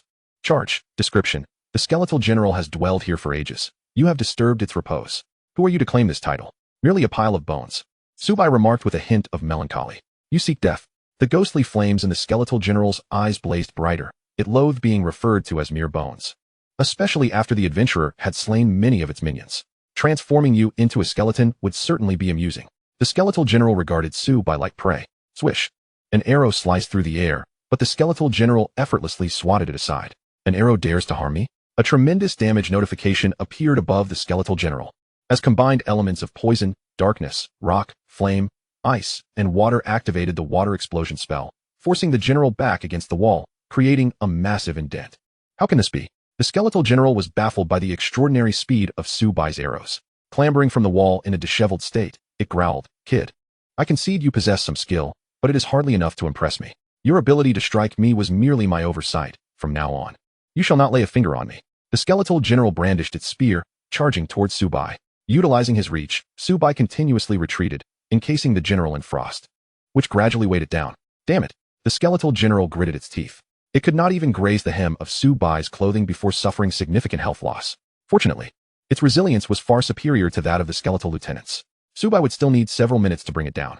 Charge! The skeletal general surged forward like a flash of lightning, its spear aimed at Subai. Blink! Subai vanished from his spot, reappearing hundreds of meters away. Frost Domain. A radius of over 300 meters was enveloped in the domain, with an avalanche of icy energy descending, frigid winds relentlessly assaulting its skin. 3666, 3666, 7332. Critical hit. Damage numbers proliferated above the skeletal general's head, with a near 5,000 health loss every second. Yet, in the face of its 11 million health, this was trivial. With a 10 slow effect, combined with 2 other slowing skills, the skeletal general's speed diminished significantly. The water explosion spell could trigger every 10 seconds, repelling enemies by 20 meters, while Endless Fear, Thunder Paralysis, and other control skills continually activated. The skeletal general's tenacity was remarkable. Skills that could typically control an enemy for 1 second barely lasted a fraction of that. However, Subai paid no mind. It was merely a matter of time before he would slay the skeletal general. Ice Shield. The skeletal general became ensconced in ice crystals as a barrage of arrows struck, inflicting no damage whatsoever. Invincible Body. Blood light surged upon the skeletal general's exterior, rendering the effects of frost and slowing skills ineffective. Even control skills were directly negated by its invincibility. Charge. The skeletal general activated its charge skill once more, but Subai's blink cooldown had yet to expire. Damn Mosquito. Perish. The skeletal general anticipated that the adventurer before it would soon meet their demise. As a platinum boss, being toyed with by Subai infuriated it greatly.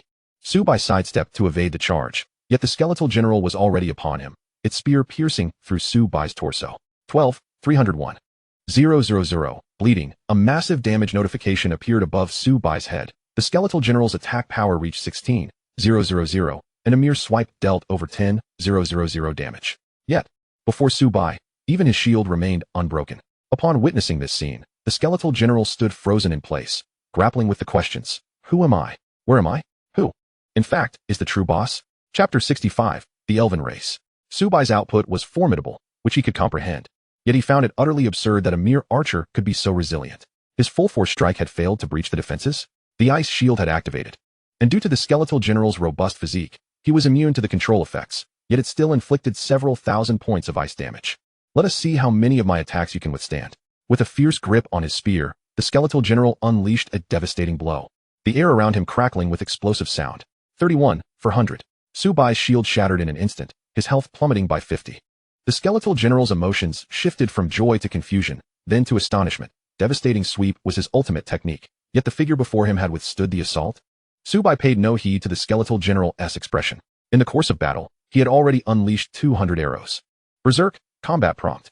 You have entered a state of Berserk, increasing your attack speed by 100. Each basic attack restores 1,000 health, with a mana cost of 1,000 per second. With nearly 20,000 mana, Subai could maintain this state for approximately 20 seconds. 1,000, 1,000, 1,000. A flurry of health restoration values appeared above Subai's head as his attack speed soared to 7,137. He could unleash 71 arrows per second. And coupled with life steal, he could recover nearly 80,000 health each second. The skeletal general's strikes felt like mere scratches, standing still. Subai was impervious to his attacks. The skeletal general was rendered utterly numb. Subai's speed was astonishingly rapid, and his health was in a constant state of recovery, while the skeletal general's life force dwindled. Attempting to flee, the skeletal general found his robust physique's effect had expired, and Subai relentlessly pursued him with arrows. Not far away, A figure lay in wait. She was a player of the elven race named Luna, who had awakened a legendary level talent, enhancing her attack speed tenfold and doubling her movement speed. While Su-Bai's attack speed reached an impressive 137, it paled in comparison to her own. What captured her attention was Su-Bai's output and resilience, particularly his life-stealing capabilities, which surpassed those of most awakened beings with legendary talents in life-steal. Luna was among the most elite of the elven race, yet in that moment, she felt a disconcerting illusion that she was inferior to the young man before her. Quickly, she dispelled this unrealistic notion. Having awakened a legendary talent, she was no less formidable than anyone else. Moreover, the elven race had been immersed in the apocalypse game for a century, and she had never encountered a figure by the name of Su-Bai. A human, perhaps? Entering a low-level planet of the apocalypse game. How intriguing. The skeletal general was encased in ice crystals, rendering him impervious to harm unless the ice was shattered. The ice was composed of platinum-grade materials. Even diamond weapons would struggle to destroy it in a short period. Su-Bai wielded a bow and arrow, making it even more improbable for him to breach the protective ice. Human, you shall pay for your insolence. I shall devise 100 methods to bring about your demise. The skeletal general vowed silently. Suddenly, the ice shattered into countless particles. The ice had been destroyed. How could this be? This was platinum equipment. Unfazed by the astonishment of the skeletal general, Su-Bai's corrosion skill diminished the enemy's equipment durability by 1 with each strike, boasting a 50 success rate. With over 70 arrows loosed per second, it translated to a reduction of 35 durability points each second. Platinum-grade equipment typically had a durability of only a few hundred points, meaning it could be destroyed in under 10 seconds. The skeletal general resigned himself to his fate. In the next moment, Su-Bai ceased his barrage, aiming his bow at a specific spot. Whoosh! The feathered arrow pierced the air. Luna's lips twitched. She activated a platinum-grade item that concealed her abilities, significantly enhancing her stealth. As long as her mental power was not surpassed by 800 points, no one would be able to detect her. Though Luna was not primarily focused on mental prowess, individuals with under 1,000 points in mental strength would not be able to perceive her presence. Luna had no time to dwell on such thoughts. She too unleashed a feathered arrow. Bang!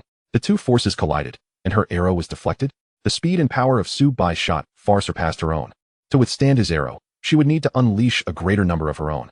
With her speed maximized, Luna fired 10 arrows to neutralize Su-Bai's attack. How did you discover my presence? She inquired as she stepped from the shadows. Su-Bai disregarded her question, countering instead. Were you intending to ambush the boss from the dark? Luna, with her striking appearance and figure, embodied the beauty typical of the elven race, a standard that made contemporary celebrities pale in comparison. Yet Su-Bai felt no inclination to show mercy.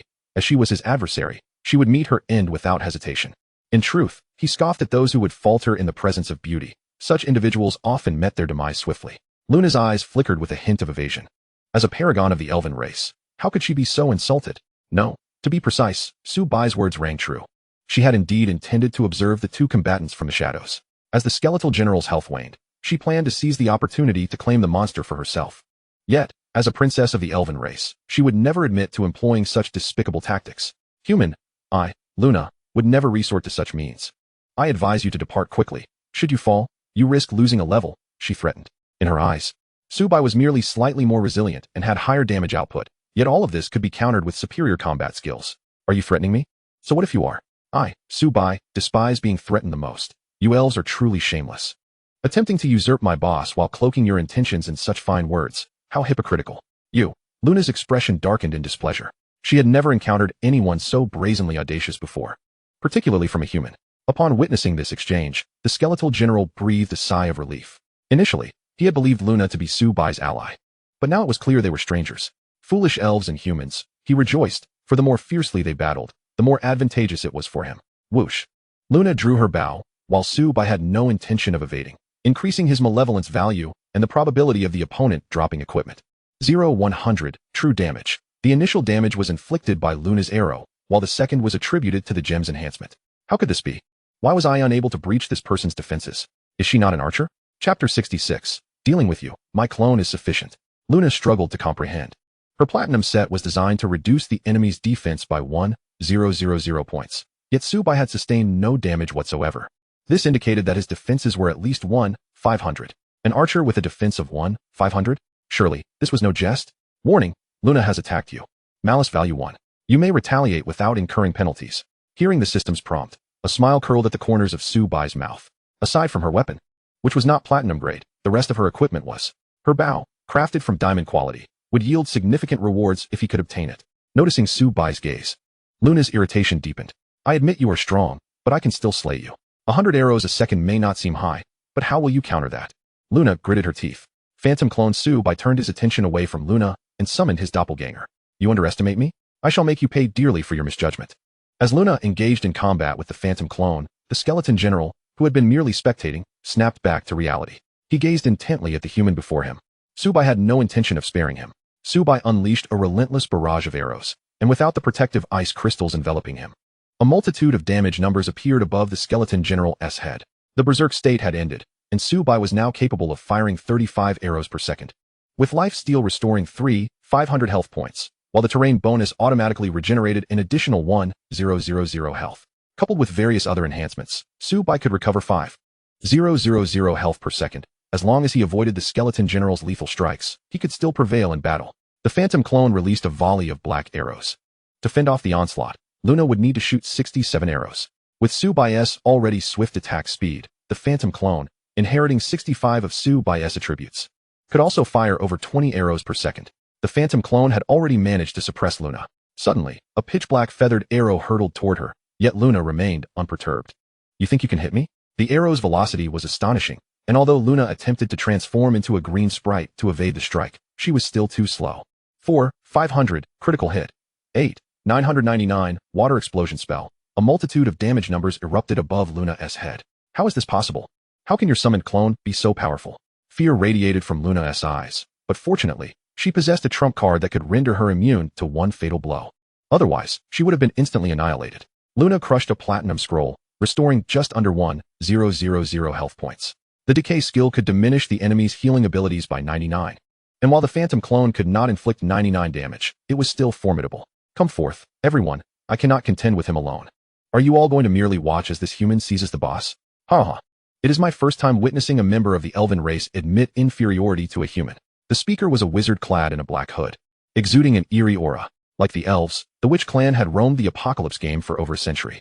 The man in the black robe possessed a legendary talent capable of obliterating 80 defense from enemies, while also cursing them, reducing their attack power by the same measure.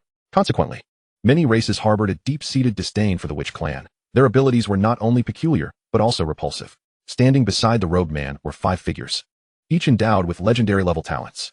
Confronted with 7 individuals possessing such talents, it was apparent to them that Su-bai was destined for defeat. Enough with the chatter, witch. Eliminate him. I have no interest in his belongings. However, this promotion task shall belong to me. What do you say? The witch wizard gazed at the items in Luna's possession, a world-class equipment that increased the drop rate of items by 100-fold upon defeating enemies. The scene of Su-bai battling Luna was vividly etched in their memories. Very well. Although the prospect of promotion is enticing, each individual is limited to 3 attempts at ascending their rank. 2 warriors stood at the forefront, shields in hand, exuding an overwhelming presence to absorb his attacks. The wizard witch clasped her hands together and performed a prayer. Warning. You have been affected by a curse. Your defense and attack power are reduced by 80, lasting 3 minutes. Heeding the system notification, Su-bai remained unfazed, for the decline in his attributes mirrored that of his phantom clone. Whoosh! The feathered arrow struck Su-bai, finally breaching his defenses and inflicting 4-digit damage. Luna was elated. With her capability of firing 100 arrows per second under full hits, Su-bai would perish in under a second. Yet, she underestimated Su-bai's combat prowess. Compared to the arrows she unleashed, her projectiles moved as slowly as a snail. Instinct, Su-bai anticipated Luna's next move and evaded in advance. The subsequent arrows failed to touch him. He deftly dodged those he could and countered the unavoidable ones with his own arrows. The skeleton general intermittently attacked Su-bai, effectively sandwiching him between 2 fronts. Yet, Su-bai's agility was unparalleled, skillfully managing to navigate the duel against 2 adversaries with ease. The wizard witch found herself in a precarious position. The phantom clone's attack and defense suddenly plummeted by 80. Nevertheless, this did not diminish its power. Most of Su-bai's skills dealt magical damage. The 2 tank players wielded golden shields, but their corrosive abilities triggered, reducing the enemy's durability by 35 every second. Even though the phantom clone inherited only 65 of Su-bai's total attributes, it could still diminish durability by over 20. Within 5 seconds, the shield shattered, and the tank players were pierced, suffering a significant drop in health. The priest's healing enveloped them, but meager numbers emerged above their heads. The 2 nearly erupted in expletives. Was the priest's healing a farce? Only a few hundred health restored? The phantom clone offered them no respite. An arrow pierced one warrior and ricocheted into another. Both warriors' health was completely depleted, and they dropped 2 pieces of golden equipment. The onlookers were left dumbfounded. If 2 warriors could not withstand 5 seconds, how long could the rest endure? Sure enough, as the warriors fell, the remaining individuals could not withstand the onslaught of arrows. The mages, priests, and the witch wizard were swept away by the phantom clone, leaving only Luna behind. In the final moments, the phantom clone shot down Luna. Ding, you have dropped the ice longbow, Diamond. Ding, you have dropped the Holy Grail, world-class item. The 2 items radiated with a dazzling brilliance. Chapter 67. Completing the Abyss and Ascending the Elven Race, Resurrection Altar. Luna's figure materialized before a multitude of elves. She possessed an item that could grant immunity to the penalty of death, a one-time use. The other elves began to murmur among themselves. Princess Luna has returned. Could it be that she has achieved the rank breakthrough at Abyss difficulty? Truly, Princess Luna is among the finest in our elven race. Wait, did you notice that Princess Luna's panel has darkened? Could it be that she was killed? How is this possible? Who could possibly defeat her?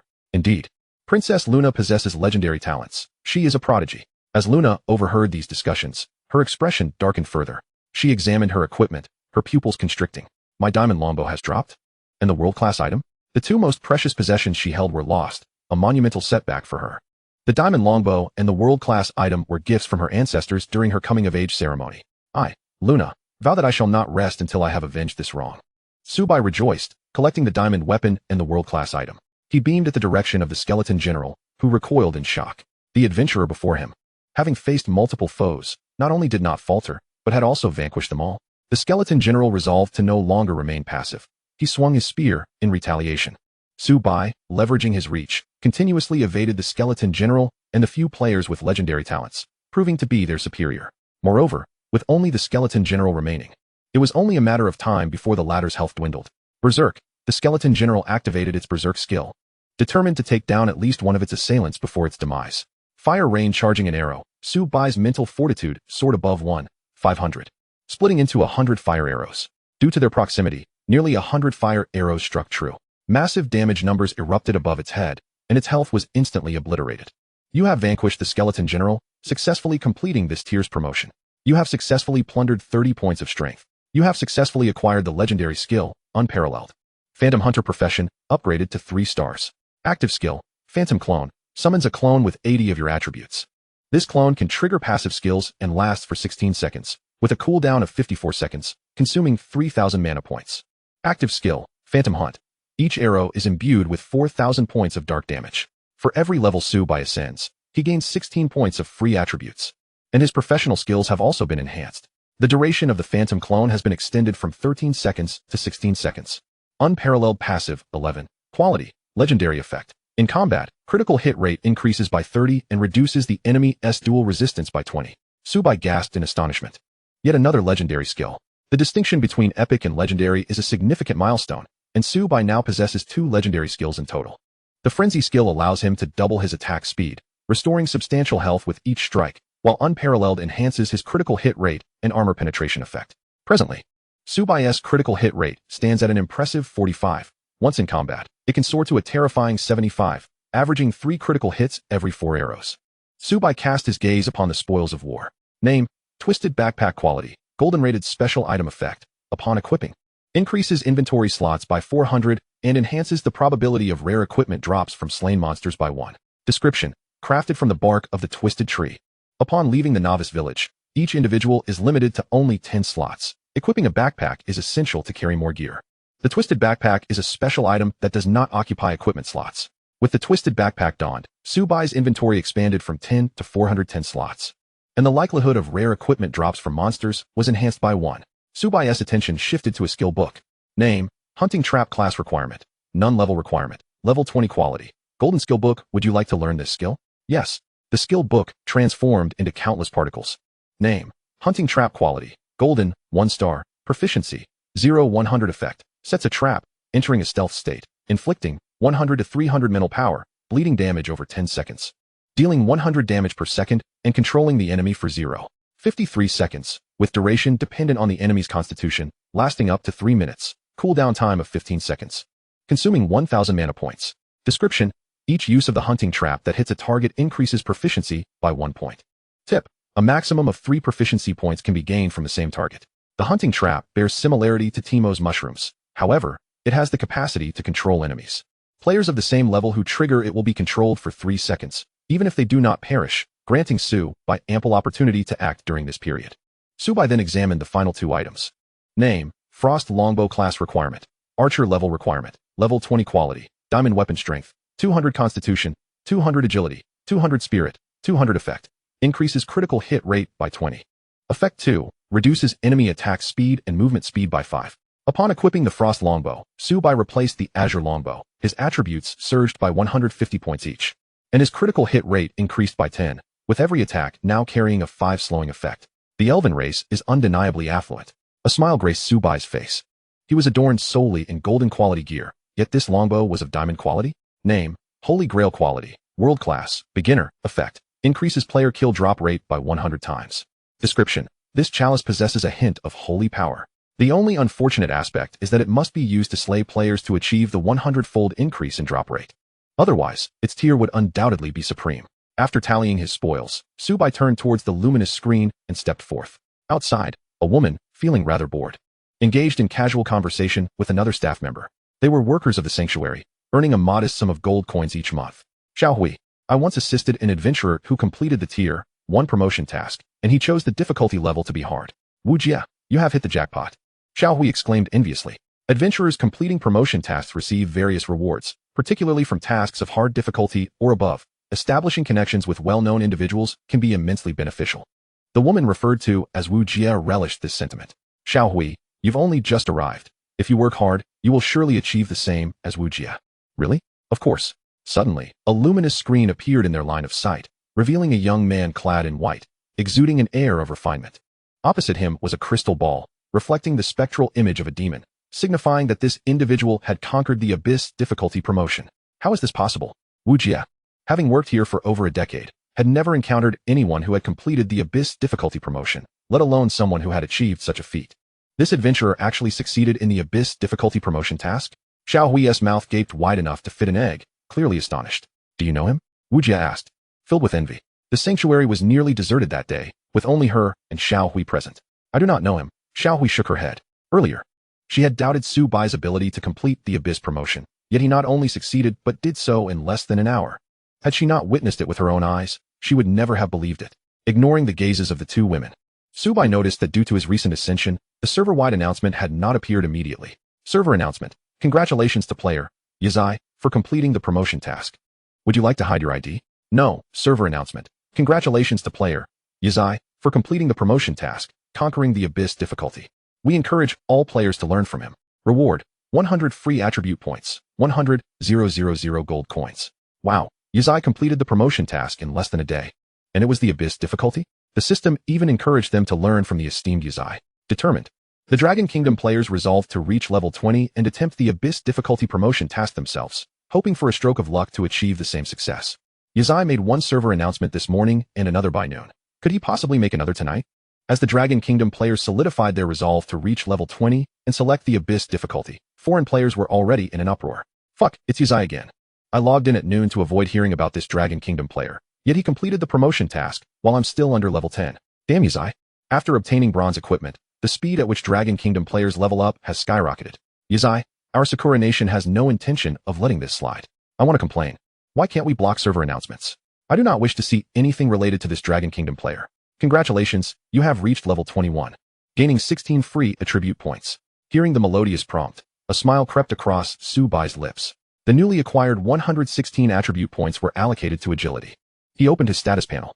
Title, Yazi Occupation, Phantom Hunter, 11 stars, level, 21, 5, talent, Infinite Plunder Health, 5, 649, 056, 490 mana, 1, 675, 016, 750, 30, strength, 1, 201 constitution, 1, 259 agility, 2, 312, 30, spirit, 1, 539, 30, attack power, 2, 402 attack speed, 3, 007s, 30, critical hit rate, 55 physical penetration, 50 armor, 2, 241 magic resistance, 899 remark. The attack speed surpasses 39 per second, entering a berserk state, allowing for the discharge of 78 arrows per second. Strength is the weakest among the 4 attributes, a true embarrassment to archers, standing at just over 1,000. In Subai's memory, the Lord of Dawn City had a quest that, upon completion, could grant a hidden profession of legendary quality.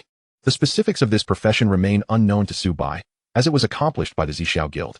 Consequently, the Zixiao Guild later ranked among the top 10 world guilds. Perhaps, upon completing my own quest, I may not acquire a legendary profession. After all, the talent I awakened was of the mythical tier, Subai mused. If only I could awaken another mythical profession, my power would undoubtedly surge to unparalleled heights. Subai did not hasten to the Lord's residence. He had spent considerable time in the game and was genuinely fatigued. He sought a tavern and set his respawn point at the modest price of 1 coin per day. After logging off, Subai casually prepared a simple meal for himself, and after dining, he reclined on his bed, gradually succumbing to slumber. Meanwhile, in the land of Sakura, the Duanmu family convened a meeting. A middle-aged man presided over the assembly, flanked by Duanmu Kojiro. Kojiro, your performance in the awakening was profoundly disappointing. Not only did you fail to achieve the first clear across the server, but the boss was also seized by another. Do you comprehend how the people of Sakura view us? They deem us a bunch of inept fools. Your actions have tarnished the honor of the Duanmu family.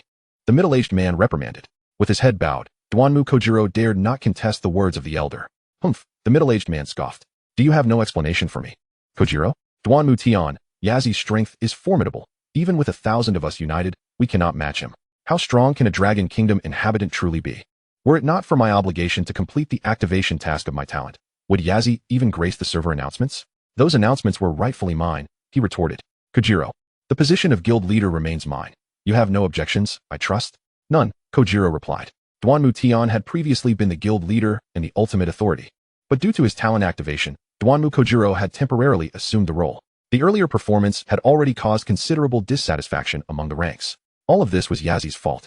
Kojiro seethed through clenched teeth. Without Yazi, he would not have found himself in such a predicament. He glanced at Duanmu Tian, relishing the thought that, given his understanding of Yazi's extraordinary talent, even those with legendary abilities would appear dim in comparison. He eagerly anticipated witnessing Duanmu Tian's discomfiture at Subai's hands. At dawn, Subai arose from his slumber and logged back into the awakening game. He proceeded directly to the Lord's residence, where 2 guards obstructed his path. Adventurer, this is not a place for you, one declared. I am Yazi, and I seek an audience with the Lord, Subai replied. Ah, it is Mr. Yazi. The guards' demeanor shifted as they recognized Subai, who possessed a reputation of 1,000 points, a benefit of prestige. Mr. Yazi, please follow me. Xiao Wang, remain on guard here. The elder guard instructed. Yes, sir, the young guard responded. The elder guard escorted Subai to a chamber. Knock, knock, knock. The guard rapped on the door. What is it? A commanding voice inquired. Lord, an adventurer wishes to see you. Who is it? His name is Yazi. With a resounding thud, the door swung open, revealing a disheveled man clad in a yellow coat, his beard unkempt. Had his identity not been known, it would have been difficult to imagine him as a lord. Mr. Yazi, Knight Commander Cohen has spoken of you, Lord Martin greeted. Welcome to Dawn City. The guard stood in shock, as it was unprecedented for Lord Martin to extend such courtesy to an adventurer. If there is nothing else, you may leave, Martin instructed. Yes, the guard complied, retreating. Mr. Yazi, I have an important matter to discuss with you, Lord Martin continued. Lord, as a citizen of Dawn City, I am at your service. Please share any task you require of me, and I shall fulfill it without hesitation. Notification. Lord Martin's favorability towards you has increased by 10. Current level, 60. The city guards encountered mountain bandits while traversing a certain outpost, resulting in a disastrous encounter where only a few survived from their 100-man squad. The cargo they were escorting remains abandoned at the outlaw hideout. Can you retrieve that item? Quest. Retrieve the dandelion feather. Deadline, 7 days. Reward, platinum tier equipment. Coordinates, 67893214. The reward is not particularly generous, perhaps even dismally so. The outpost to the east lies 5 days' journey from Dawn City, even with utmost haste. It would take 3 days to return, a task not worth the effort for a mere piece of platinum equipment, in Subai's estimation. However, he recalled that reclaiming the dandelion feather, along with exterminating the bandits, could yield a hidden legendary profession from the Lord's treasury. Will you accept the quest? Yes. Chapter 69. Plunder 10,000 Poison resistance. Upon departing the Lord's residence, Subai did not immediately set out for the quest location. The absence of a teleportation array rendered the travel time exceedingly lengthy, necessitating a mount for expedience. Subai arrived at the ranch, where numerous mounts awaited. Completing a task could potentially earn him a steed. 2 middle-aged men stood at the entrance of the ranch. This is the ranch. Who are you? One inquired. I am Yazi, seeking an audience with your ranch master. Yazi? The men instantly became courteous. Please wait here. We shall return shortly. Before long, one of the men led the ranch master to Subai. The ranch master scrutinized Subai from head to toe and spoke slowly. Adventurer, I have a task for you. We require materials such as saddles, stirrups, and girths for our ranch. Quest: collect materials. Deadline: 3 days. Punishment: if the ranch master's favorability drops to 0, you will be unable to accept any tasks from him. Reward: based on performance. Mounts are categorized into ordinary, elite, boss, lord, overlord, and even the legendary monarch. Subai recalled that acquiring superior materials would not only enhance the comfort for the rider, but certain special items could grant additional bonuses to the mount.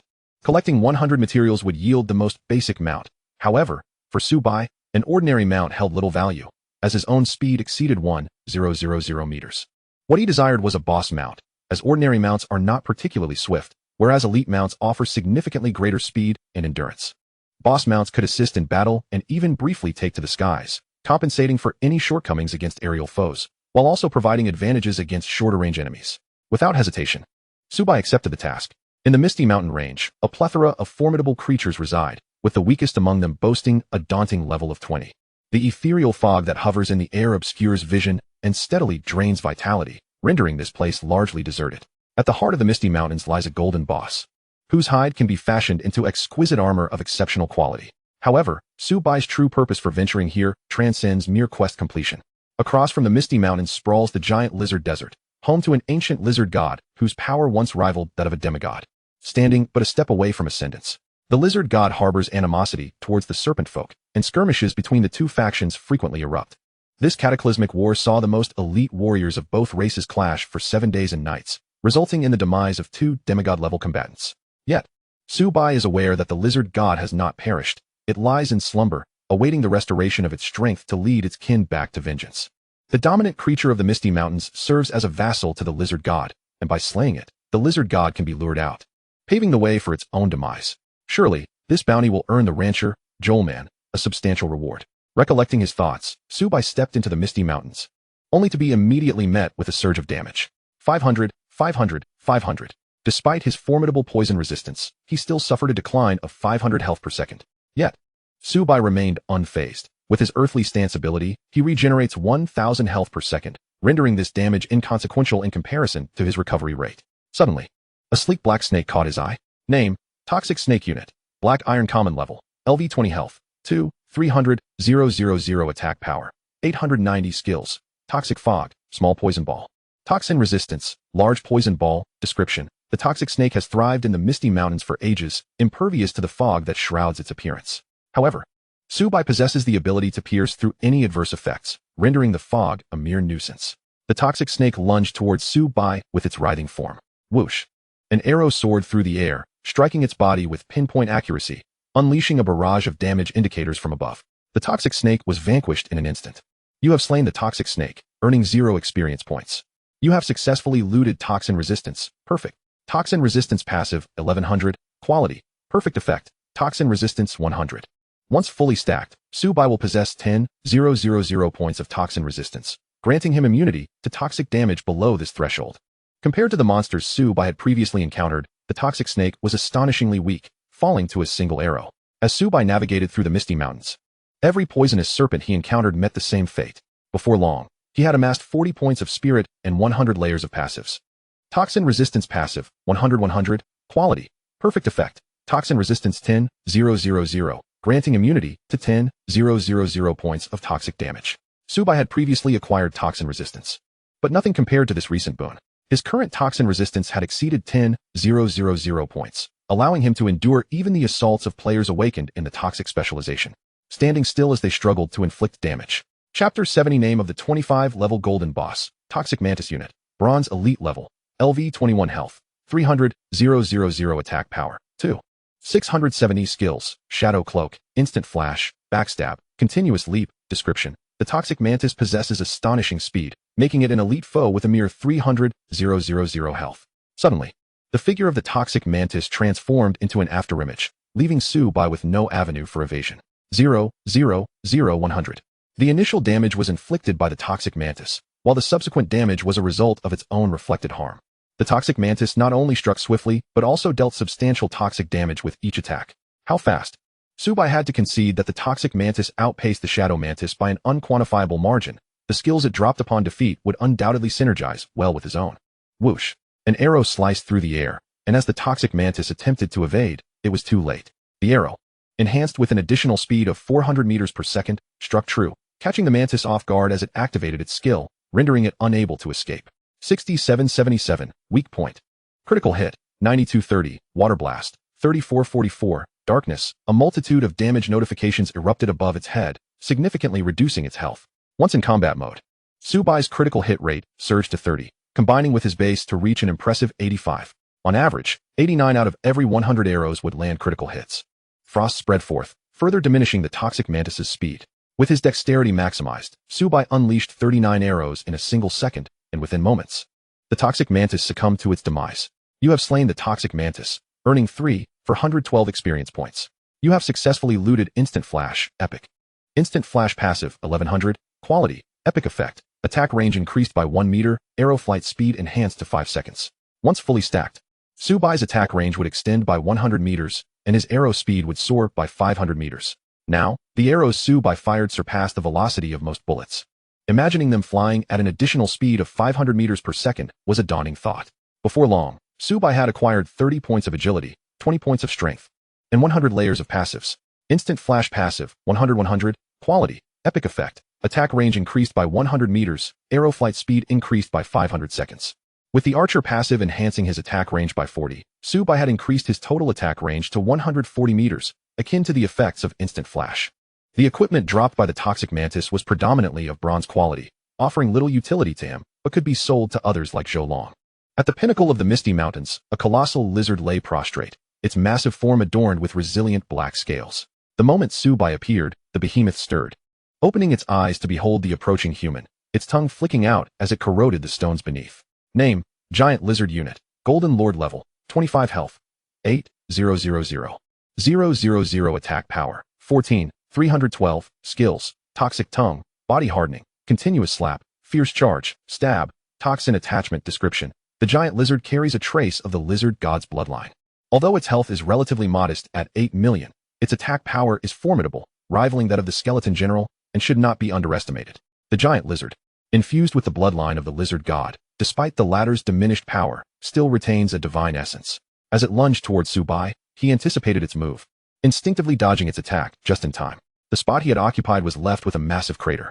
Every part of the giant lizard oozed venom, capable of corroding even weapons. For melee players, the giant lizard was a bane, as its speed and corrosive abilities posed significant threats. Drawing his bow, Subai released an arrow before the giant lizard could react, striking one of its eyes and causing its health to plummet. With the ability to shoot nearly 40 arrows per second, he could inflict close to 300,000 damage on a single target, and even with the giant lizard's superior defenses, he could still deal around 100,000 damage. Phantom Doppelganger.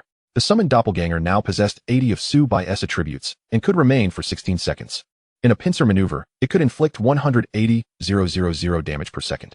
The giant lizard watched helplessly as its health continued to dwindle. It unleashed its ferocious assault skill, rendering fear and other control abilities ineffective. In a flash, Subai appeared 100 meters away. The giant lizard's silhouette darted towards him like a black bolt of lightning. But Subai deftly sidestepped the strike. The enormous tail of the beast lashed against Subai, inflicting a damage readout of 3,890, 100. A colossal figure of damage loomed above his head, each strike from the giant lizard delivering venomous harm. However, with 10,000 points of toxin resistance, Subai mitigated most of the damage. He ceased evading, as he could automatically regenerate over 1,000 health points every second. Coupled with his vampiric abilities, he could recover at least 5,000 health points per second. The lizard's blow failed to even shatter his shield. Standing firm, Subai continued to unleash a barrage of arrows, his health steadily climbing. Before long, he had fired over 200 arrows, activating his berserk skill. In a frenzied state, Subai's speed reached its zenith, allowing him to shoot 80 arrows per second, while his phantom clone also possessed the berserk skill. However, the clone could only exist for 16 seconds, and it dissipated shortly after the berserk state was triggered, with an astonishing recovery rate of 80,000 health points per second, and the giant lizard's attacks causing at most 4-digit damage. Subai's healing outpaced the lizard's assault significantly. Soon, the lizard's health dwindled to below 20. As he charged his fire rain skill, he knocked an arrow, which split into hundreds upon release, instantly depleting the giant lizard's life force. You have slain the giant lizard, earning 300,000 experience points. You have leveled up to 22, gaining 16 free attribute points. You have successfully plundered 30 strength. You have successfully acquired toxin attachment, epic. You have obtained a golden treasure chest. Chapter 71, Giant Lizard Desert, Toxin Attachment Passive, 11, Quality, Epic Effect. Each arrow carries 100 spirit, dealing toxin damage. Subai's mental prowess now soared to nearly 2,000 points, enabling each arrow to inflict an additional 2,000 points of damage. In Berserk mode, his attack speed surpassed 80, allowing each arrow to deal an extra 2,000 points of damage, resulting in an additional output of 160,000 per second.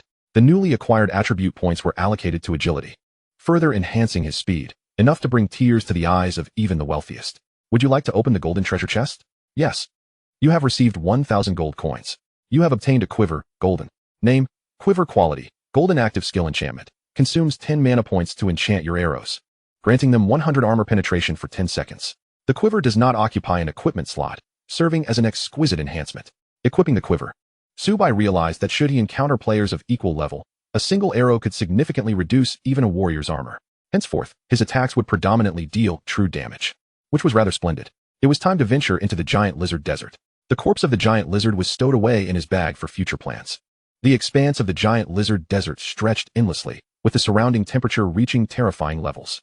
1,000, burning, 1,000, burning, 1,000. A deluge of damage numbers manifested above Subai's head, but thanks to his earth stance, the healing effect perfectly balanced the harm. The giant lizard desert was notorious among players as a forbidden zone. Even warriors could scarcely endure a minute within. Only with a party of several priests could one hope to traverse the desert mountains, and that was under the assumption that giant lizard creatures did not appear. Thus, during the mid-game, few ventured into this area. The reasons were twofold: the harsh environment and the meager loot dropped by the creatures, which were of low quality. Suddenly, Subai instinctively leaped back, as a dark lizard materialized in the spot he had just vacated. Name, Poison Lizard Unit, Elite Bronze Level, LV 22 Health, 500. 000 Attack Power, 3,789 Skills, Breath Concealment, Instinctive Charge, Bite. Description: the poison lizard thrives in the desert, ambushing its foes. The poison lizard's attributes place it at the level of a small boss, endowed with an innate stealth skill that gives it an advantage in its surroundings. Had it not been for Subai's precognitive abilities, he might have indeed fallen victim to its strike. Seeing its ambush thwarted, the poison lizard attempted to burrow back underground. Whoosh! An arrow pierced through the air, interrupting its motion. With his speed maxed out, Subai could inflict 300,000 damage per second. Under the summoning of his phantom clone, he could deal 500,000 damage per second. Within less than 3 seconds, the poison lizard was pierced by arrows, its health obliterated. You have slain the poison lizard, earning 10,000 experience points. You have successfully plundered the Wisdom Aura, perfect. Wisdom Aura passive, 1100, quality, epic effect, permanently increases mana by 100 points and restores 10 mana per second. His Subai drew in a sharp breath.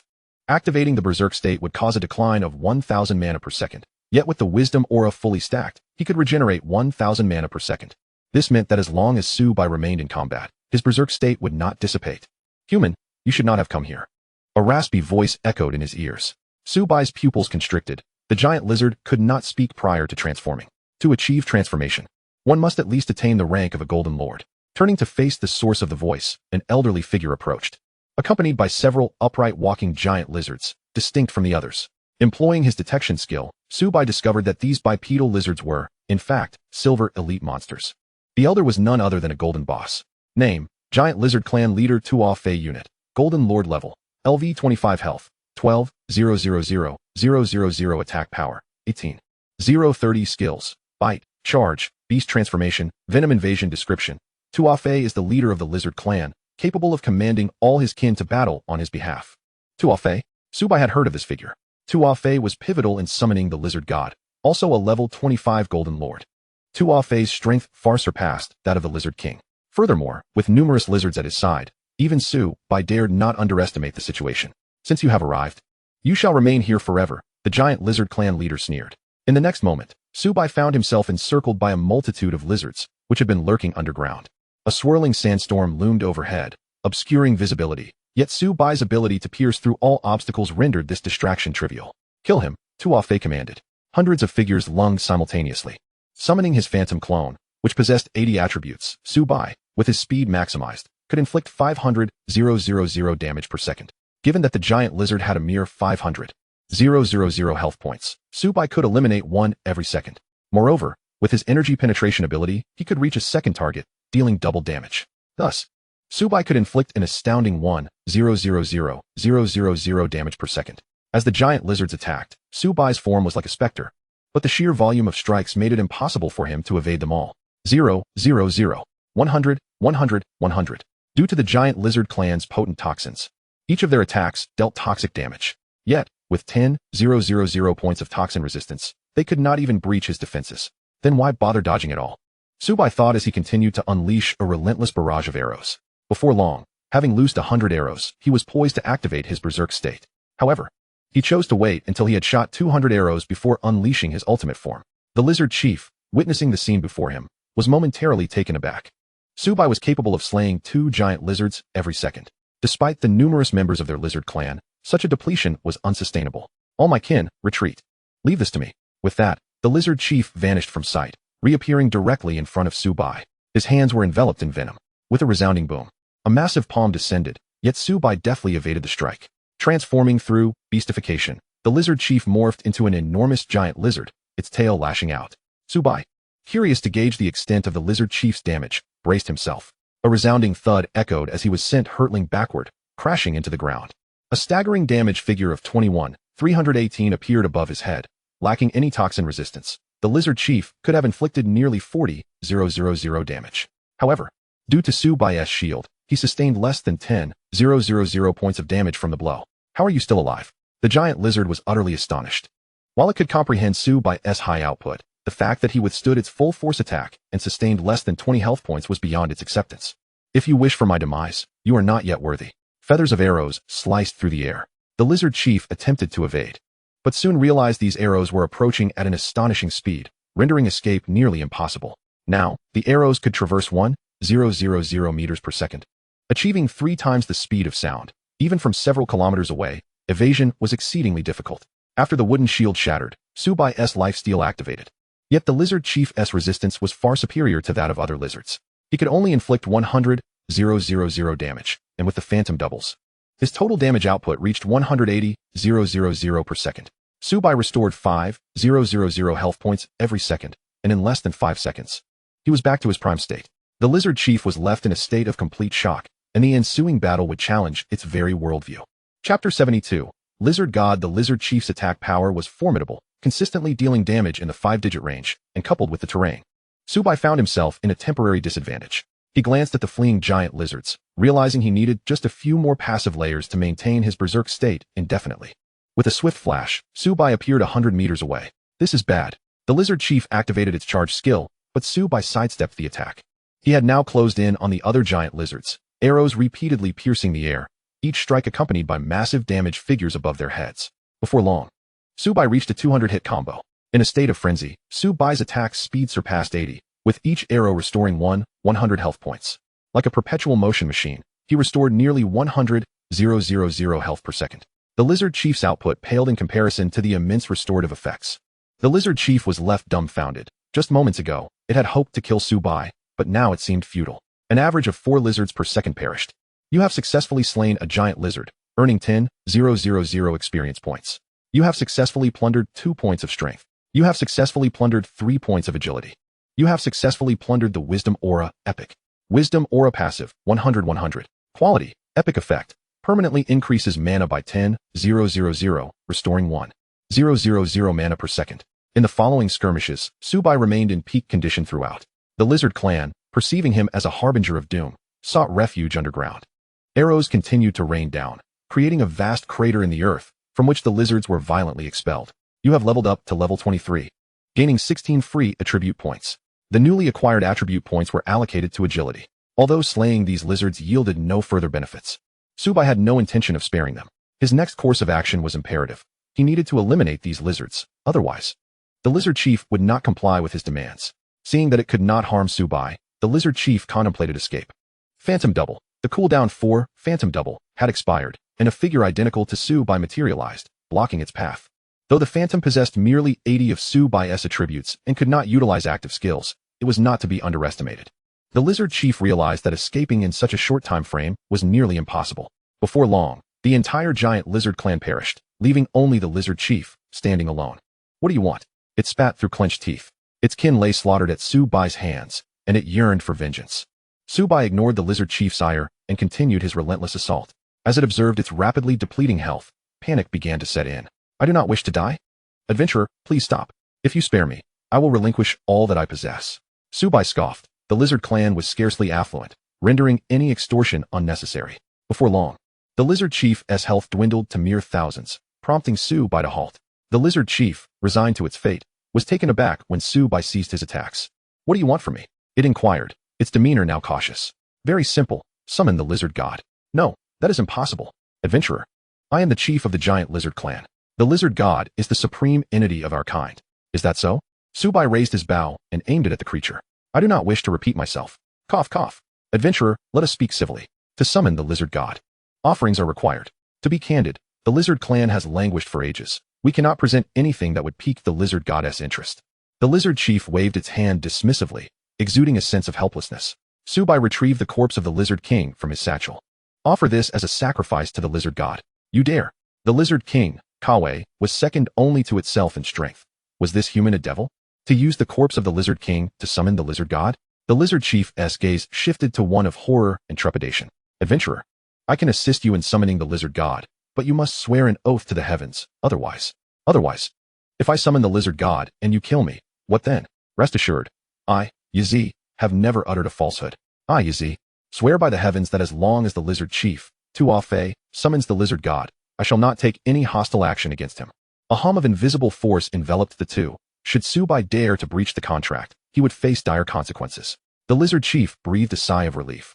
Though this human had slain many of its kin, it still valued its own life above all else. Lizard god, I, Tuafe, simply wish to survive. So please, allow me to live. It muttered to itself. Adventurer, follow me. Tuafe led Subai to an altar. Adventurer, place the corpse of lizard king Kawe upon the altar to summon the lizard god. Very well. The lizard chief knelt on one knee, closing its eyes as it chanted an arcane incantation. As Tuafe summoned the lizard god, Subai set traps around him. Unbeknownst to Tuafe, who was consumed by the summoning process, the external conditions were perilous. Subai understood one thing.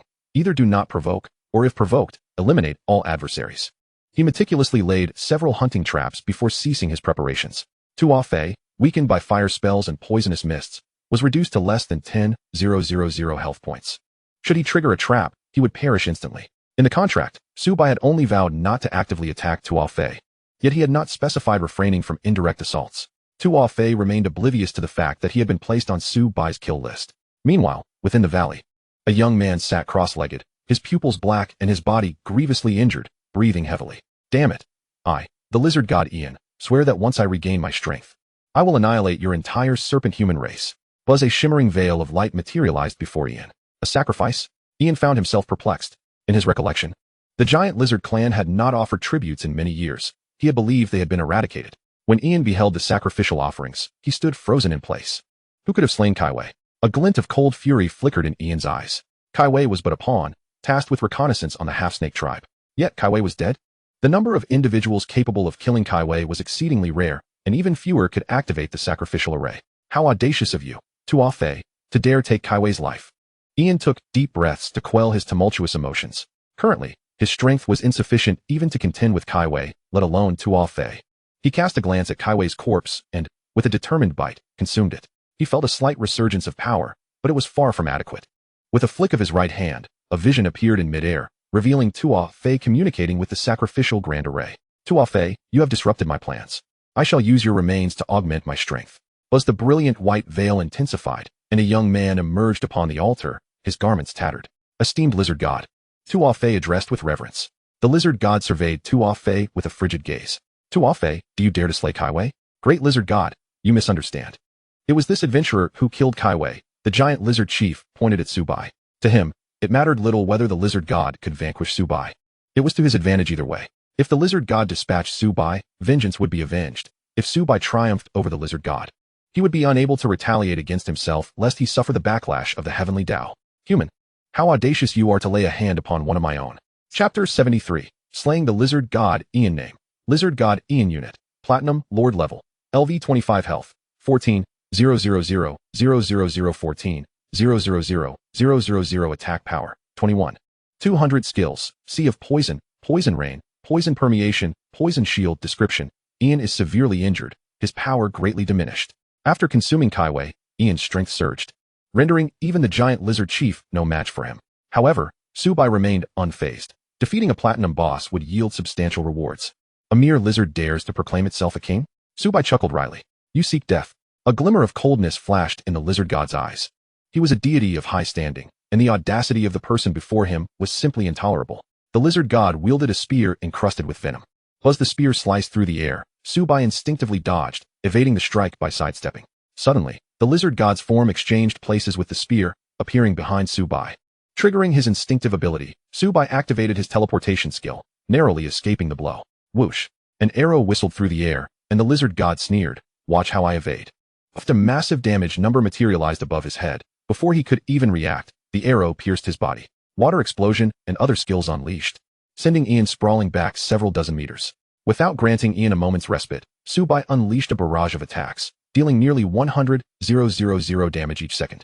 Ian's resistance was undeniable. Even paralysis and other control skills could not ensnare him for even a fraction of a second. Subai exploited his reach advantage, continually pulling back. Tuo Fei, witnessing this spectacle, fell into a stupor. Was the lizard god truly being dominated by an adventurer? Ian, the lizard god, was consumed with fury. A poison shield manifested before Ian, shielding most of his body. The arrows dissolved upon impact.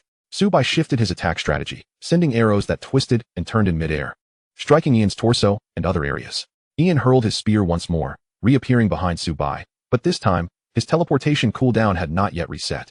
100 damage numbers of 0 appeared above Subai's head, while Ian suffered a counterattack of 100 health points. The water escape skill had saved him from this assault. Damn it! Ian gritted his teeth. He wielded his spear in a frenzy, launching a relentless assault. 11, 274, 0, 100, 100.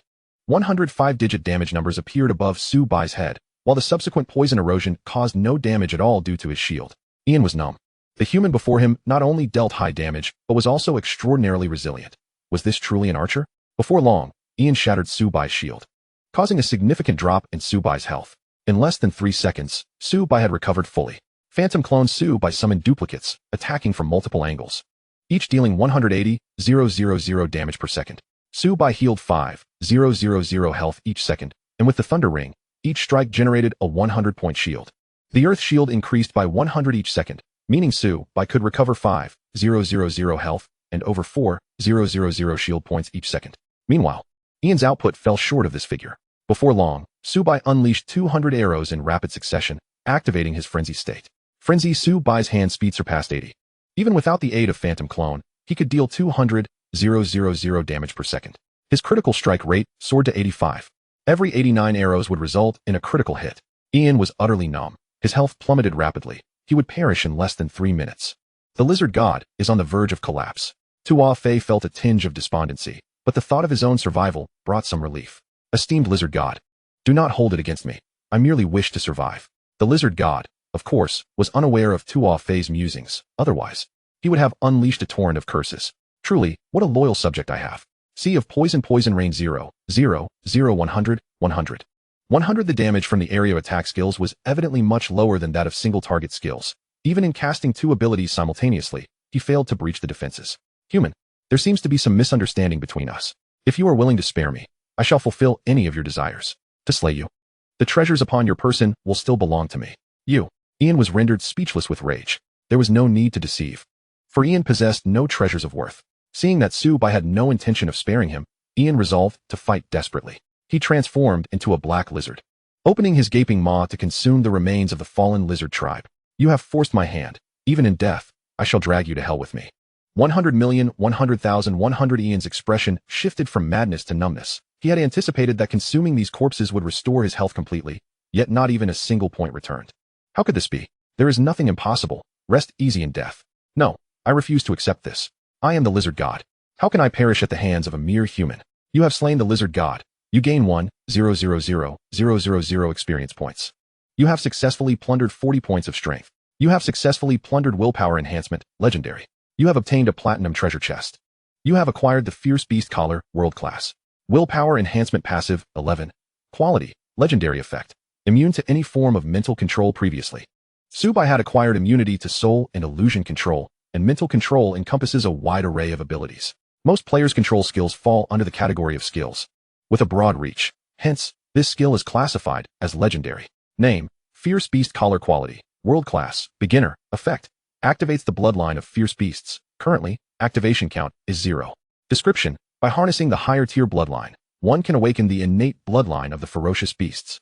These formidable creatures, akin to mounts, are inherently savage and can only be domesticated by humans to serve as steeds. The bloodline of the lizard god is of an exalted rank, as it once reached the pinnacle of being a demigod. After absorbing its bloodline, the counter on the ferocious beast collar transformed from 0 to 1. Adventurer: may I take my leave?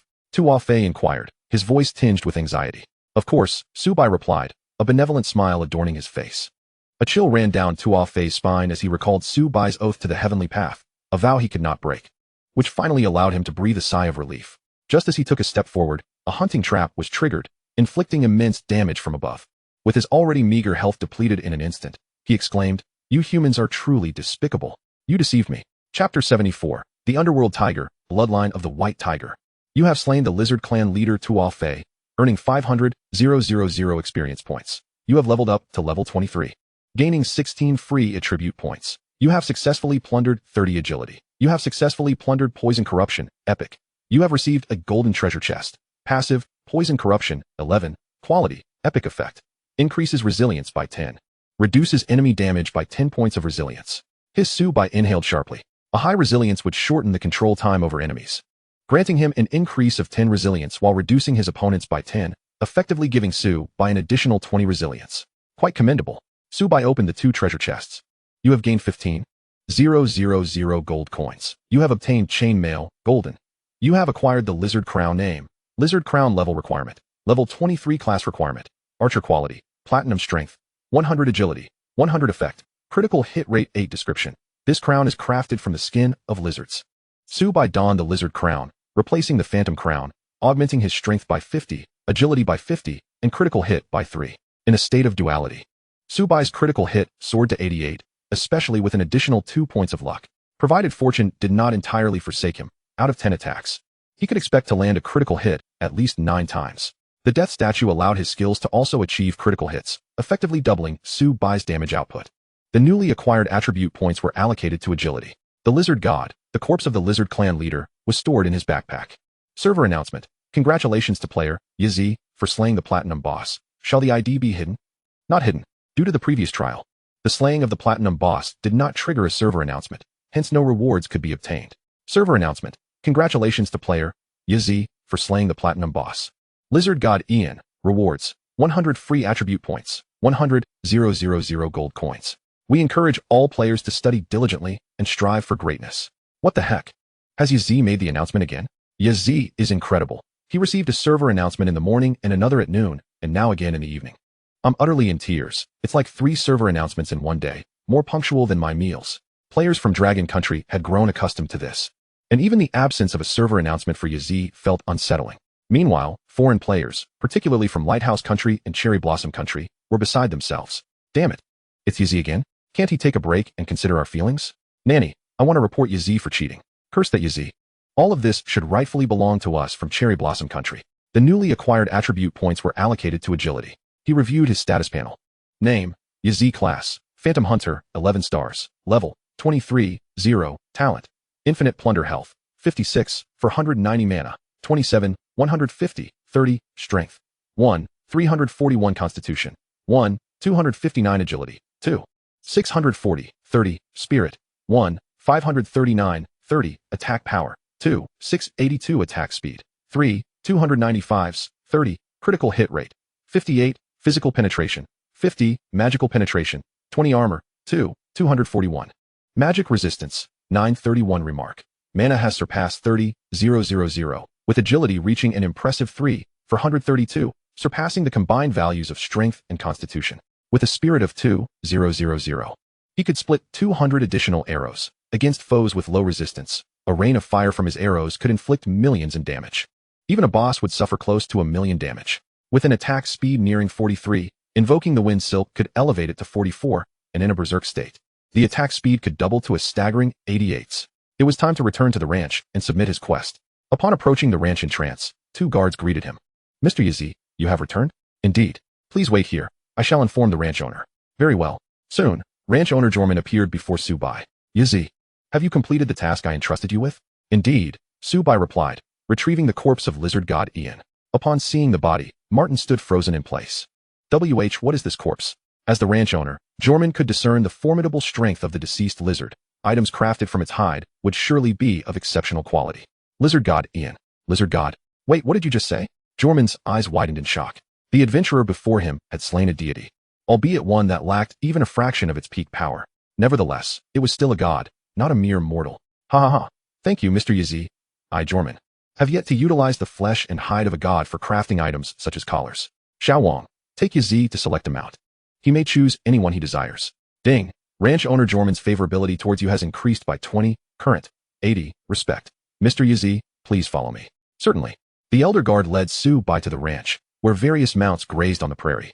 Subai employed his detection skill to examine their information.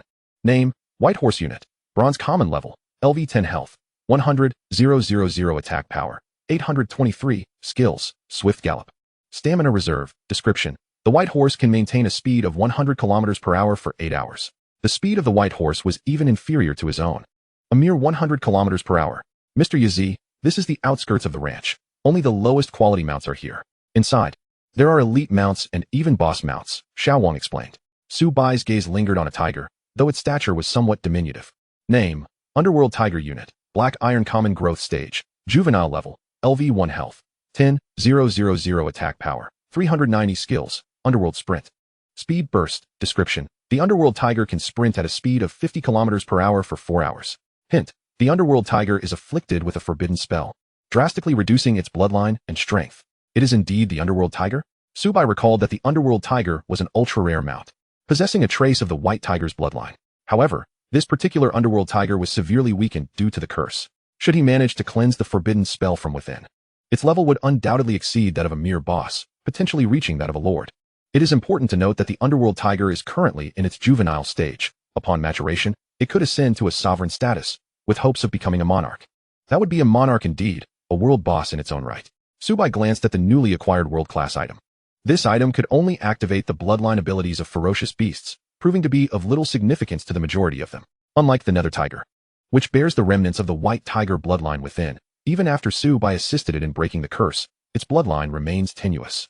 However, with the acquisition of this world-class item, all such concerns dissipate. Chapter 75, Elemental Spirit Dungeon. I desire this mount. Subai gestured towards the Nether Tiger. Xiao Wang widened his eyes, attempting to dissuade him. Mr. Yazi, this is merely an ordinary mount. Moreover, it is only at level 1. The Nether Tiger is notoriously difficult to tame.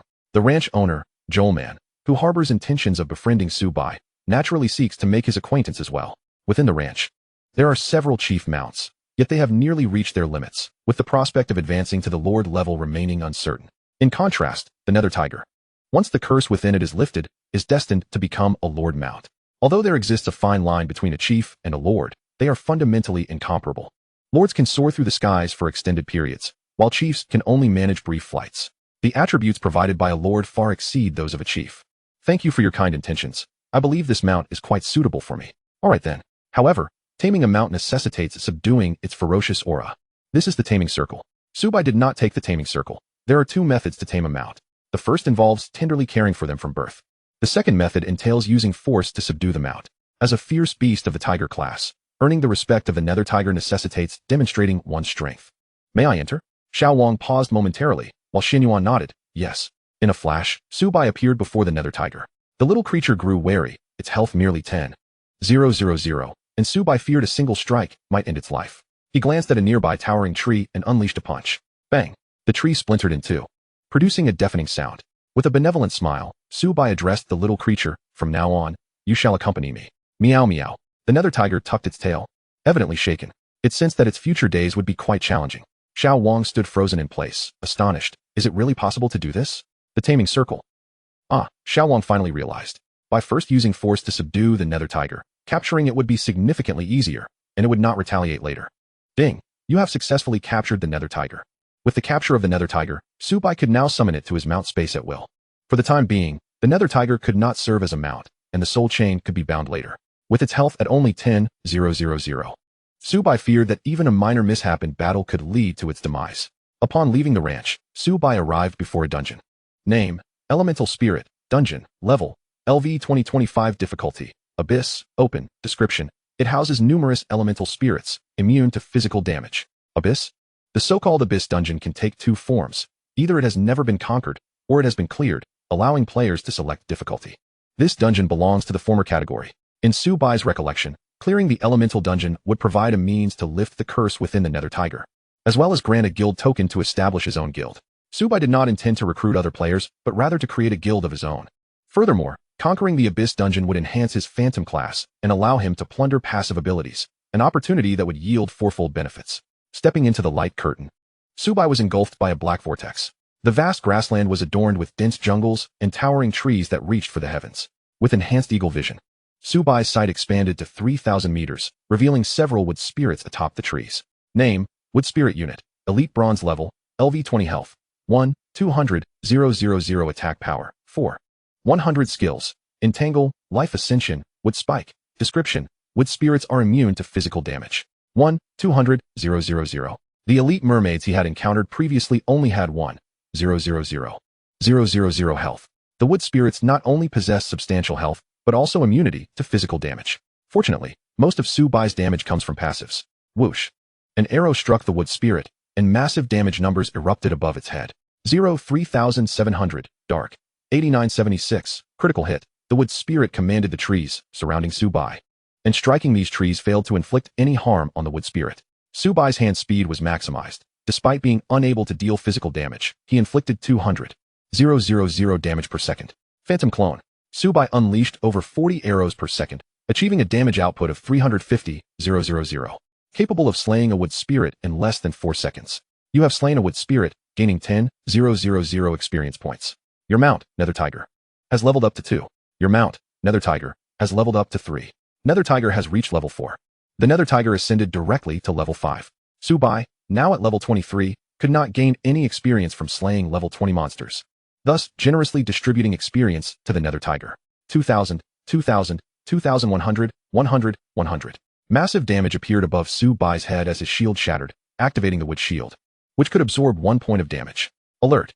You have attacked consecutively 200 times. You can now enter a Berserk state. Berserk. Subai's hand speed soared, releasing nearly 90 arrows per second, regaining approximately 100,000 health per second. The Wood Spirit's attacks were rendered ineffectual against Subai. Your mount has leveled up to 10. You have successfully plundered 6 points of Constitution. You have successfully plundered Life Ascension, perfect. Life Ascension passive, 1100, quality, perfect effect, permanently grants 150 health and 15 defense. When fully stacked, it increases his health by 15,000 and defense by 1,500. In less than 10 minutes, the Nether Tiger advanced from level 1 to level 10, a testament to its effortless growth. Leveling up before level 10 is relatively easy, especially when defeating higher level monsters. Meanwhile, on the other side, hundreds of figures gathered.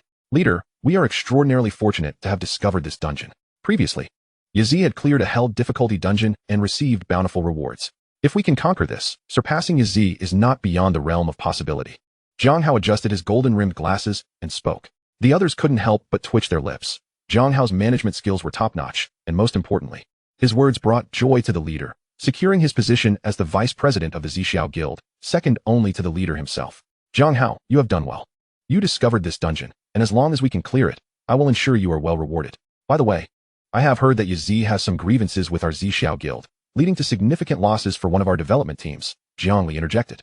She was remarkable in both temperament and appearance. Leader, although Yazi is strong, he pales in comparison to you. You possess legendary talent. If Yazi encounters you, he will certainly regret it, Zhang Hao flattered. Alright, clearing the dungeon is of utmost importance. As for Yazi, he is merely a solo player. The monsters within the dungeon are formidable. Everyone, exercise caution and avoid aggroing multiple targets simultaneously. Take them down one by one. Chapter 76, Plundering Super Recovery. Swiftly, Subai plundered 60 points of Constitution and reached 100 layers of passives, while the Nether Tiger also leveled up to 12. Life Ascension passive, 100,100. Quality, perfect effect, permanent 15,000 health points, 1,500 defense. Subai's health has surpassed the remarkable threshold of 70,000, while his defense has also been elevated to 3,800 points. The notion that players could breach his defenses is nothing short of a delusion. Quite impressive. Warning, due to your extensive slaying of Treants, the Treant Lord has developed a hatred towards you. Unperturbed by the system's notification, Subai continued to vanquish the boss. reaping even greater rewards. The ground trembled ominously. All the towering trees turned their gaze toward Subai, their murky eyes wide open, scrutinizing him like a predator eyeing its prey. The Treant Lord wields the power to control all the trees within its vicinity. A dense flurry of leaves surged forth. 0, 0, 0, 100, 100, 100. They were incapable of penetrating their own defenses.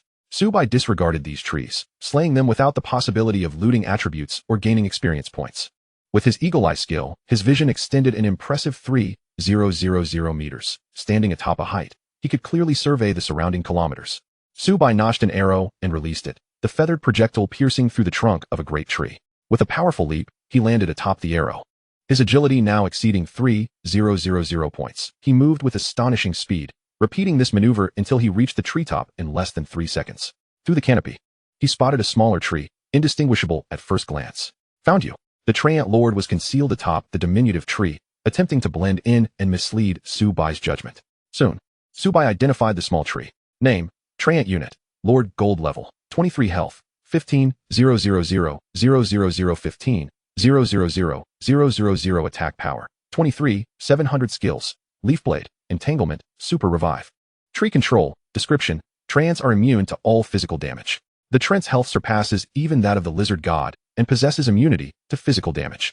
The Lizard God is regarded as the weakest platinum boss, without exception. Phantom Clone, Ice Domain, and a two-pronged assault can inflict 180,000 damage per second. But the Treant's sluggish speed, coupled with its frost-laden abilities, leaves it rooted in place, unable to break through its own defenses. The Treant Lord's controlled Treants can inflict merely over 10,000 points of damage with each attack. Subai can recover 6,000 health per second. And with the Thunder Ring's right side effect, each shot adds a shield of 100 points. Effectively, Subai can gain an additional 10,000 health per second, outpacing the damage inflicted upon him. His attack speed now exceeds 40, allowing him to stack up to 200 layers in just 5 seconds. Even if the Treants wield their wooden shields to absorb some of the feathered arrows, Subai can enter a berserk state within 10 seconds. Combat prompt. You can enter berserk state after 200 consecutive attacks. In this berserk state, Subai's hand speed reaches its zenith, dealing 200,000 damage per second. Even after the Phantom Clone dissipates, he continues to unleash considerable damage. Wood-type monsters generally possess robust recovery abilities, but Subai wields the Decay ability, which diminishes their recovery effects by 99. What would normally restore 10,000 health, now only recovers 100. The boss's health steadily declines, 80, 70, 60, until it plummets to 10, prompting the Treant boss to activate its Super Revive ability, restoring a fraction of its health. Fire Rain. Charged Arrow. Hundreds of fire arrows splintered and struck the Treant boss, instantly depleting its health. With the demise of the Treant Lord, the remaining trees ceased their assault. You have successfully slain the Treant Lord, gaining 500,000 experience points. You have successfully looted 40 points of Constitution. You have successfully looted Super Revive, Epic. Rewards from the dungeon are only granted upon completion, thus Subai could only earn experience points from slaying monsters. Before defeating the boss, the rules for experience distribution altered, allowing him to monopolize the experience, primarily to prevent the Hell Tiger from capitalizing on such a bounty. Hell Tiger. Super Revive Passive, 11. Quality, Epic Effect. When health drops below 10, restore 10 of maximum health, cooldown of 1 hour, recovering 2,000 health per second. Not bad. Subai's health now exceeds 70,000 points, and with the shield ability, it approaches 90,000 points. Few can inflict serious harm upon him. The Earth's aura enables him to recover 1,000 health per second, and coupled with Super Revive, he can heal 3,000 health in a second. Standing still, he can regenerate from a critically low state to full health in under 30 seconds. Vice President, we haven't encountered any Treants along the way. Could it be that all these Treants have been slain? No, that is impossible. Jiang Hao shook his head, adjusting his glasses. The Treants possess 2 million health and are immune to physical damage. Who could possibly defeat them? Moreover, even if someone could, it's inconceivable that all the Treants could be exterminated. We must have just had bad luck. Vice President, something's amiss. A young man interjected. The crowd turned to where the youth was pointing, revealing a ground littered with shattered trees. Shaoli, investigate the traces here, Jiang Li commanded. The individual referred to as Shaoli crouched down, keenly sniffing the ground. His awakened talent granted him a highly sensitive sense of smell, capable of discerning the presence of various scents from the battle. How many individuals were involved? Jiang Li inquired. 1 scent. What? Jiang Li's eyes widened in disbelief. The Elemental Spirit Dungeon is an open dungeon, home to various races from countless realms. How could this be possible? Despite possessing a legendary talent, Zhang Li believed she could measure up to Su Bai. Yet the battle's evidence suggested the slaying of at least 10 treants, each an elite monster with health exceeding 1 million. Who could achieve such a feat? The disparity between humans and myriad races seemed insurmountable. Zhang Li's pride began to crumble. Zhang Hao wished to say more, but, upon witnessing the scene, could only shake his head in resignation. The gap was simply too vast. Suddenly, sounds emanated from the grass. Who goes there? Chapter 77. The revelation of the Zixiao Guild's equipment. Su Bai emerged from the underbrush, encountering the newcomers without any sense of surprise. In his past life, it was the Zixiao Guild that discovered this dungeon. Due to the overwhelming strength of the myriad races, they disseminated this information widely. Yaji, is that you? Zhang Hao's demeanor shifted to one of caution. Have you been following us? Su Bai did not respond to Zhang Hao's inquiry, but coldly remarked, You think you can conquer the Abyss dungeon with so few people? It wasn't that Su Bai underestimated them. Even if the Zixiao Guild sent 10 times their number, they would still fail to conquer the Abyss dungeon. Yaji, what brings you here? Zhang Hao narrowed his eyes. Su Bai's prowess was evident, yet these treants were alarmingly powerful. How could he single-handedly slay so many treants? Even Zhang Li was incapable of such feats. I should be asking you that. Zhang Li stepped forward from the crowd, threateningly stating, Yaji, you have slain members of our Zixiao Guild multiple times. I, Zhang Li, will remember this grudge. Since we've crossed paths, I shall send you to the Resurrection Spring. Warriors positioned themselves at the forefront, while archers prepared to unleash their firepower from the rear. And assassins remained poised to deliver a fatal blow to Yaji, as Zhang Li commanded. Su Bai's ascent to such heights surely meant he possessed numerous treasures. Should they drop, his strength would rise to the next level. Intense assaults were unleashed, yet Su Bai had no intention of evading them. Above his head, a multitude of zeros appeared, while their own displays showed a plethora of counter damage. Notification, player, Zixiao Hong, has launched an attack against you. Sin value 1. The critical hit rate doubled. How could this be possible? Zhang Li's eyes widened in disbelief. She could comprehend Su Bai's high output, yet this level of defense was utterly absurd. The attacks of hundreds of players failed to breach even his defenses. Yaji, let it be. Our Zixiao Guild shall not trouble you again. Will you allow us to depart? Zhang Li had already devised a plan. Once they returned, she would gather a plethora of scrolls to deal with Yaji, aiming to strip him of all his possessions in return. Zixiao Shui, are all members of your Zixiao Guild fools? You strike first and expect me to let you go. From now on, every time I encounter your guild, I shall slay one of you. Mark my words. The Holy Grail, the domain of ice. Su Bai's mental strength had surged to over 2,000 points, affecting a radius of more than 300 meters. 11,000, critical hit, 5,500, 11,000. Su Bai's current critical hit rate was an astounding 88. Even a warrior could hardly endure for more than 3 seconds before succumbing. You have slain Zixiao Hong. Black Obsidian Longbow dropped. You have slain Zixiao Lang. Dark Dagger dropped. You have slain Zixiao Tian. Wooden Vine Staff dropped. A multitude of golden lights vanished from the scene. Zhang Li, listening to the sounds around her, felt utterly dazed. All her possessions had been stripped away. She was left with nothing but her undergarments and a modest covering. The male players fared even worse, left with merely a single pair of underpants. Yaji, our Zixiao Guild shall stand against you. Whoosh. The brilliance faded, as the majority of players lacked even 100 pieces of equipment. Only a few thousand items had dropped, while Su Bai's inventory could accommodate 400 pieces. This dilemma vexed him, as the low-quality gear had to be discarded. Ah, how bothersome. My bag is still too small. Reluctantly, Su Bai discarded several thousand pieces of equipment, selecting only those of acceptable quality. It must be said, the Zixiao Guild was quite affluent, with several pieces of golden equipment among their spoils. Nevertheless, in comparison to his own, there remained a significant disparity. The longbow in his possession was of diamond quality, and the gear obtained from slaying the elven race was even more bountiful. Shortly after Su Bai's departure, a group of orc players arrived at the site. Upon seeing the scattered equipment, they were engulfed in ecstasy. My goodness, this is an abundance of gear. We have struck it rich. How many players must have been slain to yield such a bounty? Regardless, all of this is ours now. In the sweltering valley, volcanoes churned restlessly. Molten lava housing fire spirits. Name, Fire Spirit Unit, Elite Bronze Level, LV20 Health. 1, 000, 0001, 000 Attack Power. 5, 100 Skills, Lava Shield, Firewall. Small Fireball, Large Fireball, Flame Vortex. Description, fire spirits thrive in molten lava. Their health is somewhat lower than that of wood spirits, at merely 1, 000. Yet their attack power surpasses that of wood spirits. Whoosh. An arrow sliced through the air, striking a fire spirit. It opened its murky eyes and leaped from the lava. Standing over 2 meters tall, buzzing sounds filled the air as a barrage of fireballs rained down. Su Bai felt no desire to evade. 0, 300, 300, 100, 100, 100. Water escape immunity negated one attack, but thereafter, he would lose 300 health per second, thanks to his damage mitigation. he would otherwise have faced a 500 health loss each second. Phantom Clone, Su-Bai's speed was at its peak, with dual strikes. He could achieve a damage output of 500,000 per second, dispatching a fire spirit in under 3 seconds. Energy penetration triggered, inflicting continuous damage on the following fire spirits. You have slain a fire spirit, gaining 10,000 experience points. You have successfully plundered 6 points of strength. You have successfully acquired Flame Vortex. Perfect. These creatures, being merely level 20, did not grant experience when slain by him. Thus, he distributed the experience to his Phantom Tiger.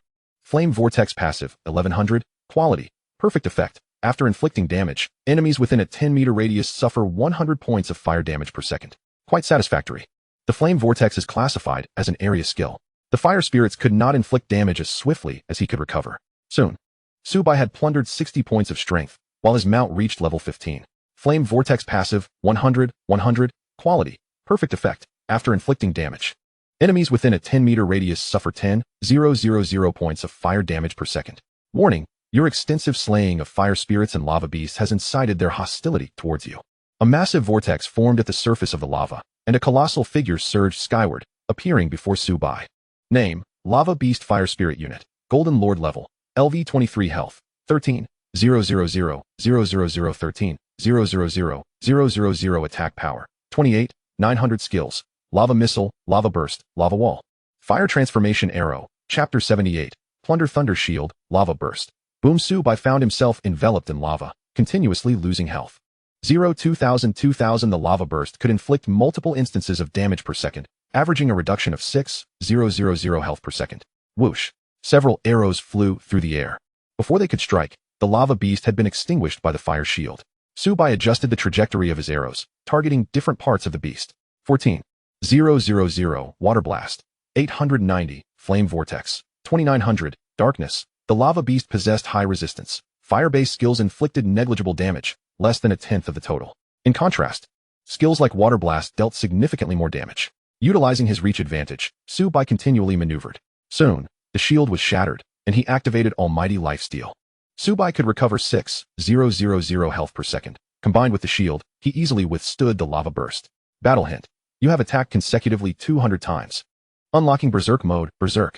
Su-Bai, with a recovery effect of 100,000 per second, relentlessly assaulted the lava beast. Even standing before the creature, it could not bring him down. The Wisdom Aura enabled him to restore 1,000 mana per second, allowing him to maintain Berserk mode as long as he continued attacking. The moment of 100 arrows per second was within reach.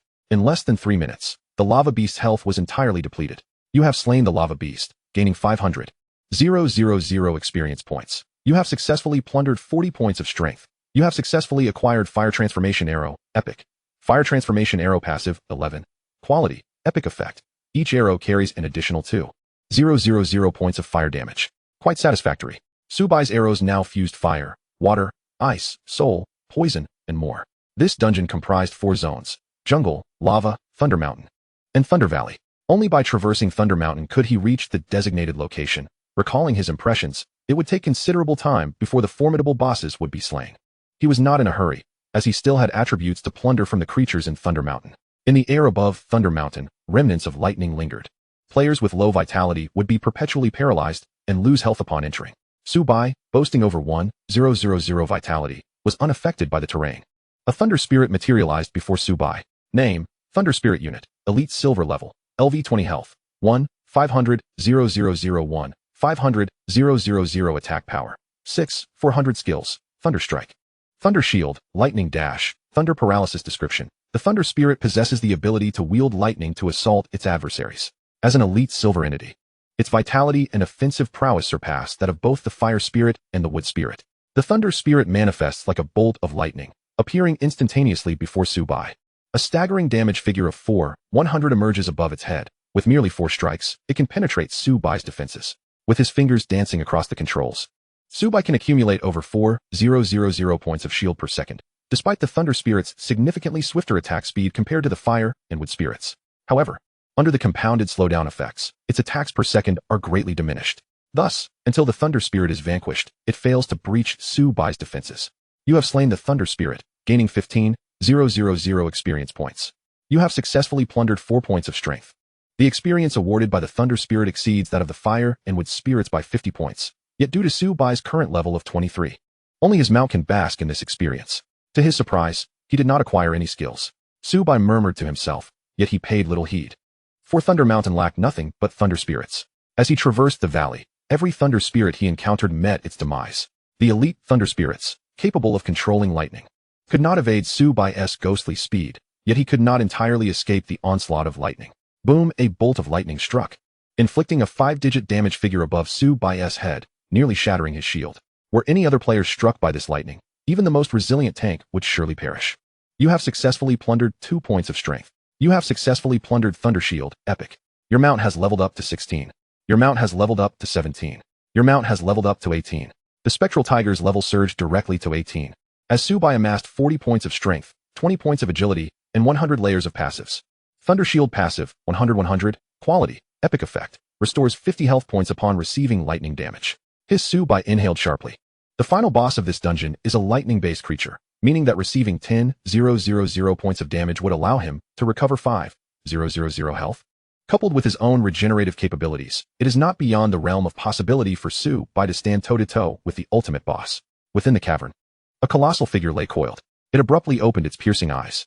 Name, Thunder Spirit, King. Unit, Golden Boss Level, LV 23 Health, 20, 000, 20, 000 Attack Power, 35. 700 Skills, Summon Heavenly Thunder, Thunder Cling, Continuous Slash, Thunder Shield Description. The Thunder Spirit King commands the power of Heavenly Thunder. While the elite Thunder Spirits can only manipulate partial lightning, the Thunder Spirit King wields divine lightning. Boom! The sky darkens with ominous clouds, and a gentle rain begins to fall, accompanied by a striking purple bolt of lightning. Su-bai has no intention of evading. He wishes to test the might of this thunder. 67, 000, 33, 500, 100, a terrifying damage figure appears above his head. Fortunately, he has a shield, or this bolt of thunder could have left him severely injured. The Thunder Shield activates, restoring over 30,000 health. Whoosh! Su-bai draws his bow, unleashing a flurry of arrows that pierce the air, recovering 6,000 health, and providing 4,000 shields per second. In less than 10 seconds, Su-bai regains his vitality. While the Thunder Spirit King, no matter how swift, cannot exceed 3 times the speed of sound, rendering it unable to evade the onslaught of arrows. The Thunder Spirit King, like a flash of lightning, charges towards Su-bai. Blink! Su-bai reappears 100 meters away, leaving behind a massive crater where he once stood. The Thunder Spirit King uses its instant teleportation again, closing the gap to Su-bai. 33,000, 100 even Su-bai, when struck 3 times consecutively by the Thunder Spirit King, would face certain death. This is the most formidable boss Su-bai has ever encountered. Even the lizard god pales in comparison. The battle has only just begun. Chapter 79, One Strike to Slay Hundreds. Phantom Clone. Su-bai's fingers move at lightning speed, inflicting 200,000 damage per second, utilizing control skills to continuously disrupt the Thunder Spirit King's movements. 8. 911, Water Burst Technique. The Thunder Spirit King has yet to approach Su-bai when it is repelled by the Water Burst Technique. The Thunder Ring on the right triggers, instilling fear that compounds. Although the Thunder Spirit King has high resistance, under multiple layers of control, it cannot touch Su-bai even once. Leveraging his reach advantage, Su-bai continuously pulls back, causing the boss's health to dwindle, while he himself has restored to peak condition. The arrows Su-bai now fires are so swift that even he cannot evade them. They have surpassed 3 times the speed of sound. The Thunder Spirit King's body, akin to a magnet, is relentlessly struck in vital areas: eyes, head, abdomen, and more. Battle prompt. You have shot consecutively 200 times, unlocking Berserk Mode. Berserk Mode. Su-bai's hand speed surpasses 90, recovering nearly 100,000 health per second. He has lost all desire to retreat, standing his ground to face the Thunder Spirit King head-on. The damage dealt by the Thunder Spirit King is significantly slower than Su-bai's recovery rate. Soon, the Thunder Spirit King's health drops below 10. Fire Rain, a charged arrow, and the Thunder Spirit King's health is instantly depleted. You have slain the Thunder Spirit King, gaining 500,000 experience points. You have leveled up to 24, gaining 16 free attribute points. You have successfully plundered 40 points of strength. You have successfully plundered Thunder Erosion, Epic. Prior to defeating the Thunder Spirit King, Su-bai allocated the experience solely to himself, primarily to prevent the Spectral Tiger from being overwhelmed by the experience points. Spectral Tiger, the newly acquired attribute points were added to agility. As long as he shoots fast enough, the boss will inevitably fall to his relentless assault. A rate of 90 arrows per second is still too slow. Thunder Erosion passive, 15. Quality, epic effect, Each attack inflicts an additional 2,000 points of lightning damage, reducing the enemy's damage by 5 for 3 seconds. With a 10-second cooldown on the same target. Once stacked to the maximum, it can additionally deal 10,000 points of lightning damage, reducing the enemy's output by 20. Not too shabby.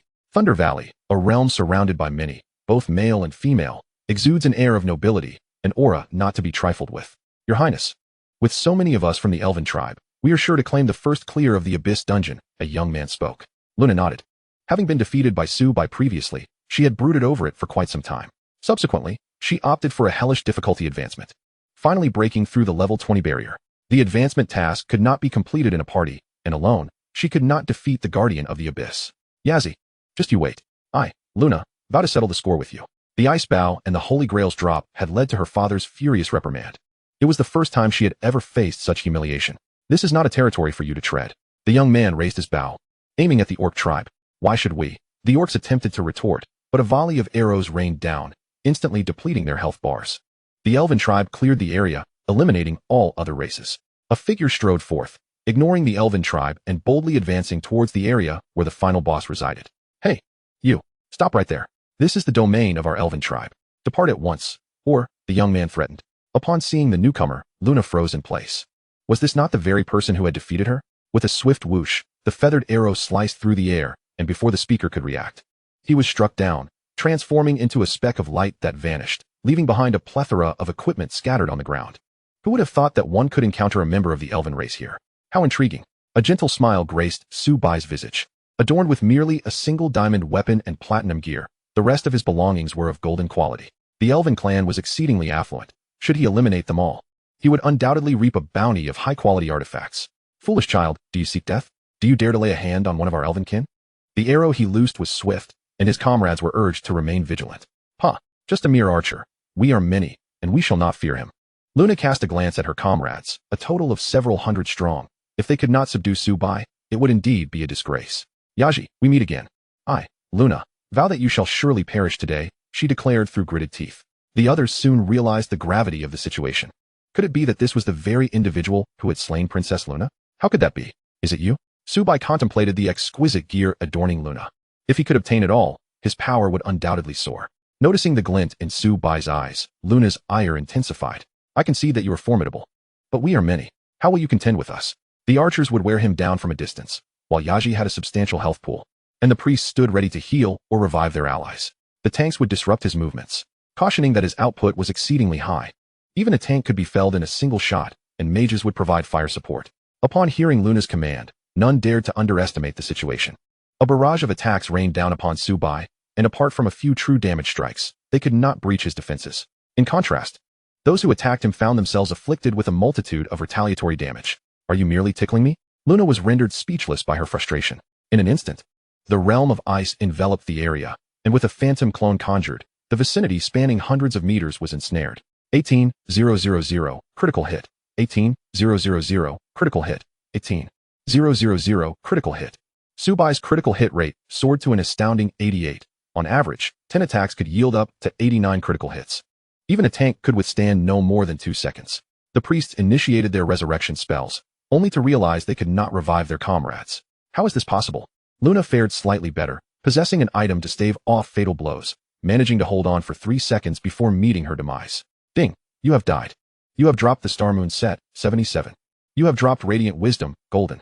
Hearing the system's notifications, Luna's countenance darkened considerably, resembling coal. She had lost a staggering 200 pieces of equipment, and her companions fared little better. A bountiful harvest. Subai began to tally his spoils. Examining the attributes of these items, he discovered Chapter 80, Star Moon Set. Name, Star Moon Set. Class requirement, Archer. Level requirement, Level 20. Quality, Golden. Strength, 600. Constitution, 600. Agility, 600. Spirit, 600. Effect, Attack Speed 4. Effect 2, Critical Hit Rate 40. Effect 3, Armor Penetration 40. Effect 4, Health 15,000. Effect 5, Nighttime Attributes 100. Subai removed his Demon Hunter set and donned the Star Moon set, enhancing his attributes by 200 across the board, increasing attack speed by 1, critical hit rate by 10, armor penetration by 10, and health by 5,000. Attacking foes would not diminish their mana. However, at night, each attribute would be augmented by an additional 100 points. In the Elemental Spirit Dungeon, Where only darkness prevailed, Subai's attributes surged by 300 points compared to before, when triggering a double damage state. His critical hit rate reached an impressive 98, and he was tantalizingly close to achieving maximum explosion potential. His attack speed surpassed the 45 threshold, and in a state of frenzy, it exceeded 90 per second. Not too shabby. In addition to Luna's dropped gear, several other golden sets emerged, for priests, mages, warriors, assassins, and so forth.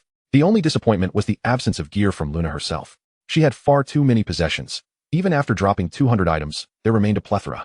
Such a pity. In the innermost depths of Thunder Valley stood a colossal ancient tree reaching for the heavens, surrounded by flickering lightning. The moment Subai stepped into this realm, a warning echoed in his ears. Warning! You have entered the deepest part of Thunder Valley. Healing effects reduced by 75. Lose 1,000 health per second. When Subai activated his frenzy state, he could restore nearly 100,000 health per second. However, in this realm, he could only recover 25,000 health, requiring a full 3 seconds to regain his peak state from critical health. Fortunately, he possessed 10 points of resilience. Otherwise, his recovery would have been reduced by 80. As for the 1,000 health loss per second, it was indeed dire. Subai utilized Earth Stance and Super Revival, recovering 3,000 health per second, but here, he could only regain 750 health. Effectively, he was losing 250 health every second.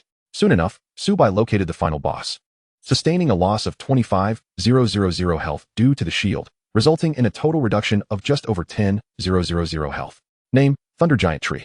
Unit, Platinum Lord. Level, LV25. Health, 35 million. Attack power, 48,900. Skills, Sea of Thunder, Thunderbolt, Summon Thunder Spirit, Thunderball, Thunder Chain, Leaf Transformation.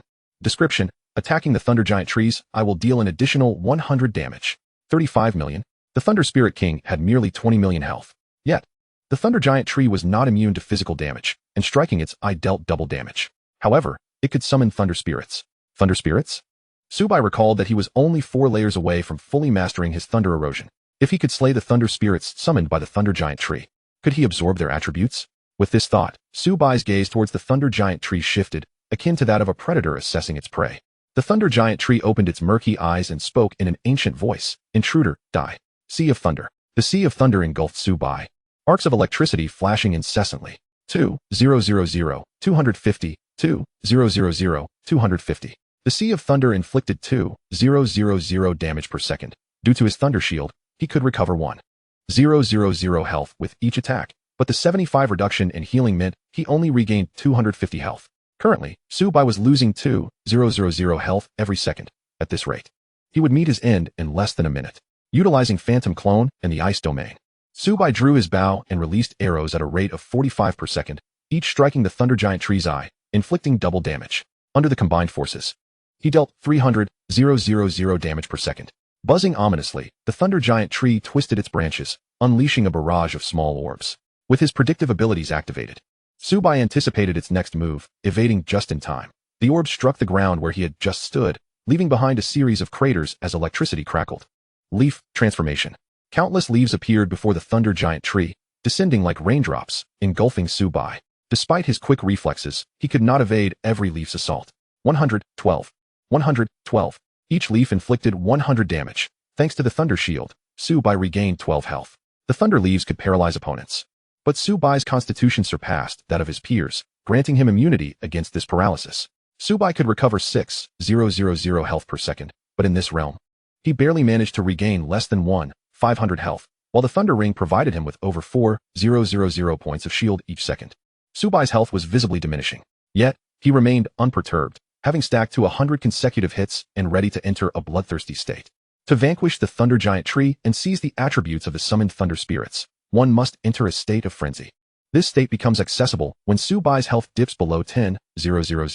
In this frenzied state, Subai's hand speed surpasses 90, allowing him to recover 100 health with every attack. Even with a 75 reduction in healing effectiveness, each arrow still restores nearly 300 health. He can unleash 90 arrows per second, resulting in a staggering recovery of 27,000 health, which, when combined with his shield, exceeds 30,000. The damage inflicted by the Thunder Giant tree pales in comparison to this figure. Thunder Spirit Summon. A multitude of Thunder Spirits emerged, albeit at a low level, rendering them incapable of providing attributes upon defeat. Nonetheless, Subai opted to engage them. The more Thunder Spirits he vanquished, the greater the likelihood of attracting the Thunder Spirit King.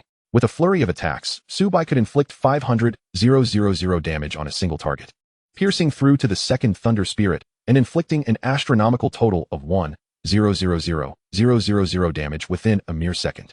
In less than 3 seconds, 2 Thunder Spirits fell lifelessly to the ground.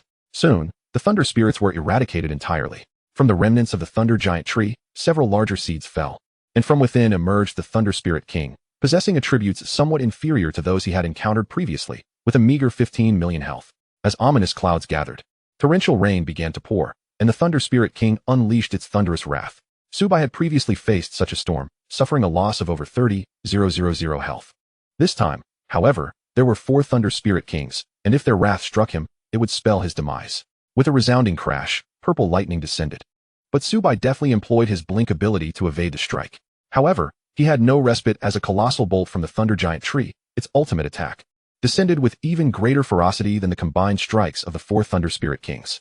In a moment of divine intervention, a spectral figure of a woman appeared behind Subai, seemingly engaged in prayer. Seraphic wings unfurled behind her, enveloping Subai in a golden radiance. As the dust settled, a massive crater marred the ground, yet Subai emerged unscathed, his attire intact. It was now his turn. Chapter 81. The spectral tiger transforms into a lordly mount with arrows slicing through the air. Subai exploited his reach advantage, adopting a kite-flying tactic. He could recover nearly 30,000 health per second, allowing him to sustain combat, as long as he avoided fatal skills. His health diminished slightly, but in under 3 seconds, he returned to full vitality. Before long, the health bars of the 4 Thunder Spirit Kings were obliterated. You have slain 4 Thunder Spirit Kings, gaining 1,000 experience points. You have successfully plundered Thunder Corruption, Epic. Thunder Corruption passive, 55, quality, Epic effect. Each arrow carries an additional 10,000 thunder damage, reducing enemy damage by 20 for 3 seconds, with a 10-second cooldown on the same target. The experience gained from the Thunder Spirits summoned by the Thunder Giant tree was significantly diminished. Nevertheless, the sheer number of them allowed the Spectral Tiger to ascend from level 18 to level 20, surpassing the majority of players in level. The Thunder Giant tree had previously been incapable of defeating Subai, and now it stood no chance. In no time, the Thunder Giant tree was shot down. With its demise, the 75 reduction in healing effectiveness and the continuous loss of 1,000 health per second vanished entirely. You have slain the Thunder Giant tree, gaining 1,500,000 experience points. You have leveled up to 25, gaining 16 free attribute points. You have successfully plundered 40 points of strength. You have successfully plundered the Lightning Whip, legendary. Congratulations, player, Yaji has cleared the Abyss difficulty dungeon. A server-wide announcement will follow. Do you wish to hide your ID? Do not hide. Server-wide announcement. Congratulations, Yaji, on completing the Abyss dungeon, Elemental Spirits Ruins. System rewards, 500 free attribute points, 10 million gold. We encourage all players to learn from this accomplishment. Goodness, is the esteemed Yaji about to dominate the server announcements? What on earth are these 500 free attribute points? Can I have just 100 points? Brother upstairs, what are you dreaming about? I only need 10 free attribute points. Fellas, I admit my envy. Yaji and I are not even playing the same game. Yaji, you are simply too formidable. Clearing the Hell difficulty dungeon just days ago was already impressive, and now you've conquered the Abyss dungeon, seemingly alone. Players from the Dragon Country have grown accustomed to the notion that if one day they do not see Subai on the server announcements, they would feel somewhat disoriented. Meanwhile, foreign players flooded the chat channel with indignation. Damn it, why isn't Yaji from our Lighthouse Nation? Cursed Yaji, our Lighthouse Nation is the strongest. Once again, Yaji appears. Why is he everywhere? Why has our Sakura Nation endured such humiliation, being suppressed by a player from the Dragon Country? Congratulations, player, Yaji, on clearing the Abyss dungeon, Elemental Spirit Ruins, with a rating of SSS. Rewards, Class Skill Book, Diamond, 500 free attribute points, Platinum Skill Book, 5. Skill Fusion Stone, 1, Guild Token, 1, Cursed Potion, 1, Awakening Stone, 1, Gold, 10 million. Subai now possesses a total of 1,016 attribute points, a considerable bounty. Name, Cursed Potion Quality, Diamond Special Item Effect. Upon consumption, it expels curses from within, effective against curses of no higher than Diamond quality. Description, creatures devoid of curses will find no effect upon consuming this. Little one, drink it. Subai summoned the Spectral Tiger, which glanced at the cursed potion and then back at Subai. Roar, drink it. Meow meow. Reluctantly, the Spectral Tiger acquiesced and consumed the cursed potion. In the next moment, the curse within it dissipated completely. Its rank continued to rise, evolving from elite to boss until it finally reached the rank of Lord. Subai retrieved the Beastmaster's collar, activating the bloodline within the spectral tiger. Buzz. The spectral tiger's form grew majestic, its snow-white fur bristling, and its piercing gaze exuded an imposing presence. Name, spectral tiger type, platinum, Lord growth stage. Young level, LV 20 health, 40 million attack power, 12,000 bond effect. Riding the spectral tiger grants 100 to all attributes, 10 attack speed, 20 health, and restores 10,000 health per second. Mana regenerates at 1,000 per second. Bond effect 2. The spectral tiger possesses the host's movement speed of 1,000. Skills, Wind King Shield, Rapid, Wind Affinity, Wind Wings. Wind Tornado, description. The spectral tiger is capable of enduring long journeys. Subai inhaled sharply. The thunder giant tree had merely 35 million health, yet the spectral tiger, at level 20, already boasted 40 million health. How formidable would it be upon reaching level 25? Currently, the spectral tiger was merely in its youth. Once it matured, it could potentially elevate to a dominator and even aspire to become a sovereign. The white tiger bloodline was indeed formidable. The only unfortunate aspect was that the spectral tiger was not adept in combat, possessing a paltry attack power of merely 12,000, rendering it rather weak. Roar. The spectral tiger howled skyward, as if proclaiming, I have grown powerful. I am no longer the me of the past. Upon witnessing Subai's benevolent smile, the spectral tiger tucked its tail between its legs. Meow meow meow. Subai gently stroked the spectral tiger's soft head. Little one, follow me, and I shall ensure you are well fed thrice a day. Meow meow. The spectral tiger wished to protest, but recollecting Subai's earlier prowess, it could only emit a reluctant growl. Subai stored the spectral tiger in his mount space and began to examine the newly acquired attributes. Lightning Five-Tailed Whip, 110. Quality, legendary effect. Each attack inflicts an additional 1,000 points of true damage. What? True damage, which, aside from being ineffective against invulnerable foes, can still harm even the divine. It merely varies in degree. While 1,000 points of true damage may appear modest, it is far from insignificant. The Thunder Erosion can deal 10,000 points of lightning damage to enemies, yet against the Thunder Tree, it fails to inflict even 4-digit damage. True damage, however, operates differently. Once fully stacked, each arrow shot by Subai can deal an astonishing 10,000 points of true damage. With his Berserk state activated, the prospect of launching 100 arrows in a single second draws near, equating to a staggering 1 million points of true damage per second. Who else could achieve such a feat? Subai has encountered 2 colossal tree bosses in total, and the ice giant tree did not possess this skill. This indicates that either the boss must be at least of platinum rank, or only the thunder tree can yield such a skill. Name, Skill Fusion Stone Quality, Stellar Effect. Utilizing 2 diamond skill books and 10 platinum skill books can fuse them into 1 stellar skill book, which pertains to the player's class. Stellar skills? The distinction between diamond and stellar is significant. Subai currently possesses 1 diamond skill book and 5 platinum skill books, still lacking half of what is required. The guild decree allows for the establishment of a personal guild, with 2 modes available, a solo guild and a multi-member guild. The former grants bonuses to personal mounts and pets, while the latter provides enhancements to guild members. Should the guild decree be utilized? Yes. Please create a name for your guild. Lone Wolf Chapter 82, Establishing a Guild. Power Surge Guild. Lone Wolf Level 1,0,100, Bonus, 1 Attack Speed Guild Master. Yazi Vice Master. Yu Minghu Description. Defeating monsters, completing quests, and clearing dungeons will earn guild points to upgrade the guild. The Lone Wolf Guild is currently just a level 1 guild, providing a mere 1 attack speed. Not too shabby. Congratulations to player Yazi for establishing a guild. The following server-wide announcement will be made. Should the ID be hidden? Do not hide. Server-wide announcement. Congratulations to player Yazi for being the first to establish a guild. Reward: 100 free attribute points and 100,000 gold coins. We encourage all players to actively engage. This game even has guilds. Is the great Yazi recruiting members? I'm a 36D with healing capabilities. Just hoping to join your guild. Great Yazi, I am your decade-long fan. Could you take me along? Me too. Subai chose to disregard them. A friend request notification appeared. Zhou Yazi, are you selling the guild? Our dragon team is willing to pay whatever amount of gold you find satisfactory. Yazi, the guild is not for sale. Zhou alright then. Yazi, however, I have acquired some equipment this time. Would you be interested in purchasing? Zhou as long as it's from the great Yazi, we'll take it all. Closing the chat channel. Subai now possesses a total of 1,116 free attribute points. The Lightning Five-Tailed Whip, capable of inflicting true damage, evidently benefits most from increased agility. The 1116 attribute points were allocated to agility. Subai reviewed his panel. Name, Yazi Class, Phantom Hunter, 11 stars, Guild, Lone Wolf, Level 1, Level, 25 10 talents, Infinite Plunder, Mythical, Health, 79, 090, 20, Mana, 29, 150, 30, Strength, 1.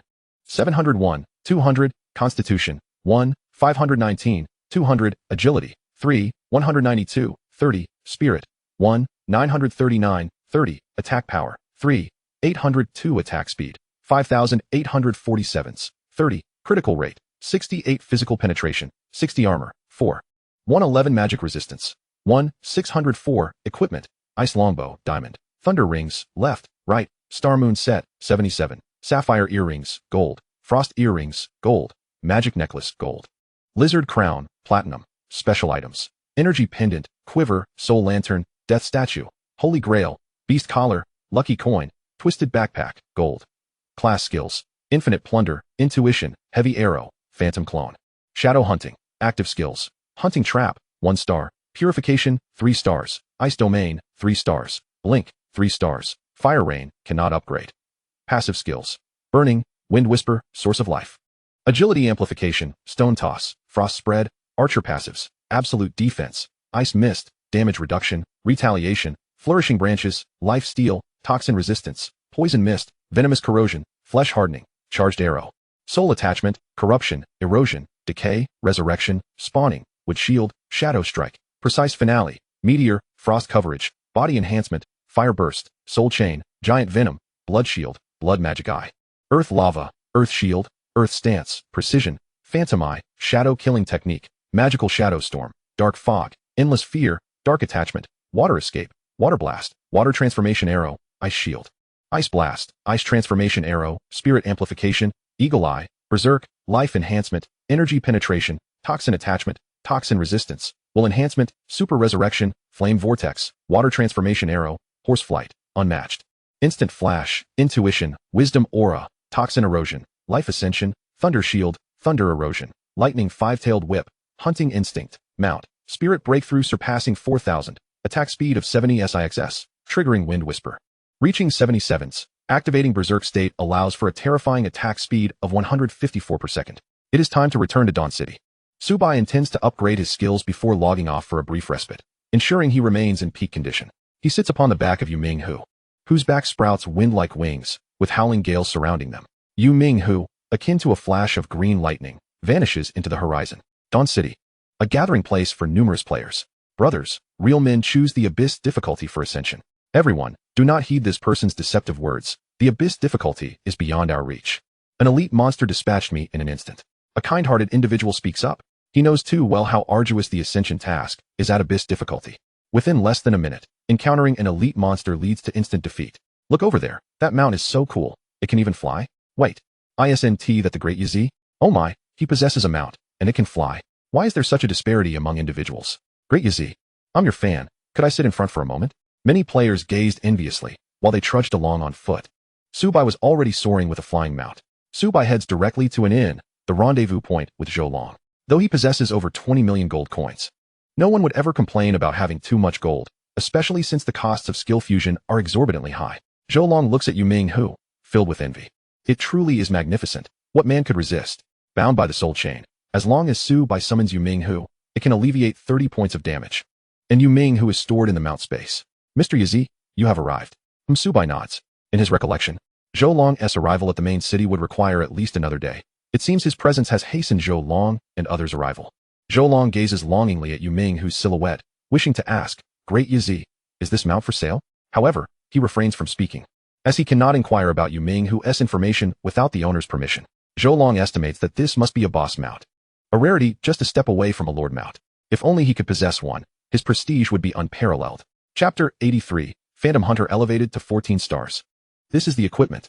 Subai retrieved hundreds of golden armaments and several hundred silver ones from his backpack. As for bronze and black iron equipment, he possessed none, deeming their quality far too inferior to warrant his attention. Zhou Long stood transfixed at the sight of the gear. Who am I? Where am I? Here he was, adorned with but a few silver pieces, while Subai unveiled hundreds, including 100 of golden quality. Captain, among these, there is a golden archer set. The young man exclaimed, envy dripping from his words. As an archer himself, he nearly leapt with joy upon glimpsing the attributes of the equipment. Donning this set would surely elevate his prowess significantly. Zhou Long let out a long breath.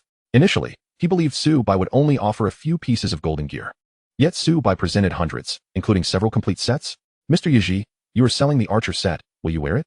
Zhou Long began, but before he could finish, A cerulean glow emanated from Su Bai's body. This signified that he possessed a platinum quality set, and moreover, the longbow in his hands radiated a violet light. A diamond weapon? Gasps of astonishment echoed among the crowd. Goodness, the highest quality gear they had was merely silver. While Su Bai already wielded a diamond weapon, such a disparity was staggering. Mr. Yaji, the value of these armaments is substantial. I must consult with my superiors. Please bear with me. Very well, Su Bai nodded in agreement. The worth of the golden equipment was estimated at 10,000 gold coins, while a complete golden set was valued at more than 10 times that of individual pieces. Soon, Zhou Long returned. Mr. Yaji, the golden sets are valued at 1 million gold coins each, and you possess 5 sets, combined with the remaining equipment. Our dragon team is prepared to offer 7 million gold coins. What do you think? 7 million? These armaments could at most fetch 600,000. This offer exceeded Su Bai's expectations. He quickly reconciled himself to the notion that the officials wished to befriend him. Thus, there was no reason for Su Bai to refuse. A little extra profit was always welcome. Agreed. After the transaction of 7 million gold coins was completed, Su Bai's backpack was finally emptied, with only 400 slots. It was indeed too cramped. Otherwise, his haul could have been many times greater. Once I acquire the hidden talent, I shall upgrade my backpack, Su Bai mused, recalling a quest that could yield a diamond backpack. The diamond backpack boasted several times the capacity of a golden one and would enhance rare equipment drop rates. Upon leaving the inn, Su Bai produced an awakening stone. Name, awakening stone quality, platinum effect. Upon use, the profession is enhanced by 3 stars. With a clap of his hands, the awakening stone transformed into particles and integrated into his being. The Phantom Hunter ascended to 14 stars. Each level up granting an additional 19 free attribute points. The Phantom Doppelganger now possessed 95 attributes, lasting 19 seconds with a cooldown reduced to 51 seconds. The Phantom Hunt ensured each arrow bore an additional 500 dark energy. Not too shabby. In the upgrade hall, Su Bai reclined within the enhancement chamber. Would you like to upgrade Eagle Eye? Yes. The Eagle Eye ascended to level 21, costing 200,000 gold coins. It reached level 22 at 300,000 coins, and level 23 at 400,000 coins. Eagle Eye passive, level, LV25 effect, vision enhancement of 500. Effect 2, piercing shadows. The vision range extended from 3,000 meters to 4,500 meters. Quite satisfactory. A few minutes later, Su Bai emerged from the upgrade hall. His basic passive agility and basic passive precision had both risen to level 25, accruing an additional 45 attributes. Yaji, if you have any basic passive scrolls, feel free to contact me. The price is negotiable. Su Bai sent a message. If he could acquire basic passive constitution and basic passive strength, his power would ascend to another level. Zhou Long responded, rest assured, Mr. Yaji, our officials will contact you immediately upon obtaining that scroll. Excellent. The drop rules for basic passives were rather cruel. Only by defeating ordinary monsters was there a chance for drops, and they could not exceed level 20, the most frustrating aspect. Players would not gain experience from slaying monsters above their level, and few would venture to hunt low-level creatures. The drop rates were disheartening. In his previous life, Su Bai had slain countless monsters in pursuit of basic passive agility, yet none had dropped. And now, in this life, he acquired a basic passive scroll for merely 50 gold coins at the trading hall. If the opportunity arose, he might seek out the bespectacled man. Shortly after the game launched, he had acquired 2 basic passive scrolls. He must be quite extraordinary. Su Bai arrived at a modest dwelling, spending 10 coins to establish a respawn point. Returning to the real world, he prepared a simple home-cooked meal. The forum buzzed with discussions, most centered around him. Due to his exploits, Dragon Kingdom players were outpacing foreign competitors. The top post read, Howren is the gaming expert. I am the gaming expert. And I share the same novice village as Mr. Yaji. Players who reach level 20 can head to the main city to complete promotion tasks, and then proceed to Rancher Martin for quests, with a chance to obtain mounts. I saw Mr. Yaji in Dawn City. He acquired a mount, which I suspect is a boss mount that can fly through the skies. How enviable. Liu, expert. You've reached level 20 already? I'm still not even at level 15. Is there anyone willing to assist this little girl? Lonely Wind, spare us the pity. I'm still below level 10. Windflower Snow Moon. I'm truly envious to the point of tears. The main city is colossal and lacks a teleportation array. Simply traversing takes considerable time. If only I could acquire a mount. Xiao, Mr. Yaji, do you need a pendant? One that keeps you warm at night. Su Bai exited the forum. Such narrow-mindedness. A boss mount. The blood of the Nether Tiger boasts a staggering 40 million health points, coupled with its bond effects, making it one of the apex creatures among Platinum Lords. As Su Bai lay down, he drifted into a gentle slumber. Meanwhile, at the Zixiao building, President, I must concede that Yaji's strength is formidable. If we act recklessly, we shall meet defeat once more, Jiang Hao stated. Jiang Li surveyed the room, noting the despondent expressions of the others. Their recent demise had cost them a level, and they were barred from logging in for an hour, allowing other guilds to pull ahead. Most critically, several thousand pieces of equipment had been lost. Jiang Hao, what do you suggest we do? Chapter 84. The Journey to the Bandit Hideout. I must admit, Jiang Chun is more familiar with Yaji than we are. Jiang Chun, bring him in. Yes, soon. Jiang Chun entered the conference room.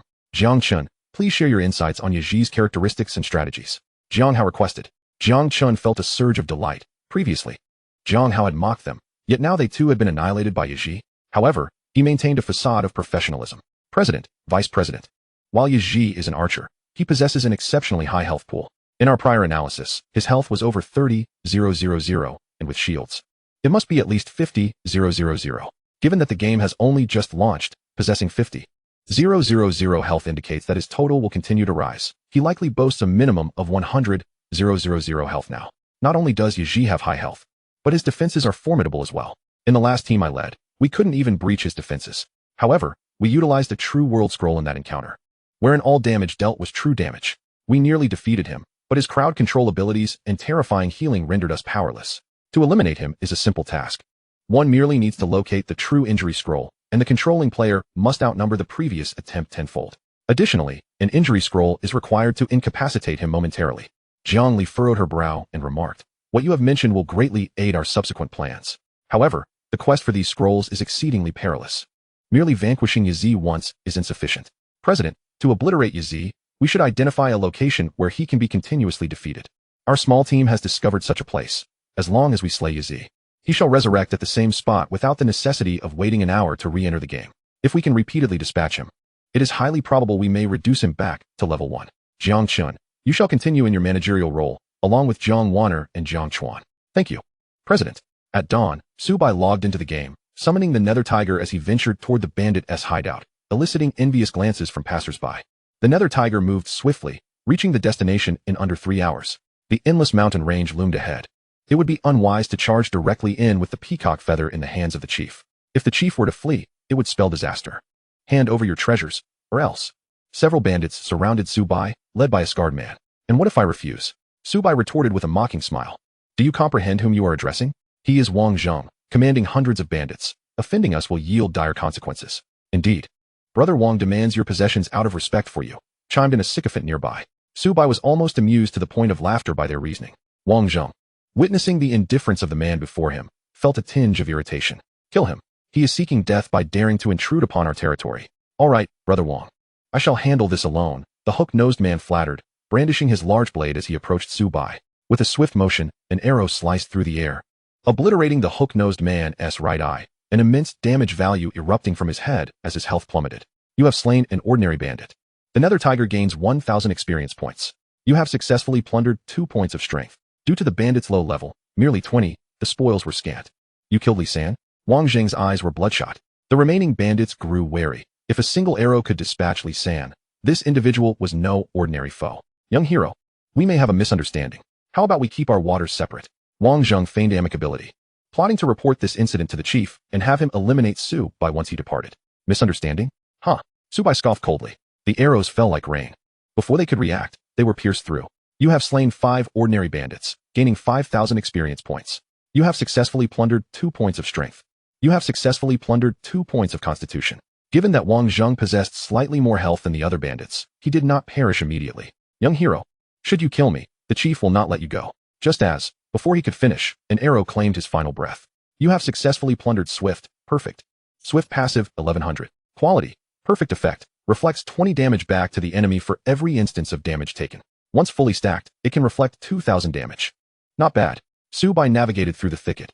Any bandit he encountered met their demise within 3 minutes. Soon, he had plundered 20 points of strength, 20 points of constitution, and reached 100 stacks of the passive ability. Swift passive, 100-100. Quality, perfect effect, reflects 2,000 damage back to the enemy for every instance of damage taken. Coupled with the direct counter damage passive, any damage inflicted upon Subai would rebound 2,100 points back to the assailant. As players attacked him, they would witness their health plummet drastically. One can only imagine the comical expressions that adorned their faces at that moment. In an ancient dwelling, 10 figures sat. The foremost a towering man. Suddenly, the door burst open as a middle-aged man rushed in. What has happened? Chief, it's terrible. The brothers who went out have not returned. What? The chief sprang from his seat, incredulous. Could it be the authorities? Quickly, gather all brothers, arm yourselves, and make haste to flee. Brother, we are bandits. Is it necessary to fear the authorities this much? You know nothing, Lao-san. Last time you led men to wipe out the officials, they must be here for revenge. Better to preserve the Green Mountains than to worry about firewood. The others wished to speak further, but, upon observing the chief's expression, swallowed their words. The moment they stepped outside, a figure approached. Where do you think you are going?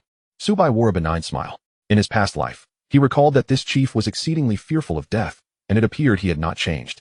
Just a few slain bandits had prompted him to contemplate fleeing. The chief scanned his surroundings, noticing the absence of others, and breathed a sigh of relief. Just you alone? You dare to challenge the men of our mountain stronghold? Chapter 85. The Peacock Feather in Hand Name. Wang Biao. Bandit Leader Unit. Golden Boss Level. LV 30 Health. 20 million Attack Power. 33, for 100 Skills. Sand Throw, Continuous Slash, Charge, Backstab, Sweeping the Army. Super Defense. Description. Wang Biao is the leader among bandits. 20 million health? Is that not rather feeble?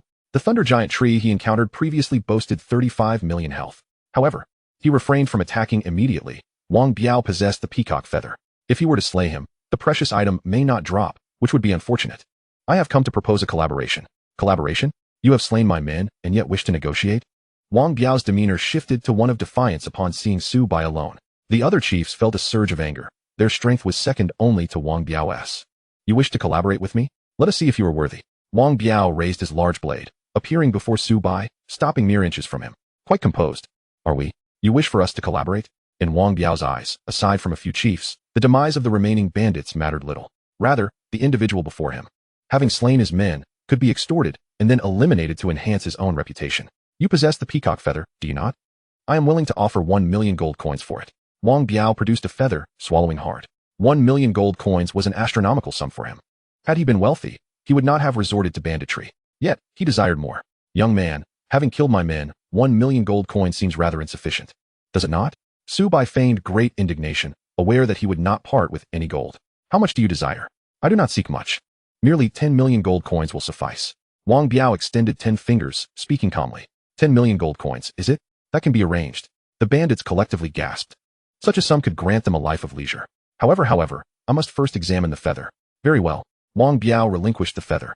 As for the notion that Su Bai might take the item and refuse payment, he had not even entertained it. After all, how could they, being so numerous? Fear a mere youth? Wang Dongjia, this feather is indeed authentic. However, I am currently disinclined to part with any coin. I still desire this feather. So what do you propose we do? Su Bai stowed the feather into his backpack. Do you wish to obtain it for free? Wang Biao brandished his great blade, intent on severing Su Bai's head. Yet, Su Bai had already summoned the nether tiger and mounted its back. The strike missed, leaving a deep gouge in the ground. You dare deceive me? Wang Biao seethed. Boys, bring him down. Yes. The bandits brandished their bows and arrows, aiming at Su Bai. But the speed of the nether tiger was astonishing. They could scarcely graze his hem. Curse it. I, Wang Biao, shall remember you. He ground out through clenched teeth. This was indeed a humiliating affair. A single individual had brazenly slain hundreds of his brothers right beneath his very nose and absconded with the peacock feather without recompense. If word of this spread, he would have no face left to show the world. Suddenly, Su Bai commanded the nether tiger to halt, conjuring an ice-cold longbow in his hand. With a passive ability as an archer, combined with one that extended his attack range, his reach surpassed that of an ordinary bowman. Whoosh, whoosh, whoosh, several arrows were unleashed. 4, 579, critical hit, weakness, 9, 877, water burst technique, 1, 000, true damage. A colossal amount of damage erupted above Wang Biao's head, with the water burst technique propelling him backward 20 meters, crashing into a house and leaving him in a most disheveled state. Big boss, are you alright? The nearby leader exclaimed anxiously. I'm fine. The big boss emerged from the rubble, his garments tattered. This is intolerable. Su Bai's speed was unparalleled. As the bandits fled in disarray, their attacks could not find their mark, while with each arrow Su Bai loosed, many fell dead, their energy pierced, leading to the demise of bandits within a 10-meter radius. You have slain a bandit. The nether tiger gains 1,000 experience points. You have slain an elite bandit. The nether tiger gains 5,000 experience points. The incessant sound of notifications rang in his ears. Su Bai could shoot over 70 arrows per second, and the Statue of Death allowed for critical hits on true damage. Once engaged in battle, his critical hit rate soared to 98, averaging 98 critical hits out of every 100 arrows, with a stroke of fortune granting him 2 luck points, as long as his luck held. Nearly every arrow would strike true. Wang Biao was in a state of utter panic. Young hero, we seem to have no enmity between us, he shouted, sprinting towards the cave, where the terrain was narrow. Should Su Bai dare pursue him, he would reap the benefits. As for the lives of his brothers, He could no longer afford to care. Subai, riding the nether tiger, continued to unleash arrows in pursuit. The remaining bandits, witnessing this scene, breathed a sigh of relief. The big boss has lured that scourge away. Let us make our escape. Indeed, it's been a wretched existence as a bandit. I've barely been a bandit for 2.5 years, and I'm already facing annihilation. The other leaders seethed at the bandits' lament. Big boss, it would be best if we could eliminate this one. With his strength, even in death, he could buy us time. The second in command spoke up. In the absence of the big boss, he was the undisputed leader. The 8 leaders exchanged glances and nodded in agreement. Inside the cave, the big boss finally managed to escape to this refuge. Peering outside, he discovered that the remaining bandits had fled in disarray. The big boss was seething with fury. Damn it, you ungrateful wretches. Why must I bear the brunt of the consequences for the trouble old 3 stirred up with the authorities? The young lad leapt down. Meow, meow. Upon seeing Subai descend, the big boss's eyes glinted with malice. A mere archer dared to engage him in close combat. It was an act of sheer folly. He cast a glance at the nether tiger, eyes glimmering with greed. If he could acquire this mount, perhaps the day's losses could be mitigated. The cave was dimly lit, yet thanks to Subai's eagle eye, he could pierce through the shadows. Whoosh! An arrow sliced through the air. Wang Biao attempted to block it with his great sword, only to find the arrow's velocity was remarkable, delivering immense damage from above. You have thoroughly enraged me. Chapter 86. Mission accomplished. Talent stone charge. Wang Biao hefted his massive blade, appearing before Subai. Flash. Subai reappeared hundreds of meters away. Ice domain. An area of over 400 meters was enveloped, causing Wang Biao to lose nearly 10,000 health points every second, with both his movement and attack speed diminished. As a boss, Wang Biao had high resistance, and effects like fear, entanglement, and paralysis could only restrain him for a moment. However, Subai, leveraging his reach, ensured Wang Biao could scarcely touch him. Disgusting, Wang Biao gritted his teeth. Sweep through the ranks. Buzz. The blade's radiance expanded. 25. 400. Massive damage appeared above Subai's head. Thanks to his shield, he only lost over 10,000 health.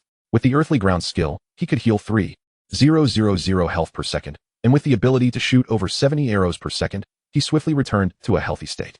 Upon witnessing this, Wang Biao was left dumbfounded. Was this man truly an archer? How could his health rival that of a tank, and more critically, his regenerative capabilities? Battle notification. You have attacked consecutively 200 times. You can now enter a berserk state. Berserk. Subai's hand speed broke through the 140 mark, unleashing arrows with fervor. He had no desire to evade. Wang Biao's attacks felt like mere scratches, not even surpassing his rate of recovery. Wang Biao fell into complete despair. Young hero, let us speak civilly. If you spare me, I shall bestow all my treasures upon you. Is that so? I do not believe you. Subai scoffed disdainfully. Wang Biao's possessions held no allure for him. There was no need for extortion. Soon, Wang Biao's health was depleted. You have slain Wang Biao, earning 600,000 experience points. You have successfully plundered 40 points of strength. You have successfully plundered super defense, legendary. You have obtained a golden treasure chest. Super defense passive, 110. Quality, legendary effect. Each attack has a 10 chance to negate this rebound damage, with a defense of 100. No wonder Wang Biao did not suffer from rebound damage during their earlier confrontation. It was the super defense that mitigated it. Would slaying the remaining 9 leaders yield the same skill? Subai mounted his steed and sped towards the direction the bandits had fled. The 9 leaders, leading the other bandits, dashed down the mountain. Second brother, we're in grave trouble. The big boss has been slain. The third leader exclaimed in shock. What did you say? The second leader glanced at the jade pendant, realizing it had shattered. How is this possible? The big boss's battle with that young hero lasted less than a minute. Old 3, Old 4, Old 5. You must lead the brothers in the opposite direction. Only then can some of us survive. The second leader urged anxiously. The other leaders wore grim expressions. At least 23 of their comrades would meet their end at Subai's hands, and none wished to be among the fallen. Yet, they had no other choice. Attempt to flee? Subai, mounted on the nether tiger, drew his bow and released arrows. The nether tiger possessed tenfold speed, and when activating skills, it moved even faster. Escaping beneath his gaze was an impossibility. Subai's hands flew as he unleashed 200 arrows in less than 3 seconds, entering a berserk state. The arrows homed in like guided missiles, leaving the bandits with no means of escape. Phantom clone, an apparition appeared behind Subai. He stood atop the nether tiger as both continued to fire. In no time, all the bandits were slain. You have vanquished 9 bandit leaders, earning 900,000 experience points. You have successfully plundered a legendary super defense. You have acquired 9 silver treasure chests. Passive super defense, 1010. Quality, legendary effect. Each attack has a 100 probability of negating the rebound damage, defense 1000. With defense surpassing the 5000 threshold. Subai opened 9 silver treasure chests, along with 1 golden treasure chest. You have obtained the snowy greatsword, gold. You have acquired 15,000 gold coins. You have obtained the snowy tunic, silver. All the items retrieved are warrior-type equipment, which Subai cannot wear. Little one, go over there. Subai pointed towards the bandit camp. The bandits, in their haste, left behind many items. Meow meow. Upon arriving at the camp, Subai entered the treasury, where the golden glow was exceptionally dazzling, with at least 100,000 gold coins. This is rather poor, isn't it? Subai stored the gold in his backpack. As coins do not occupy inventory slots, the treasury had been thoroughly looted. In total, Subai acquired 1 diamond skill book, 5 platinum skill books, 13 golden skill books, several pieces of golden equipment, and dozens of silver equipment. Indeed, slaying players yields far richer loot. The diamond skill book is for assassins, which he cannot learn but can use to synthesize skills. 3 hours later, Subai returned to Dawn City. He arrived at the Lord's Manor, where 2 guards spoke. Mr. Yazzie, you have arrived. I shall take you to meet the Lord. All right. In the luxurious residence, Lord Martin, leisurely sipping tea, was somewhat surprised to see Subai enter. Dawn City is quite a distance from the bandit camp. You made the round trip in less than 3 days? Ha ha ha, Yazzie. It seems you have acquired an impressive mount. You flatter me, my lord. Here are the peacock feathers you requested. Ding. Lord Martin's favorability towards you has increased by 10. Current favorability, 70. My lord, I have eradicated those bandits. Image. After viewing the image, Lord Martin was overjoyed. Ding. Lord Martin's favorability towards you has increased by 10. Current favorability, 80. Thank you. Those bandits were a nuisance. Anyone passing through this area would either be robbed or lose their life. I am truly grateful for your aid. You flatter me, my lord. As a resident of Dawn City, it is my duty. Upon hearing this, Lord Martin's favorability increased by another 5 points. Quest. Acquired dandelion feather has been completed. Reward. Exceeding the quest, you may select 1 item from the Lord's treasury. Yazzie, come with me to choose your reward. All right. Lord Martin led Subai to the treasury, where an abundance of equipment lay. Subai's gaze lingered upon a red stone. Name, talent stone quality, legendary effect. Using it can awaken a legendary talent. Chapter 87. Infinite stacking, class change to warrior. My lord, I desire this stone. Subai placed the talent stone into his backpack. Once he awakens the hidden talent, he can possess a second profession. Lord Martin could not discern the information about the talent stone. Yazzie, this stone has been here for many years. Are you certain you wish to select it? Indeed. My lord. By the way, Yazzie, the Light Envoy requires your assistance. When you have time, you may visit the Holy Light Cathedral. Understood. Quest. Visit the Holy Light Cathedral. Light Envoy. Subai departed the Lord's Manor, and upon completing the task issued by the Lord, the guild level rose from 2 to 3. When Subai defeated Wang Biao, he earned 100 guild contribution points, elevating the guild to level 2. Guild. Lone Wolf level. 3 bonus. Attack speed 1, strength 100. Health 10,000. Not too shabby. Subai's health exceeded 80,000. If other archers gained 10,000 health, they would likely wake up laughing in their dreams. It was more than a doubling. Subai checked into an inn and rented a room. Clapping his hands, the talent stone transformed into particles and merged into his body. Ding. You have awakened the hidden talent, infinite stacking. Talent. Infinite stacking, mythical, effect. Each time you slay a creature, you siphon 1 point of health, 1 point of armor, and magic resistance, with no limit. Subai inhaled sharply. Infinite plundering can only siphon attributes from monsters, which have a cap. However, with infinite stacking, as long as he kills a creature, he can stack dual resistances and health. This means that if he eliminates players from Sakura Nation, Lighthouse Nation, and the Never-Setting Sun Nation, Subai's health will surpass that of bosses, with resistances reaching tens of millions, even billions. A boss's attack would be utterly incapable of breaching his defenses. Is there anyone else? This talent is exceptionally suited for a warrior. Subai decided on the warrior as his second profession. Warriors possess reflective damage capabilities. As long as he is sufficiently resilient, it remains uncertain whether others can defeat him. What Subai knows is that during the process of attacking him, they would likely suffer fatal retribution. Presently, Subai does not lack survival capabilities. His only drawback is his meager health, slightly over 80,000, and with shields, it barely amounts to around 100,000. It is simply too fragile. No need to rush into changing his second profession. He currently possesses 2 diamond skill books and 10 platinum skill books, which can be used to fuse the Starlight skill at the blacksmith shop. The blacksmith shop is significantly larger than the one in the Novice village. A man, somewhat resembling wood, was hammering away. He paused and spoke. Adventurer, how may I assist you? Hello, I am Yazzie. I wish to fuse a skill book with you. You are Yazzie? Do you know me? Haha, Wood has mentioned you. By the way, I forgot to introduce myself. I am Wood's elder brother, Wule. Let me see the skill book you wish to fuse. All right. Subai nodded. Wule and Wood share some resemblance, but aside from their hair, there are no other similarities. Subai produced 2 diamond skill books, 10 platinum skill books, and the fusion skill stone. Wule was momentarily taken aback upon seeing the skill books. You wish to fuse the Starlight skill book? Indeed, Yazzie, the cost for fusing the Starlight Skillbook is quite steep, 10 million gold coins in total. Subai readily produced 10 million gold coins, leaving Wulei dumbfounded. Wood had mentioned that Subai had only recently left the Novice village. How could he have amassed such wealth? Yazzie, the fusion of the Starlight Skillbook will take a bit longer, approximately 8 hours. Please return in 8 hours to collect your skillbook. Understood. After bidding farewell to Wulei, Subai made his way to the profession hall to change to his second profession. He approached the warrior mentor, a tall man with a bushy beard. Adventurer, you have already transitioned to the archer profession and cannot change to warrior. Senior, I wish to give it a try. Very well. The warrior mentor produced a magic sphere. Place both hands upon it to initiate the class change. Just as Subai touched the magic sphere, a brilliant white light emanated. Ding! Congratulations, player. Yazzie has transitioned to the second profession, warrior. You are the first player to change classes. Would you like to conceal your ID? Do not conceal. Server-wide announcement. Congratulations, player. Yazzie has transitioned to the second profession. Rewards: 100 free attribute points, 100,000 gold coins. All players are encouraged to learn and strive for excellence. Wow, Yazzie has already transitioned to a second profession, and I haven't even left the Novice village. Fellow players, is it true that one can change to a second profession upon reaching level 20? The brother upstairs, what are you pondering? Upon my arrival in the main city, I immediately ventured to the vocational hall, eager to transition to a second profession, only to discover that such a transformation was unattainable. The mentor informed me that I must awaken my hidden talents before proceeding with the class change. What? The illustrious Yazzie has acquired a second talent. And given his exceptional aptitude, it is undoubtedly of legendary caliber as well. I am utterly envious, reduced to tears, for my own talent is merely of the ordinary grade. Upon seeing this announcement, foreign players fell into a state of numbness. Damn, why is it always that cheating Yazzie? When will I be able to grace the server-wide announcements?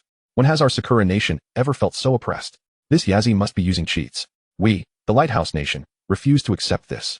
We are the mightiest nation of Blue Star, and yet we are being stifled by a single individual from Dragon Country? The newly acquired attribute points were allocated to agility.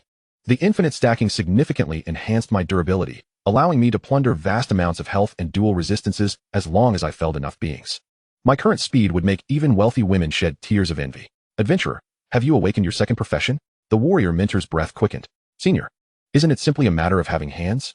Subai instinctively replied. The warrior mentor's face was lined with shadows. Subai began examining the skills associated with the warrior profession. Passive skill, heavy armor, permanently increases health by 50 points, armor, and magic resistance by 2 points. Active skill, heavy slash, unleashes a powerful strike causing 2010 strength, damage, with a cooldown of 3 seconds. These skills are innate to the warrior upon class change. At level 1, a warrior possesses 150 health, with slightly higher resistances than the average person. Heavy slash bears some resemblance to my heavy arrow, albeit with a significantly shorter cooldown. In the early stages, warriors are undoubtedly the most formidable class, without exception. Consequently, many less skilled players prefer to choose the warrior, rushing in and hacking away mindlessly. The warrior profession offers little assistance to me for now, but once I advance my class, the synergy between infinite stacking and the warrior profession will yield results far greater than the sum of their parts. Chapter 88. Orc Mountain. Subai arrived at the Dawn Cathedral, his golden backpack containing only 400 slots, and with the player's inflated slots, he had merely 410. The Holy Grail grants a 100-fold drop upon slaying enemies, rendering 410 slots utterly insufficient. Completing tasks issued by the Dawn Cathedral promises bountiful rewards. Adventurer, welcome to the Dawn Cathedral, an elder greeted. He was the bishop of the Dawn Cathedral, Ryan. I wish to accept a quest. Upon hearing Subai's intent, Bishop Ryan's eyes gleamed with a predatory light. Adventurer, in our Dawn Cathedral, accepting a quest will yield great rewards upon completion. However, should you fail, the deposit will not be refunded. Understood. The quests issued by the Dawn Cathedral are notoriously stringent, not only lacking marked locations, but also requiring substantial deposits. Nevertheless, the benefits reaped from completing a quest far exceed those obtained from mere monster slaying. Thus, in my previous life, many players fell victim to the exorbitant deposits demanded by the Dawn Cathedral. Adventurer, follow me to accept your task. The deposit price escalates with the difficulty of the quest. Quest, locate the Lost Crown image clue in Dawn City. Deposit, 1,000. 000 gold time limit. 3 days reward. Diamond backpack description. The Lost Crown is an artifact of the previous pope. Dawn City is overwhelmingly vast, and even riding a nether tiger, it would consume a considerable amount of time. The precise location of the Lost Crown is not within Dawn City, but rather in a division of the orcs. Players have no idea how many times they accepted this quest before finally locating the crown. The mere deposit of 1,000 gold deters the vast majority of players. And this is how the Dawn Cathedral has amassed its wealth. The deposit is so frightfully high that failure to complete the quest results in no refund of the deposit. I wish to accept this quest. Bishop Ryan nearly burst into laughter upon seeing Subai take on the task. In 3 days, that 1,000,000 gold will belong to our cathedral. We look forward to your triumphant return. Bishop Ryan gestured dramatically over his chest. Quest: locate the lost crown. Time limit: 3 days penalty. No refund of the deposit reward. Diamond backpack. Subai disregarded Ryan, striding out of the Dawn Cathedral. Oh, if only there were more individuals like him. Ryan, could become wealthy. Haha. Subai mounted the Nether Tiger and journeyed to the Orc Mountains, storing the Nether Tiger in his mount space. The Orc Mountains are quite remote. Soon, Subai encountered an orc. A mature orc is significantly larger than a human. Name: Savage. Orc type: normal level. LV 25 health. 100,000 attack power. 130 skills. Barbaric charge. Combat instinct. Continuous slashing. Description: the roar of the orc can attract other orcs. Orcs possess relatively low health, only 100,000, as their territory spans levels 25 to 30. Virtually no players farm here. Upon sighting Subai, the orc brandished its massive axe and charged. Human? Whoosh. An arrow pierced through the air, striking one of the orc's eyes, inflicting significant damage. Subai had no desire to evade. 2,108 damage number of 0 appeared above Subai's head, while the orc suffered 100 points of backlash damage. Whoosh whoosh whoosh. Several arrows flew through the air, and the orc's health was instantly depleted. You have slain an orc, earning 3 for 178 experience points. You have successfully plundered 1 point of health, 1 point of armor, 1 point of magic resistance. You have successfully plundered combat instinct. Perfect. Combat instinct passive, 100, quality. Perfect effect. Enters combat state, granting 1 strength, 1 constitution. Upon maxing out, both strength and constitution increase by 100 points. Not bad. Subai navigated through the underbrush, and any orc he encountered did not survive beyond 3 minutes. The efficiency of monster slaying was far too slow. Subai decided to lure all the surrounding orcs and eliminate them in one fell swoop. Whoosh. An arrow pierced through an orc's kidney, and Subai halted his assault. Roar. The orc let out an enraged roar. Thud, thud, thud. Debris flew as a multitude of orcs surrounded him. There were no fewer than several hundred orcs in sight. They wielded spiked clubs, large axes, and hammers. Subai employed his detection skill to examine their attributes. These orcs were merely ordinary monsters. Subai felt no desire to evade. His current defense was so high that the orcs could not even breach it. 0, 0, 0, 2, 100, 2, 100, 2. 100. The orcs attacking him saw their health continuously dwindle. Phantom Clone Frost Domain. A radius of several hundred meters was enveloped within the domain. Frost rained down relentlessly, and Subai's critical strike rate had soared to 98. Nearly every attack benefited from critical effects. 21,000, critical. 21,000, 21,000. Terrifying damage numbers appeared above their heads. The orcs, with only 100,000 health, were obliterated in less than 5 seconds by the relentless frost. You have slain 150 orcs, earning 150,000 experience points. You have successfully plundered 150 health points, 150 dual resistances. You have successfully plundered 4 points of strength. You have successfully plundered combat instinct. Perfect. Combat instinct passive, 100, 100, quality. Perfect effect. After entering a combat state, grants 100 strength, 100 constitution. Subai had entered the Orc Mountains, and not even 10 minutes had elapsed since his arrival. He seized 200 points of health, 200 dual defenses, 40 points of strength, and 100 layers of passives. The concepts of infinite plunder and infinite stacking are far from being as simple as 112. Subai gazed into the depths of the mountains, where the orc levels were notably higher, with elite orcs present. Within the inner mountains, the orcs here were significantly larger than those on the periphery.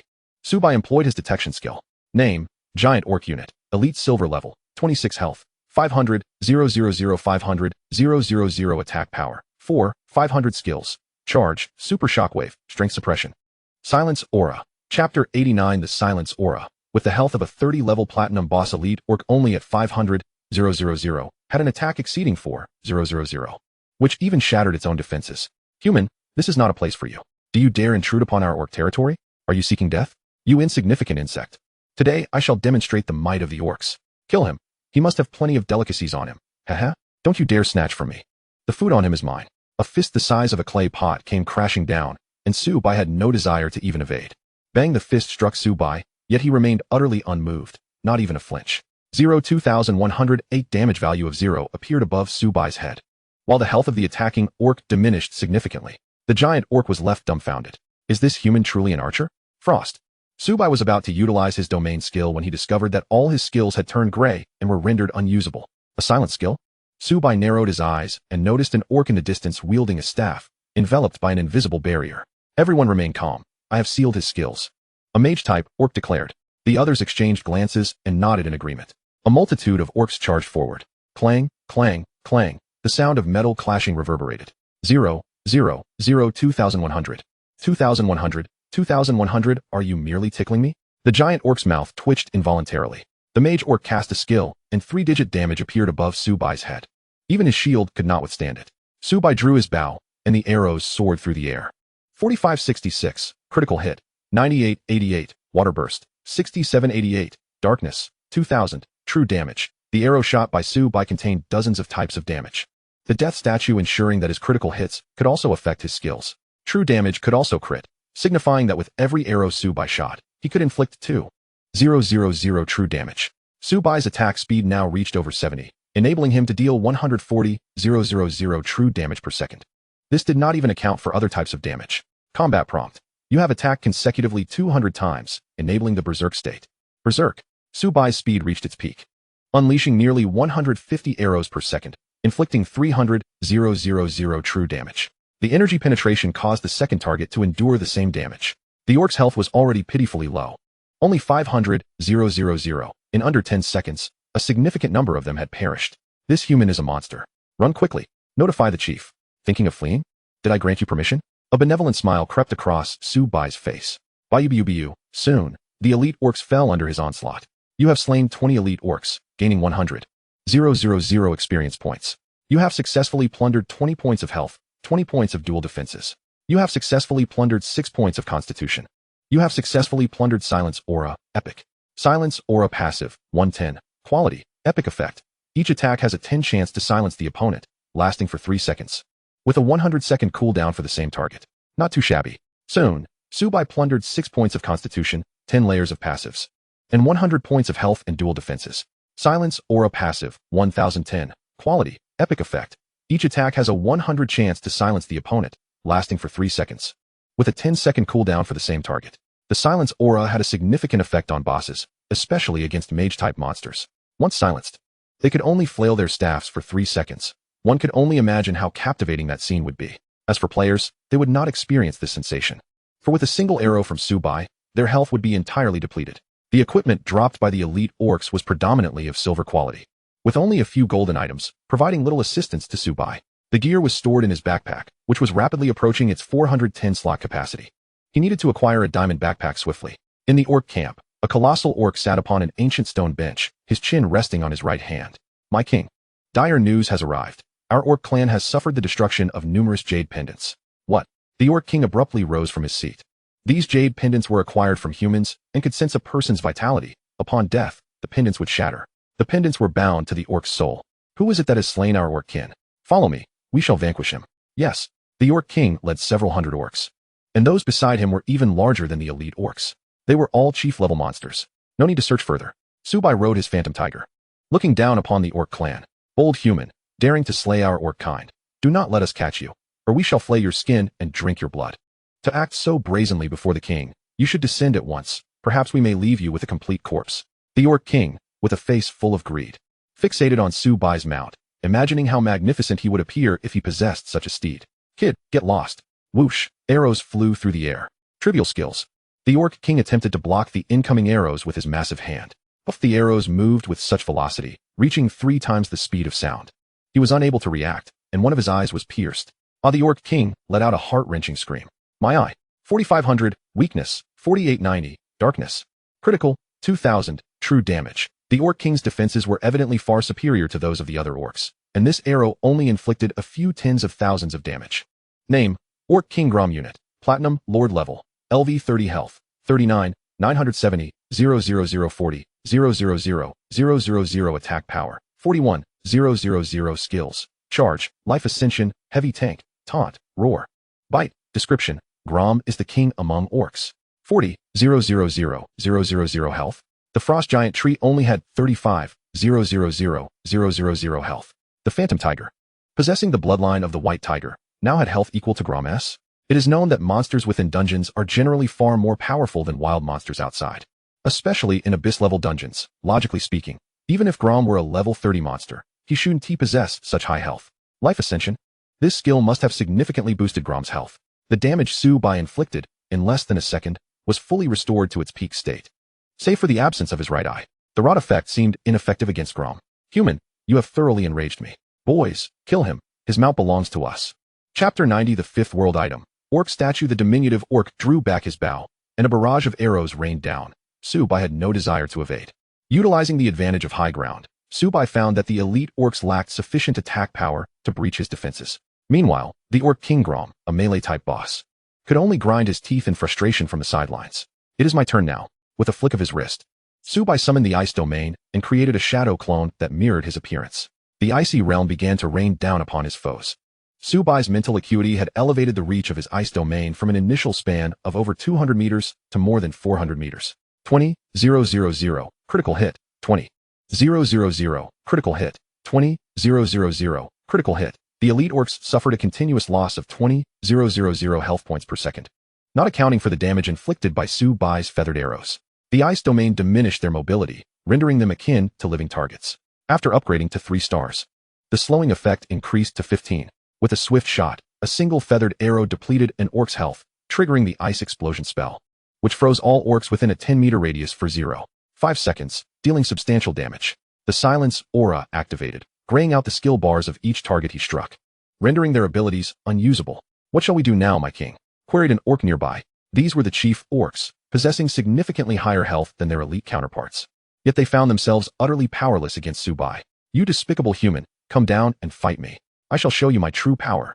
Subai paid no heed to the orc king Grom, who was growing increasingly frantic as victory drew near. With lightning speed, Subai unleashed over 70 arrows per second, stacking up to 200 layers in under 3 seconds, enabling him to enter a berserk state. Berserk in this state, he could release nearly 150 arrows per second, the feathered projectiles raining down like a tempest, blocking any retreat for the orcs.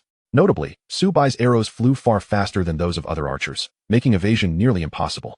This led to the orcs being struck as if they were tethered by magnetic force. You have slain an elite orc, gaining 5,000 experience points. You have leveled up to level 26, gaining 19 free attribute points. You have successfully plundered 1 point of health and 1 point of dual resistance. A cacophony of notifications rang in his ears. The newly acquired attribute points were allocated to agility, further enhancing his speed. Though infinite plunder could no longer grant additional attributes, it continued to allow the acquisition of health and dual resistance, as well as 5,000 experience points for each orc slain. Consequently, Subai had barely reached level 26 when his experience points were nearly maxed out. Withdraw, Grom commanded, his voice laced with bitterness. You shall regret this, human. I, Grom, swear I will return, and when I do, I shall flay your skin and extract your tendons. Dream on, Subai retorted, with the phantom tiger's speed soaring at 1,000. Grom's attempt to flee was nothing short of a delusion. Slow down, Subai murmured, stroking the phantom tiger's head, realizing its velocity was so overwhelming that his arrows could scarcely find their mark. Meow meow. The phantom tiger adjusted its speed, allowing Subai to target the orc king. As Grom ran ahead, Subai pursued, raining arrows upon him. Damn it, can't you chase after the other orcs? Grom exclaimed, scanning the area only to discover that the remaining orcs had already succumbed to energy-based attacks and other skills. This is your doing, the orc king growled, raising his shield, a massive, all-encompassing barrier. With its back turned to cover, Subai could only attack from the front. This shield was platinum-grade equipment, making it nearly impossible to penetrate. However, the next moment, intricate spiderweb-like cracks appeared on the shield's surface. How is this possible? Before Grom could react, the shield shattered completely into countless particles. The shield is broken. This was a platinum shield. Even diamond weaponry would struggle to destroy it in such a short span. Subai's arrows pierced through Grom's body, inflicting immense damage overhead. Human, if you spare me, I shall submit to you, Grom pleaded. Submit to me? You're far too ugly. Subai replied with a sardonic smile. Though his words were light, his actions remained relentless. Grom clenched his teeth and declared, I possess many treasures. If you let me go, I will surrender everything I have. Subai remained silent, only halting his assault when Grom's health dipped below 100,000. Treasure? Very well. Hand over your belongings, Subai commanded. You must swear to the heavens, or else, if I surrender my treasures and you slay me afterward, to whom shall I appeal? Fear not, I am a man of my word. Subai swore to the heavens that he would not harm Grom as long as he surrendered all his treasures. Boom! 2 invisible forces enveloped them. Grom sighed in relief and reluctantly produced his treasures, most of which were of golden quality, alongside a world-class item.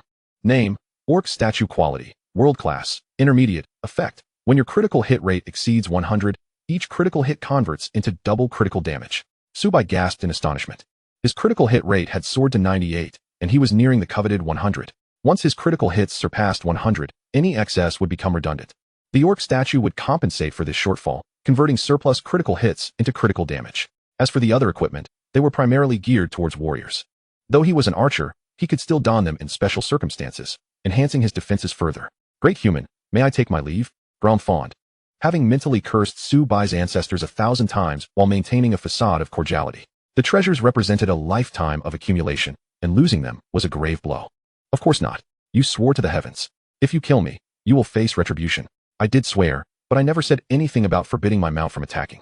You. Chapter 91. Mission accomplished. Diamond backpack in hand. The Phantom Tiger's attack power, though just over 12,000, was matched by its high health. Grom's life points dwindled to mere thousands, rendering him no match for the Phantom Tiger. In no time, Grom's health was entirely depleted. You have slain the Orc King. Gaining 1.5 million experience points. You have successfully leveled up to level 27. Gaining 19 free attribute points. You have successfully plundered 40 points of constitution. You have successfully plundered 1 point of health and 1 point of dual resistance. You have successfully plundered life ascendance, legendary. You have received a platinum treasure chest. Infinite plunder does not necessitate being the final attacker to claim the kill. As long as one inflicts 90 damage, even if others deliver the final blow, Subai can still reap the rewards.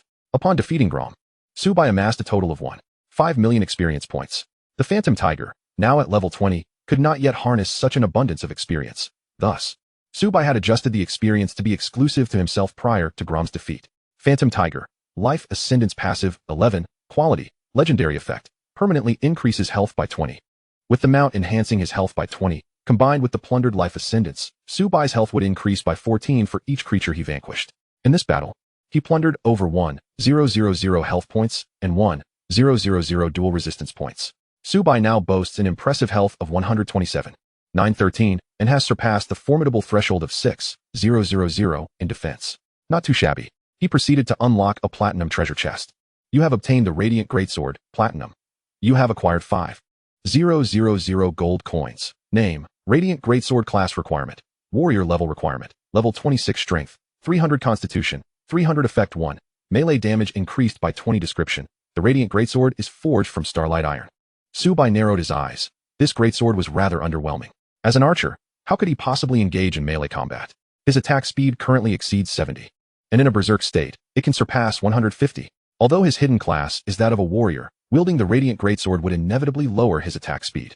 After all, the frequency of swinging a greatsword is distinctly different from that of firing arrows. Subai stowed the Radiant Greatsword in his backpack, intending to sell it later.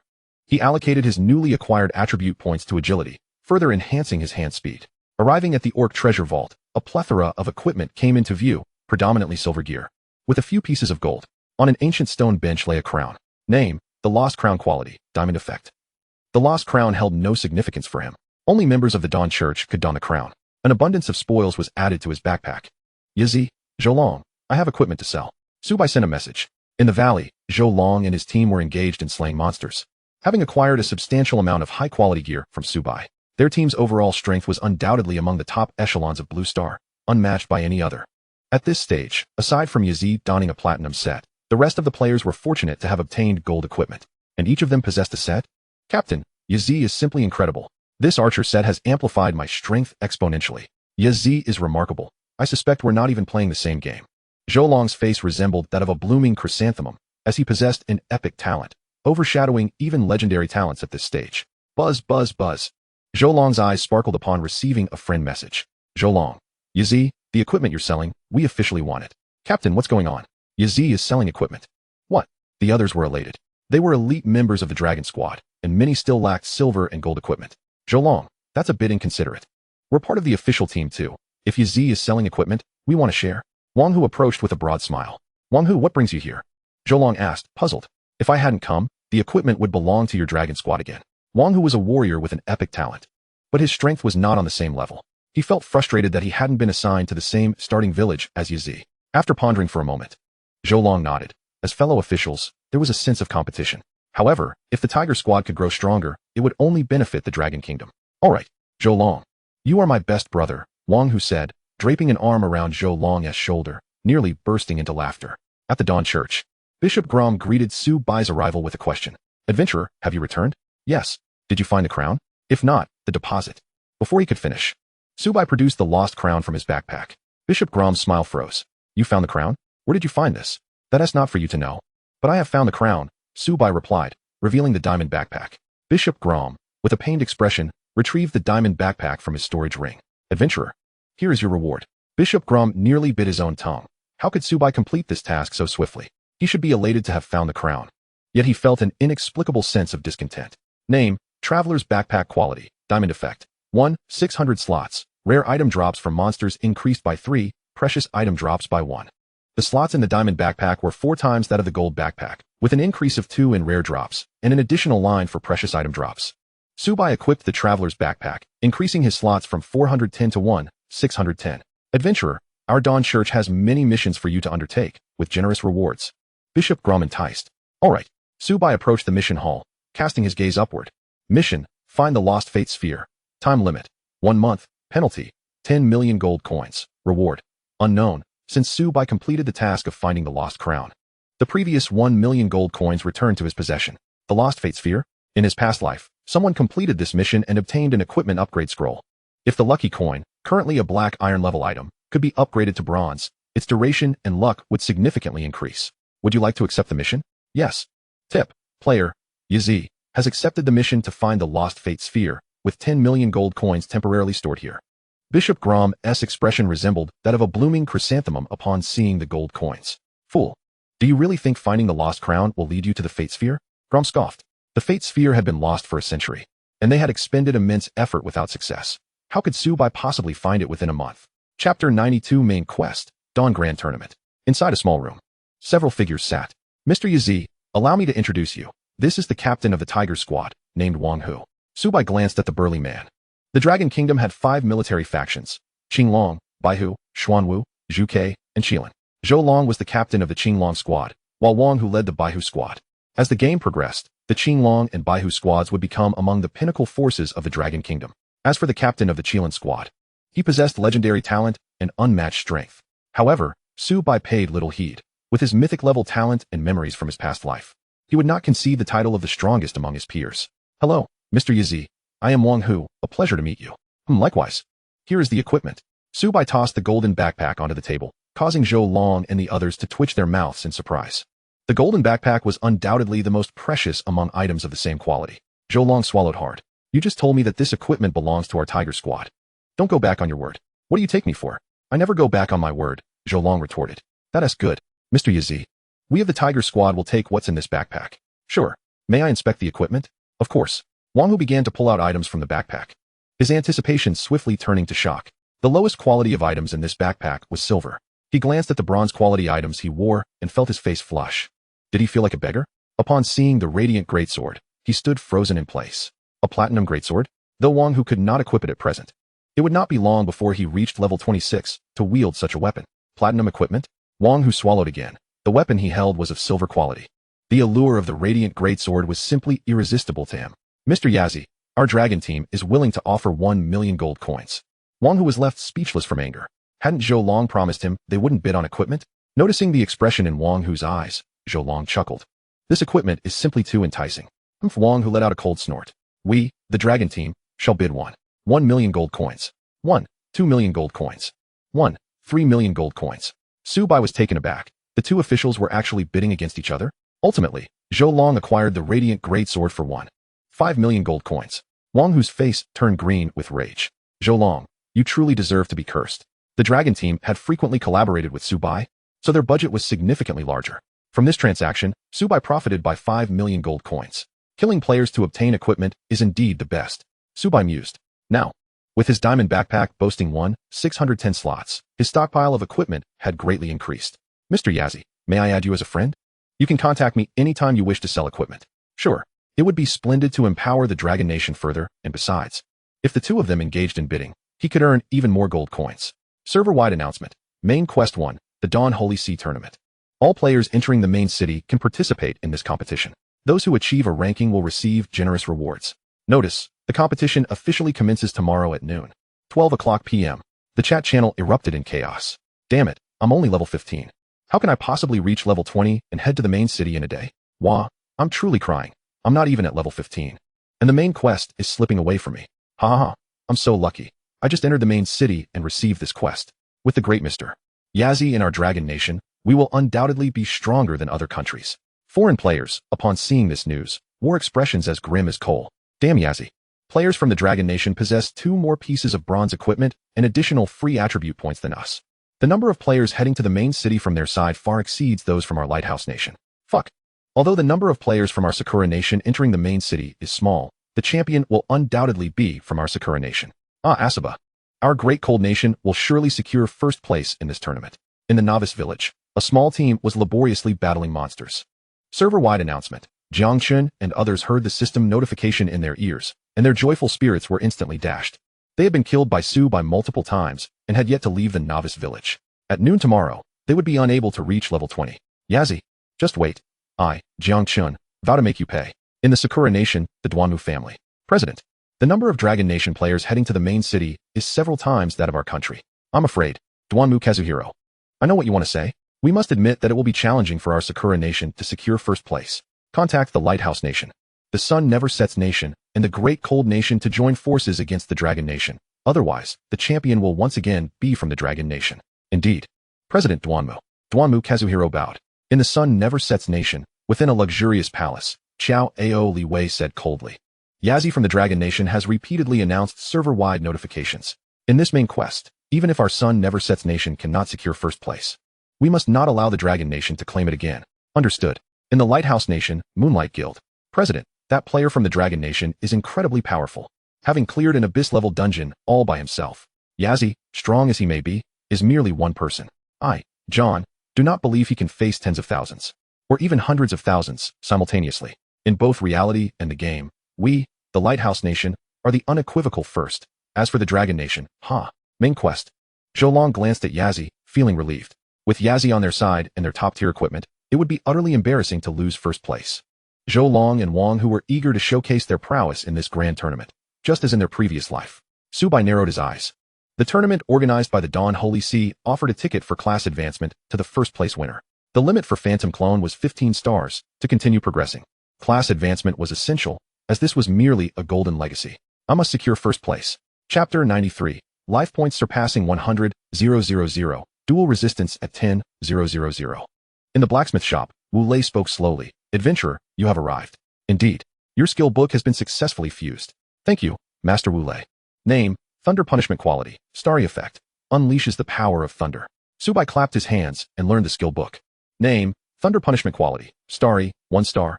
Active skill. Unleashes a thunder domain with a radius of 110 mental power. Power, 1,600 mental power.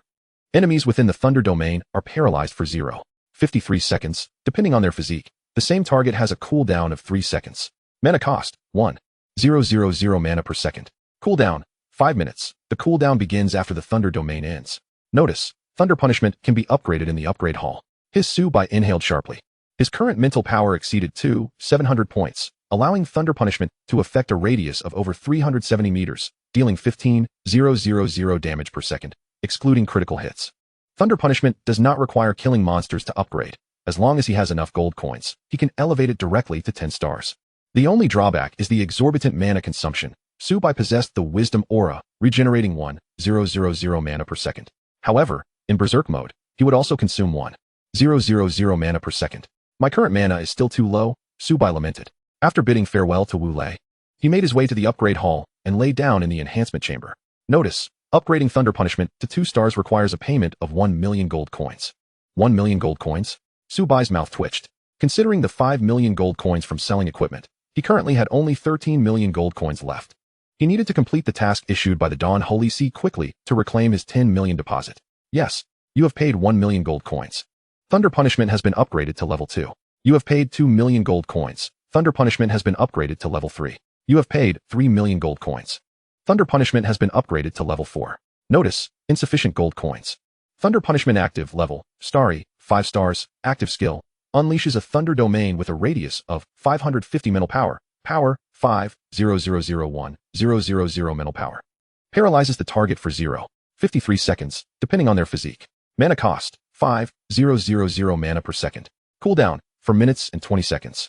The radius of the Thunder domain surged from over 300 meters to an astounding 833 meters, representing a qualitative leap. It could deal 31,665 damage per second. And in the case of critical hits, it could inflict 63,330 damage, although the actual damage would be somewhat lower due to enemy resistances. Currently, a warrior's health exceeding 30,000 points was considered optimal development. Even a warrior would perish instantly under the Thunder strike. The mana consumption escalated from 1,000 to 5,000 points, and Subai's mana now stood at just over 40,000 points. He could only activate Thunder Punishment, but within 10 seconds, his mana would be entirely depleted. Not bad. The Tournament of the Dawn Holy Sea begins in a day. I can complete the task issued by the Dawn Holy Sea within this time frame.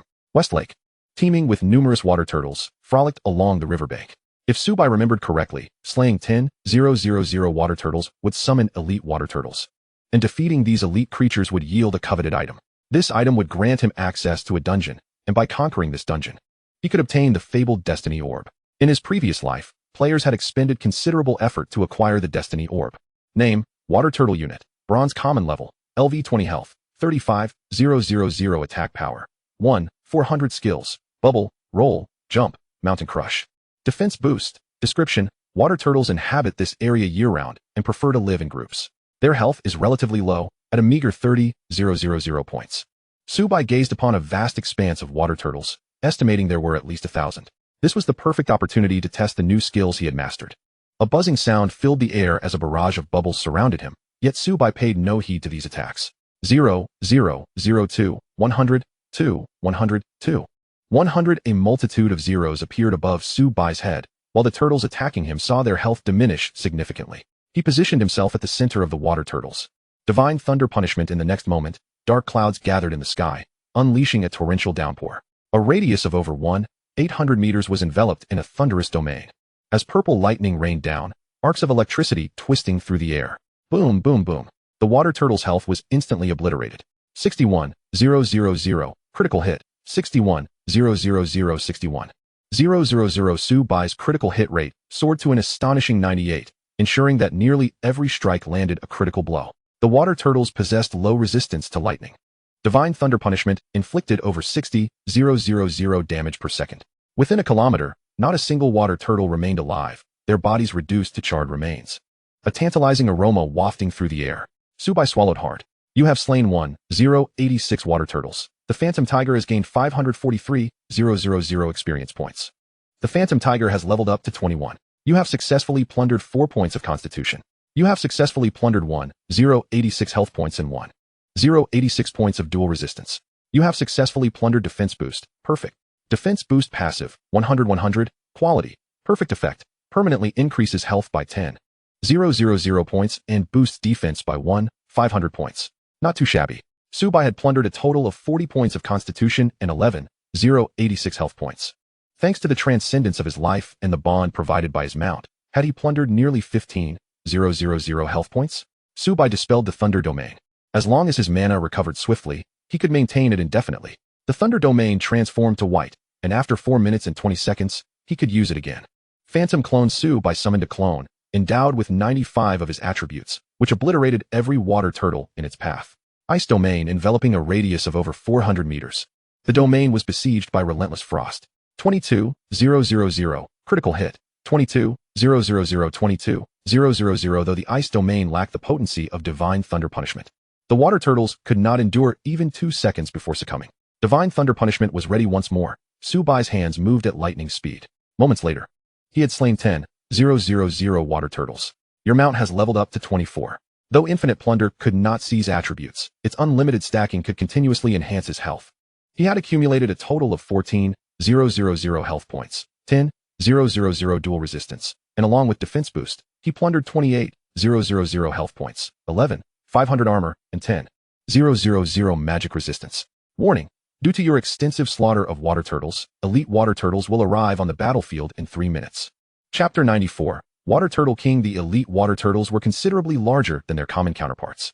Name: Elite Water Turtle Unit, Silver Elite Level, 25 Health, 300. 000 attack power. 4. 120 skills. Water vortex, giant bubble, energy drain, charge. There were 100 elite water turtles, each boasting a formidable health of 300. 000. Divine thunder punishment boom enveloping a radius of over 1,800 meters. The area was struck by divine thunder punishment as purple lightning cascaded down. 60. 100. Critical hit. 60. 160. 100. The water turtles within the thunder domain could withstand at most 7 to 8 seconds. Su-bai's mana plummeted as a barrage of bubbles descended upon him. He felt no desire to evade. With his dual resistance exceeding 10. 000, they could not breach his defenses. 0, 0, 0, 2, 100, 2, 100, 2, 100 moments later. The health of the water turtles was entirely depleted. You have slain 100 elite water turtles. The Phantom Tiger has gained 100. 000 experience points. Your mount has leveled up to 25. You have successfully plundered 60 points of constitution. You have successfully plundered energy drain. Perfect. Energy drain passive, 10-10. Quality. Perfect effect. Restores 50 health points when receiving water damage. Su-bai could recover half of his health from both lightning and water damage. Under comparable circumstances, even warriors awakened with legendary level talents would find themselves outmatched. His health now soared above 100. 000, with dual resistance surpassing 10. 000. Unless faced with special skills, all other attacks merely tickled him. Those attacking him would suffer over 2,000 points of reflected damage. Name, Water Key Quality, Special Item Effect, Key to unlock the Water Turtle Dungeon. Su-bai picked up the key and approached the entrance to the dungeon. Name, Water Turtle Dungeon Difficulty, Abyss Level, 20 to 30 Recommendation, Enter as part of a team. Description, mounts cannot accompany players into the Water Turtle Dungeon. Warning, the system has detected that this player is alone. It is advised to enter as part of a team. Disregarding this warning, Su-bai understood that to obtain the Destiny Orb, he must conquer the Abyss Dungeon. Boom! The massive doors to the dungeon slowly creaked open. A black vortex consuming Su-bai. On the small island, a staircase reached into the clouds, a barrier of light preventing Su-bai from advancing. To ascend the staircase, he must defeat all the water turtles in the first challenge. The water turtles floated upon the surface of the sea, sunlight glimmering off their shells. Name, Water Turtle Unit, Silver Common Level, LV 27 Health. 1,000,000. Dungeon Buff, Attack Power, 5, 780 Skills, Charge, Roll, Bubble. Description, water turtles thrive in the ocean. 1 million health. The water turtles within the dungeon had health that was several dozen times greater than their external counterparts, and astonishingly, they were all level 27. The water turtles opened their tiny eyes. A buzzing sound resonated as a barrage of water balls was unleashed upon Su-bai, who felt no desire to evade. 00, 02, 100, 2, 100, 2, 100. A multitude of zeros appeared above Su-bai's head, while the turtles attacking him saw their health diminish significantly. Divine Thunder Punishment Ice Domain Phantom Clone. The water turtles lost 80,000 health points per second, and Su-bai's hands moved at maximum speed, allowing him to shoot over 70 arrows per second. The Phantom Clone, endowed with 95 of his attributes, significantly enhanced his efficiency in monster hunting. Each second inflicted 1,000,000 damage. In under 3 seconds, Su-bai had unleashed 200 consecutive shots. Combat tip. You have shot consecutively 200 times, unlocking Berserk mode. Berserk. Su-bai's hand speed surpassed 150, allowing him to slay several water turtles each second. Soon, the corpses of water turtles had piled high, resembling a small mountain. You have slain 600 water turtles, gaining 3 million experience points. You have leveled up to level 28, earning 19 attribute points. You have successfully plundered 600 health points and 600 dual resistances. An incessant barrage of notifications rang out, deafening to the ears. The infinite plunder was no longer capable of extracting attributes from the water turtles, yet the relentless accumulation had augmented his health by 600 points, along with 600 points of dual resistance. In reality, Su-bai had siphoned a total of 840 health points, applying the newly acquired attribute points to enhance his agility. As Su-bai dispatched the ordinary water turtles, the intangible barrier dissipated almost entirely. He ascended the steps, proceeding to the second level. Before long, he encountered elite water turtles, boasting a staggering 2 million health points, yet they were utterly inadequate before Su-bai's might. Their attack power barely reached 10,000, as the Apocalypse game only displayed the monster's physical attack power, neglecting their magical strengths. As magical entities, the water turtles possessed a higher magic power than their physical attack. Yet they still failed to breach Su-bai's defenses. Su-bai summoned his phantom doppelgangers and unleashed skills like Thunder Punishment, significantly boosting his monster-slaying efficiency. The water turtles of the second level had only half the health of those from the first level. You have slain 300 water turtles, gaining 3 million experience points. You have leveled up to level 29, earning 19 attribute points. You have successfully plundered 300 health points and 300 dual resistances. The acquired attributes were allocated to agility. Subai then arrived at the final level, where a colossal water turtle lay sprawled upon a circular stone pillar. Its murky eyes opened, scrutinizing the intruding human. The water turtle king slowly rose, causing the ground to tremble beneath its weight. Name: Water Turtle King Unit. Platinum, Lord level. LV 30 health. 50 million attack power. 52,000 skills. Water bomb. Charge. Shell hardening. Bloodbath. Ascending water column. Description: the Water Turtle King possesses immense power. It is recommended to hunt it in a group. With a health pool of 50 million. The Water Turtle King's vitality far surpassed that of the ice giant tree, which only had 35 million. Boom! The water bomb was launched, and Subai's instinctive ability activated, allowing him to predict the strike. Yet, the radius of the water bomb's impact was exceedingly vast. Boom! The water bomb exploded, and immense damage numbers appeared above Subai's head. 47,00023, 500. Subai's shield shattered instantaneously, but energy absorption restored 23,500 health points, bringing him back to a healthy state. With his magic resistance exceeding 10,000, it was evident that other players would perish instantly should they suffer such an attack. Whoosh! An arrow sliced through the air, piercing the flesh of the Water Turtle King. Its resistance was alarmingly high. 1, 310, critical, 580, water bomb. 2,000, true damage. Aside from the true damage, the rest of the damage was significantly reduced, particularly the water-based damage, which barely amounted to a tenth of its potential. Suddenly, green numbers appeared above the Water Turtle King's head. 2,000. The battle had only just begun. Chapter 95, Clearing the Water Turtle Dungeon. Power Surge ignoring severe injuries? Rotting can reduce the enemy's healing effects by 99, yet the Water Turtle King automatically regained immunity to this effect. Each time Subai attacked the Water Turtle King, he could recover 2,000 health points, and fortunately, Subai's output was substantial. Ice Domain, Thunder Punishment, Phantom Doppelganger. Boom! The Water Turtle King's defenses were formidable, yet its mobility was its Achilles heel. The Ice Domain reduced its speed, and Thunder Punishment struck sporadically. 58,000, critical, 2,000. The Water Turtle King's resistance to lightning was not particularly high, suffering nearly 60,000 damage with each strike. Its recovery was utterly trivial in the face of Subai's onslaught. Subai unleashed a frenzy of attacks, each inflicting various types of damage. The paralyzing effect triggered, but due to the Water Turtle King's high resistance, it was only immobilized for 0.5 seconds. Yet, this brief control allowed Subai's arrows to activate multiple effects: fear, silence, paralysis, and binding. Combat tip: you have consecutively shot 200 times, unlocking the Berserk state. Berserk.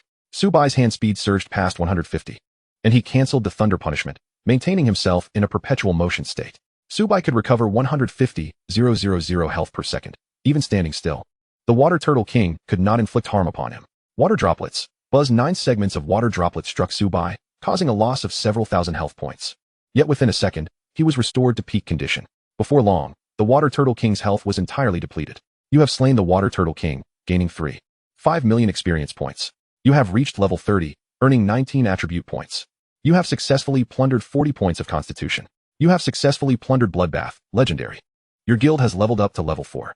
Congratulations, player Yazi, for clearing the Water Turtle Dungeon. A server-wide announcement will follow. Would you like to conceal your ID? Do not conceal. Server-wide announcement. Congratulations to player Yazi for being the first to clear the Abyss difficulty Water Turtle Dungeon. We encourage all players to learn from this accomplishment and strive for further achievements.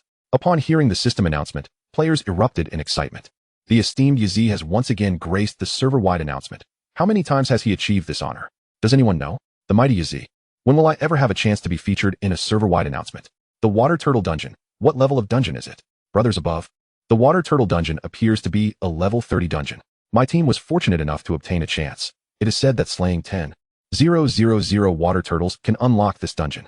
The brothers above seem quite fortunate to share such a secret. Your vision is too narrow. The dungeon can only be attempted at Abyss difficulty. Aside from the esteemed Yazi, it seems nearly impossible for us to clear it at this stage. Because Subai had previously cleared the Abyss difficulty dungeon, this server-wide announcement did not yield rewards. Congratulations, player. Cleared the Water Turtle Dungeon at Abyss level. Rating, SSS. Rewards, Fate Orb, X1. Diamond Skill Book, X1. Awakening Stone, X1. 300 free attribute points. Name, Fate Orb Quality. Diamond Special Item Effect. Predict the mysteries of fate hint.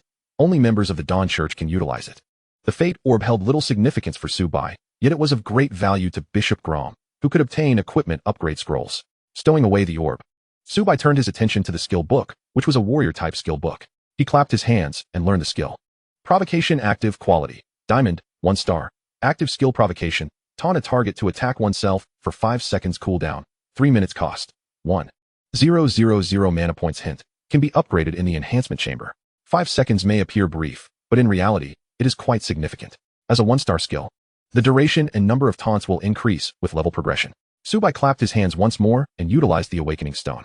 Active skill Phantom Doppelganger. Summons a doppelganger with 100 of your attributes. This doppelganger can trigger passive skills and last for 20 seconds, with a cooldown of 50 seconds. Costing 3,000 mana points. Active skill Phantom Hunt. Each arrow carries 6,000 points of dark damage. Phantom Doppelganger was upgraded to 15 stars. Each level gained provides 20 free attribute points, 4 times that of an ordinary person. The duration of the Phantom Doppelganger reached 20 seconds, and at this stage, its attributes mirrored those of Subai's original form. The lightning whip reached maximum stack. Each arrow could inflict 10,000 points of true damage. Entering the berserk state, Subai's attack speed surpassed 150, complemented by the Phantom Doppelganger. Subai could unleash 300 arrows per second, allowing him to trigger the lightning whip 300 times, resulting in 3 million true damage per second. The death statue enabled his skills to also benefit from critical effects, dealing up to 6 million true damage per second. At this stage, who could withstand Subai's overwhelming output against the boss? Subai examined the attributes provided by the guild upon reaching level 4. Lone Wolf Guild member. Damage increase 1, not too shabby.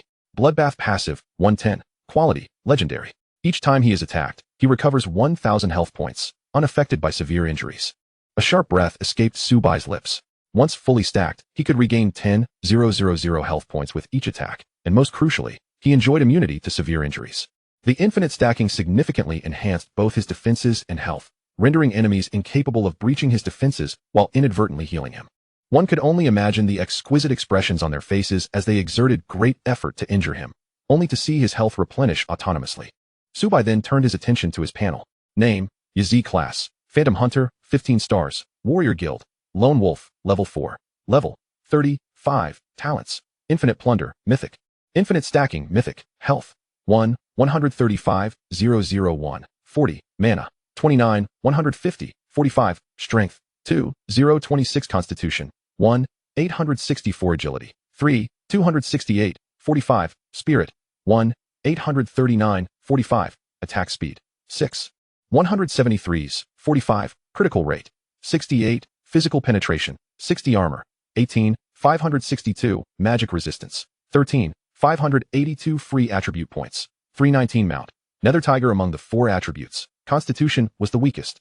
A mere 1,800 points, followed closely by Strength. As an archer, his strength was a paltry 2,000. He allocated his free attribute points to Agility, further enhancing his attack speed. Agility, 3, 587, 45, attack speed, 6, for 192s, 45, with Agility soaring to 5, 201 and attack speed reaching 9, 413s, triggering Wind's Whisper could surpass 95 attack speed. Activating Berserk mode, and pushing attack speed beyond the critical threshold of 190. The prospect of unleashing 200 arrows in a single second was no longer a distant dream.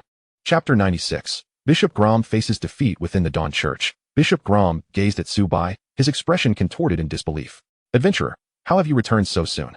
Has it not even been a day? Grom assumed Subai had chosen to abandon the task, especially since no location had been provided for the Fate Orb. Bishop Grom, I have located the Fate Orb. What?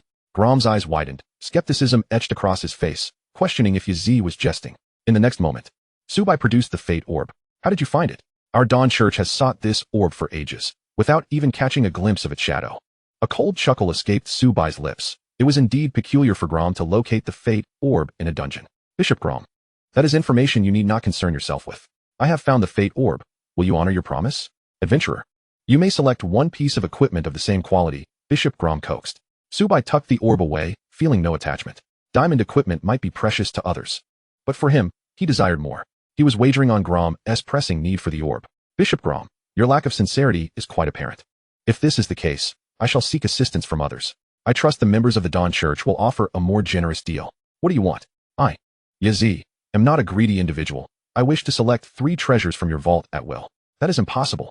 Yazi, you are being unreasonable. Unreasonable? I have faith you will acquiesce. That is absolutely impossible. Subai chose to ignore Grom, stepping out of the church. In a panic, Grom realized Subai had correctly guessed his need for the orb. Wait, I agree. Before Grom could finish, Subai interrupted. I have changed my mind. I require 4 treasures. You are pushing your luck.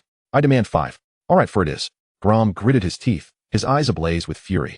This was the first time he, as the bishop of the Dawn Church, had been put in such a position. By the way, what about the 10 million gold coins I paid as a deposit?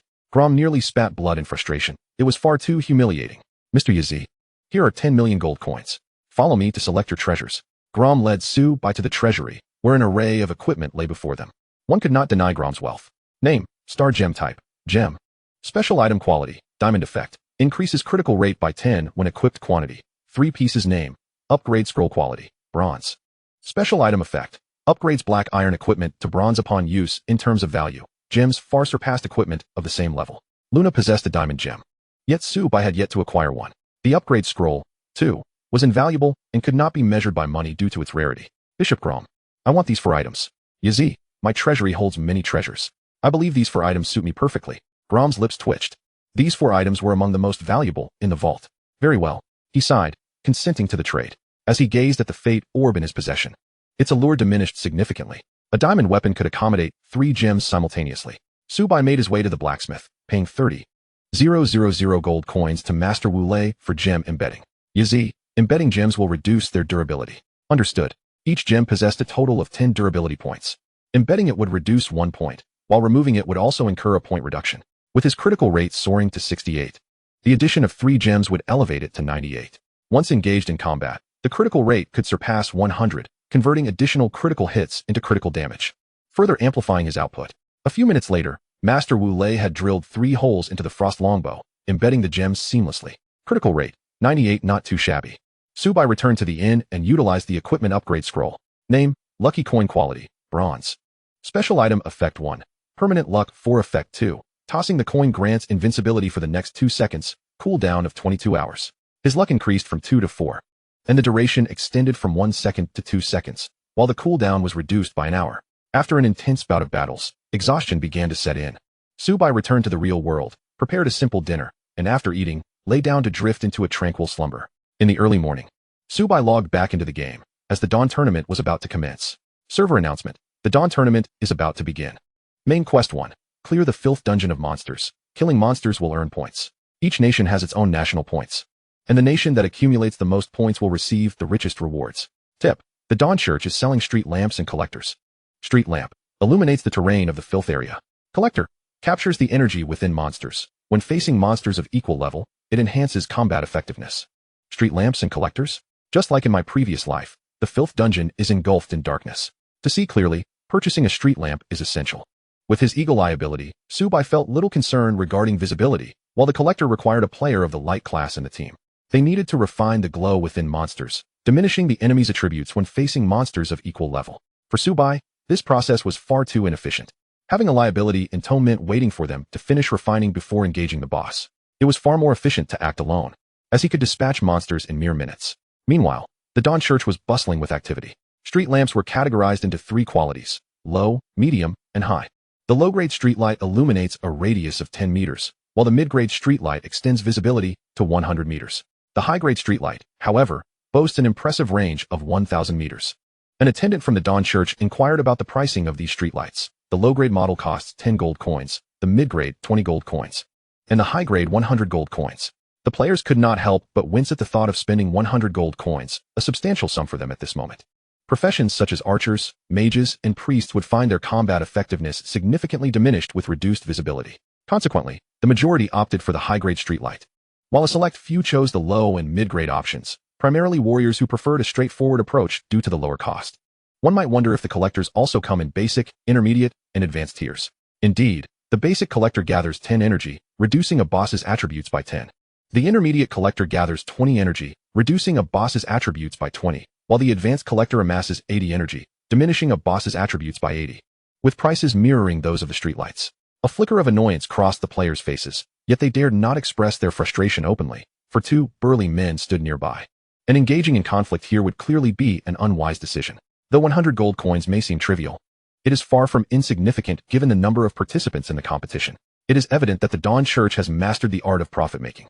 Chapter 97. The Insectoid Dungeon. Notice. In 5 minutes, the Filth Dungeon will commence.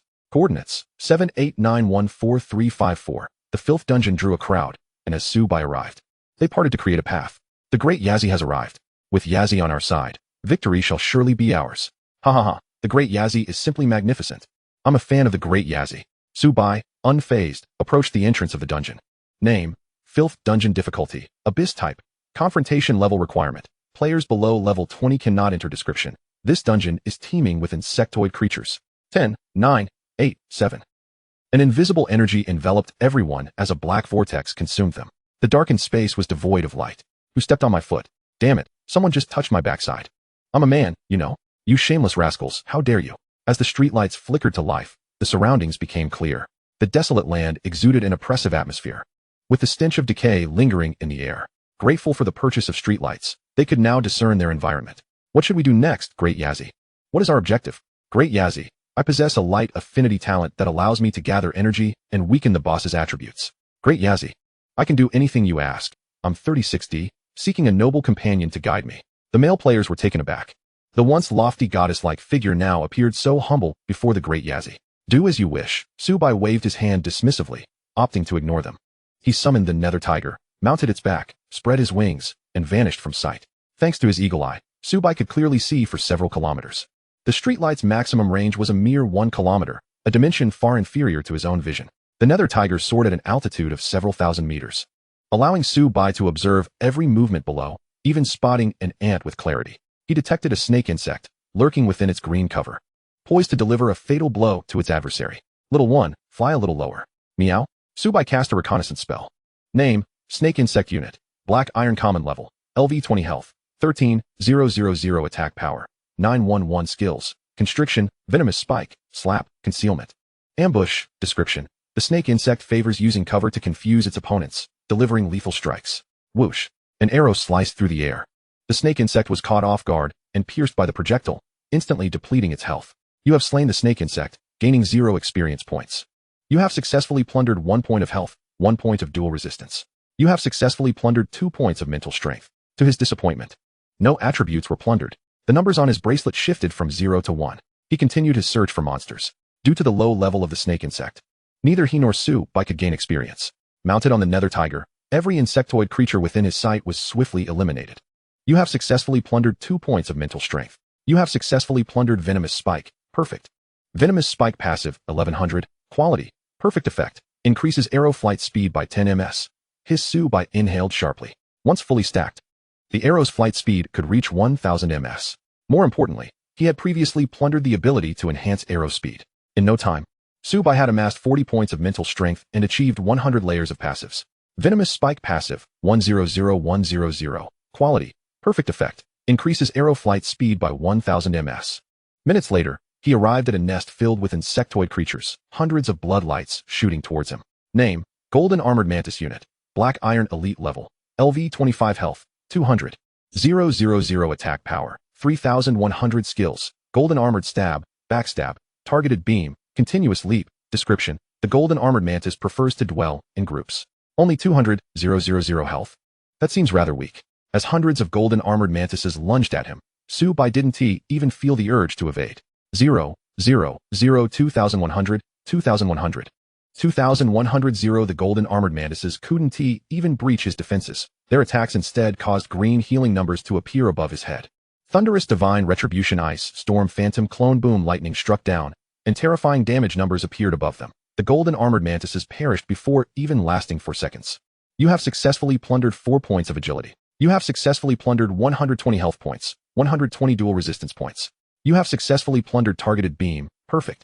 Targeted Beam passive, 1010. Quality. Perfect effect. Increases hit rate by 10. Subai's current hit rate soared to 30, with a maximum cap of 40. Yet, possessing infinite plunder may allow him to reach 100. At a 100 hit rate, he could strike with pinpoint accuracy. Not bad. The points gained from defeating ordinary and elite monsters were minimal. He had only accumulated 677 points thus far, with 10 red dots on his bracelet. The points would refresh once an hour, and defeating players would yield 50 points each. Once they amassed enough points, he would return to reap the rewards. With the nether tiger at his disposal, he traveled swiftly, waiting for the right moment to strike. A roar suddenly interrupted Subai's thoughts, triggering his instinctive ability to sense the trembling earth beneath him. Flash! Subai vanished from his position, reappearing several hundred meters away. as a colossal creature emerged from where he had stood. Name, Giant Spore Unit, Silver Lord level, LV 25 health, 10,000,000 attack power, 6,700 skills, Devour Life, Giant Shield. Burrow, Charge, Body Rank 1 description. The giant spore serves as a transport creature for the insectoid race, possessing limited combat capabilities. Apart from its size, the giant spore was not particularly swift, yet it could transport objects 8 times its own size. The more cargo the colossal harvester transports, the slower its pace becomes. With its gaping maw wide open, a swarm of Zerg soldiers emerged from within. Most were ordinary Zerg, with a select few being elite warriors. The battle was only just commencing. Chapter 98. An instantaneous slaughter of hundreds. Su-Bai wore a benevolent smile as the colossal harvester delivered a plethora of valuable resources. Boom, boom, boom. A torrent of attacks was unleashed, yet numbers indicating 0 damage appeared above Su-Bai's head, while his adversaries suffered significant losses. With the shadow clone technique activated, Su-Bai's hands moved with blinding speed, flanking the Zerg soldiers, causing their numbers to dwindle continuously.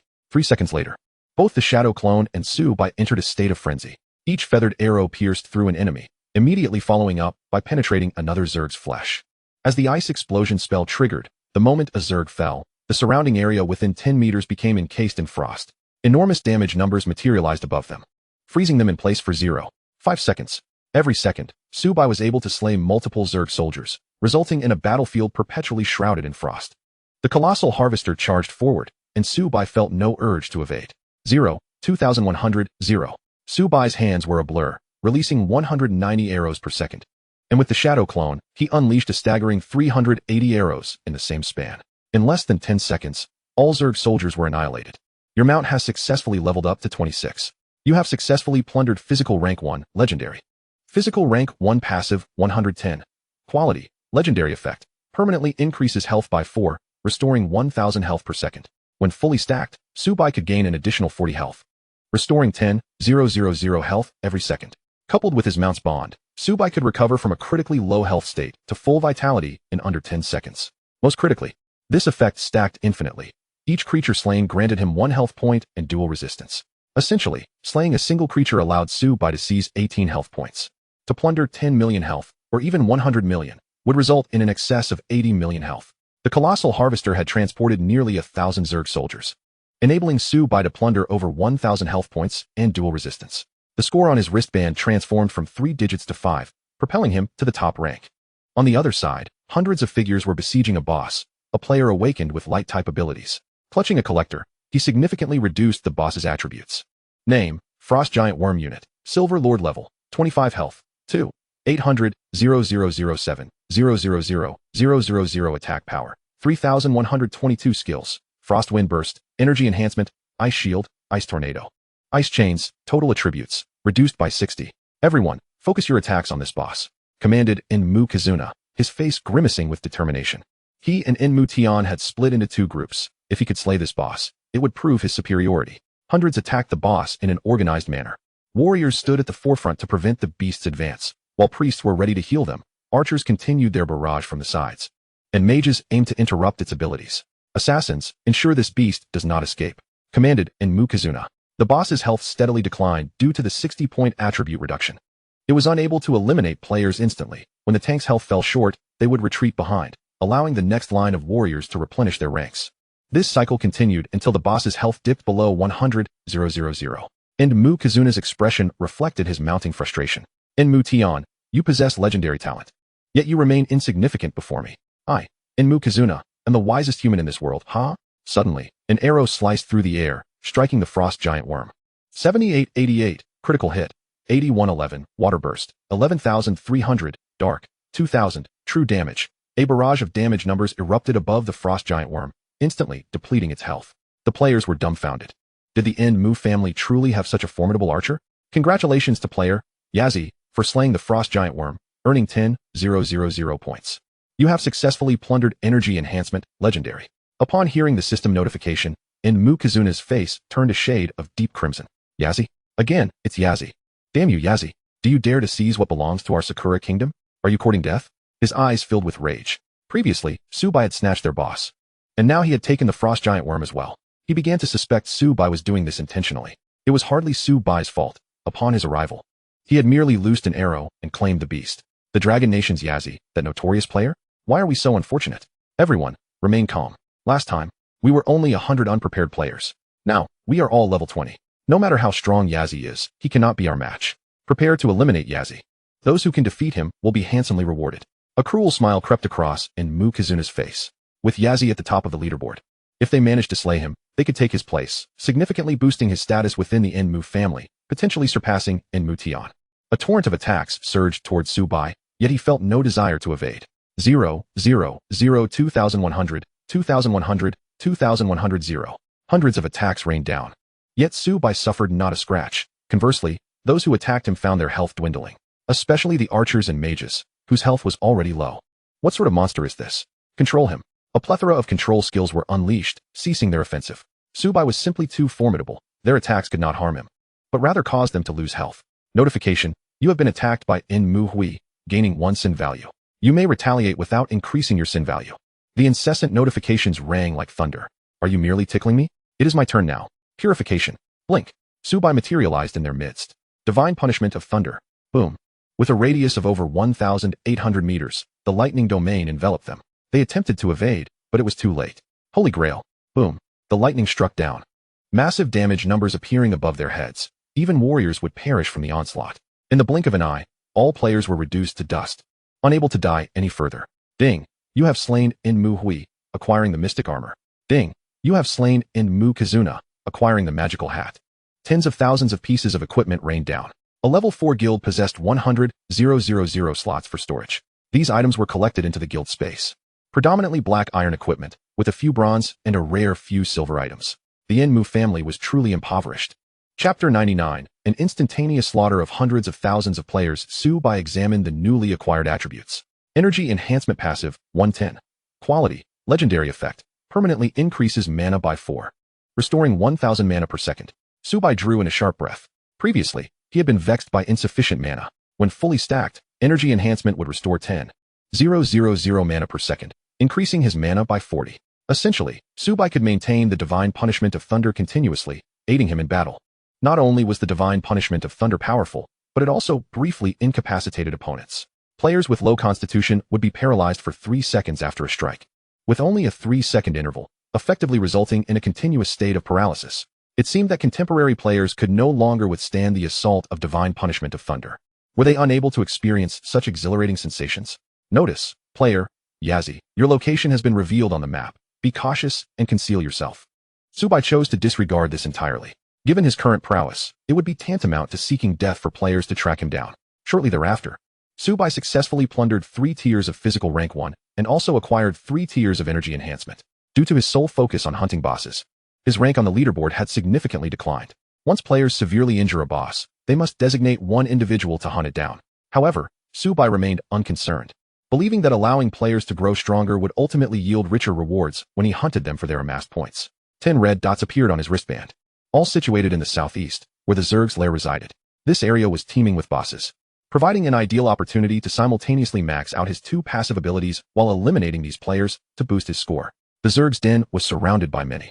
Our Lighthouse Nation is the mightiest. That player from the Dragon Nation, Yazi, has already fallen out of the top 10. Ha ha ha. The Lighthouse Nation truly is formidable. And we, the Cherry Blossom Nation, hold great admiration. John will lead us to victory. Upon hearing these comments, John's expression resembled that of a blooming chrysanthemum. Almost all players were assisting him in farming points, and his awakened talent was of the spatial variety, making him exceptionally adept at traversing the terrain. Consequently, his score was already leagues ahead. On the Dragon Nation's side, although Zhou Long donned the equipment provided by Subai, the military prioritized the greater good. It was impossible to halt point accumulation for the sake of one individual. Moreover, Zhou Long believed that the esteemed Yazi would surely surpass John. The gaze of the Lighthouse Nation players towards the Dragon Nation had shifted. They refrained from immediate aggression. The current strength of the Dragon Nation should not be underestimated. Even if the Lighthouse Nation, the Great Cold Nation, the Never-Setting Sun Nation, and the Cherry Blossom Nation united, victory was not guaranteed. Even if they did win, the spoils would be meager. It was far wiser to wait for the boss to emerge and annihilate them all.